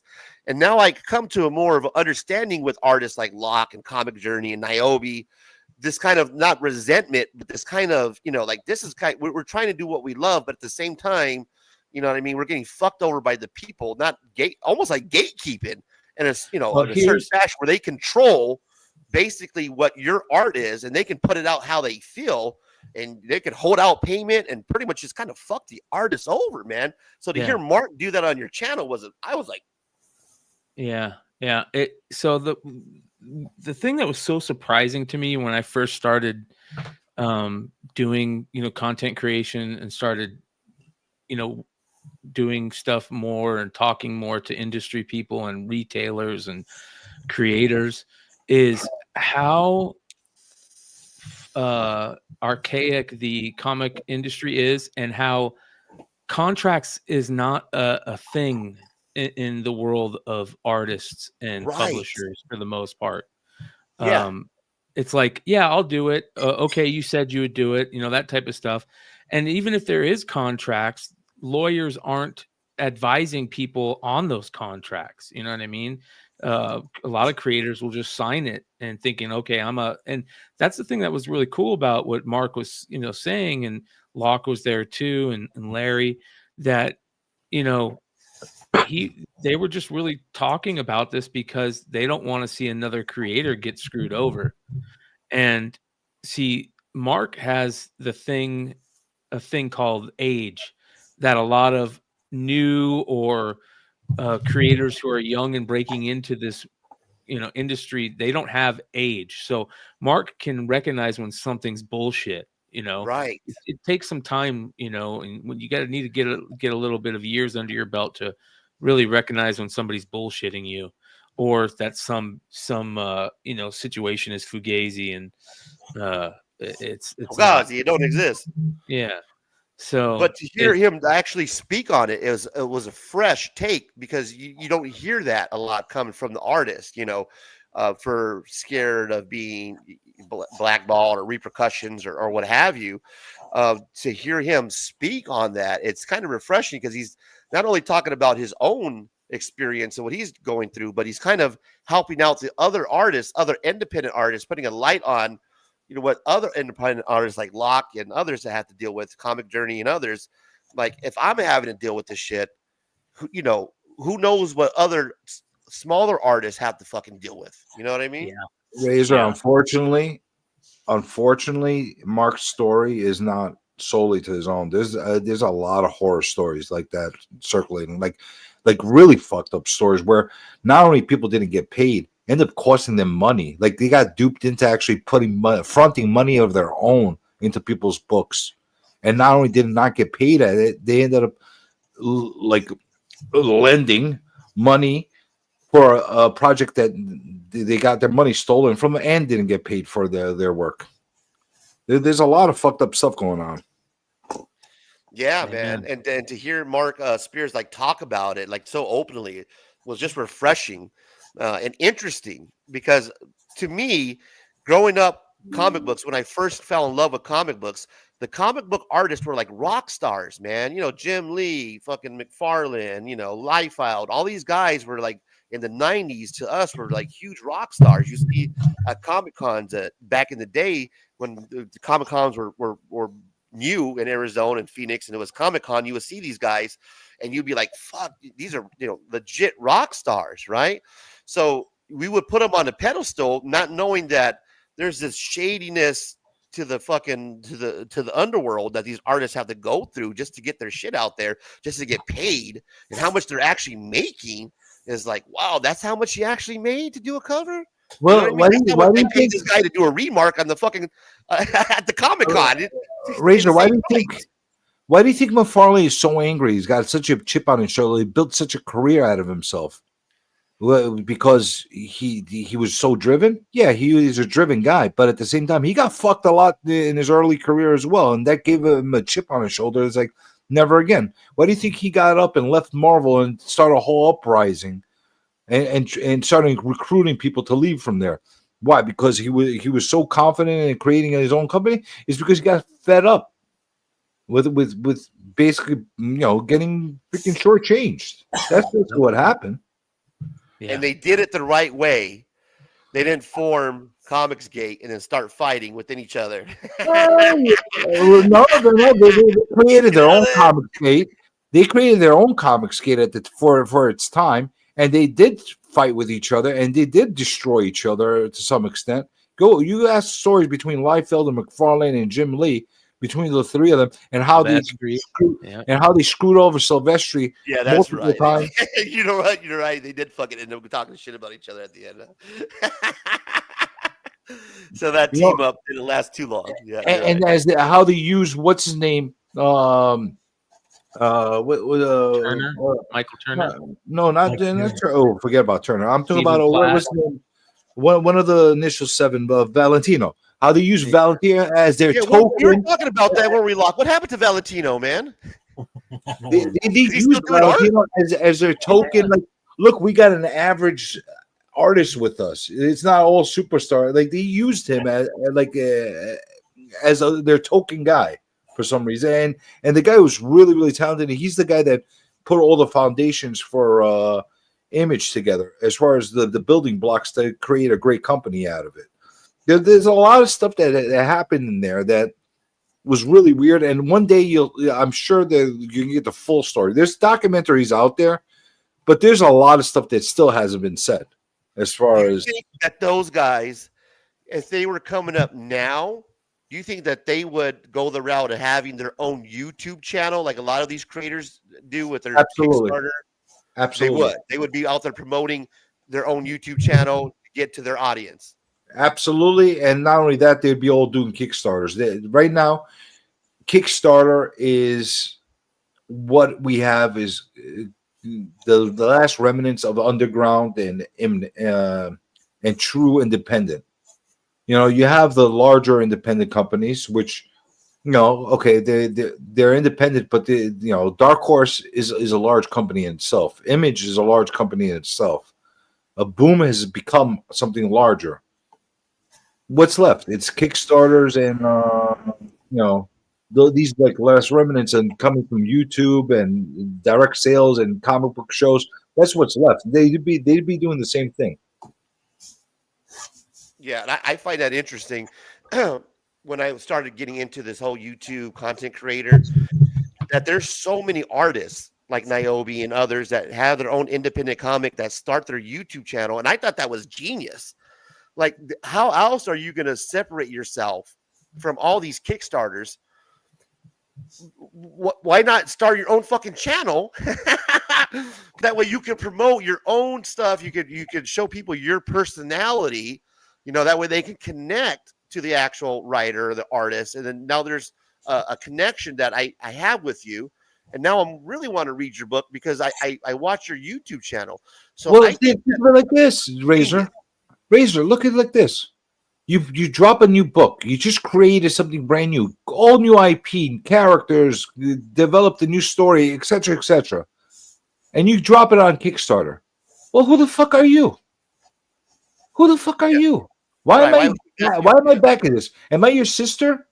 Am I your kid? Am I? And then they cry, am I right? grandma? And those same Kickstarter people, they'll cry that no one's backing them. I'm fucking like, no one's backing. You gotta establish some kind of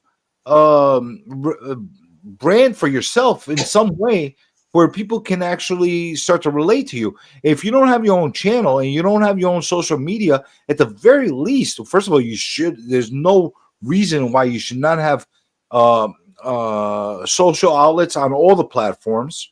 If you're gonna be a creator, if you don't have that, that's your death sentence right there. But at the very least, you should go be on other people's platforms, on other people's channels, discussing what you're doing.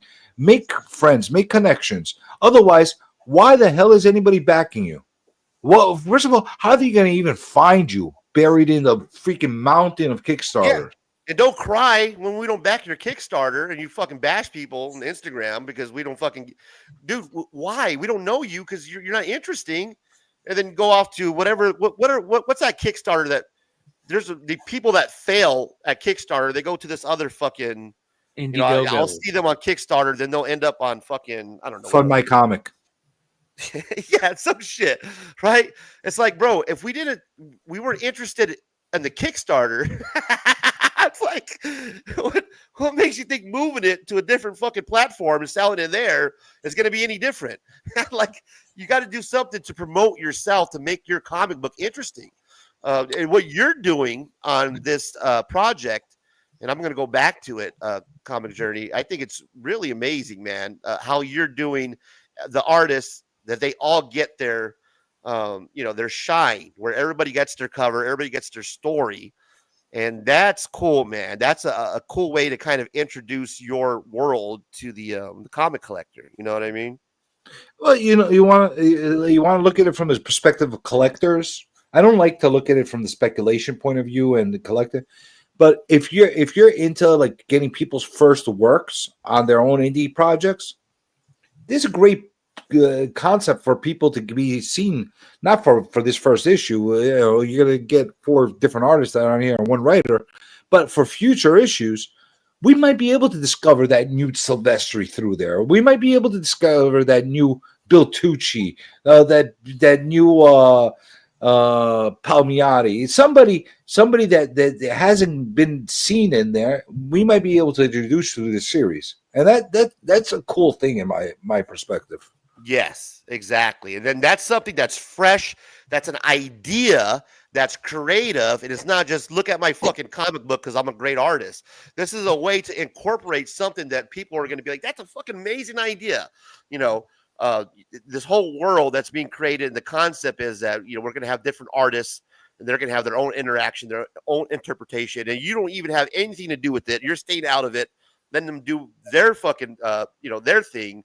And I think this is going to be big, man. I think we should be backing this. There should be more than 50 followers. The Shift Project is launching soon, guys. So get on. Well, over the next couple of weeks, we're going to hit it hard as far as the promotions and stuff like that. We're going to really, really hit it hard and do the best we can. And like for me, it's either all or nothing with this. Either we're going to do good, which I have very high optimism that we're going to do very good, or it's going to be mediocre. And mediocre doesn't fly for a project like this. It's not going to get any traction if that's the case. Yeah, it'll get fulfilled and that kind of thing, but it's not necessarily going to be something that we're looking to give a good impression for people wanting to get involved with it down the line for other issues. We want to basically do proof of concept, and the way to get true proof of concept is getting as many backers for it as possible. So, it's not even about money. It's just about volume of backers. You know what I'm saying? Because we're gonna keep the book as affordable as humanly possible to be able to get it into as many people's hands as possible, and we just want to see how many people's hands this book is in. That's the most important thing for me. And look, guys, we know Comic Journey, or for watching Comic Journey, if you're watching me, you know Comic Journey, you watch Comic Journey. If Comic Journey can bring any bit of his personality that we love from the comic community, if there's any, just a tad bit, 5%, 6% of Comic Journey in this project, then it's going to be successful. You watch Insomniacs, you see what he does. The man could carry a 12-hour, 24-hour live stream by himself. So if any that percentage is in this project, it should do very well. We're gonna do the best we can, man. I appreciate the kind words. We'll see where it's gonna go, and like I said, I'm optimistic. I'm very optimistic that we're gonna be able to do good things. Everybody that I've spoken to about it. Hasn't had any like really off-putting things to say about it. And here's the thing: if a lot of the people that want to back it, but they don't want to back it because they hate me, back it for the other guys. Yeah, exactly. Right. Yeah, you know what, Derek? You're right, man. I need to get either GoFundMe or let's just get to 500 subs, guys, so I can get some super chat money. McClay, 500 earlier subs? today, They bro. lowered it Look what to happened, 500 man. subs? No, I'm like a 260 something. I'm controversial. People don't like to sub me up. Look, man, I broke my peace pipe, brother. I broke my Rick and Morty fucking my piece, bro. I got to use the backup. You know, us potheads have a backup reserve emergency. I got to use this piece of shit because I dropped my Rick and Morty bong, man, when I was making my razor ran. I was so excited about doing a razor ran. I fucking dropped my bong and did the slow motion. You know, when you drop it, you're like, I try to hit the fucking floor. And now I'm smoking out of this piece of shit because it's my backup emergency fucking bong. What the fuck with the Rick and Morty? What's the fascination with this fucking Rick and Morty shit? I don't understand Rick and Morty. I love Rick and Morty. I don't understand the fucking Rick and Morty shit. Like, get off my lawn. Really? You don't understand Rick and Morty? I don't get it, man. Why is it, the animation for me is terrible on it. Like, I don't like that animation. Come on. I don't like it. I love Rick and Morty, man. It's hilarious. I think it's fun. It's What's funny. supposed to be Back Comedy's to the funny. Future? Is that what it's supposed to be? Back to the Future, kind of? It's loosely based off like Marty McFly and Doc, off their adventures that they would kind of, go on if there was a crazier, version of them. Basically, it's funny, man. Have you watched any of the cartoons? Any of the fucking? I struggled to watch a little bit of it. I don't get it. It just doesn't do it for me. But I don't get Dexter's Laboratory. I don't get a lot of that shit. Like the Cartoon Network stuff. I don't get it.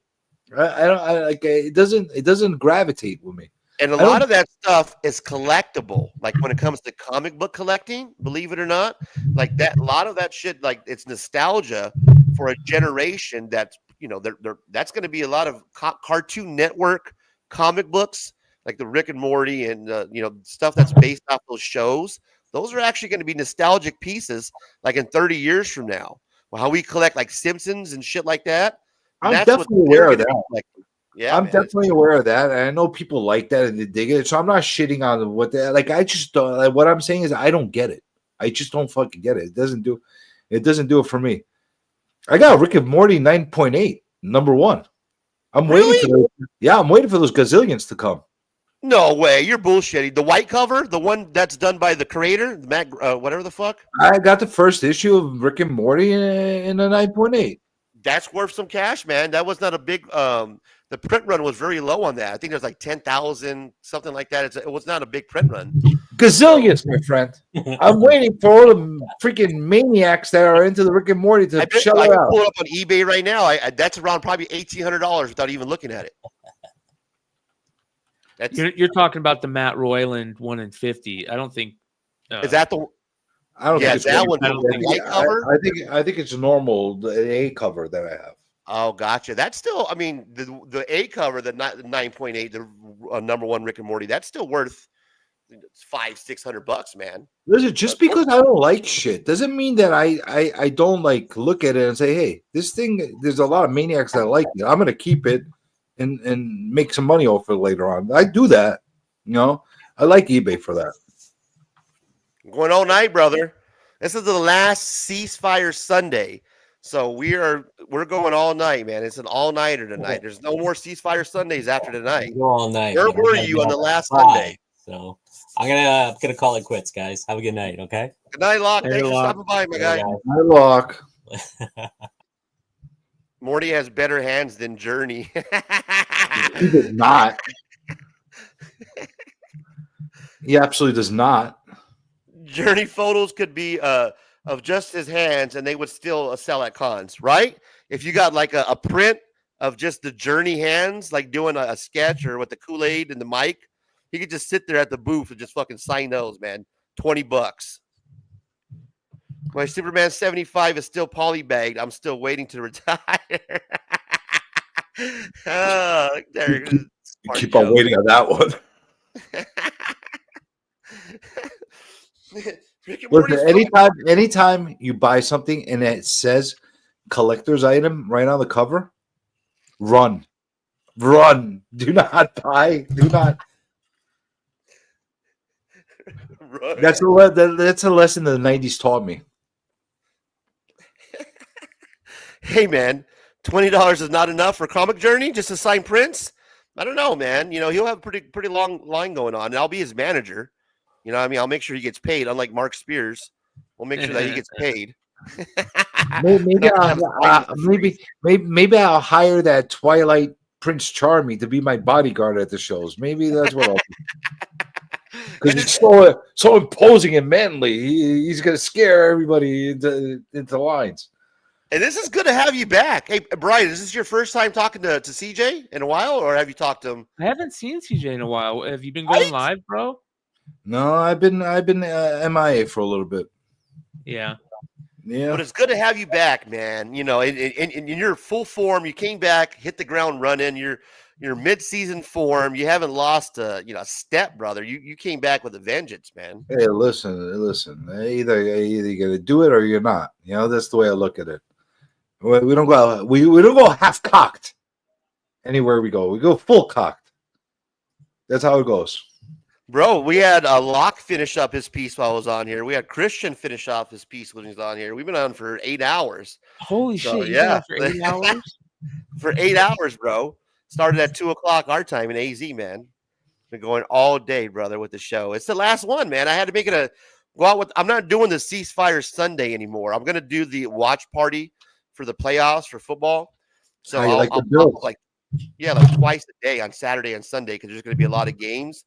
So I'll do like the watch party format, but like the Ceasefire or the link for the community, I'm not doing that anymore. But if like you or Comic Journey, like my homies want to come on when I'm doing my watch party, that's cool. But as far as the Ceasefire concept where we can bro it out, that I gave that opportunity for us to do that, and now that's done, man. I saved that for football only. So shelving that. Today's the last one, the last day of the week. This is NFL week 18. So this is the last week of the season. So this is where I'm gonna, we're gonna cut it off here, and I'm just gonna do the watch party shows. Smart. Yeah, man, it was fun. You still at war with Renovision? Not really. I mean, like I every once in a while, like I did see something pretty interesting. I saw some people sent me some things that was pretty funny, but for the most part, I'm just I think when it comes to like that community drama, it gets tiring after a while. You know what I mean? And I'm gonna keep it like more to my, like, don't get me wrong, I'm still gonna keep my foot on their necks and continue. Anytime I see something funny that I can turn into a funny meme or something, usually just sitting on the shitter I'll come across when I'm doom scrolling, and I'll be like, oh, that'd be funny if I put their faces over it or something like that. I'll still continue to do that and put out little Instagram posts about them, just fucking with them and making fun of them. But other than that, it's laughable at this point. They kind of look like idiots as soon as Kyle came on my show and said that I have never even texted his wife. I don't even have his wife's number, and then I don't know if you saw that. Did you see that, Razor? What Derek's talking about, or no, the what happened after the show where Kyle came up? Did you hear that the Renovision guys, they started on one of their shows, they started saying that, like, I'm texting Kyle's wife all these fucked up images and all these fucked up things, talking shit to her. Yeah. Oh, that you were talking shit about Kyle's wife? Yeah, and saying yeah, man, yeah. And then they said how could he do that when going through these and whatever the fuck that. And then when Kyle was on the show, it was like completely different. I remember that you were like, "Hey, man, I talked to you and your wife over the phone and wishing you nothing but the." So yeah, that was like a trip, man. I was like, well, what? And then Kyle came on my show after they made all those claims, those fucked up claims, saying that They said that I was calling Kyle's wife and texting Kyle's wife, and then they said that one of me and Kyle's friends, who I helped sell a bunch of his collection, they said that that guy was looking for me because I stole books. I stole books from him, and that dude's in prison. He's been in prison since October. So you know what I mean? Yeah, and here's the thing, Brian. I know you as just kind of hanging out, talking with you, and from just interacting with you. I can tell the kind of the character of people just for having interactions. I don't have to know you for a long time to kind of just make a judgment call of character. When I watched the Renovision, their channel, that whole thing that they going on with the Marco guy and shit, it's not for me because I think they're a bunch of phonies. Like I can't relate to anybody that's on that panel. When I see that Marco personality, he's trying to be funny in a way that it's like in your face humor. Like, you know, I'm going to use this in your, like Walmart sucks. If you shop at Walmart, you're a loser. That type of humor doesn't appeal to me. That in your face, oh man, if you do this, what a fucking bitch you are. That type of surprise in your face, that's not for me. That's not my humor. I don't get it. I think it's them trying to be too, they're trying too hard. Now they have their core group of people that follow, and I've seen that it's the same people. It seems like they establish like their followers, and people tend to gravitate to them for whatever reason. But when I watched that show, it was hard because I can see that they're fake and they're trying too hard. This Marco guy is trying to put on this character where I can totally tell that he's fake as fuck. Yeah. there's nothing behind this for me to get into. So I don't see the appeal to it for a top 10 aspect. Yeah, they got a top 10 list. That's cool. But the rest of the 2.5 hours or whatever is just a bunch of fucking, bullshit of this humor that they try to create, which is not funny. Yeah. I'll be honest. I used to listen to Renovision and watch them back a while ago, like a long time ago, when it was I think Pete. I think that's his name. Pete was there by himself. Yeah. And it wasn't bad when he was there by himself. I had no issue with it. The cluster that was created in there, I'm just not into that. Like I'm not vibing with that group. Fuck no. No, not now. There's an audience for everything, and clearly they have their audience. It's just not my thing, and I don't see the attraction to it. I kind of wish that Pete went on his own again and just did his own thing. I find him to be more interesting and more engaging than having Marco in there. Like, I don't know. It almost feels like Marco's supposed to be the tough guy.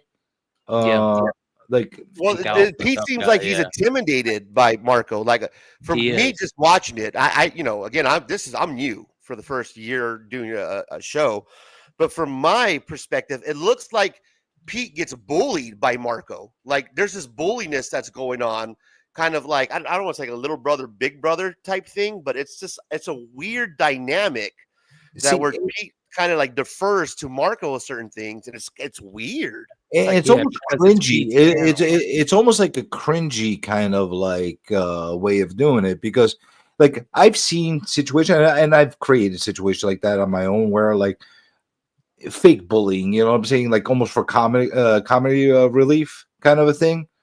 I could get into that, but like it's just weird. Like like I don't like fake tough guys. Yeah. If you're a badass or you're a tough guy, you don't need to tell everybody you're a badass and tough guy. They know. Trust me, they know. I've been around many tough guys in my life. They never once had to tell you how tough they are. Trust me. And I get that vibe like from Marcos that it keeps saying like, oh, look at me, I'm the tough guy kind of a thing, and like he needs to belittle people, and not in a funny way, you know what I'm saying? In like okay already way, it just doesn't do it for me. I don't know. Here's what I took from it. from being somebody who's new and watching this for the first time as I cut up my weed here. What I took from it is the production, right? Is the visuals that they have for the slides that they present is eye popping. So the production that they have, that value that they put together, it's really top notch. But Pete did good production on his own solo. Right. Before. So that production level kind of draws people in, right? Catches your eye with the slideshows and the shit that they put together. Here's the issue that I have is that you have to have either talent or you have to have some type of some type of personality on your panel to go along with what you're presenting. For instance, we have Brian here, McClay. When he does his show, his panel is just not him and two other guys. It's him and three other guys, and they all vibe. They all get along together. There's a dynamic where everybody has their own personality. You got the Red Hood guy who's hilarious. He brings like that comedy aspect. You got the bearded guy. I don't know the gentleman's name, but the older guy from the comic book shop. You know what I mean? He brings that. I know the shop background. So you get a whole dynamic of different people from the industry. The funny guy, the guy who owns the comic shop, Brian McClay, who sells on Whatnot, the spec guy. So you create a show that you bring in personalities that you can build, not just have cool slides and that's a cool hot 10 list that pops up with flames and shit, but you have to have some a actual dynamic of people that you can put together to carry a show, to make it funny and not just be like, oh yeah, this is cool because it looks cool. You know what I mean? Don't forget this. Like Red Hood is a presser as well. He brings that element to the table as well. Like a lot of times you'll get these little nuggets that come out of him, right? Like that it only could come from somebody that does that for a living. And that's a nice little extra element that's in there. I like the dynamic that you have on the industry a lot. Like, yeah, I like what you guys do on Saturdays and Fridays over the House's time, but I'm starting little by little to appreciate the industry show more than the others. Yeah, I think that for me, my two favorite shows are the industry show and the Wednesday show. Like, I love all the guys that come on the show, at any time. Like, I'm only going to allow people that I like having, unless you're like on Saturday night and I put it out throughout the link and anybody can join. But like, for the most part, even on Saturday nights, like I want people to come on that, one, have a decent mic or a setup, or we can actually understand and maybe know a little bit how, at least it's not going to drive you crazy listening to it. And what I mean by that is, like, you can watch certain shows or listen to certain shows, and one person, their mic sounds so fucked up. I see you, Matt. I'll bring you up here. That's taking you out of the content. It's not making you think about like the cool shit they're talking about. It's you constantly hearing how shitty their sound is. And you're too nice to give them shit about it. That's the problem. You got it. Yeah. Because the difference is what I do when I do the Insomniac is I let anybody on. But if you got a really bad setup, be ready to hear a fucking shitstorm from me. That's you're more polite about it. That's the difference. Yep. Yeah, I hate the echo. And we got Matt from Heroes for Hire Comic Club joining us. You're not gonna like Thank me you for joining us. Microphone sucks. Welcome to the show. Welcome to the fucking show. But Random Lips joining us. Look at this, man. Everybody popping up like I got a microphone, but I can't get it to work.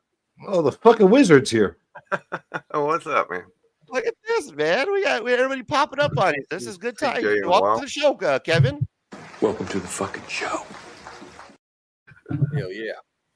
Good shit, guys. Thanks for stopping by. What's going on, man? What do you guys got going on? We were just hanging out bullshitting about going to the cons. Did you guys show up together on the same car? Yeah, pretty much. I said, I'll be over there. I'll meet you over there. I told him, I said, we coordinated it. I'll meet you over there, brother. Hey, Razor's still on. There ain't no football playing. He's still going. Yeah. 8 hours. This is officially the longest live stream I've ever done. All right.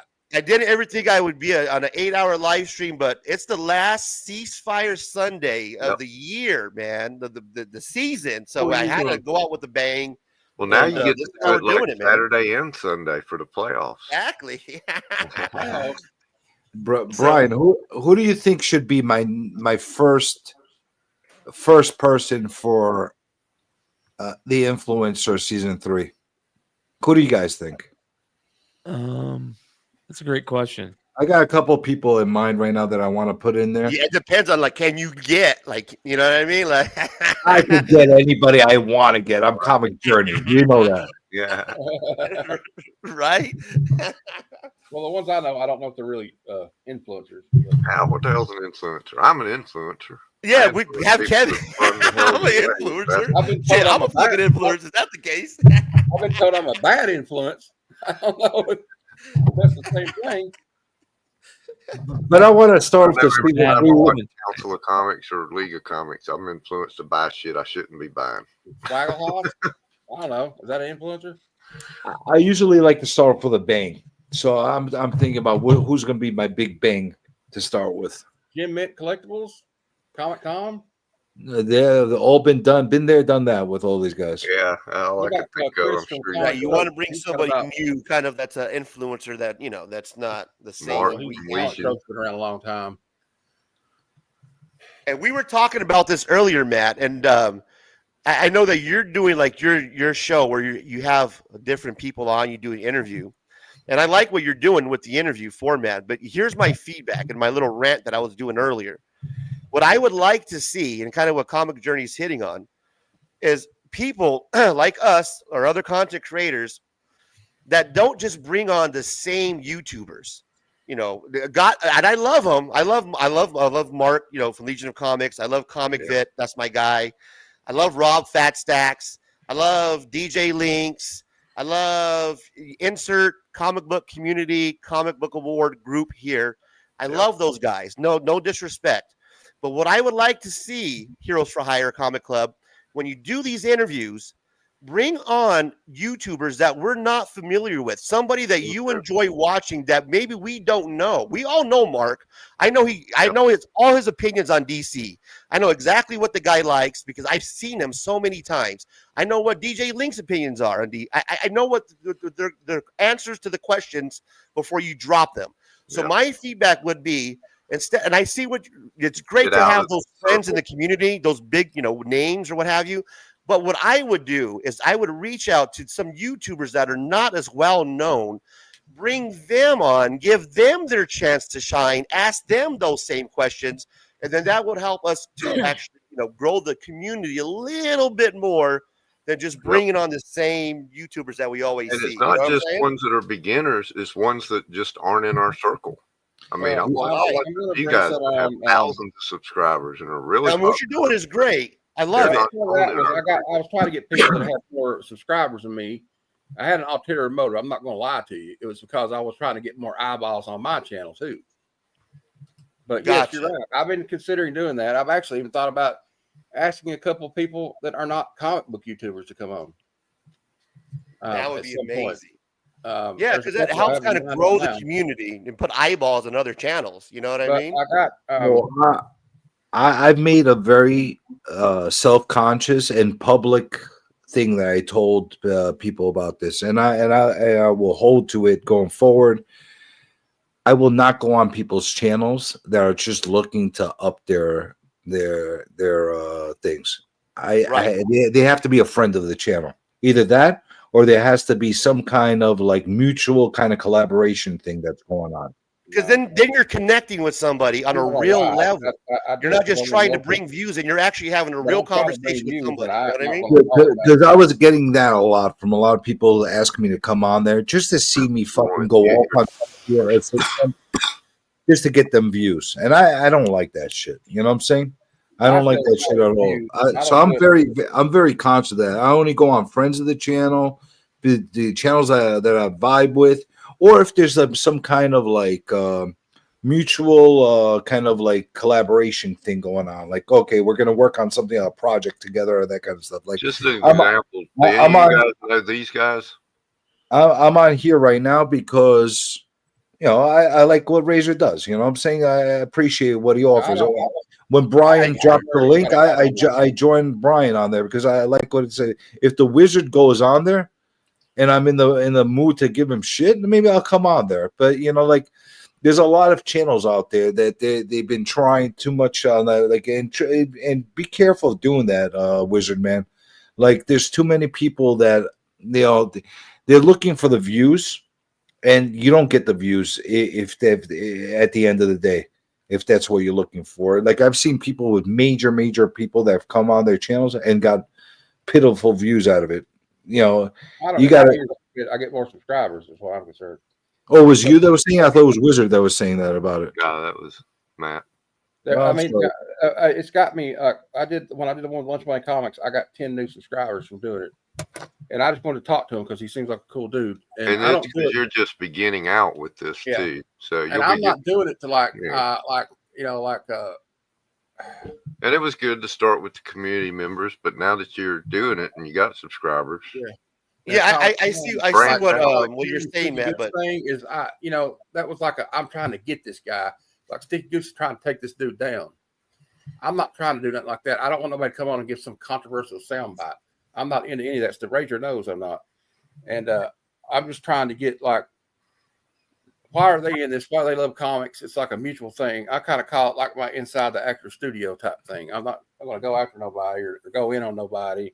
I don't want nobody to go in there. And you do try to ask them different questions. No, I understand that you're not going in on nobody at all. I get that. What we're trying to say is, and what I get in at to a lot of YouTubers too that are coming in, and even Brian himself, he's a big, I would say he's a pretty well-known YouTuber. Brian will have artists that are not really well known in the industry, people in the industry that you might not know about, that I don't know about until Brian brings them on his show, right? He can have a lot of big names that he'll keep bringing on, but he doesn't do that. He'll bring on small artists and other people because he wants to introduce them to the community, and that's something that he's into. I get having a lot of the YouTubers on that are established because it helps with your view count.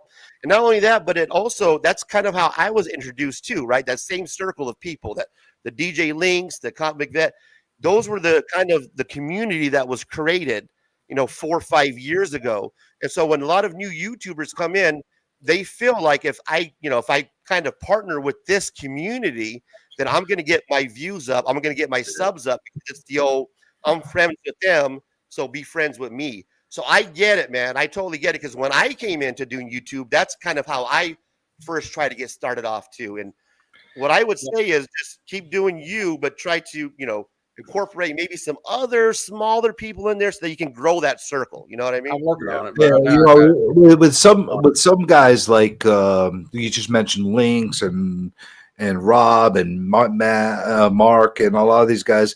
I have an open door policy with a lot of these guys because I'm a little bit of like we kind of started growing our channels around the same time. Like we kind of like influenced each other right around the same time, and I'm a little bit partial to these guys because one, I generally like them. Like I've hung out with the guys. I'll grab dinner with them anytime. Like we have a good time doing that. So like I'm good with these guys. Is it always the content that I enjoy the most? Depends. You know what I'm saying? If it's Friday night and the mix is on, I'll listen to the guys going on. If it's Saturday morning and Oni Slab is going on, I'll listen to Rob doing the whole showing off the slab shaming and all that stuff. I like that stuff. It's just Rob's fat stacks.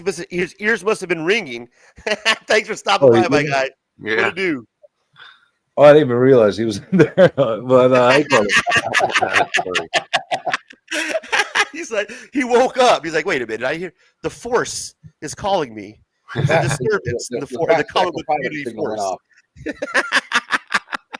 He's like, wait a minute. Let me get up. What list is he talking about? The list. Yeah, he says, don't worry, CJ, I'm crossing you off the list, but then he added you back on it. So don't worry about it. List. You're back on the list now. Dude, I don't go. I am the list.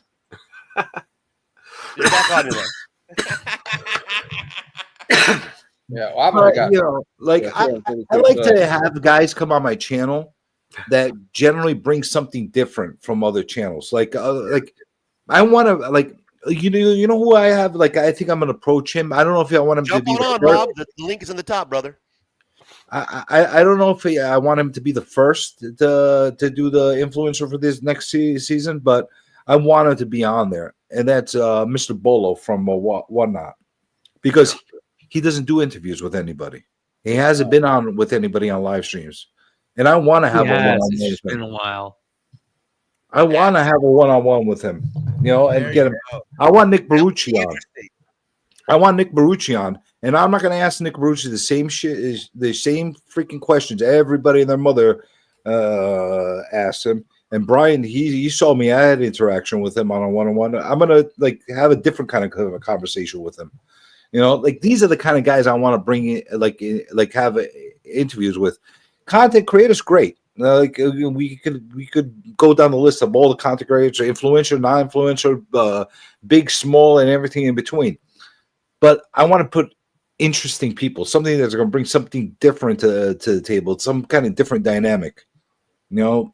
I don't know. We'll see what's going to happen, and you should go around the same lines, Mark. Like, just find some people that you really, really are interested in yourself, and that will make your content like shine even more, because like you see how much interesting you are. You have an interactive conversation. I'm gonna check out your channel. I haven't watched any of your channel yet.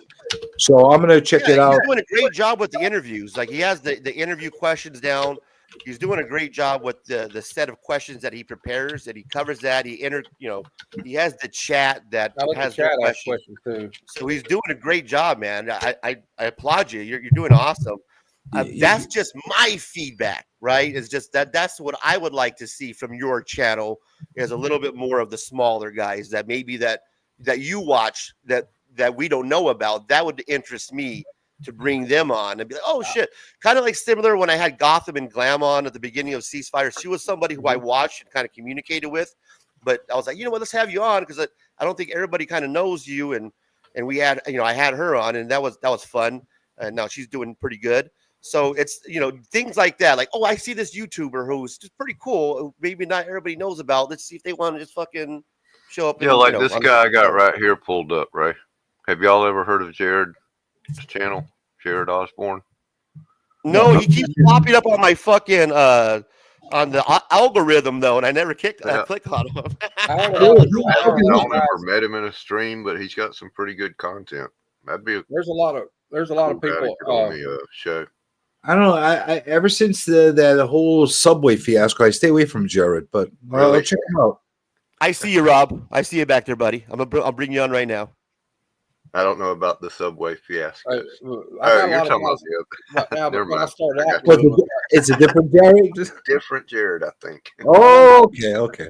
Guys, we have a legend backstage. This is one of the gentlemen that I always claimed is one of the Mount Rushmores of the comic book community. I still stand by that. One of my favorite guys in the comic book community, and he is very humble. He will tell you, I'm just a regular guy. But he is my one of Rushmore's. I'm stoned. I can't say it. Rob's Fat Stacks, my guy. Welcome to the show. No. Welcome to the fucking show. Wait, what the fuck? Why didn't he get a better? I put him off real quick. I'm just another schmuck fucking with a camera and a computer. That's all I am. It somehow gets other people. Yeah, and I'm just a guy who opens boxes and gets other people to come on and create content for me. Bullshit. You do the Lord's work with your comics curing cancer every year. You raise more money than any other comic book YouTuber that they do. You are a killer in the comic book community, not just for content. Even me. That's CJ. That's freaking everybody who shares out the shit. The people who donate the money. I cough up a few books and pledge my YouTube money that I get, what little pittance I get from that. Beyond that, it's the community that does that shit. You're the facilitator. I'm not even the facilitator. I'm one of a couple people. But nobody else is doing it, man. Nobody else is doing it. So thank you. And shout out to everybody who did do it. I mean, this year we finished up the year. It was what $57,800. Was that final tally? Yeah, I think it that's was. amazing. Yeah, 50. Let me see if I can pull it up real quick, if it's still available. But yeah, That's it was fine. like we were really close to our stretch goal. $57,813.78. Yeah. And I always take everything for granted. Like when you guys come on this show, I assume that because I know you and I watch you, that everybody does. But if you have not subbed up Matt Heroes for Hire, sub him up. If you haven't subbed up my guy Rob Fatstack, sub him up. He does the God's work. Of course, Brian McClay, sub all these guys up. CJ, support his Kickstarter. Please support those who support Razor. I take it for granted, guys, and I apologize. I want to make sure that that's a good point. With anytime you're doing an interview or you're talking about anything, you always gotta like I try to do that on my videos, even though it's like I do the Monday video unboxing, mail shit. I do try to, if I mention something, I try to, hey, if you haven't, you gotta always remember it's always somebody's first time grabbing your video. And so if you just talk about things that you think everybody knows, they have no idea what you're babbling about. And so it's always good, to just every time you record a video, assume that's going to be somebody's first time. And if you mention something, you should take 10 seconds to explain what that is you're referencing or who that is you're referencing or whatever else. That's a great point to bring up, Razor. Yeah, because I know that you do the comics curing cancer, but somebody who's new to the comic book, that's a good idea. I didn't know he did that. Let me sub him up and donate. So please do so if you haven't. Right on. Good shit, man. This is a good panel, guys. This is awesome that you guys are hanging out with me this late. It's best when it's CJ's here, because CJ, I know. Are you live? I think I'm right. We missed that. Are you live? I think I'm live. Brian, we missed CJ, man. Hey, Brian, the googly ears told me you were talking about me, CJ. So I had to come. Beyond Wednesdays, right, Brian? Yeah. Beyond Wednesdays. Okay. Yeah. I just subbed you up. I was already subbed. I think I was. Oh yeah, subbed, thank you, brother. Oh, hell yeah. Well, I think it was more Razor talking about you before, but he definitely got your ears. No, what I was saying, Rob, was that I wasn't giving anybody shit. I was just trying to give a little feedback to Matt. No, I heard. I was listening. Yeah, I've actually been listening for a while, doing other stuff on my computer. Really? Well, thank you for listening and hanging out. I do that. I talk loud because my microphone sucks, so I apologize. It sounded like I was mad. No, it was. It's one of those things that you do. You have things on. I have YouTube on like quite frequently at my desk. It's streaming various things and checking out different stuff. And a lot of times, it's passive on the side, and then you get the chance, you get a break in what you're doing, you chime in, and all of a sudden people, oh, you're just joining? No, actually I've been here for a while. But or like right now, I assume that you know Brian. Do you know Brian, Rob? Have you met Brian? I've seen Brian. I think we've been on your channel once before, but I've only seen him really before on your channel. I do love the Spider-Man 2099 Toy Biz figure in the back. That's awesome. This just came in a collection that I just got that I'm selling. So this is going to be sold. I think it's already spoken for, but yeah, I couldn't believe it when I love these things too, and it was nice to see open. And that's actually the comic behind it. Yeah, that's the second print. Cool. Yeah, that's a tough one, because I remember when I got mine, it was I paid like $350 for the toy. With the comic, it's hard to get the good grade to finally crack that out. But oh, you got a 9.8. Look at that. Bro. That's amazing. Those are very hard to get that grade. Exactly, because for you guys don't know, this cover on this is like paper. It's not a regular cover, comic cover. And with this black border that goes all the way around it, it takes them every spine tick.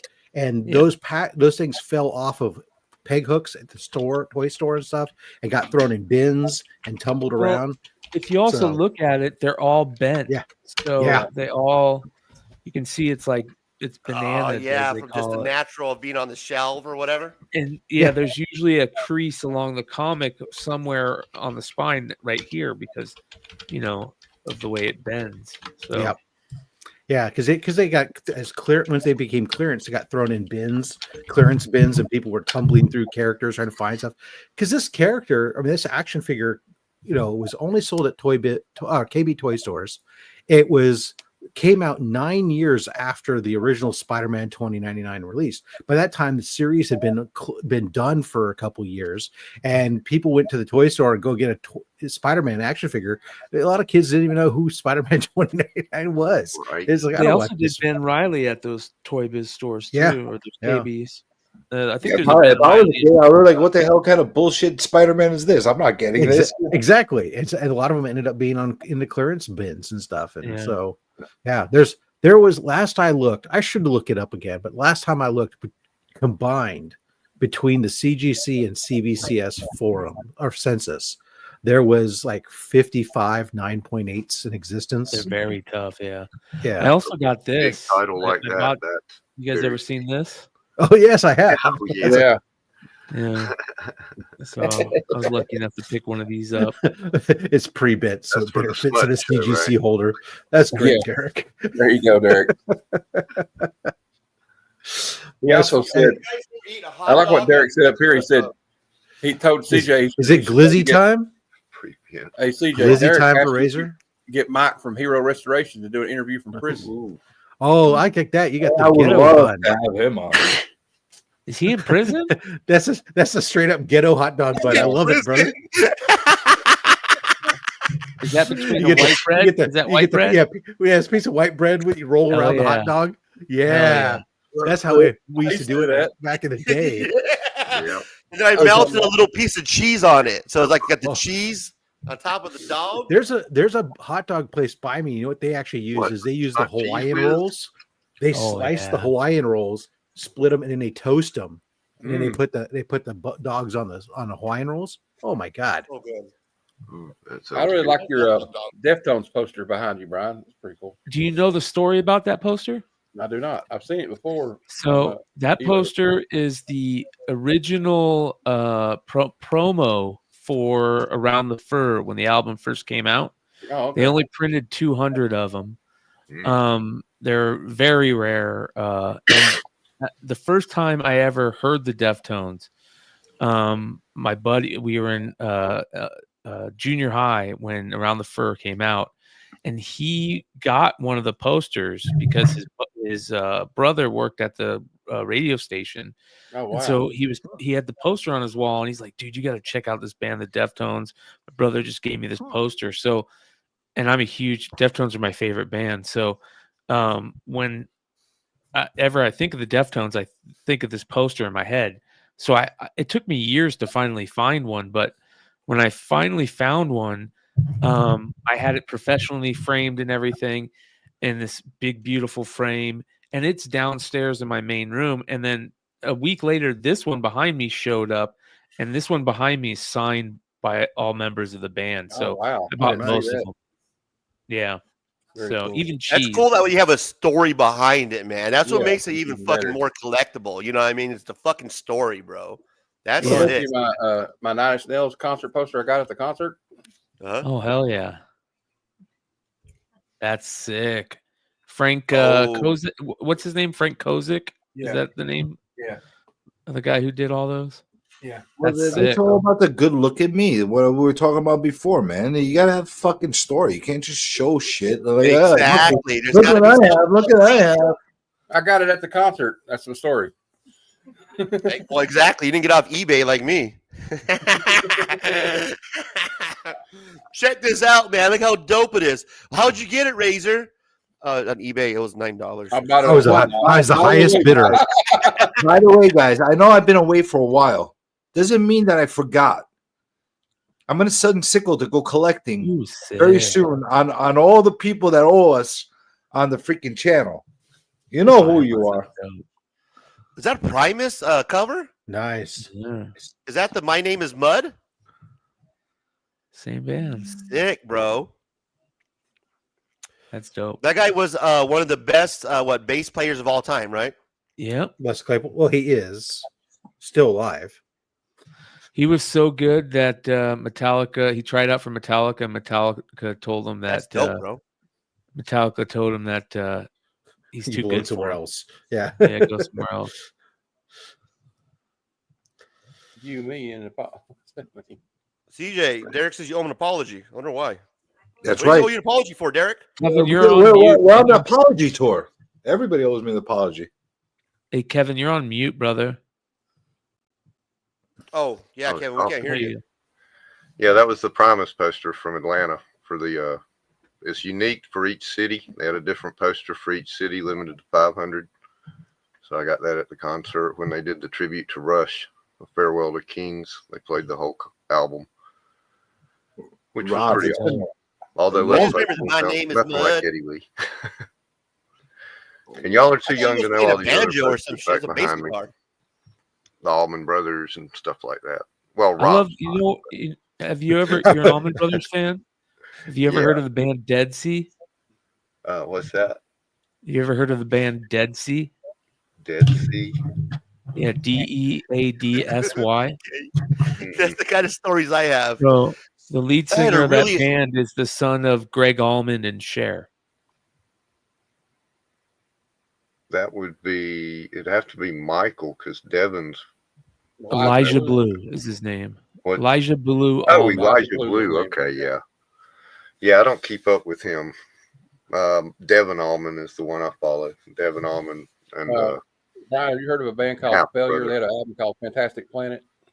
That's one of my top 5 all-time favorite albums, dude. Finally, I went and somebody's saw. heard of it. Yeah, I went and saw Really? Failure. They reunited and played that album all the way through in a tour. And Failure's one of my top 10 all-time favorite bands. The guitar player from Failure is a guitar player that helped start A Perfect Circle with Billy Howerdale. Billy Howerdale was the guitar tech for Troy Van Leeuwen in I like Failure. Perfect Circle. Yeah, I saw him. Fantastic Planet is so it's also the reason why when you ever hear me on the shows say the term segue, I say Segu, because there's all these what they call segues on the album, but when I first saw them, I thought it was spelled Segu because of I'd that never heard album. it out loud. So Yeah, yeah, I love Fantastic Planet. Top 5 all-time favorite albums for sure, all the Rob, way through. Rob, when was the last time we were on the same stream together? It feels like it's been like a decade since the last time I've been on stream with you. Wow. Probably because I haven't been. I didn't make any of your C3 stuff. So it's probably been like August or September of last year. Wow.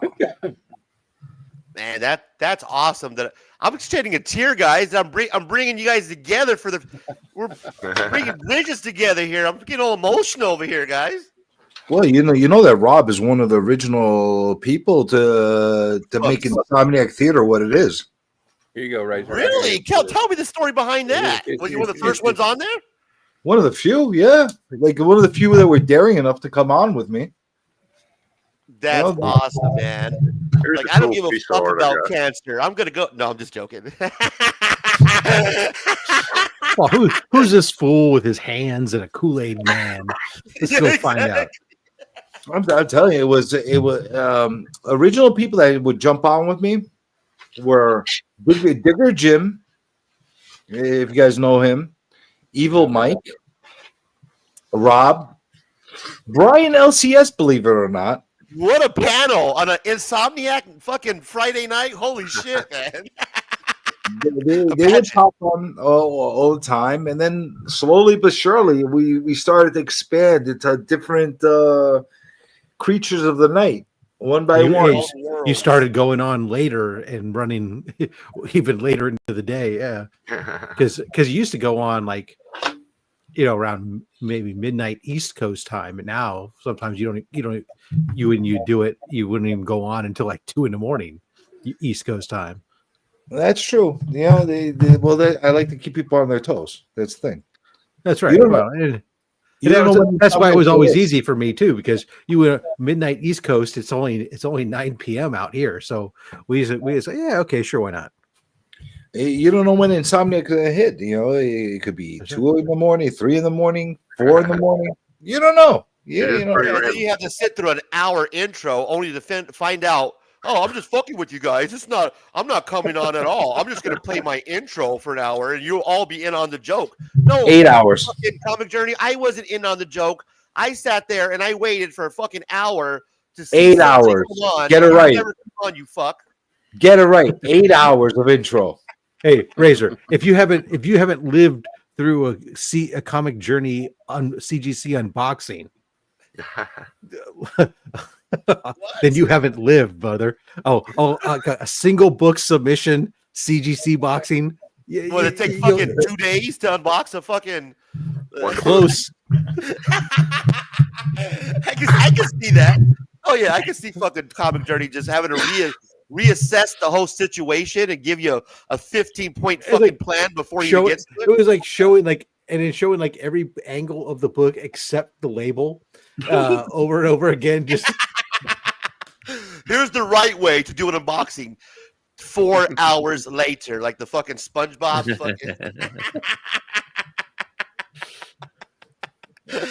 I call those my mockumentaries. You know, that's my tribute to all you unboxers out there that like just to show your books. Oh, look what I got, and you don't even tell us anything about it. Now I'm going to show you, and I'm telling Rob, you do it the right way. Not because of your honor. I tell stories about the books. Gets to the point. He does do it the right way. So what Rob does, I've been watching Rob for a while, so I can break it down. He does his intro. He tells you about his mail haul, why he's picking up the slabs or books that he's picking up, whether it's whether he bought them or he picked them up from whoever. But he tells you the reason why he's picking up the slabs that he's picking them up. You know, why he's an Ultimate Spider-Man, into Ultimate Spider-Man or Spider-Man 2099. He actually gives you a story behind what he's buying in the short time that he's doing it. And then he shows you his books. He gets out of there. I'm a fat man with a fat stack of comics. He nails the fucking dismount, and then you're done. You're not there for half an hour just looking at random books. He gave you what you came for, a story behind why you picked them up. You got the tagline at the end. Bravo, man. You're doing a great job. Try to keep the videos 12 to 16 minutes, no exactly. longer. You got that sweet spot figured out. Cut out and now that I've eventually I learned, cut out the fucking unboxing shit. It's like, okay, I have the box, I'm gonna cut it, and if it's not something I can pull out instantly, then it's like, all right, we'll be right back. Fucking flip the edit. Okay, we've got it out of the box now. You don't need to watch me for 20 minutes struggling with. I noticed that you used to do that. Packaging. You used to struggle with those packing pallets, and it used to piss you off. I used to laugh my ass off. Packing peanuts still. You'll see me crack them. Like I'll crack it and see packing peanuts. I go fucking peanuts, and then I'll cut and I'll go to me dumping them and somewhere else. But just unboxing the stuff in general, it's noisy. Nobody's watching you do that. Even if you try to tell a story while you're doing it, nobody wants to watch you go for 5 minutes unboxing a book. So if you can't just cut the box and immediately pull it out easily, then cut and edit and then come back to it. Now go ahead and tell your story while you're showing the book. So because otherwise all what's going to happen is people are just going to be skipping over that anyways. You're not getting that watch time. So unless somebody just happens to have a playlist running. So I'm going to tell you what I appreciate. Oh man, I appreciate the fact that you don't freaking pretend like, oh, what did I get? What is it a 9.8? I don't know. I predicted it's a 9.8. Like they don't know. Like they don't know what it was before. Like I hate those assholes that put a little piece cover of it up tape. like they don't know. Yeah. I don't know what it is. Who put the fucking blue tape on it, asshole? Oh, you talking about the reveals? Sometimes I've done that. I do that every once in a while. But I mean, I think it's pretty foolish to think that people don't know what it is in reality. I think most everybody looks at the especially when your CGC books have been sitting there for so damn long. Like the batch of books I have right now that have just been released, or as I said, they've been incarcerated at CGC since August, and they're just finally coming to me now. okay, well, I went and I looked to see what they were. I'm curious now at this point because they had 2 submissions. One of them, was a crack press clean and sent back that I wasn't actually expecting a grade bump, and I didn't get it. And that's fine. But thank God it didn't lose anything in the process. It was just the book. The book was a low grade book with lots of color breaking creases that I knew the grade was what it was, but it was super dirty. And it was a golden age book that I wanted to get it cleaned up some to remove some of that surface dirt just to make it look better, even if the grade wasn't going to be any better. That was worth it to me. Plus, it was a little bit older slab to have it go back through my guide, go through and make sure that, we remove, get new acid sheets in there and all the other stuff through when they go to slab it and everything else. It's a good idea. Well, I'm going to tell you something. Nobody knows this, but I'm officially at war with CGC right now. And I'm going to get into that next time I live stream. Like Nice. full-blown, I'm at full-blown war with them because I had my membership with them and I had $195 credit with them. I didn't use it up. I reached out to them during was a November time, whatever. That's when it was coming up. And they had the Black Friday sale on there. I'm like, listen, you guys had a lot of issues going on through the year. I had a lot of issues going on. I didn't use up the credit. I want to extend and make my membership again, but I want to keep my credit. I want you to honor it and keep it. They made me fucking go through the fucking ringer. Like, let me ask this guy. Let me ask this guy. Fucking an hour later. Ask this guy. We can't do anything for you. Yep, they did the same thing to me. And so they make you give up. Basically, they fucking just I'm wear like, you out. So I told him basically, you know what? Now you're gonna lose me as a customer, and I'm not gonna continue there. Like, well, like about half an hour after I told him, I'm like, take me off because they wanted to put me on automatic billing. I'm like, no. Take me off of I want you to do now and send me an email confirmation that you're going to take me off of email billing. I don't want you to bill me and then all of a sudden I have to grieve it and fight it in the freaking thing. They didn't want to freaking do that. And then they're like, what about if we give you a $50 credit instead of the $195 that we owe you? I'm like, fuck you and your $50 credit. I want you to take me off the automatic billing and I want to be done. I'm done with you. So make a long story short, I don't like them very much right now. I'm sure they're broken up over it too, CJ. Oh, I'm sure. Me not being, I'm sure. I know. I'm sure that them not being their customer is not going to make a dent in their business model whatsoever. However, what I will tell you will make a dent in their business model. Me venting and ranting about it for about 5 months. I give it about 6 months, maybe 8 months. I don't know. I wish you luck on that, CJ.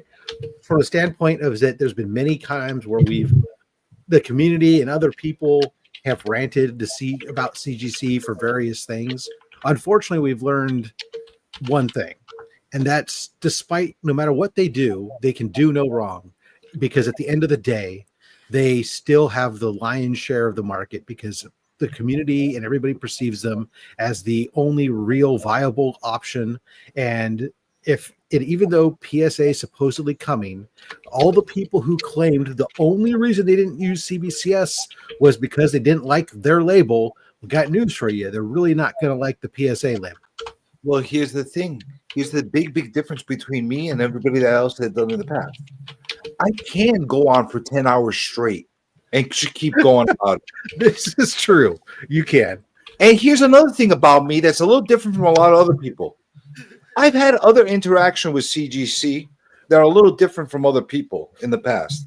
I've had a different kind of relationship with CGC, and I know shit. And the longer and angrier I get, the more I'm going to say of the shit I know. And I don't. So they're going to love my fucking streams. And you know what? There's going to be no coming back with me, because like even if they offer my money back, even if they give me a free membership, it doesn't matter. Now you made me angry. Now I'm going to continue until I decide I'm done talking. I respect that. As a son of a man who once vowed he would never shop in Sears because they wouldn't honor the warranty on his washing machine the day after it expired and his washing machine died. You would expect nothing less. And my dad, after he made that statement back in 1979, never shopped in a Sears Roebuck since then. To this day, I respect that, CJ. Hey, listen, I don't need them. You got to do sometimes. I don't need them. What? Well, I need them to like sell, grade a comic book for me or whatever. There's other grading companies that could grade it for me. I don't need that.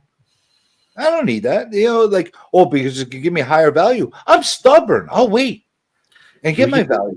Can we get Insomniac grading services? Ooh. You're gonna see what's gonna happen. Trust me, Rob. You don't have a preference, right, of grading companies. You're not like I'm a CG because I noticed that when you do your unboxings, you'll get them from everywhere. You're not like I'm just a CGC guy, right? He is a CGC. So I right now I would say that 99% of the books I send in that aren't art books go to CGC right now. That's just the reality of. Again, I used to get I have several hundred PGX books. I've done different things. I've tested EGS a couple times. I've got a bunch of CBCS slabs. But at the end of the day, when I have gone to sell slabs, not that I do it very often, it's so much harder to move a book that's not in a CGC slab than the others. I have to take, even CBCS, you got to take a percentage off to get somebody interested in buying it. It's, PGX, you got to practically give the goddamn book away. And even then, sometimes when I give away a PGX book, people get pissy about it. It's like, dude, you just got it for free. Go crack it out and pay to have it crossover graded, for Christ's sake. That was my next question. Like, would you? Is it worth taking it out like a PGX, or what have you, and cracking the slab to send it to CGC to get, even if it's a lower grade? It depends on the book. The popularity of having it as CGC rather than like a PGX. It's solely depends on the book, right? If you have a book, I did a series, several series where I took a bunch of PGX books I had and sent them into CGC for crossover grading to see how they came back. Everything from Silver Age Spider-Man books to modern age books that were graded 9, 9s, and 10s at PGX that I sent to CGC, right? And to see what came back.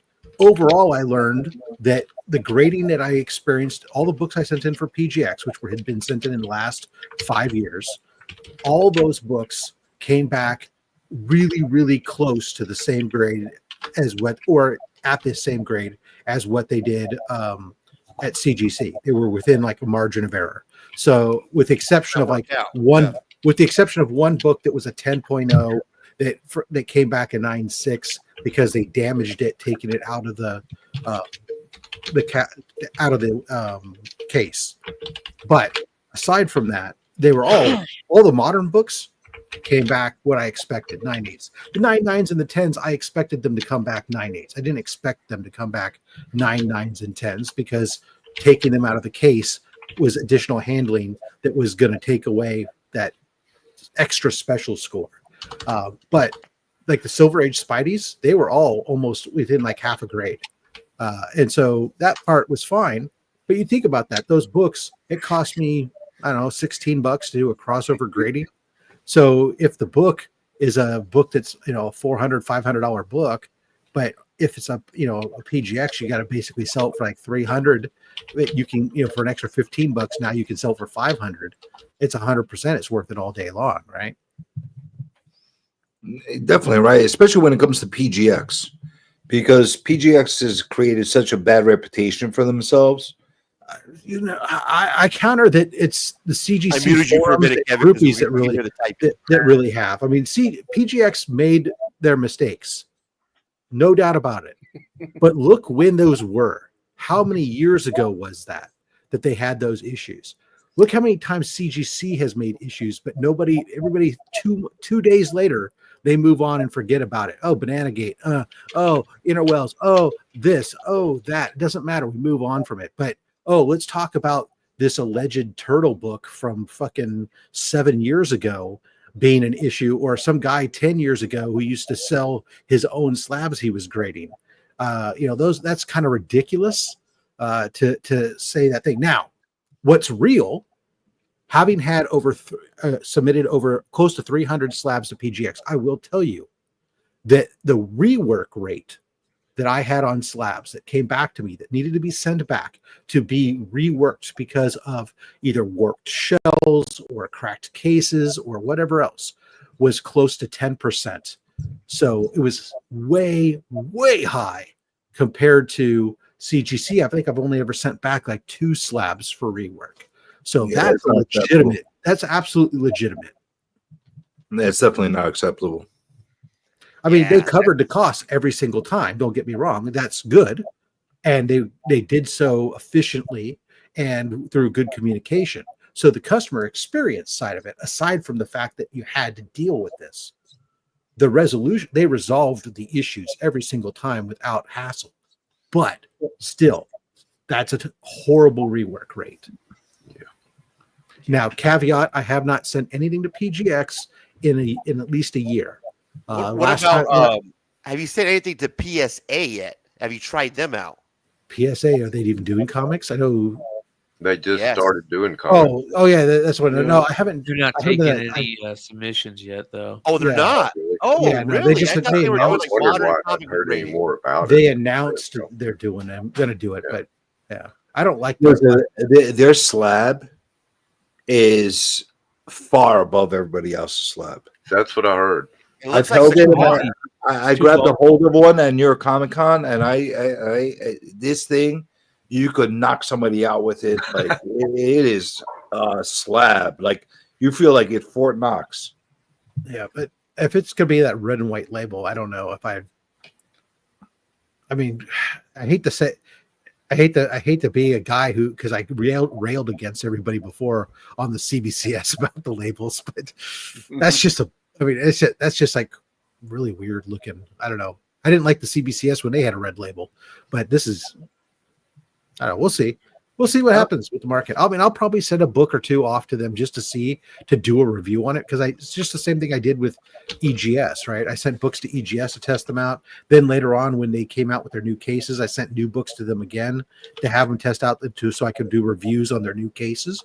Because people, doing a show every week that's based on slabs and having all this stuff, people, there are a lot of people out there who are interested and will go to channels like mine and stuff to see what we think about this, about a case. And I try to make those when I do those reviews, I try to make them as just factual as possible and leave the opinion element out of it and just report on what I see. Mark, EGS, it's Expert Grading Services. It's a one-man show based out of Florida. A gentleman named Tony. Their big claim to fame is essentially that you can play Barbie with your comics. And what I mean by that is that you can get custom labels. So instead of just necessarily, you can get the standard blue label, but you could also make it purple. You can make it green. You can have bats on it. If you have a Batman book, you can have a bat symbol on the book. You can do Razor Comics up on there or some shit like that. Yeah, I mean, like I sent in, I had a book I sent in that had done with a Darth Vader book or whatever. It was all black and red, and I had a red label with an Imperial label put on it, and that's cool. That kind of I did a book, and I had the Comics Curing Cancer label put on the label. Stuff like that. So you can make it, they look cool. The problem is that their new slab is infinitely better than their old slab. Their old slab was originally the old Gator, buy it yourself slab it kits, which they put some stickers on it to try to hold them together and be tamper proof. Their new slabs are essentially the PGX slab, except that they improved it by putting an extra set of pins in the middle. So there's 6 points that secure the slab together instead of 4. So there's less, so that PGX, it feels like you can just pop it open, which you can. So it's a little bit better there. But the label is the last time I had an EGS slab from them, and it's been over a year. The label did not sit secure in there, and sometimes it flopped about, and that was a problem I felt. It seems like for slab collecting, it's more of a collector preference, because when it comes to like selling resale, Brian McClay, I noticed that you when you do your whatnot streams, I don't see you selling a lot of slabs. I see you selling a lot of raw books. Brian, do you sell slabs? You notice that there's a difference that you make between selling slabs like on whatnot and selling like a raw book? Is there a profit margin that's greater, like you make more money selling a raw book than you would if you were to turn around and sell one of your graded comic books? So for me, I look at selling platforms like tools in a tool belt, right? There's certain tools for certain jobs. There's certain platforms that you sell certain books on. And for me personally, it's not, this is different for everybody, but for me, Whatnot is where I sell like mostly raw books that are priced anywhere from $3 to say $50, and the value of those books are anywhere from $3 to $100. And you're most likely going to sell. And when I do those sales, I'll do like mostly $3 to $10 priced items, and then every once in a while I'll pepper in the higher price items, because Whatnot isn't, you're not going to get what you think you should get for higher price items on Whatnot. Slabs and higher priced keys I put on eBay for Buy It Now, and then eBay Live. I'm going to start using that for like runs, trade paperbacks, some slabbed books, but that's not for everybody. That's just for me, what I've noticed. And I think that most people that sell on Whatnot will not have 300 or let's say 100 plus live viewers. So because of that, you're not going to be, most likely you're not going to sell the books that you sell. You're not going to get the value, that secondary value that is normal for those books. Got it. That's interesting. So it depends on the book too, man. Not all books are made equal. Like you get modern books that, you used to sell for $50-$60 because of the 9.8. You're not getting that today. The market has changed. No, but Brian, I agree with Brian. I mean, it's the Whatnot's more of a volume, low end stuff for most people. That's where you're going to get your success. If you bring this bigger books, you're either going to not sell them because you got to put your minimum bid high enough that a lot of people are just they're looking for deals, or you're going to have to take a hit on it for what you could get. Whereas if you take it to eBay or Shortboxed or any of these other platforms that are where people, when I go looking for a slab book, I would never think to go to Whatnot. That's not what I would go to Whatnot for. The first places I'm going are going to, Shortbox, eBay, My Comic Book Shop and stuff. Whereas, if I'm just looking for deals and I don't even know what I'm looking for, then that's where I go to Whatnot, because I don't know what I'm going to get when I go to Whatnot. Yeah. I don't go looking for, because it's just whatever, as I bounce from seller to seller, it's whatever they happen to have up at that time, right? Where that's not what I want. When I do slabs, I'm specific. I have a hit list of books I'm looking for, and I have target price ranges and stuff. And I'm not going to sit there and just wait to see, what slab are you popping up today? There's a handful of sellers on there that have such a large collection that you can kind of like, you got this, you got that, but it's very few and far between. And so you can't really go in there with a plan, because your plan's going to fail probably. As far as selling on there, like Brian's saying, especially with slabs, it's hard to even get 60% of the value on there on stuff sometimes, in my opinion. And I really struggled hard on there selling, and I finally pretty much threw up, waved the white towel or white flag and just quit. Well, you gotta have the right audience for it, and you have to have the right kind of inventory for that audience. Exactly. Comic Journey, yeah. Yeah, I know a lot of people who've tried to sell and whatnot, who were selling like on eBay, who have their store set up Mhm. where they have a certain inventory that they put up based on whatever's hot, spec or what have you.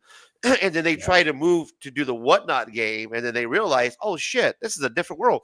They're not, my store does different from what the whatnot sellers are buying, because people that come to whatnot, they're not that niche, group that's looking for a particular slab.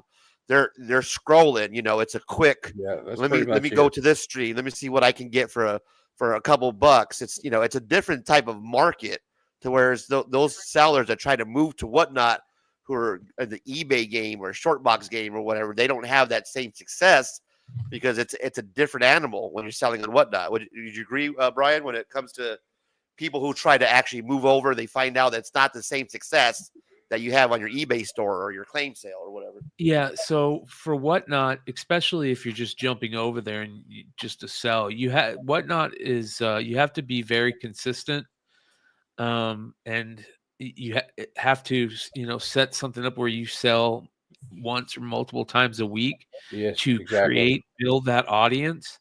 Because if you're not building an audience, you're not going to have anybody know that you're selling, know who you are. You also have to have social media, or when you're going to be up, on. Yeah. Yep. Saying what you're selling, promoting it in the future. You don't have to do all that stuff, obviously, but it helps.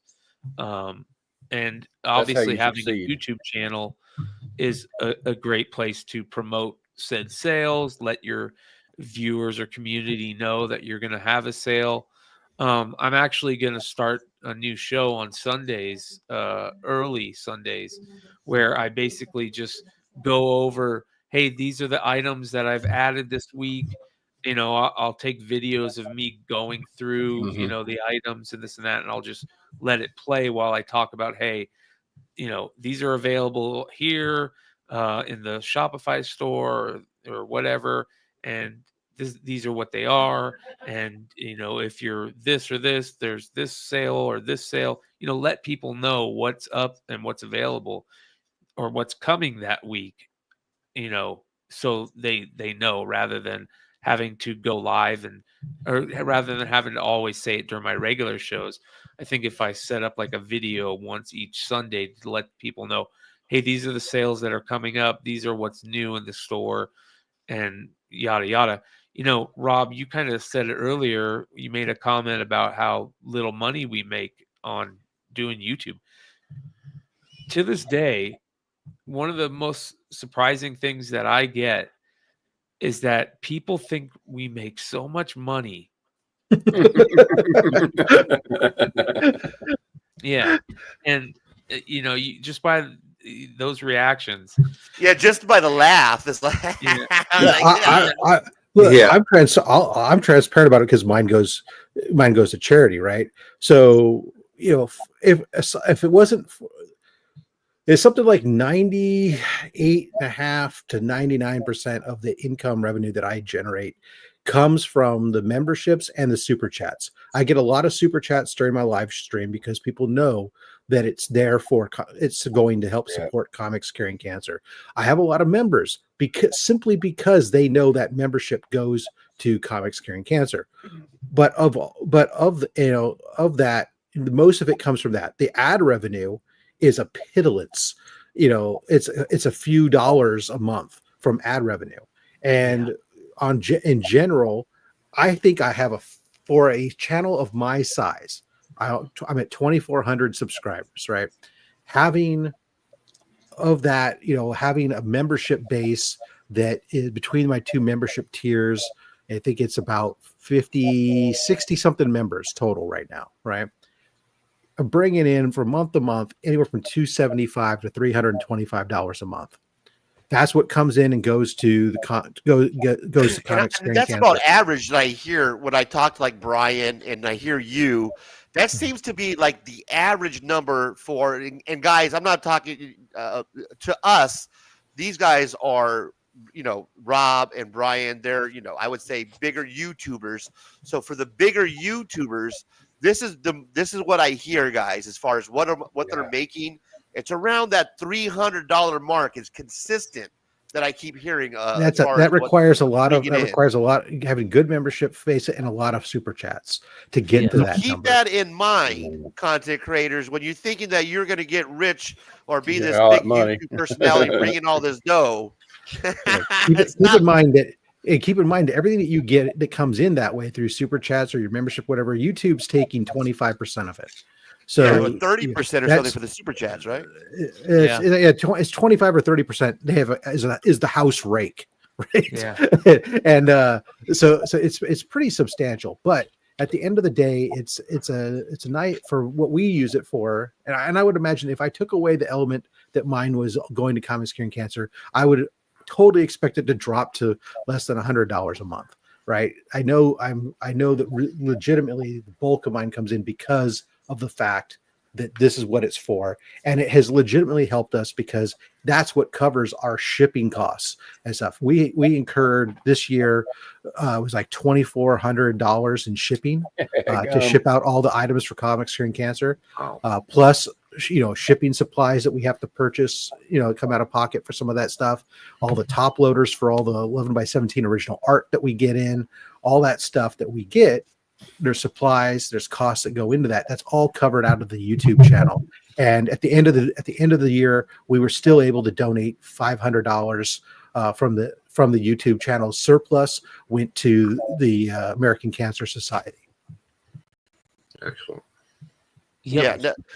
And here's one thing, the kind of point that I wanted to make about this is that don't give guys like my guy Brian McClay and others that have YouTube channels who sell on Whatnot to fucking make a living, to earn a buck, to talk shit. Now, all they do is pump and dump. Yeah, man, of course that you're going to fucking talk about this book because you're going to later on go on your Whatnot stream and then sell that same.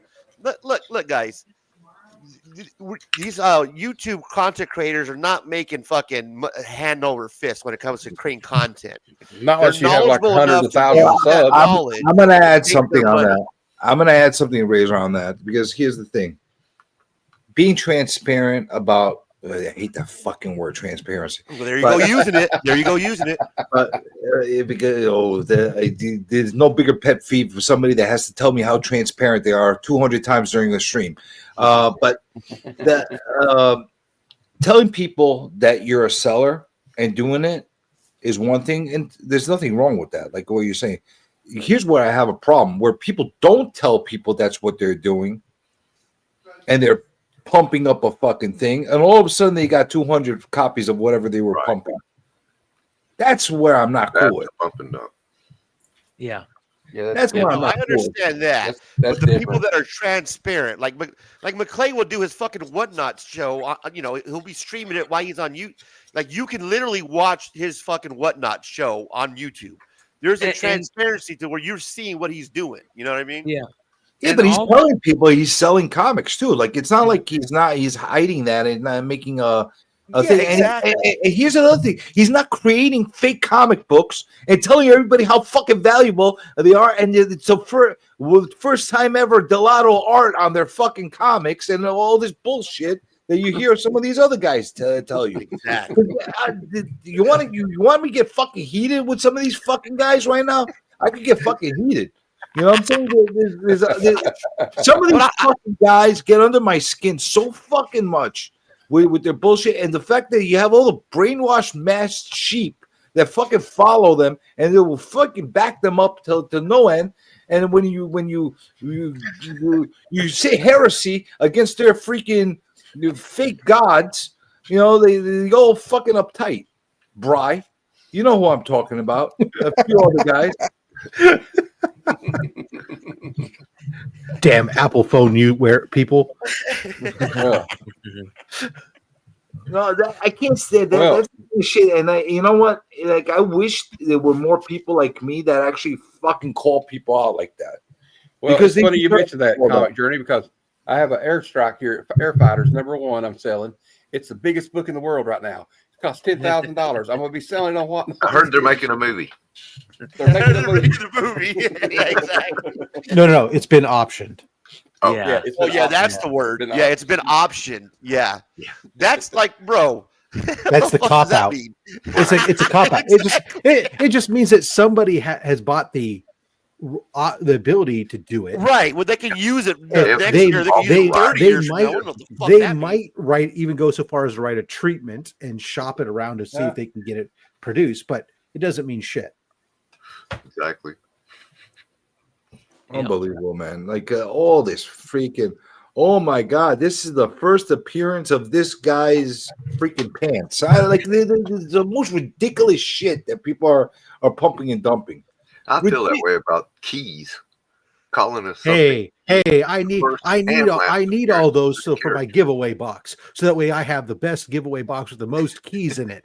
I need those esoteric keys for that purpose. Yeah, but I'm giving those books away, so CJ's okay with it. It's come on. In full transparency, I give them away. Freaking, I'm your friend. Let me tell you what to do so you don't get screwed when you're buying comics or you're selling comics to a dealer. Let me tell you. Oh, by the way, at the end of the video, I'm going to tell you this now. And then fucking go on the show. They come to you like they're your friends, and they tell you of what to look out for so people don't rip you off. And then at the end, they tell you, oh, and if you need to sell your books, contact me. I'll be your friend. Yeah, you'll be my friend. You'll be my fucking friend, you fucking asshole. Yeah, you'll be my friend. I'll tell you who. God, I'm going to add to the end now. Not only should people do what they want and collect what they want, but don't fucking contact me to buy your books because I don't want them. Fat man. I tell people with my own fat stacks of comics. I've had people contact me to sell their collections to me. Rob.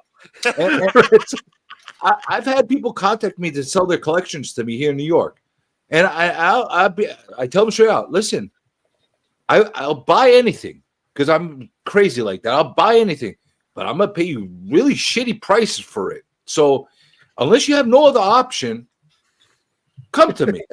How's that? Because I don't want to buy your freaking 10 boxes of Valiant. And just so I could get that Hulk 181 out of it. The 10 boxes of mid-90s Death of Supermans and Spider-Man ones and X-Men ones. Come on, man. Those are keys. Don't forget X-Force 1 too. Don't forget X-Force 1. Oh, yeah. I'll pay better than everybody else could pay. In that case, contact me. I am your guy. I will buy your X-Force ones because I like to give those fuckers away. But they have to be polybagged, and you have to be willing to accept bottom dollar. I love it when they turn around and tell you, I'm willing to pay more than anybody else. I'll pay you 80% of the market. What market? Your fictional market? Is that what we're gonna do? 80% of the market, they say. Are you kidding me? I want to see what kind of dealer and what kind of reseller can survive and last paying 80% of what the market could bear. I want to see how that works, how that math works. Yeah, buyers don't even pay 80% of market. Bro, a short box. When I sell a short box on Facebook, I'm not shorting. I don't sell under Razor Comics. I sell under my bullshit. Listen, I'll pay you 8% of what the market could bear, maybe, or like it. These thick covers exclusives, bro. I get $40 to $60 for a short box. That's what I get for short boxes of fucking exclusive variants. All these fucking covers. It's about Brian. Is that about right for about a short box of fucking modern? Yeah, comic store is usually going to pay you $40 or $40 or less for a short box. There you go. My comic a lot of shop them. sells That's long box prices for $50. I had one guy that came to me and tried to sell me each short box for like $300. There was some decent stuff in there. I'm like, listen, I'll tell you what. You go to the comic shop and see what they offer for you for all those boxes, and I'll pay you $5 extra per box. How's that sound? I'll give you that. I don't know anything about it because I just sell 2 at $1 books on YouTube. So. No, it's ridiculous. But the thing is that they turn around and they make these videos and they tell you how magnanimous and they're so like transparent and gracious to the to the community of how much they're gonna help you. Dude, stop bullshitting, dude. If you're a seller, be a seller. Do your job. Get as low as you possibly can. Resell them. Make yourself a profit. Nobody's gonna be mad at you for that. Man. No, don't be mad. Giving shit to the real guys like Brian and others who are actually doing legit fucking work when they're transparent work when it comes to their fucking whatnot stream. And you're telling my guy that he's pumping and dumping. He ain't pumping and dumping. He's making a living. So get off his fucking nuts with that pump and dump bullshit. They make $300 a month, guys. I mean, come on. We got to fucking you supplement the income somehow. Off the fucking It's guy's a nuts. classic. It's a classic troll. Is what it is from those one guys in the chat, and I call them the one guys because there's always that one guy that just like gets under your skin and throws a random troll in there, and you're like, you got to call him out, and people are like, who is that guy? He's just a troll. But that's the common troll is that we're putting books on the hot 10 because we have them and we want to sell them. Yep. Right. Like I haven't. Same way in sports cards. They do the same exact thing. Yep. I'll never be mad at somebody for trying to make a living for themselves and trying to do business. Legit business. Just don't lie to fucking people. Yeah. Like, don't lie and smile to me. And don't ship with packing peanuts. Don't do fucking packing pellets. Yeah. Packing peanuts. There's bubble wrap, but there's packing peanuts down the side. This is all. So when you grab it and pull it out, the fucking things are going to come all over the place. What are you complaining about? They didn't charge you extra for the peanuts. You got free peanuts out of it. Yeah, you got free peanuts out of the whole deal. What the fuck? I'll save them, CJ. So the next time I send you a package, I'll send it all in loose fucking peanuts. Oh, you want to see me lose my fucking shit? Exactly. Because when somebody sends you a package and it's in loose peanuts, they're saying, I don't like you. Yeah. They may not know that they're saying that, but that's ultimately what they're saying is fuck you. Well, you want to hear the bigger fuck you that I get? I get people that think it's the funniest shit on earth to send me things with fucking plastic bags, shopping bags. Just crumbled up shopping bags over and over. The people who use trash as packing, that's always a great one too. Oh my god! Like, here, this is shit I can't get rid of. Have it. It's yours. Like, thank you. I got a t-shirt, a fucking undershirt that was used to kind of cushion a lot of comic books that it was hilarious. I pulled out the weirdest of all the weirdest things I've seen to pack a comic in, and it actually at the end of the day wasn't a bad idea. Was somebody took an old LP record and they pulled it out and they put the comic in and used the LP record as a backup board inside the slipcase and sent it. At the end of the day, because the record didn't break, it worked out. But I think I'd take the record out. They used it as extra stiffener, but it was absolutely when I opened it up, I'm like, go. What the fuck is this? I didn't order a goddamn record. And then I pulled it out to look at it, and I go, oh, here comes the comic book inside of it. I was like, that's Listen, I've got cereal boxes. Is it at least a good album? Have you ever gotten the packing? Comic book collector, Mott. Yeah, we complain about packaging, bro. This is what we do. Have you ever gotten the cereal boxes as packaging? I got a DiGiorno box. Not DiGiorno, no. I got cereal boxes though. Cereal boxes, DiGiorno boxes, trash bags. They got something in a used delivery pizza box. Still had the grease stains. Oh on the my bottom. god, that was terrible. There's also let me just throw this in a manila envelope and throw it in the mail shit.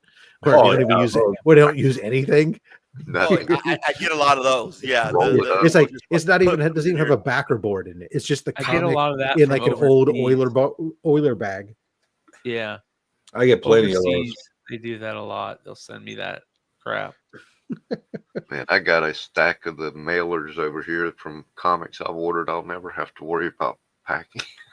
But I'll tell you what the most unnecessarily expensive packaging I ever got in my life was. They didn't even charge me like extra packing, but the guy actually cut down 2 pieces of freaking plywood. Oh, wow. Was it for OA? He cut down 2 pieces of freaking plywood, and not only that, he used like some kind of industrial strength saran wrap around the whole thing, and like he used some pallet wrap. That's ingenious. Yeah, he broke down the pallet. Got puts that one right. Takes that. He puts it in like this like poly bag thing, and then puts it in a bubble wrap thing. I was like, what the? I've never seen this. One comic. Was it 1/4-inch ply, 1/2-inch ply, 3/4-inch ply? What was it? Honestly, it must 7/8 oriented strand board. It must have been at least a 1/2-inch ply of the freaking ply. I'm telling you, shit, that's pretty thick. Yeah, I'm telling you, it was and you know that the guy didn't find this as scrap. He cut it down to the right. Yeah, this is some 1/4-inch that came.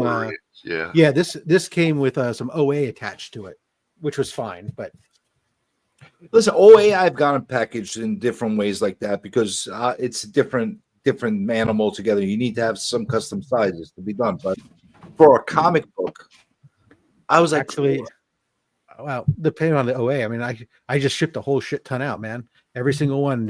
I simply put them into I put them in a top loader. Put 11x17 cardboard in pieces that I had ordered on either side. Then put them inside of a heavy duty photo mailer, and then put that inside of a padded envelope. Top loader's the way to go. That's professional right there. Look at that. Well, so here's the thing. If you're going to go on YouTube, like I do unboxings and then rail against fucking packing as often as I do, then what you need to do is make sure that when everything that you send out, people go, that motherfucker knows what he's talking about because he ships shit fucking top tier. That's why when I ship out, I don't reuse Gemini mailers. I buy fresh mailers because once a Gemini mailer gets bumped, it loses its structural integrity, and each time it gets reused, right? So I only use virgin ones. They don't cost me that much. I have a very unique. I have videos up where I take it, wrap. I put some bubble wrap around the books inside the Gemini mailer, goes up. But I don't use a fucking shit ton of tape because I'm putting it inside of a box. The box is going to hold the fucking bubble wrap in place. I don't need to fucking tape the shit out of everything. I want it so when people get it, they unbox it. They can pull. There's one sticker, which is my branding sticker, that holds the bubble wrap together. The rest of it is just tucked like a package. So it comes up super easy, unfolds. If you're doing an unboxing, it looks beautiful on screen. You have instant access to your books, but they're super well protected. My slabs, I invest in slab shippers, so that way they have the foam inserts that the books just slide right into when I'm shipping them. Or I'll use bubble wrap, and I use buy standard boxes that I'll put them in. And bubble wrap, when I do, you loosely bubble wrap. You don't tightly bubble wrap a slab because that loses the compression protection. You want it loosely done. That provides more protection if it gets compressed than if you tightly wrap it and tape it together. It's much simpler for people to unbox, and in reality, it provides better protection at the end of the day. And it doesn't cost me that much to buy, a lot of 25 boxes or a lot of 50 Geminis, and I go through them over time. And it doesn't take it costs me almost nothing in reality if you buy it in bulk. I want to win a giveaway. So I can talk shit about whenever I Rob find it'll fit in and cram some garbage bags in there and send that sucker off. Rob's definitely much more of a hard ass than I am when it comes to shipping. He definitely takes a lot more fucking personal with the peanut. I get angry and I lose my shit with the peanuts, but he takes it as a personal freaking insult with the peanuts. Yeah, he does. He gets pissed Amazon off, and I see him get all pissed off. me a lot. Thank you, AR. AR told me I got the Cadillac of opening things when he gets a box from me. Thank you, sir. What we need to do is have Rob put together a video where he does his packaging. Have him ship that package to fucking CJ, and then we'll have CJ do the unboxing of that fucking package, and we'll get the whole from beginning to end, the professional packager and then the professional unboxer in one video. That's what we need. There you go. I got some packages from Trev, the shipping guru, and he lives up to his name as well. Oh yeah, that when I was shipping, he got the big during C3.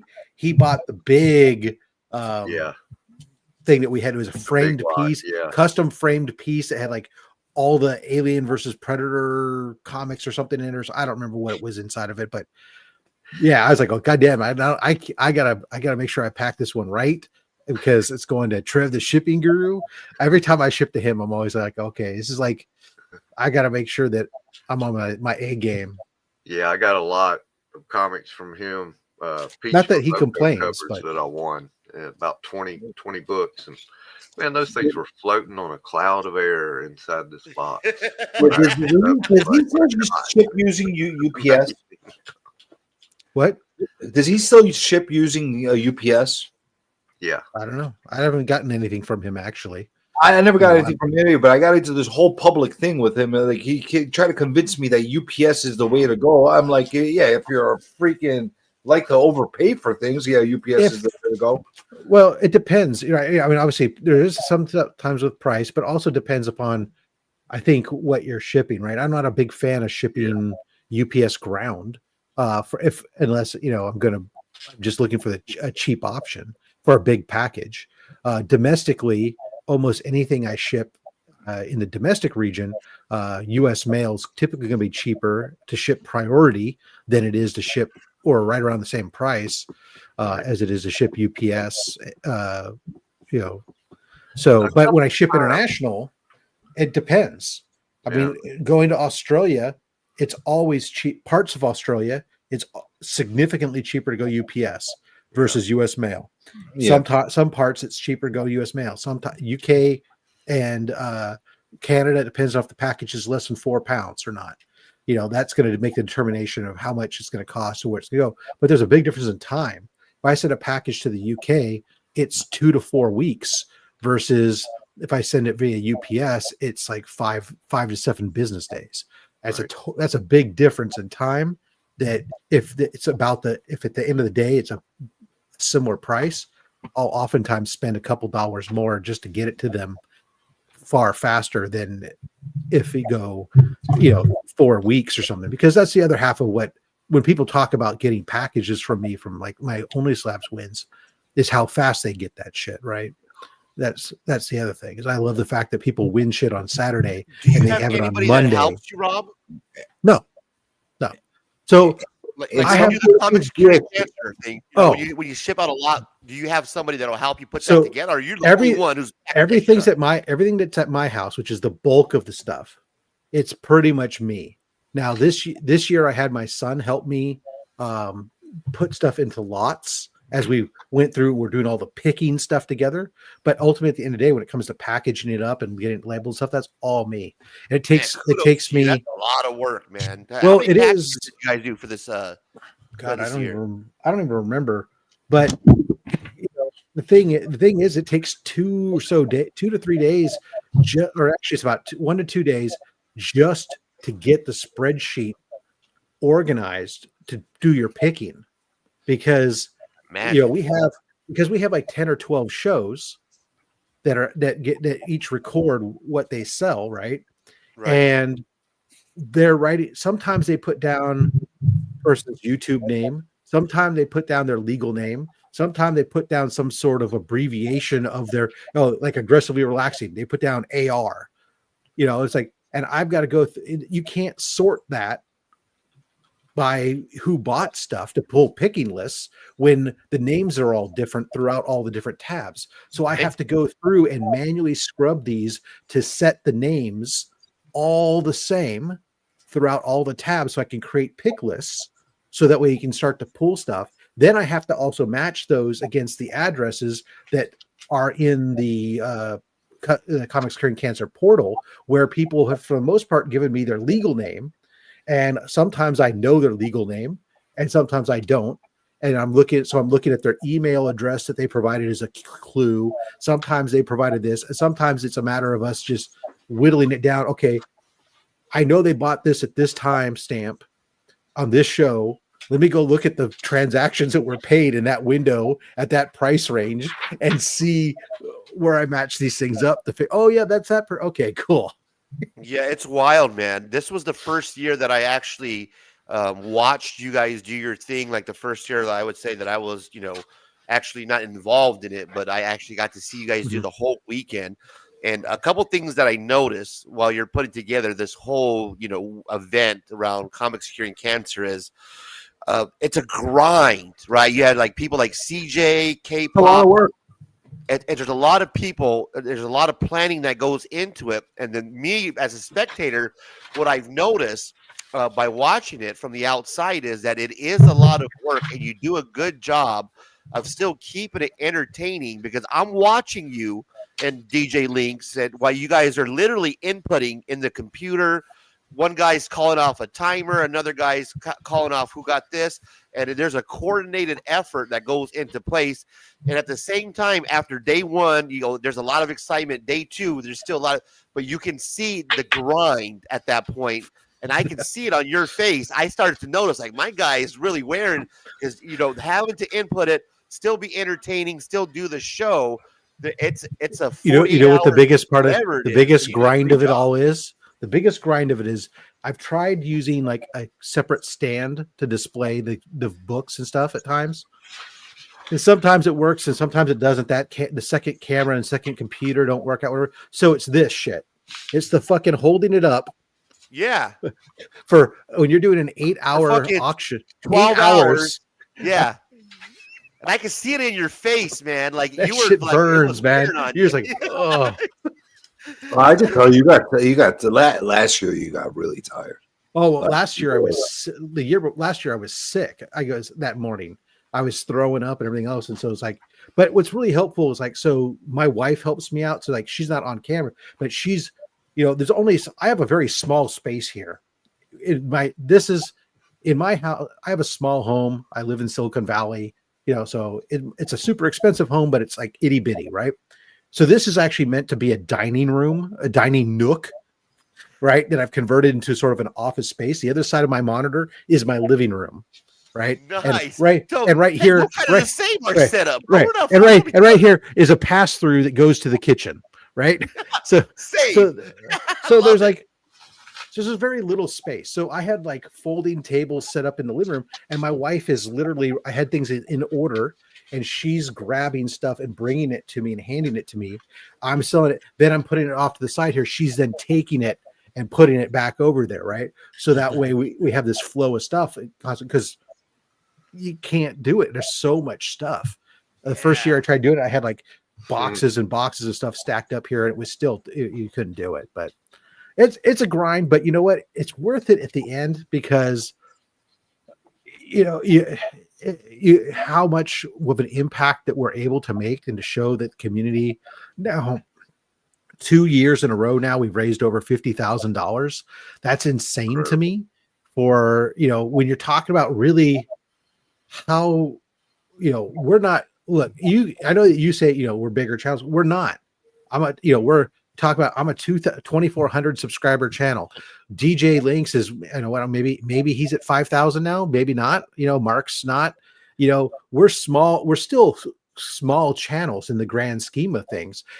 We do leverage as much as possible the concept of overlapping spheres of influence. That's why we bring in CJ, we bring in these other channels, because we know that while we have shared people who watch us both, there are people who watch CJ who don't watch me. There's some people who watch Mark that don't, this type of thing. And that's why we do it the way we do it, is to try to maximize. Plus, when we're doing all the share outs with the community, that's what's beautiful, is the way that the community has embraced it, and will, like with the Instagram share outs, and that everybody will start repeating it. We need that, because the word of mouth, if I don't pay Meta to push my stuff out there for advertising, the way the algorithm works, they only send it to a small percentage of your people. And then only if you get enough people interact with it, will then send it out to even more people, and so on, right? So we cheat the system by having as many people as possible resend this stuff over and reshare. And so you actually then can get enough, you start to get people to do it. and then the community shows up to this event, everybody overspends more money than they probably should, but they're getting fabulous deals, and they're doing it for a great cause. The one thing that we probably would love to get is to get some more people that are resellers to come in and fucking buy up some inventory from us, because they would get some great deals too and help us out. Well, it goes to show you that even with the small community that we have, that you're able to actually make a big difference. Have an impact large, like you have with the 50,000 K plus and the donations. One thing I wanted to ask you, man, because I like the format and how you have it across a weekend, and then you bring in other YouTubers like CJ, where he does the art stuff with Izzyverse, and then you have like certain channels where they'll be doing a lineup, so you have a schedule built around that. This year, do you plan on maybe adding some more people to that lineup to bring in some other YouTubers, or is this like a set lineup every year that you're going to have where these are the people that are involved with the comic Curing Cancer? Right now, the only thing that is set is me, DJ, and Mark.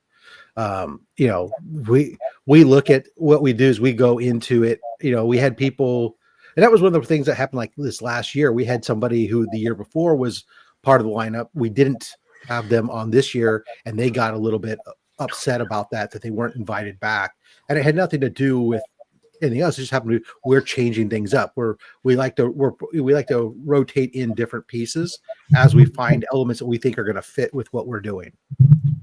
Well, you have to take a year by year basis. Let's say certain shows aren't able to raise a good amount or not. Like they should be like if one year goes to the other, and like I do a full Insomniac and we don't raise anything during that time period, I wouldn't be freaking upset if you told me not to do it the next year, because we didn't raise anything. The whole point is to raise money for the charity.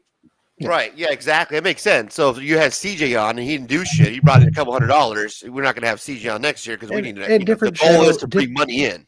Yeah, and different channels ebb and flow over the years too. So if a channel maybe is still active but barely active compared to where they were 3 years ago, well then they're probably not going to have them be on as part of it, because they're not going to have the same pool as they used to have. So yeah, it's all up in the air and see. Brian, you started to say something, and Razor cut you off like a bastard. Yeah, my bad, bro. I can't remember what it was. I was talking about getting resellers in there, buy up inventory. Oh yes, Whatnot is a excellent place to buy inventory for retailers or comic shops. I know many larger retailers that will scour Whatnot and pick up really good keys for really cheap and sell them on their eBay store or their retail store or their comic shop. Yeah. So it's that's been happening for a while now. I know 3 guys specifically that's how they pick up a lot of their like wall books, or small, like one guy's he sells on Whatnot eBay, and he'll buy stuff from Whatnot to sell on Whatnot and eBay again, because he's got a bigger platform, or more people watching him, and he'll be able to buy first and second let's say Amazing Spider-Man 361 to 363. You can buy a set of that on Whatnot for super cheap and triple it on a sale if you have more people watching yours. Books like that all day, every day. Scotty Young variants, stuff like that. So I think what Rob was saying was kind of the reverse, though. Like I think if I'm wrong, correct me, Rob. But you meant like whatever excess inventory is left over from the C3 stuff for retail to come and help out. No. I would say we get a lot of the stuff that we get in is it's all donated stuff. We put it up. I'm saying is that the items that go up there are put up. The starting bids on those things are very low that we're doing. Yeah. And especially by the end of the auction, stuff is going, slabs are going cheap, because people are running low on money and stuff. And it's always like one thing we always said is like, we need some of these resellers and stuff to cut these people who are doing that to be able to come on and be able to sit there and say, hey, you know what? Yeah, let me come buy this stuff up at this auction because I don't care if they turn around and go and resell the stuff. I'm just taking what I can get to be able to give it to the American Cancer Society. And so we see that we're a potential source for people who are looking for their inventory because the auctions that we do have some great books. Now, some stuff goes for close to market price. The Punisher, the ASM 129 we had this year, it went for, maybe $100 below FMV. But there's other books that went for, way below and stuff. And that happens just from the sheer volume of stuff that we have. And that's fine. I'm cool with that. I want people, if people get a deal, that keeps them coming back and get something. A lot of people are excited about the C3 auctions because of the fact they know they're going to get deals on items. There's also a mindset that like a lot of people get into that, I get it, but at the same time, they kind of have to understand something. When you donate something to a cause like this, you shouldn't really set boundaries and be upset if it sells for less than what you think it should sell for. Oh, yeah, right. Right. Yeah. I mean, there's especially if you're an artist and you create something. Yeah. Well, not even that. Anything that you're donating, whether it's artwork, whatever the case is, you shouldn't be upset about it because it's all towards a good. You're donating it. Most people. I haven't had any, but I've only had one experience where one person that donated something was upset about the price that something sold for, and it was something that they had created. And I was like, look, we put it up. I can't know what I can do. It was a phenomenal piece. We put it up. It sold for what it sold for. That's the end of the day. That's what it is. And it's the same thing with any auction. You put something up, right? If you don't have a reserve, that's what's going to happen. Is we put a minimum price to start off with, and that means that's the least amount of money we're willing to take for it. Because what else do I do? Now this year, I still have 2 pieces of art that didn't sell during the auction that are sitting on Nerdcrawler, thankfully, because Nerdcrawler gave us a deal where anything that we put up there and they sell, they'll take it commission free. They won't take a commission off of it. They put all the money directly into the ACS fund for us. But I have 2 Trish Forstner pieces, one Trish Forstner piece and one Stephanie Lavad piece that are sketch covers that didn't sell. And it's like, they're sitting there like $100. Buy it now. It's like $100 for a Trish Forstner fucking sketch cover. I mean, I couldn't believe they didn't sell. Part of it, I think, is because she gave us 5 sketch covers. It kind of oversaturated the market we had for it. But that's fine. If it doesn't, and if it sits there, it'll sit there on Nerdcrawler. If it sells before next time, then great. The money's going to the ACS still. And if it doesn't, then we'll have it for next year. We'll pull it down and we'll use it next year. Yeah, and I'll say it because I watched the show. Disneyverse, don't cry about how much money you get for your goddamn artwork when it's going up for auction for a good cause. Look, you get what you get for your artwork, especially if you're putting it up for fucking a good cause. Don't cry about my artwork is way worth more than that. It only got $60. I'm gonna jump in for a second. I know I said what I said. It wasn't about Dizzy that I was. I'll say it. I watched the show. And I'll give credit where credit due, because he came out like a freaking champ this year. Like he not only did his streams, he came on Insomniac and lasted I don't know how many hours with us, and he came banging out sketch covers. And he came out to Katie stream for a good cause. So don't cry about how much you got because you spent 12 hours doing it and you only got $60 for. That's not it's going toward, you're doing it for a reason. Let's not hear about how what it should have got because how much time you spent on it. That part of it. That part of it, that's an ego part that should, kind of be left to the side when it comes to doing a charity event, But it wasn't him I was talking about. I was just talking about in general. No, that's what I'm talking about, though. But yeah, I know what you're saying. But you know, when I have something offensive to say about him, I'll say it. I have no issue. No, but what happened? I don't know about this. I apologize, but somebody Well, was. you get a lot of situations where people will donate something, and it does happen a lot in the art world where, like, you know, people create something really nice, you know, like it should be going for a lot Yeah, they more. won't necessarily complain, but what you'll hear is, "Oh man, it only went for 60. That piece should go for a lot more than that." You know, I spent 12 hours. That's amazing. So it's not so like they're you know, they're just saying that it should go for more. So I'm not like totally shitting on the guy, but No. the part about, you know, oh, it's worth more because of my time. That's like, you know, I look at it like this: every dollar earned is another dollar that's going to the cause, and that's something that's really a big deal. You know, so you know, everybody can look at it from differently. But like, if you bought a collection or you bought a comic book for $100 or something like that, you know. Well, isn't that part of the charity though? Like you're getting stuff for a deal, right? You're paying. You're going to not only to donate, but you're getting something that you normally wouldn't pick up for the market retail value. That's the fun behind it. Not necessarily. I mean, there's an element of the fun. I've grossly overpaid for things in charities, knowing that I grossly overpaid for them because I'm like, all right, I want to give something to the charity, and I'm getting something out of it. Fine, I'll pay more than I'm willing to pay for it. You know, like.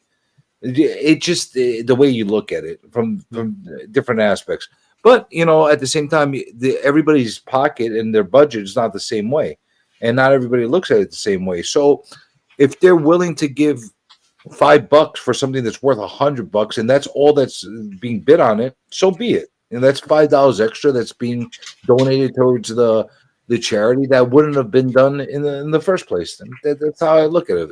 You know, there's an element of things of there's a lot of because of there's a volume of stuff, and as stuff there's a lot of stuff that's going to go at different pricing.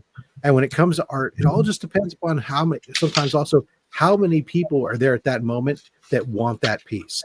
There might be the person that buys an item for $60 might have been willing to pay $300 for it, but if nobody else was at that time bidding against them, then it goes for what it goes for, right? Whereas some pieces might normally only go for maybe $200, but there was enough people that really wanted an item, and so an item got bid up higher than that. And it's all for charity, like you say. At the end of the day, this is where I do have to say the one thing, just because I want to drive home this thing as people anybody who's watching who did buy stuff during Comics Curing Cancer, again. Before you declare any money for anything you purchased for an item on Comics Curing Cancer, you should consult with a tax professional. Understand that in most cases, any item that you bought, you're allowed to the money that you donated. If you got an item in exchange, you're not eligible to declare a tax deduction if that item's value is greater than the amount of money that you donated for it. You would only be eligible for the amount above the fair market value. So if an item was fair market value at $100 and you paid $120, you would be able to declare a $20 donation because you got $100 of value of item in exchange. That's the case in most situations. You should, however, consult with a tax professional. Rob Fatstacks is not a tax professional, nor is he a lawyer. So you're saying that basically for people, guys that who are looking to, like maybe myself, who's new to this and thinking that, hey, you know what, I'm going to go ahead and buy all this, the donations for charity, because at the end of the year, it's going towards charity, and I'm going to get that money back. So Rob's you never get it back. It's just money that you're taking off of your income, which means you're taxed at a lower rate. As long as you don't, in the new era, right now you have a cap on how much deductions you can actually take. So there's all those things that factor into it. Now, the receipt and stuff that you got doesn't say anything about getting an item. So how you declare it's between you and the IRS. Yeah, again, exactly. Not a tax professional here. I'm just saying, if you should, it depends what you want to do and how straight and narrow you are when it comes to declaring those things, you should consult a tax professional. IRS, I have done my job. Please leave me alone. There you go. Exactly. And you know what? That happens a lot too. And I don't mean put people on blast, but like when you go to these Comic Cons and you go to these conventions and these people, they want to just take cash only. You know what I mean?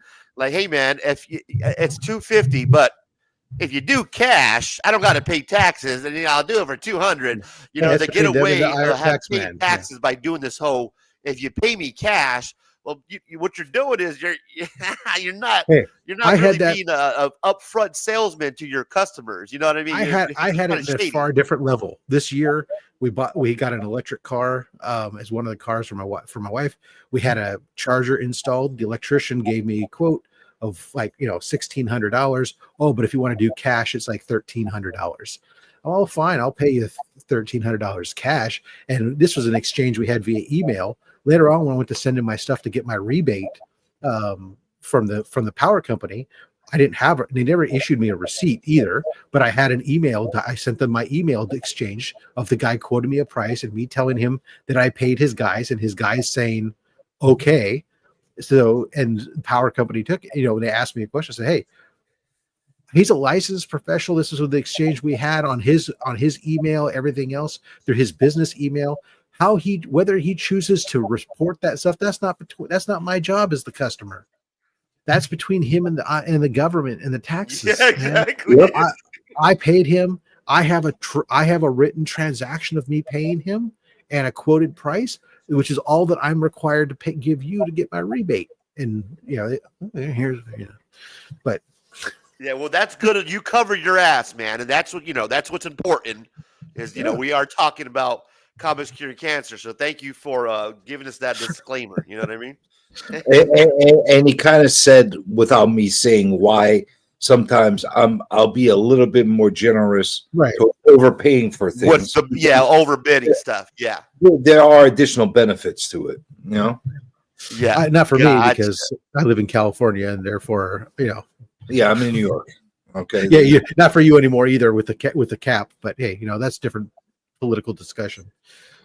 Yeah. I'm excited now for fucking comics curing cancer. I already know what I'm gonna I'll tell you. So we've because we have started our planning, for the next year. So obviously the first step is that we're in the midst of getting together to create the our 2025 art book. So last year was the first year we gotten art submissions from artists such as CJ and others that put together into an art book that we self-published and sold at Heroes Con. This year we have another one that's being done with additional professional artists and whatnot that are putting pieces together for us that are going into an art book that we'll publish. And again, we'll have it for us at Heroes Con. We have a table at Heroes Con. We'll be there. We're starting to figure out whether we're going to have an exclusive again this year or not. We've had exclusives the last 2 years. That was dope, man. The comics curing cancer exclusive. That's some dope shit, man. You know what I mean? Yeah, it was real nice. Big shout out this past year to Big Time Collectibles. Nelson paid for the art. He paid for the full production run and he donated half the production run to us. So it was a shared exclusive with him. He took his half to Baltimore. We took our half to Heroes Con. The year before that was I'm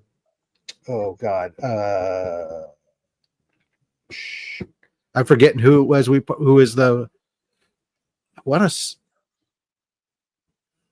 I don't want to give credit to the wrong company, but the year before we had a different company that was generous enough to donate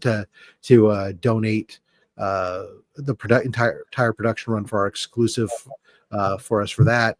And do are you at this point where they reach out to you, Rob, or do you have to reach out to these? No. These are both cases are people that we have relationships with. So we're working with them to see. I don't know this year. That's a piece of it that I don't run. And this is the great thing about having the multiple co-coordinators is we each have our elements. Like for me, it's kickback time for me. I'm in relax mode, right? I'm as plugged into what's going on. But right now is this is like the DJ Links part. He's coordinating these efforts and stuff on this stuff. And then as we start to kick off the getting the items in, as we approach the summer, that's where my part really starts to kick off, is bringing in all the donation items and inventorying it all and storing and just getting it stored and everything else that way, and then figuring out how we're going to move it all type stuff. Yeah, that's amazing, man. And that making it a part of the community. How long have you been doing this for now? Was it 4 or 5 years? Well, this is the third year that I've been involved in it as a organizer. The first year, this is the fourth year overall. The first year was Cardboard Crazies had created it on his own after he had a family member pass from cancer, and he did a 24-hour live.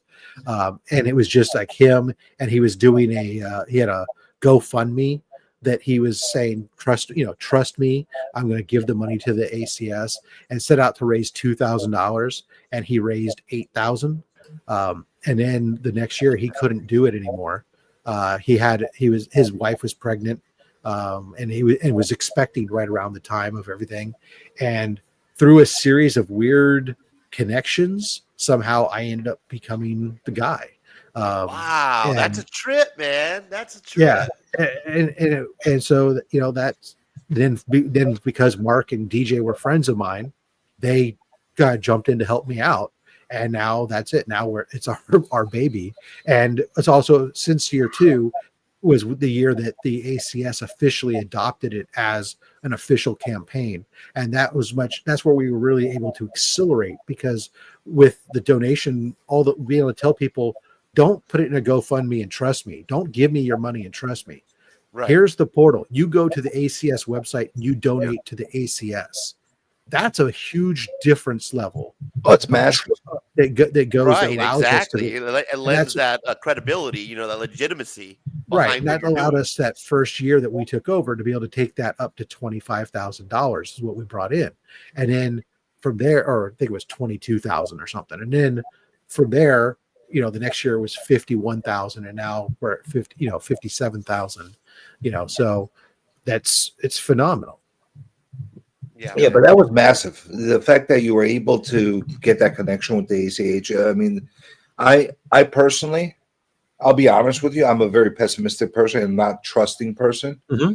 I don't think I would have been as involved and as all in on it if it wasn't for that connection that you guys did. Right. Because it wasn't me. Talk about that in other people's situations where I'm like, yeah, but right, is it really going out there? And the other thing is the fact that you can deduct it if you get a receipt. That helps as well as far as how much you can contribute. It helps out a lot. And we get some matching grant stuff because of the ACS is one of the things that a lot of companies will do matching grants for and stuff. But what that was really a thing that what happened was how it became an official campaign is obviously Cardboard Crazies was donating the money, but so if you go back to if you were there for the first year, one of the guys that was on with him constantly was a gentleman who goes by the Rogue Trader. He's a guy I've partnered with to do some comic pressing and stuff with for a while now. Well, his wife at the time was working for the American Cancer Society as a campaign coordinator and stuff for stuff. So that's how that became because there was that connection and they saw them go, oh, we're going to raise 2,000. Oh, we raised 8,000. They go, oh, wow, that's kind of okay. Let's take this on as an official campaign. And then because of that connection with me and the Rogue Trader, that's how then I got brought in to kind of take over the whole thing. That's awesome, man. Yeah, because right. if that would never happen, then it would have just ended there. Yeah. And we Probably. we wouldn't have this great event that goes to our the American Cancer Society that's linked with them, and it would just end it. You would have took it to the next. You grabbed the ball and you took it to the next fucking level, man. So that's kudos to you because it's legit the only event that we truly outside this fucking comic book community awards. This is really the only true event that the comic book community has that we can really gather around universally as a community. You know what I mean? That's something that we can all gather around because fuck cancer, right? Everybody has somebody affected by cancer. And that's the problem, right? That's what I always say. Yeah. Everyone has a story, and it's really hits me the most because being one of the coordinators, every time I'm talking to people, or when I'm talking to artists, trying to get them involved in stuff, right? It's that everybody has a story, and they tell you that story, and it's heavy at times to take that, have everybody telling you that, and that's why I always say, look, Mike, I'm a realist. Look, we say cancer's the ultimate supervillain, all this stuff because we try to tie it into comic books, right? But at the end of the day, I'm a realist. Do I expect that our efforts are gonna cure cancer? Probably not. It'd be nice if it was, but let's be realistic. I'd like to get to the point where I can have one person tell me they don't know anybody who's ever had cancer. Yeah, and you do it in the right way. If the goal is to bring money in, then the people that you have associated with the show, you, Lynx, Mark, even fucking Comic Journey, the people that you have that you associate with the show is what's helping drive to bring in the revenue. So I think you're doing a right mixture of the people that you're including, the personalities, the content creators, and it has that positive vibe, and then everybody comes together, and it's a true community builder. It's something that the community can look forward to every year, not just to donate, but for us to actually come together and hang out and bullshit in the chat and get some cool stuff for cheap and for a good cause. And it's truly a once a year, because not everybody can go to. Let's be honest, man. Not all of us have the money to go to a comic book convention. We all can't fork down money to fly out to Heroes Con or San Diego Con. We don't have that. So a lot of us YouTubers and people that watch content, this is what we have. This is our community. So in order to provide that, you're not only doing a good thing for the Cancer Society, but you're providing a place for us to come once a year to gather, because we don't have places that we can go to cons all the time. It's a big virtual event. Yeah, this is like our community's comic con in a way, a comic curing cancer, almost like a comic con where we can come together. You can buy stuff, you can interact with other people. There's personalities. That's how I relate it to. It's like almost going to a comic convention, but it's for us, the actual comic book community. Really That's cool great. idea, Yeah, man. I like that. You. Yeah, Keep I it hope up. that we can continue to get more involvement. I'd like to get some bigger channels to buy in. Like we've tried in the past to get certain big name channels that everybody watches or everybody knows to try to get them to at least shout out. And for whatever reason, and it's really interesting that some of the responses we get. I won't going to say anything because they haven't been mean about it, but sometimes it's kind of like, oh, really? You think that you'd be willing to shout out this or something because, I don't know, maybe you like cancer, maybe you don't, I don't know. But that's kind of the nice thing. I'd love, yeah, exactly, yeah, and I'd love to get some of those big channels, these 20,000, 50,000 plus subscriber channels to. Either to be involved or at the very least talk about it once. Shout it out. Yeah. Talk about it to your subscriber base and let them know, hey, this thing is going on, man. When it happens, especially as we're approaching that October event, that's kind of the next big goal is to continue to get more involvement from more people instead of. And we've done about all that we can. I think we're still what I call a grassroots. Most when you're talking about the big channels that are involved are DJ Mark and myself type of thing, then that's where you're still at the grassroots level, getting that move up the ladder into some of those big, the 10,000, the 20,000, the 50,000 subscriber channels, getting them involved and active in helping to promote everything else. That's the next step. That's really the next step where we can then start to see ourselves expand the base and get that level really kind of hit that next tier. If we're ever going to hit, a $75,000 tier, 75,000 tier, we have to get beyond the grassroots level. Right, and that's what I was asking. Like, if you plan on actually bringing in some different people to kind of help grow that, we try. Well, yeah.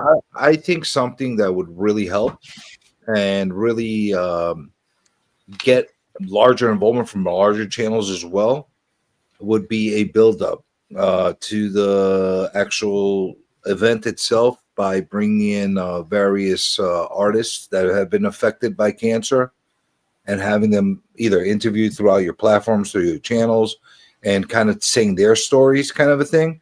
I think that kind of will pull in people in a different direction. And I'm sure there's many people of notoriety within the industry and artists and creators that would be willing to share their stories.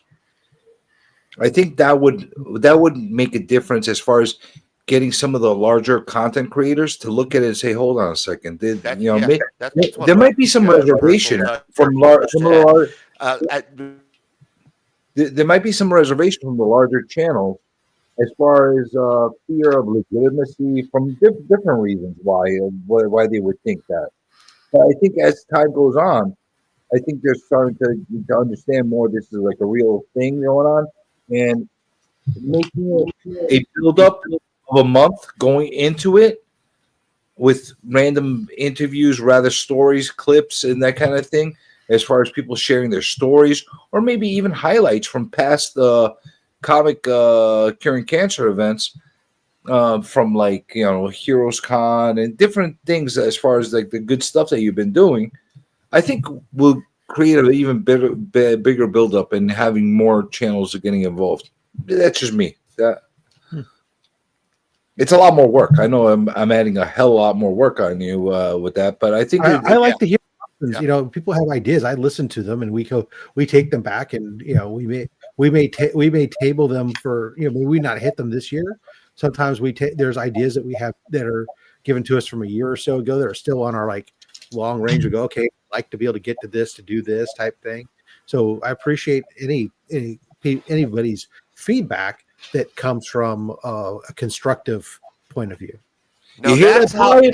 You hear that, Brian? I gave Rob my freaking opinion. That's where I was going, Tommy. God damn it, you jumped right in front of me. Exactly where I was going to go. That's how you take feedback, Brian. This is the way that you actually are able to engage with the community and take feedback, not fucking send me an email and I'll get, I'll look it over. That's how you accept feedback. Sorry, Comic Journey. Go ahead. I'm just saying. No, listen, I've talked to Rob about a lot of things.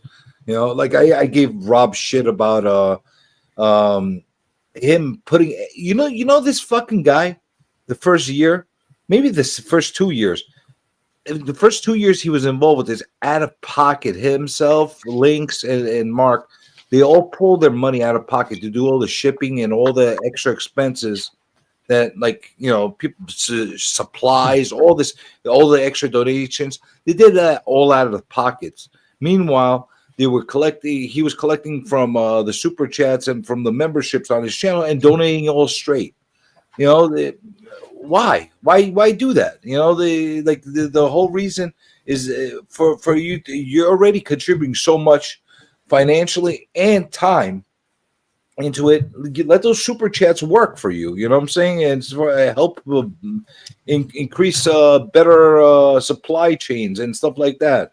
Yeah, that's right. That did come from you, huh? What's that? That did come from you.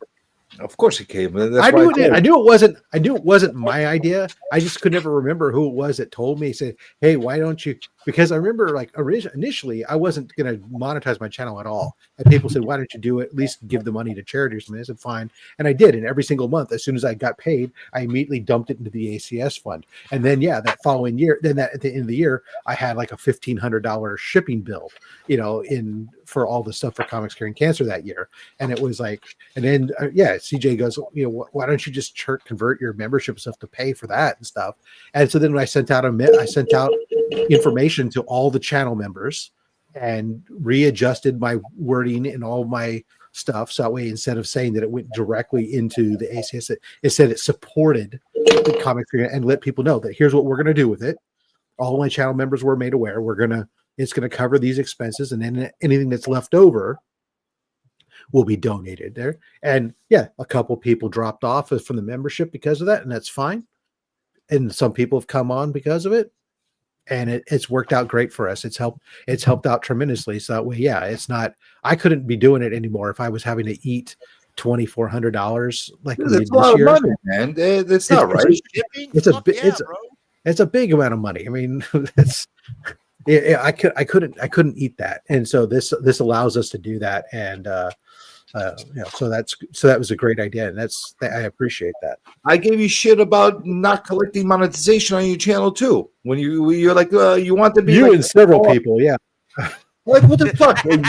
Okay, so let YouTube take all your money, right? Yeah, because I perceived it as like I don't know.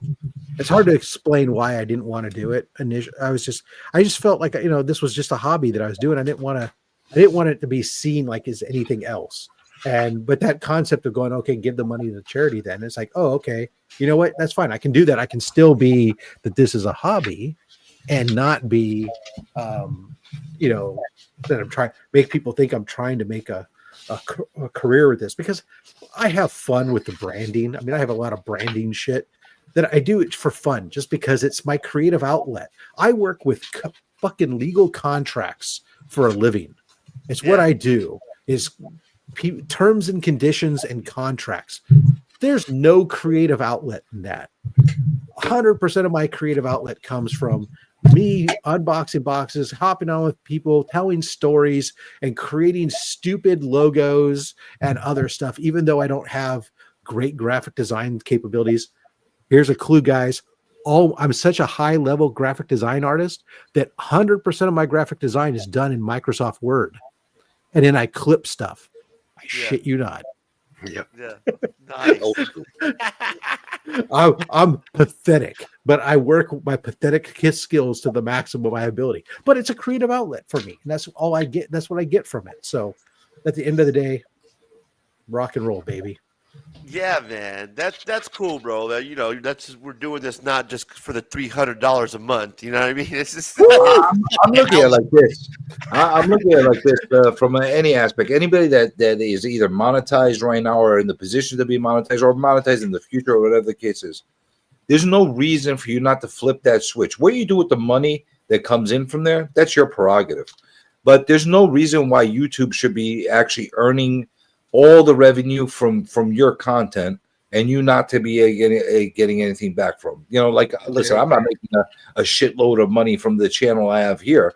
Maybe I'll be lucky if I get $100 a month out of it. I'll be lucky if that's the case. You know what I'm saying? But I don't care. That's money that YouTube, would have made if I didn't do that. You know what I'm saying? Yeah, exactly. If I kept it for myself, I think it would barely cover my giveaway box expenses every month. Well, my new focus on whatever I would earn from my channel is going towards my freaking StreamYard. I'm like, nice. Oh listen, that shit just got ridiculous. Yeah, I have an open platform. I let anybody earn on enough to pay for my StreamYard and my YouTube. What I'm putting out to be able to do this. I'd be fine. I love it. Once I found out how much it was, I was like, you guys pay how much for StreamYard? Only reason why I got my little free logo now is because I got it for free. They gave me like this 40% off, where the core deal was like $44 a month. I'm paying like $27 or something for 6 months or some shit. And I held out forever. I'm like, there's no way I'm going to pay for fucking stream. I'm not doing it. I'm not fucking doing it. That's crazy. You know what I mean? This is just a fucking hobby, man. I'm doing this for... And then I broke down when they say, "Oh, well, here's 40% off." I'm like, God, "Fuck you, StreamYard. Go ahead. Here's my credit card." It's one of those things where I hate it, but the only reason why I continue to use it for right now is simply that because I have a live show where I have guests come on every single week, StreamYard just fucking works. Yep. Right. There's a I mean, granted, Razor had difficulties with it, and I had to come on and help him out. But thank you.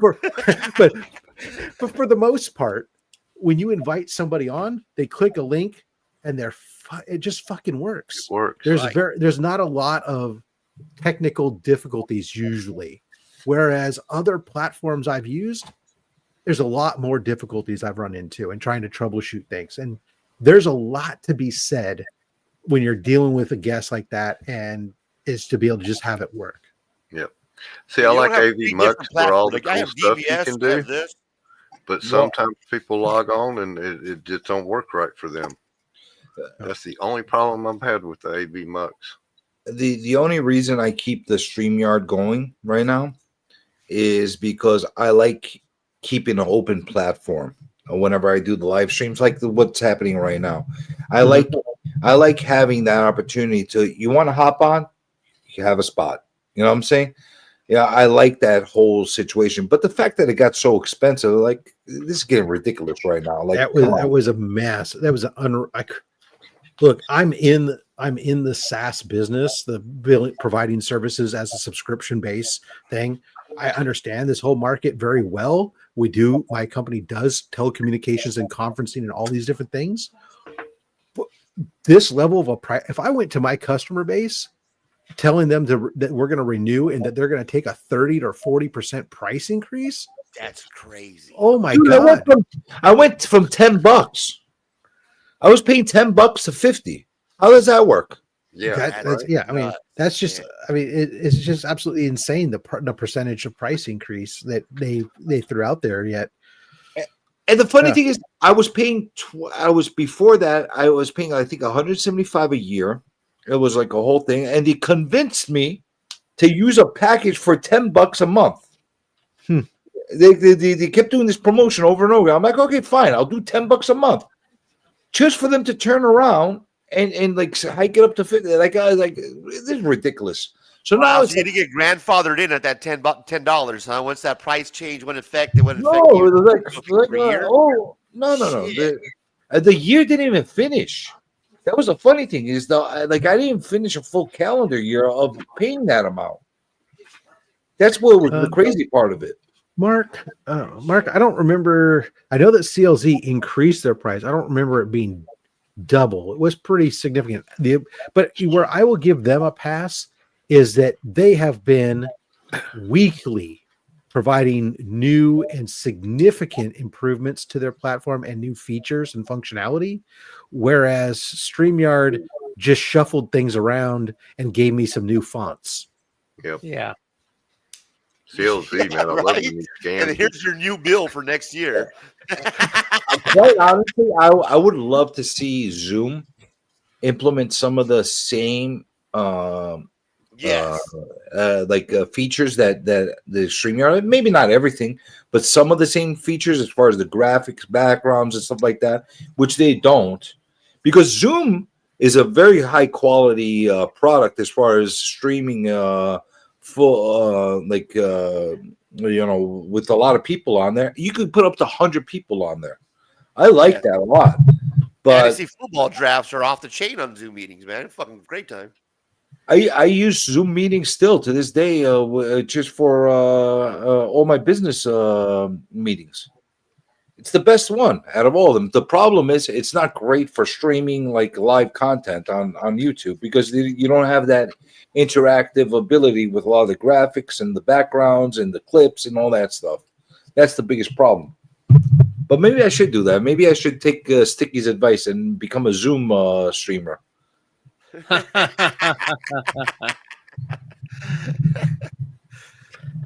won't comment, only because they're a competitor. What, Zoom's your competitor? Yeah, they're a competitor. Are they to you? To my business, yeah. Oh, I didn't realize that. Really? Yeah, it's the industry, Wow. the general industry I'm in, but yeah, it doesn't matter. I don't really know their product. I mean, I've used their meeting platform like once or twice, but that's it. I don't really use it because my company, obviously we use our own company product. Yeah, Rob's a Microsoft Teams guy. No, I'm just joking, Rob. I don't know what the fuck he is. I've used Teams a lot too, and Google Teams Hangout. Teams works. Google Hangout used to work great. There's a whole ton of different platforms that are out there, and yeah, a lot of those. Basically, StreamYard isn't much different than a meetings platform. And there's just some stuff that they've done because they built themselves for doing. They envision themselves as a business-to-business consumer, really, where their business platform is doing web seminars and type of stuff. That's how they see themselves.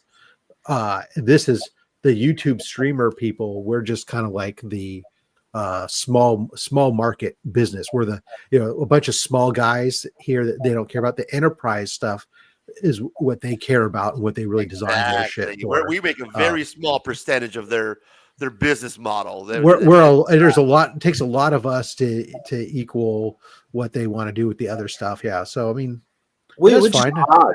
Isn't that kind of odd that they're focusing on the market, but they only have a max of 12 people on there? Not when you go. Well, so there's a 12 on your panel necessarily, but when they're doing stuff, they're doing webinars and whatnot. They, it's different because you have your panel of people here, but you're doing, you're broadcasting it out to like on YouTube or whatever else on the private channels that you're doing. Have all kinds of other different participants.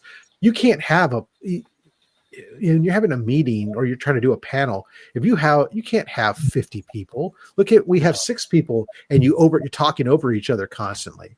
God forbid if you try to have more to 50 people in a room and who's chewing, who's eating their bowl of cereal during yeah, Kevin, who's calling? Trust me, I had to do real estate lectures with like a freaking 100 people on there. It's not so somebody's got their mic open, their kids are crying in the background, they're banging, they're doing the dishes, and it's like, come on, hey, can you mute yourself? Come on. Kevin. No, we use Microsoft Teams too. I use that for our fantasy football, and Microsoft Teams seems to work really well too. It's a little easier to use, and it's easy for people just to jump on it. But yeah, I like Microsoft Teams too, Mark. I agree. Teams is big because of Microsoft's been doing a lot of stuff to force bundle that together to IT guys. Be interesting to see how that works for them long haul, because they've done that. It's a model that's worked for them in the past, but eventually the government chomps down on it because they start bundling and packaging stuff, giving them an unfair advantage with stuff. But what ends up happening is other manufacturers or suppliers and stuff, it's a race to then now make your stuff integrate within the Microsoft Teams environment to provide added value such that somebody who is a Teams shop will sit there and say, okay, great, we have Teams and that takes care of the bulk of our user base, but we need to have something else for these other applications. And if you can provide that and integrate within that space, so without having to have a whole secondary UI and all this other shit, then that's where things come into play. Well, Microsoft already dropped the ball and lost opportunity with Skype, because they were set up with Skype to that's where Teams came. Skype became Teams. Yeah, but it's not what if they kept the Skype brand going with that and they kept it going the right way, I think they abandoned it. Opportunity. They abandoned it properly. Skype was an early idea for that type of concept for video conferencing, but it always had problems and hiccups and everything else. It was real glitchy, man. It was so abandoning that name actually was probably beneficial to them to start with a new name and new marketing, so people didn't associate that baggage with the new platform based product. Right. Yeah, I had a lot of problems with when it was Skype. That was the most glitchy I've ever had when you're trying to do a conference. It was horrible. It was early. We were also the standard at that point. At that point, it was all about Skype. But what are you going to use? Viber? It was all about Skype at that point. Well, back then, yeah, you had Skype and you had like WebEx and there was a couple others, I used both of those. Or you went on and you did a see you see me with your own through White Plains. But yeah, everything's different. StreamYard is expensive, absolutely. Yeah, man. But unfortunately, that's what we use, right? It's easy to use. So what are we gonna do? Fucking just complain and pay it. That's all we're gonna do. Yeah, I mean, I've done some in the past where I used to stream using like my company's office meeting platform where you can, because we do have the ability to stream connect. But the problem with doing that is, well, I can do certain things with backgrounds. I can't upload all these different media clips I use, and I can't do the biggest problem is meetings don't have the dynamic ability to change your layouts quite the same way. It's like they have layouts that are designed for meetings where you can see everybody or watch this one person, but to be able to take, okay, we're going to do this, we're going to move everybody here, or I'm going to put you guys in this format, to be able to customize how your layout is and stuff. Right. Those are things that sometimes are extremely useful. And and to be able to bring in the chat, prop up the chats, and StreamYard just does a really good job. I haven't looked at what their competition is. That's my plan over the next 3 months, is to really start to look at their competition and see what other things are out there and how they work and what their pluses and minuses are, because I did cancel my annual subscription with StreamYard, and I'm on month to month for right now. While I make a decision of what I'm going to do long term.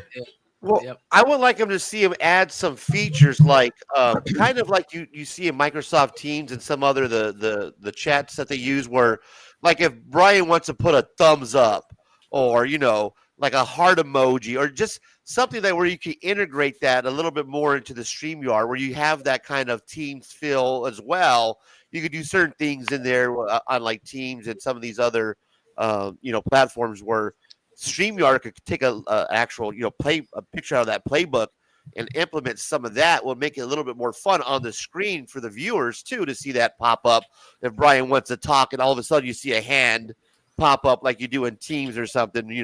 That would be something that StreamYard can implement that I think would be cool as another little function to add on there. I'm going to write that, MJ. I'm going to take a look at that one. It's on my list of things to check out. Oh yeah, Restream is actually the biggest competitor at the moment because of their being so close to what StreamYard is. Yeah, it's got issues. I like EV. I know a guy that had it. Restream. Paul Which in the one? 619, whose show I'm on.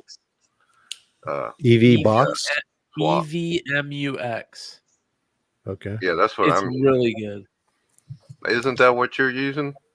EVX Right. is better than StreamYard because it feels a little bit more like OBS. But Yep. I don't like StreamYard to use just for to bring guests in, but I use OBS for everything else because I can have all the widgets. I can, put the chat in horizontal so the chat shows up on the tops and bottoms of my screen and scrolls, and then anytime somebody subs, Like a little this. thing comes up and says, "Oh, so and so subbed," or somebody. Anytime somebody gives chat money, I can put anything I want on the screen or play any sound automatically. And once StreamYard starts putting those type of things in, then they'll be top tip of the spear type stuff.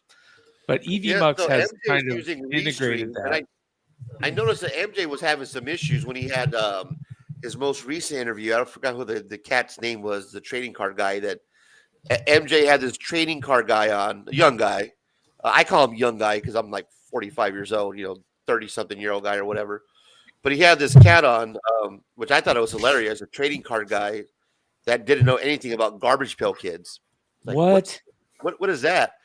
I'm like, bro, you're a trading card expert, and you don't know no, I only know Marvel, and I'm like, I'm out. Okay, well, that's fine. I mean, there's niche collectors and everything, but yeah, Probably a young you think guy. you think you would have at least heard of, Yeah. but You would figure the what started it all. You would have some type of knowledge of what the actual. That didn't start it all. Freaking, you had baseball cards going back into As far as 1900s. trading cards are concerned, like we're gonna make this card available for like Garbage Pail Kid cards were that first niche. We're collecting this before Pokemon, before these Magic the Gathering Baseball cards were trading cards. Kid cards. Yeah. Baseball cards, sport trading cards. Non-sport. Yeah, non-sports, bro. Yeah, non-sports. Like, was Garbage Pail Kids really the first? No, I mean, if they weren't the first, they were the biggest. They were probably the biggest, yeah, before Pokemon and Magic the Gathering. Well, those became card games that then became, which were different. Whereas Garbage Pail Kids was just pure, just junk. Well, they kicked it off where it was a parody off of the Cabbage Patch Dolls.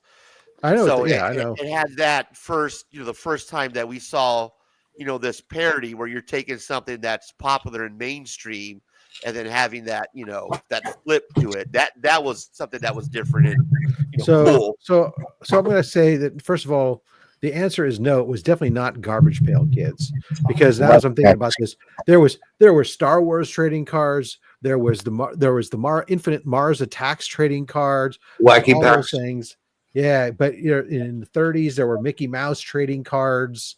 There's all kinds. So this has been going on for. But for the popularity is what I'm talking about. They were I not think Garbage Pail popular. Kids were way more popular on release than any of those.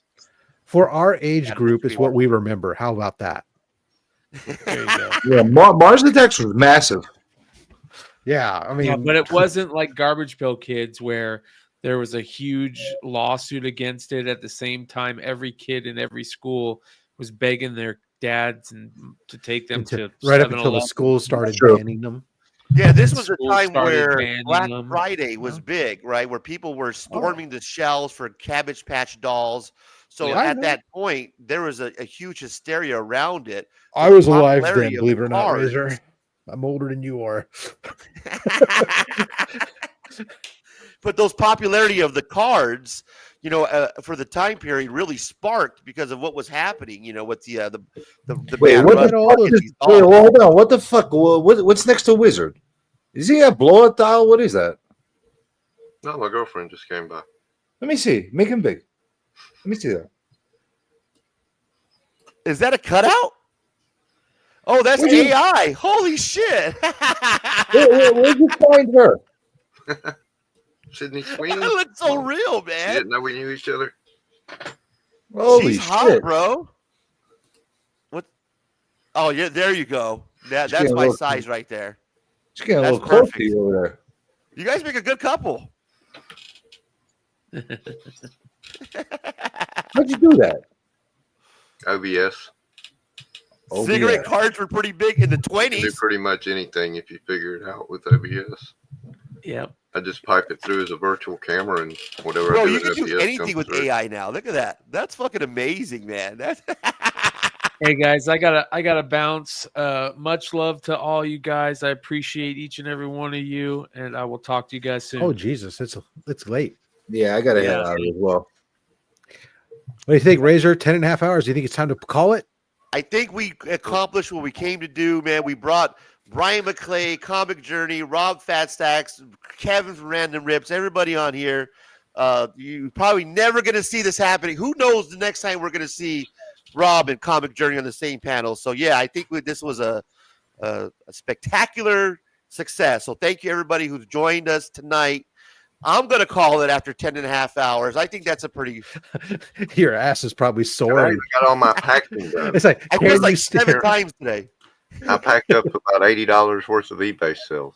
See, it's a There lot you easier go. when you sell cards. There They're you go. much easier to pack up than comics and much cheaper to send. So we're going to get out of here, guys. You guys got anything to say before we're out of here? I'm done.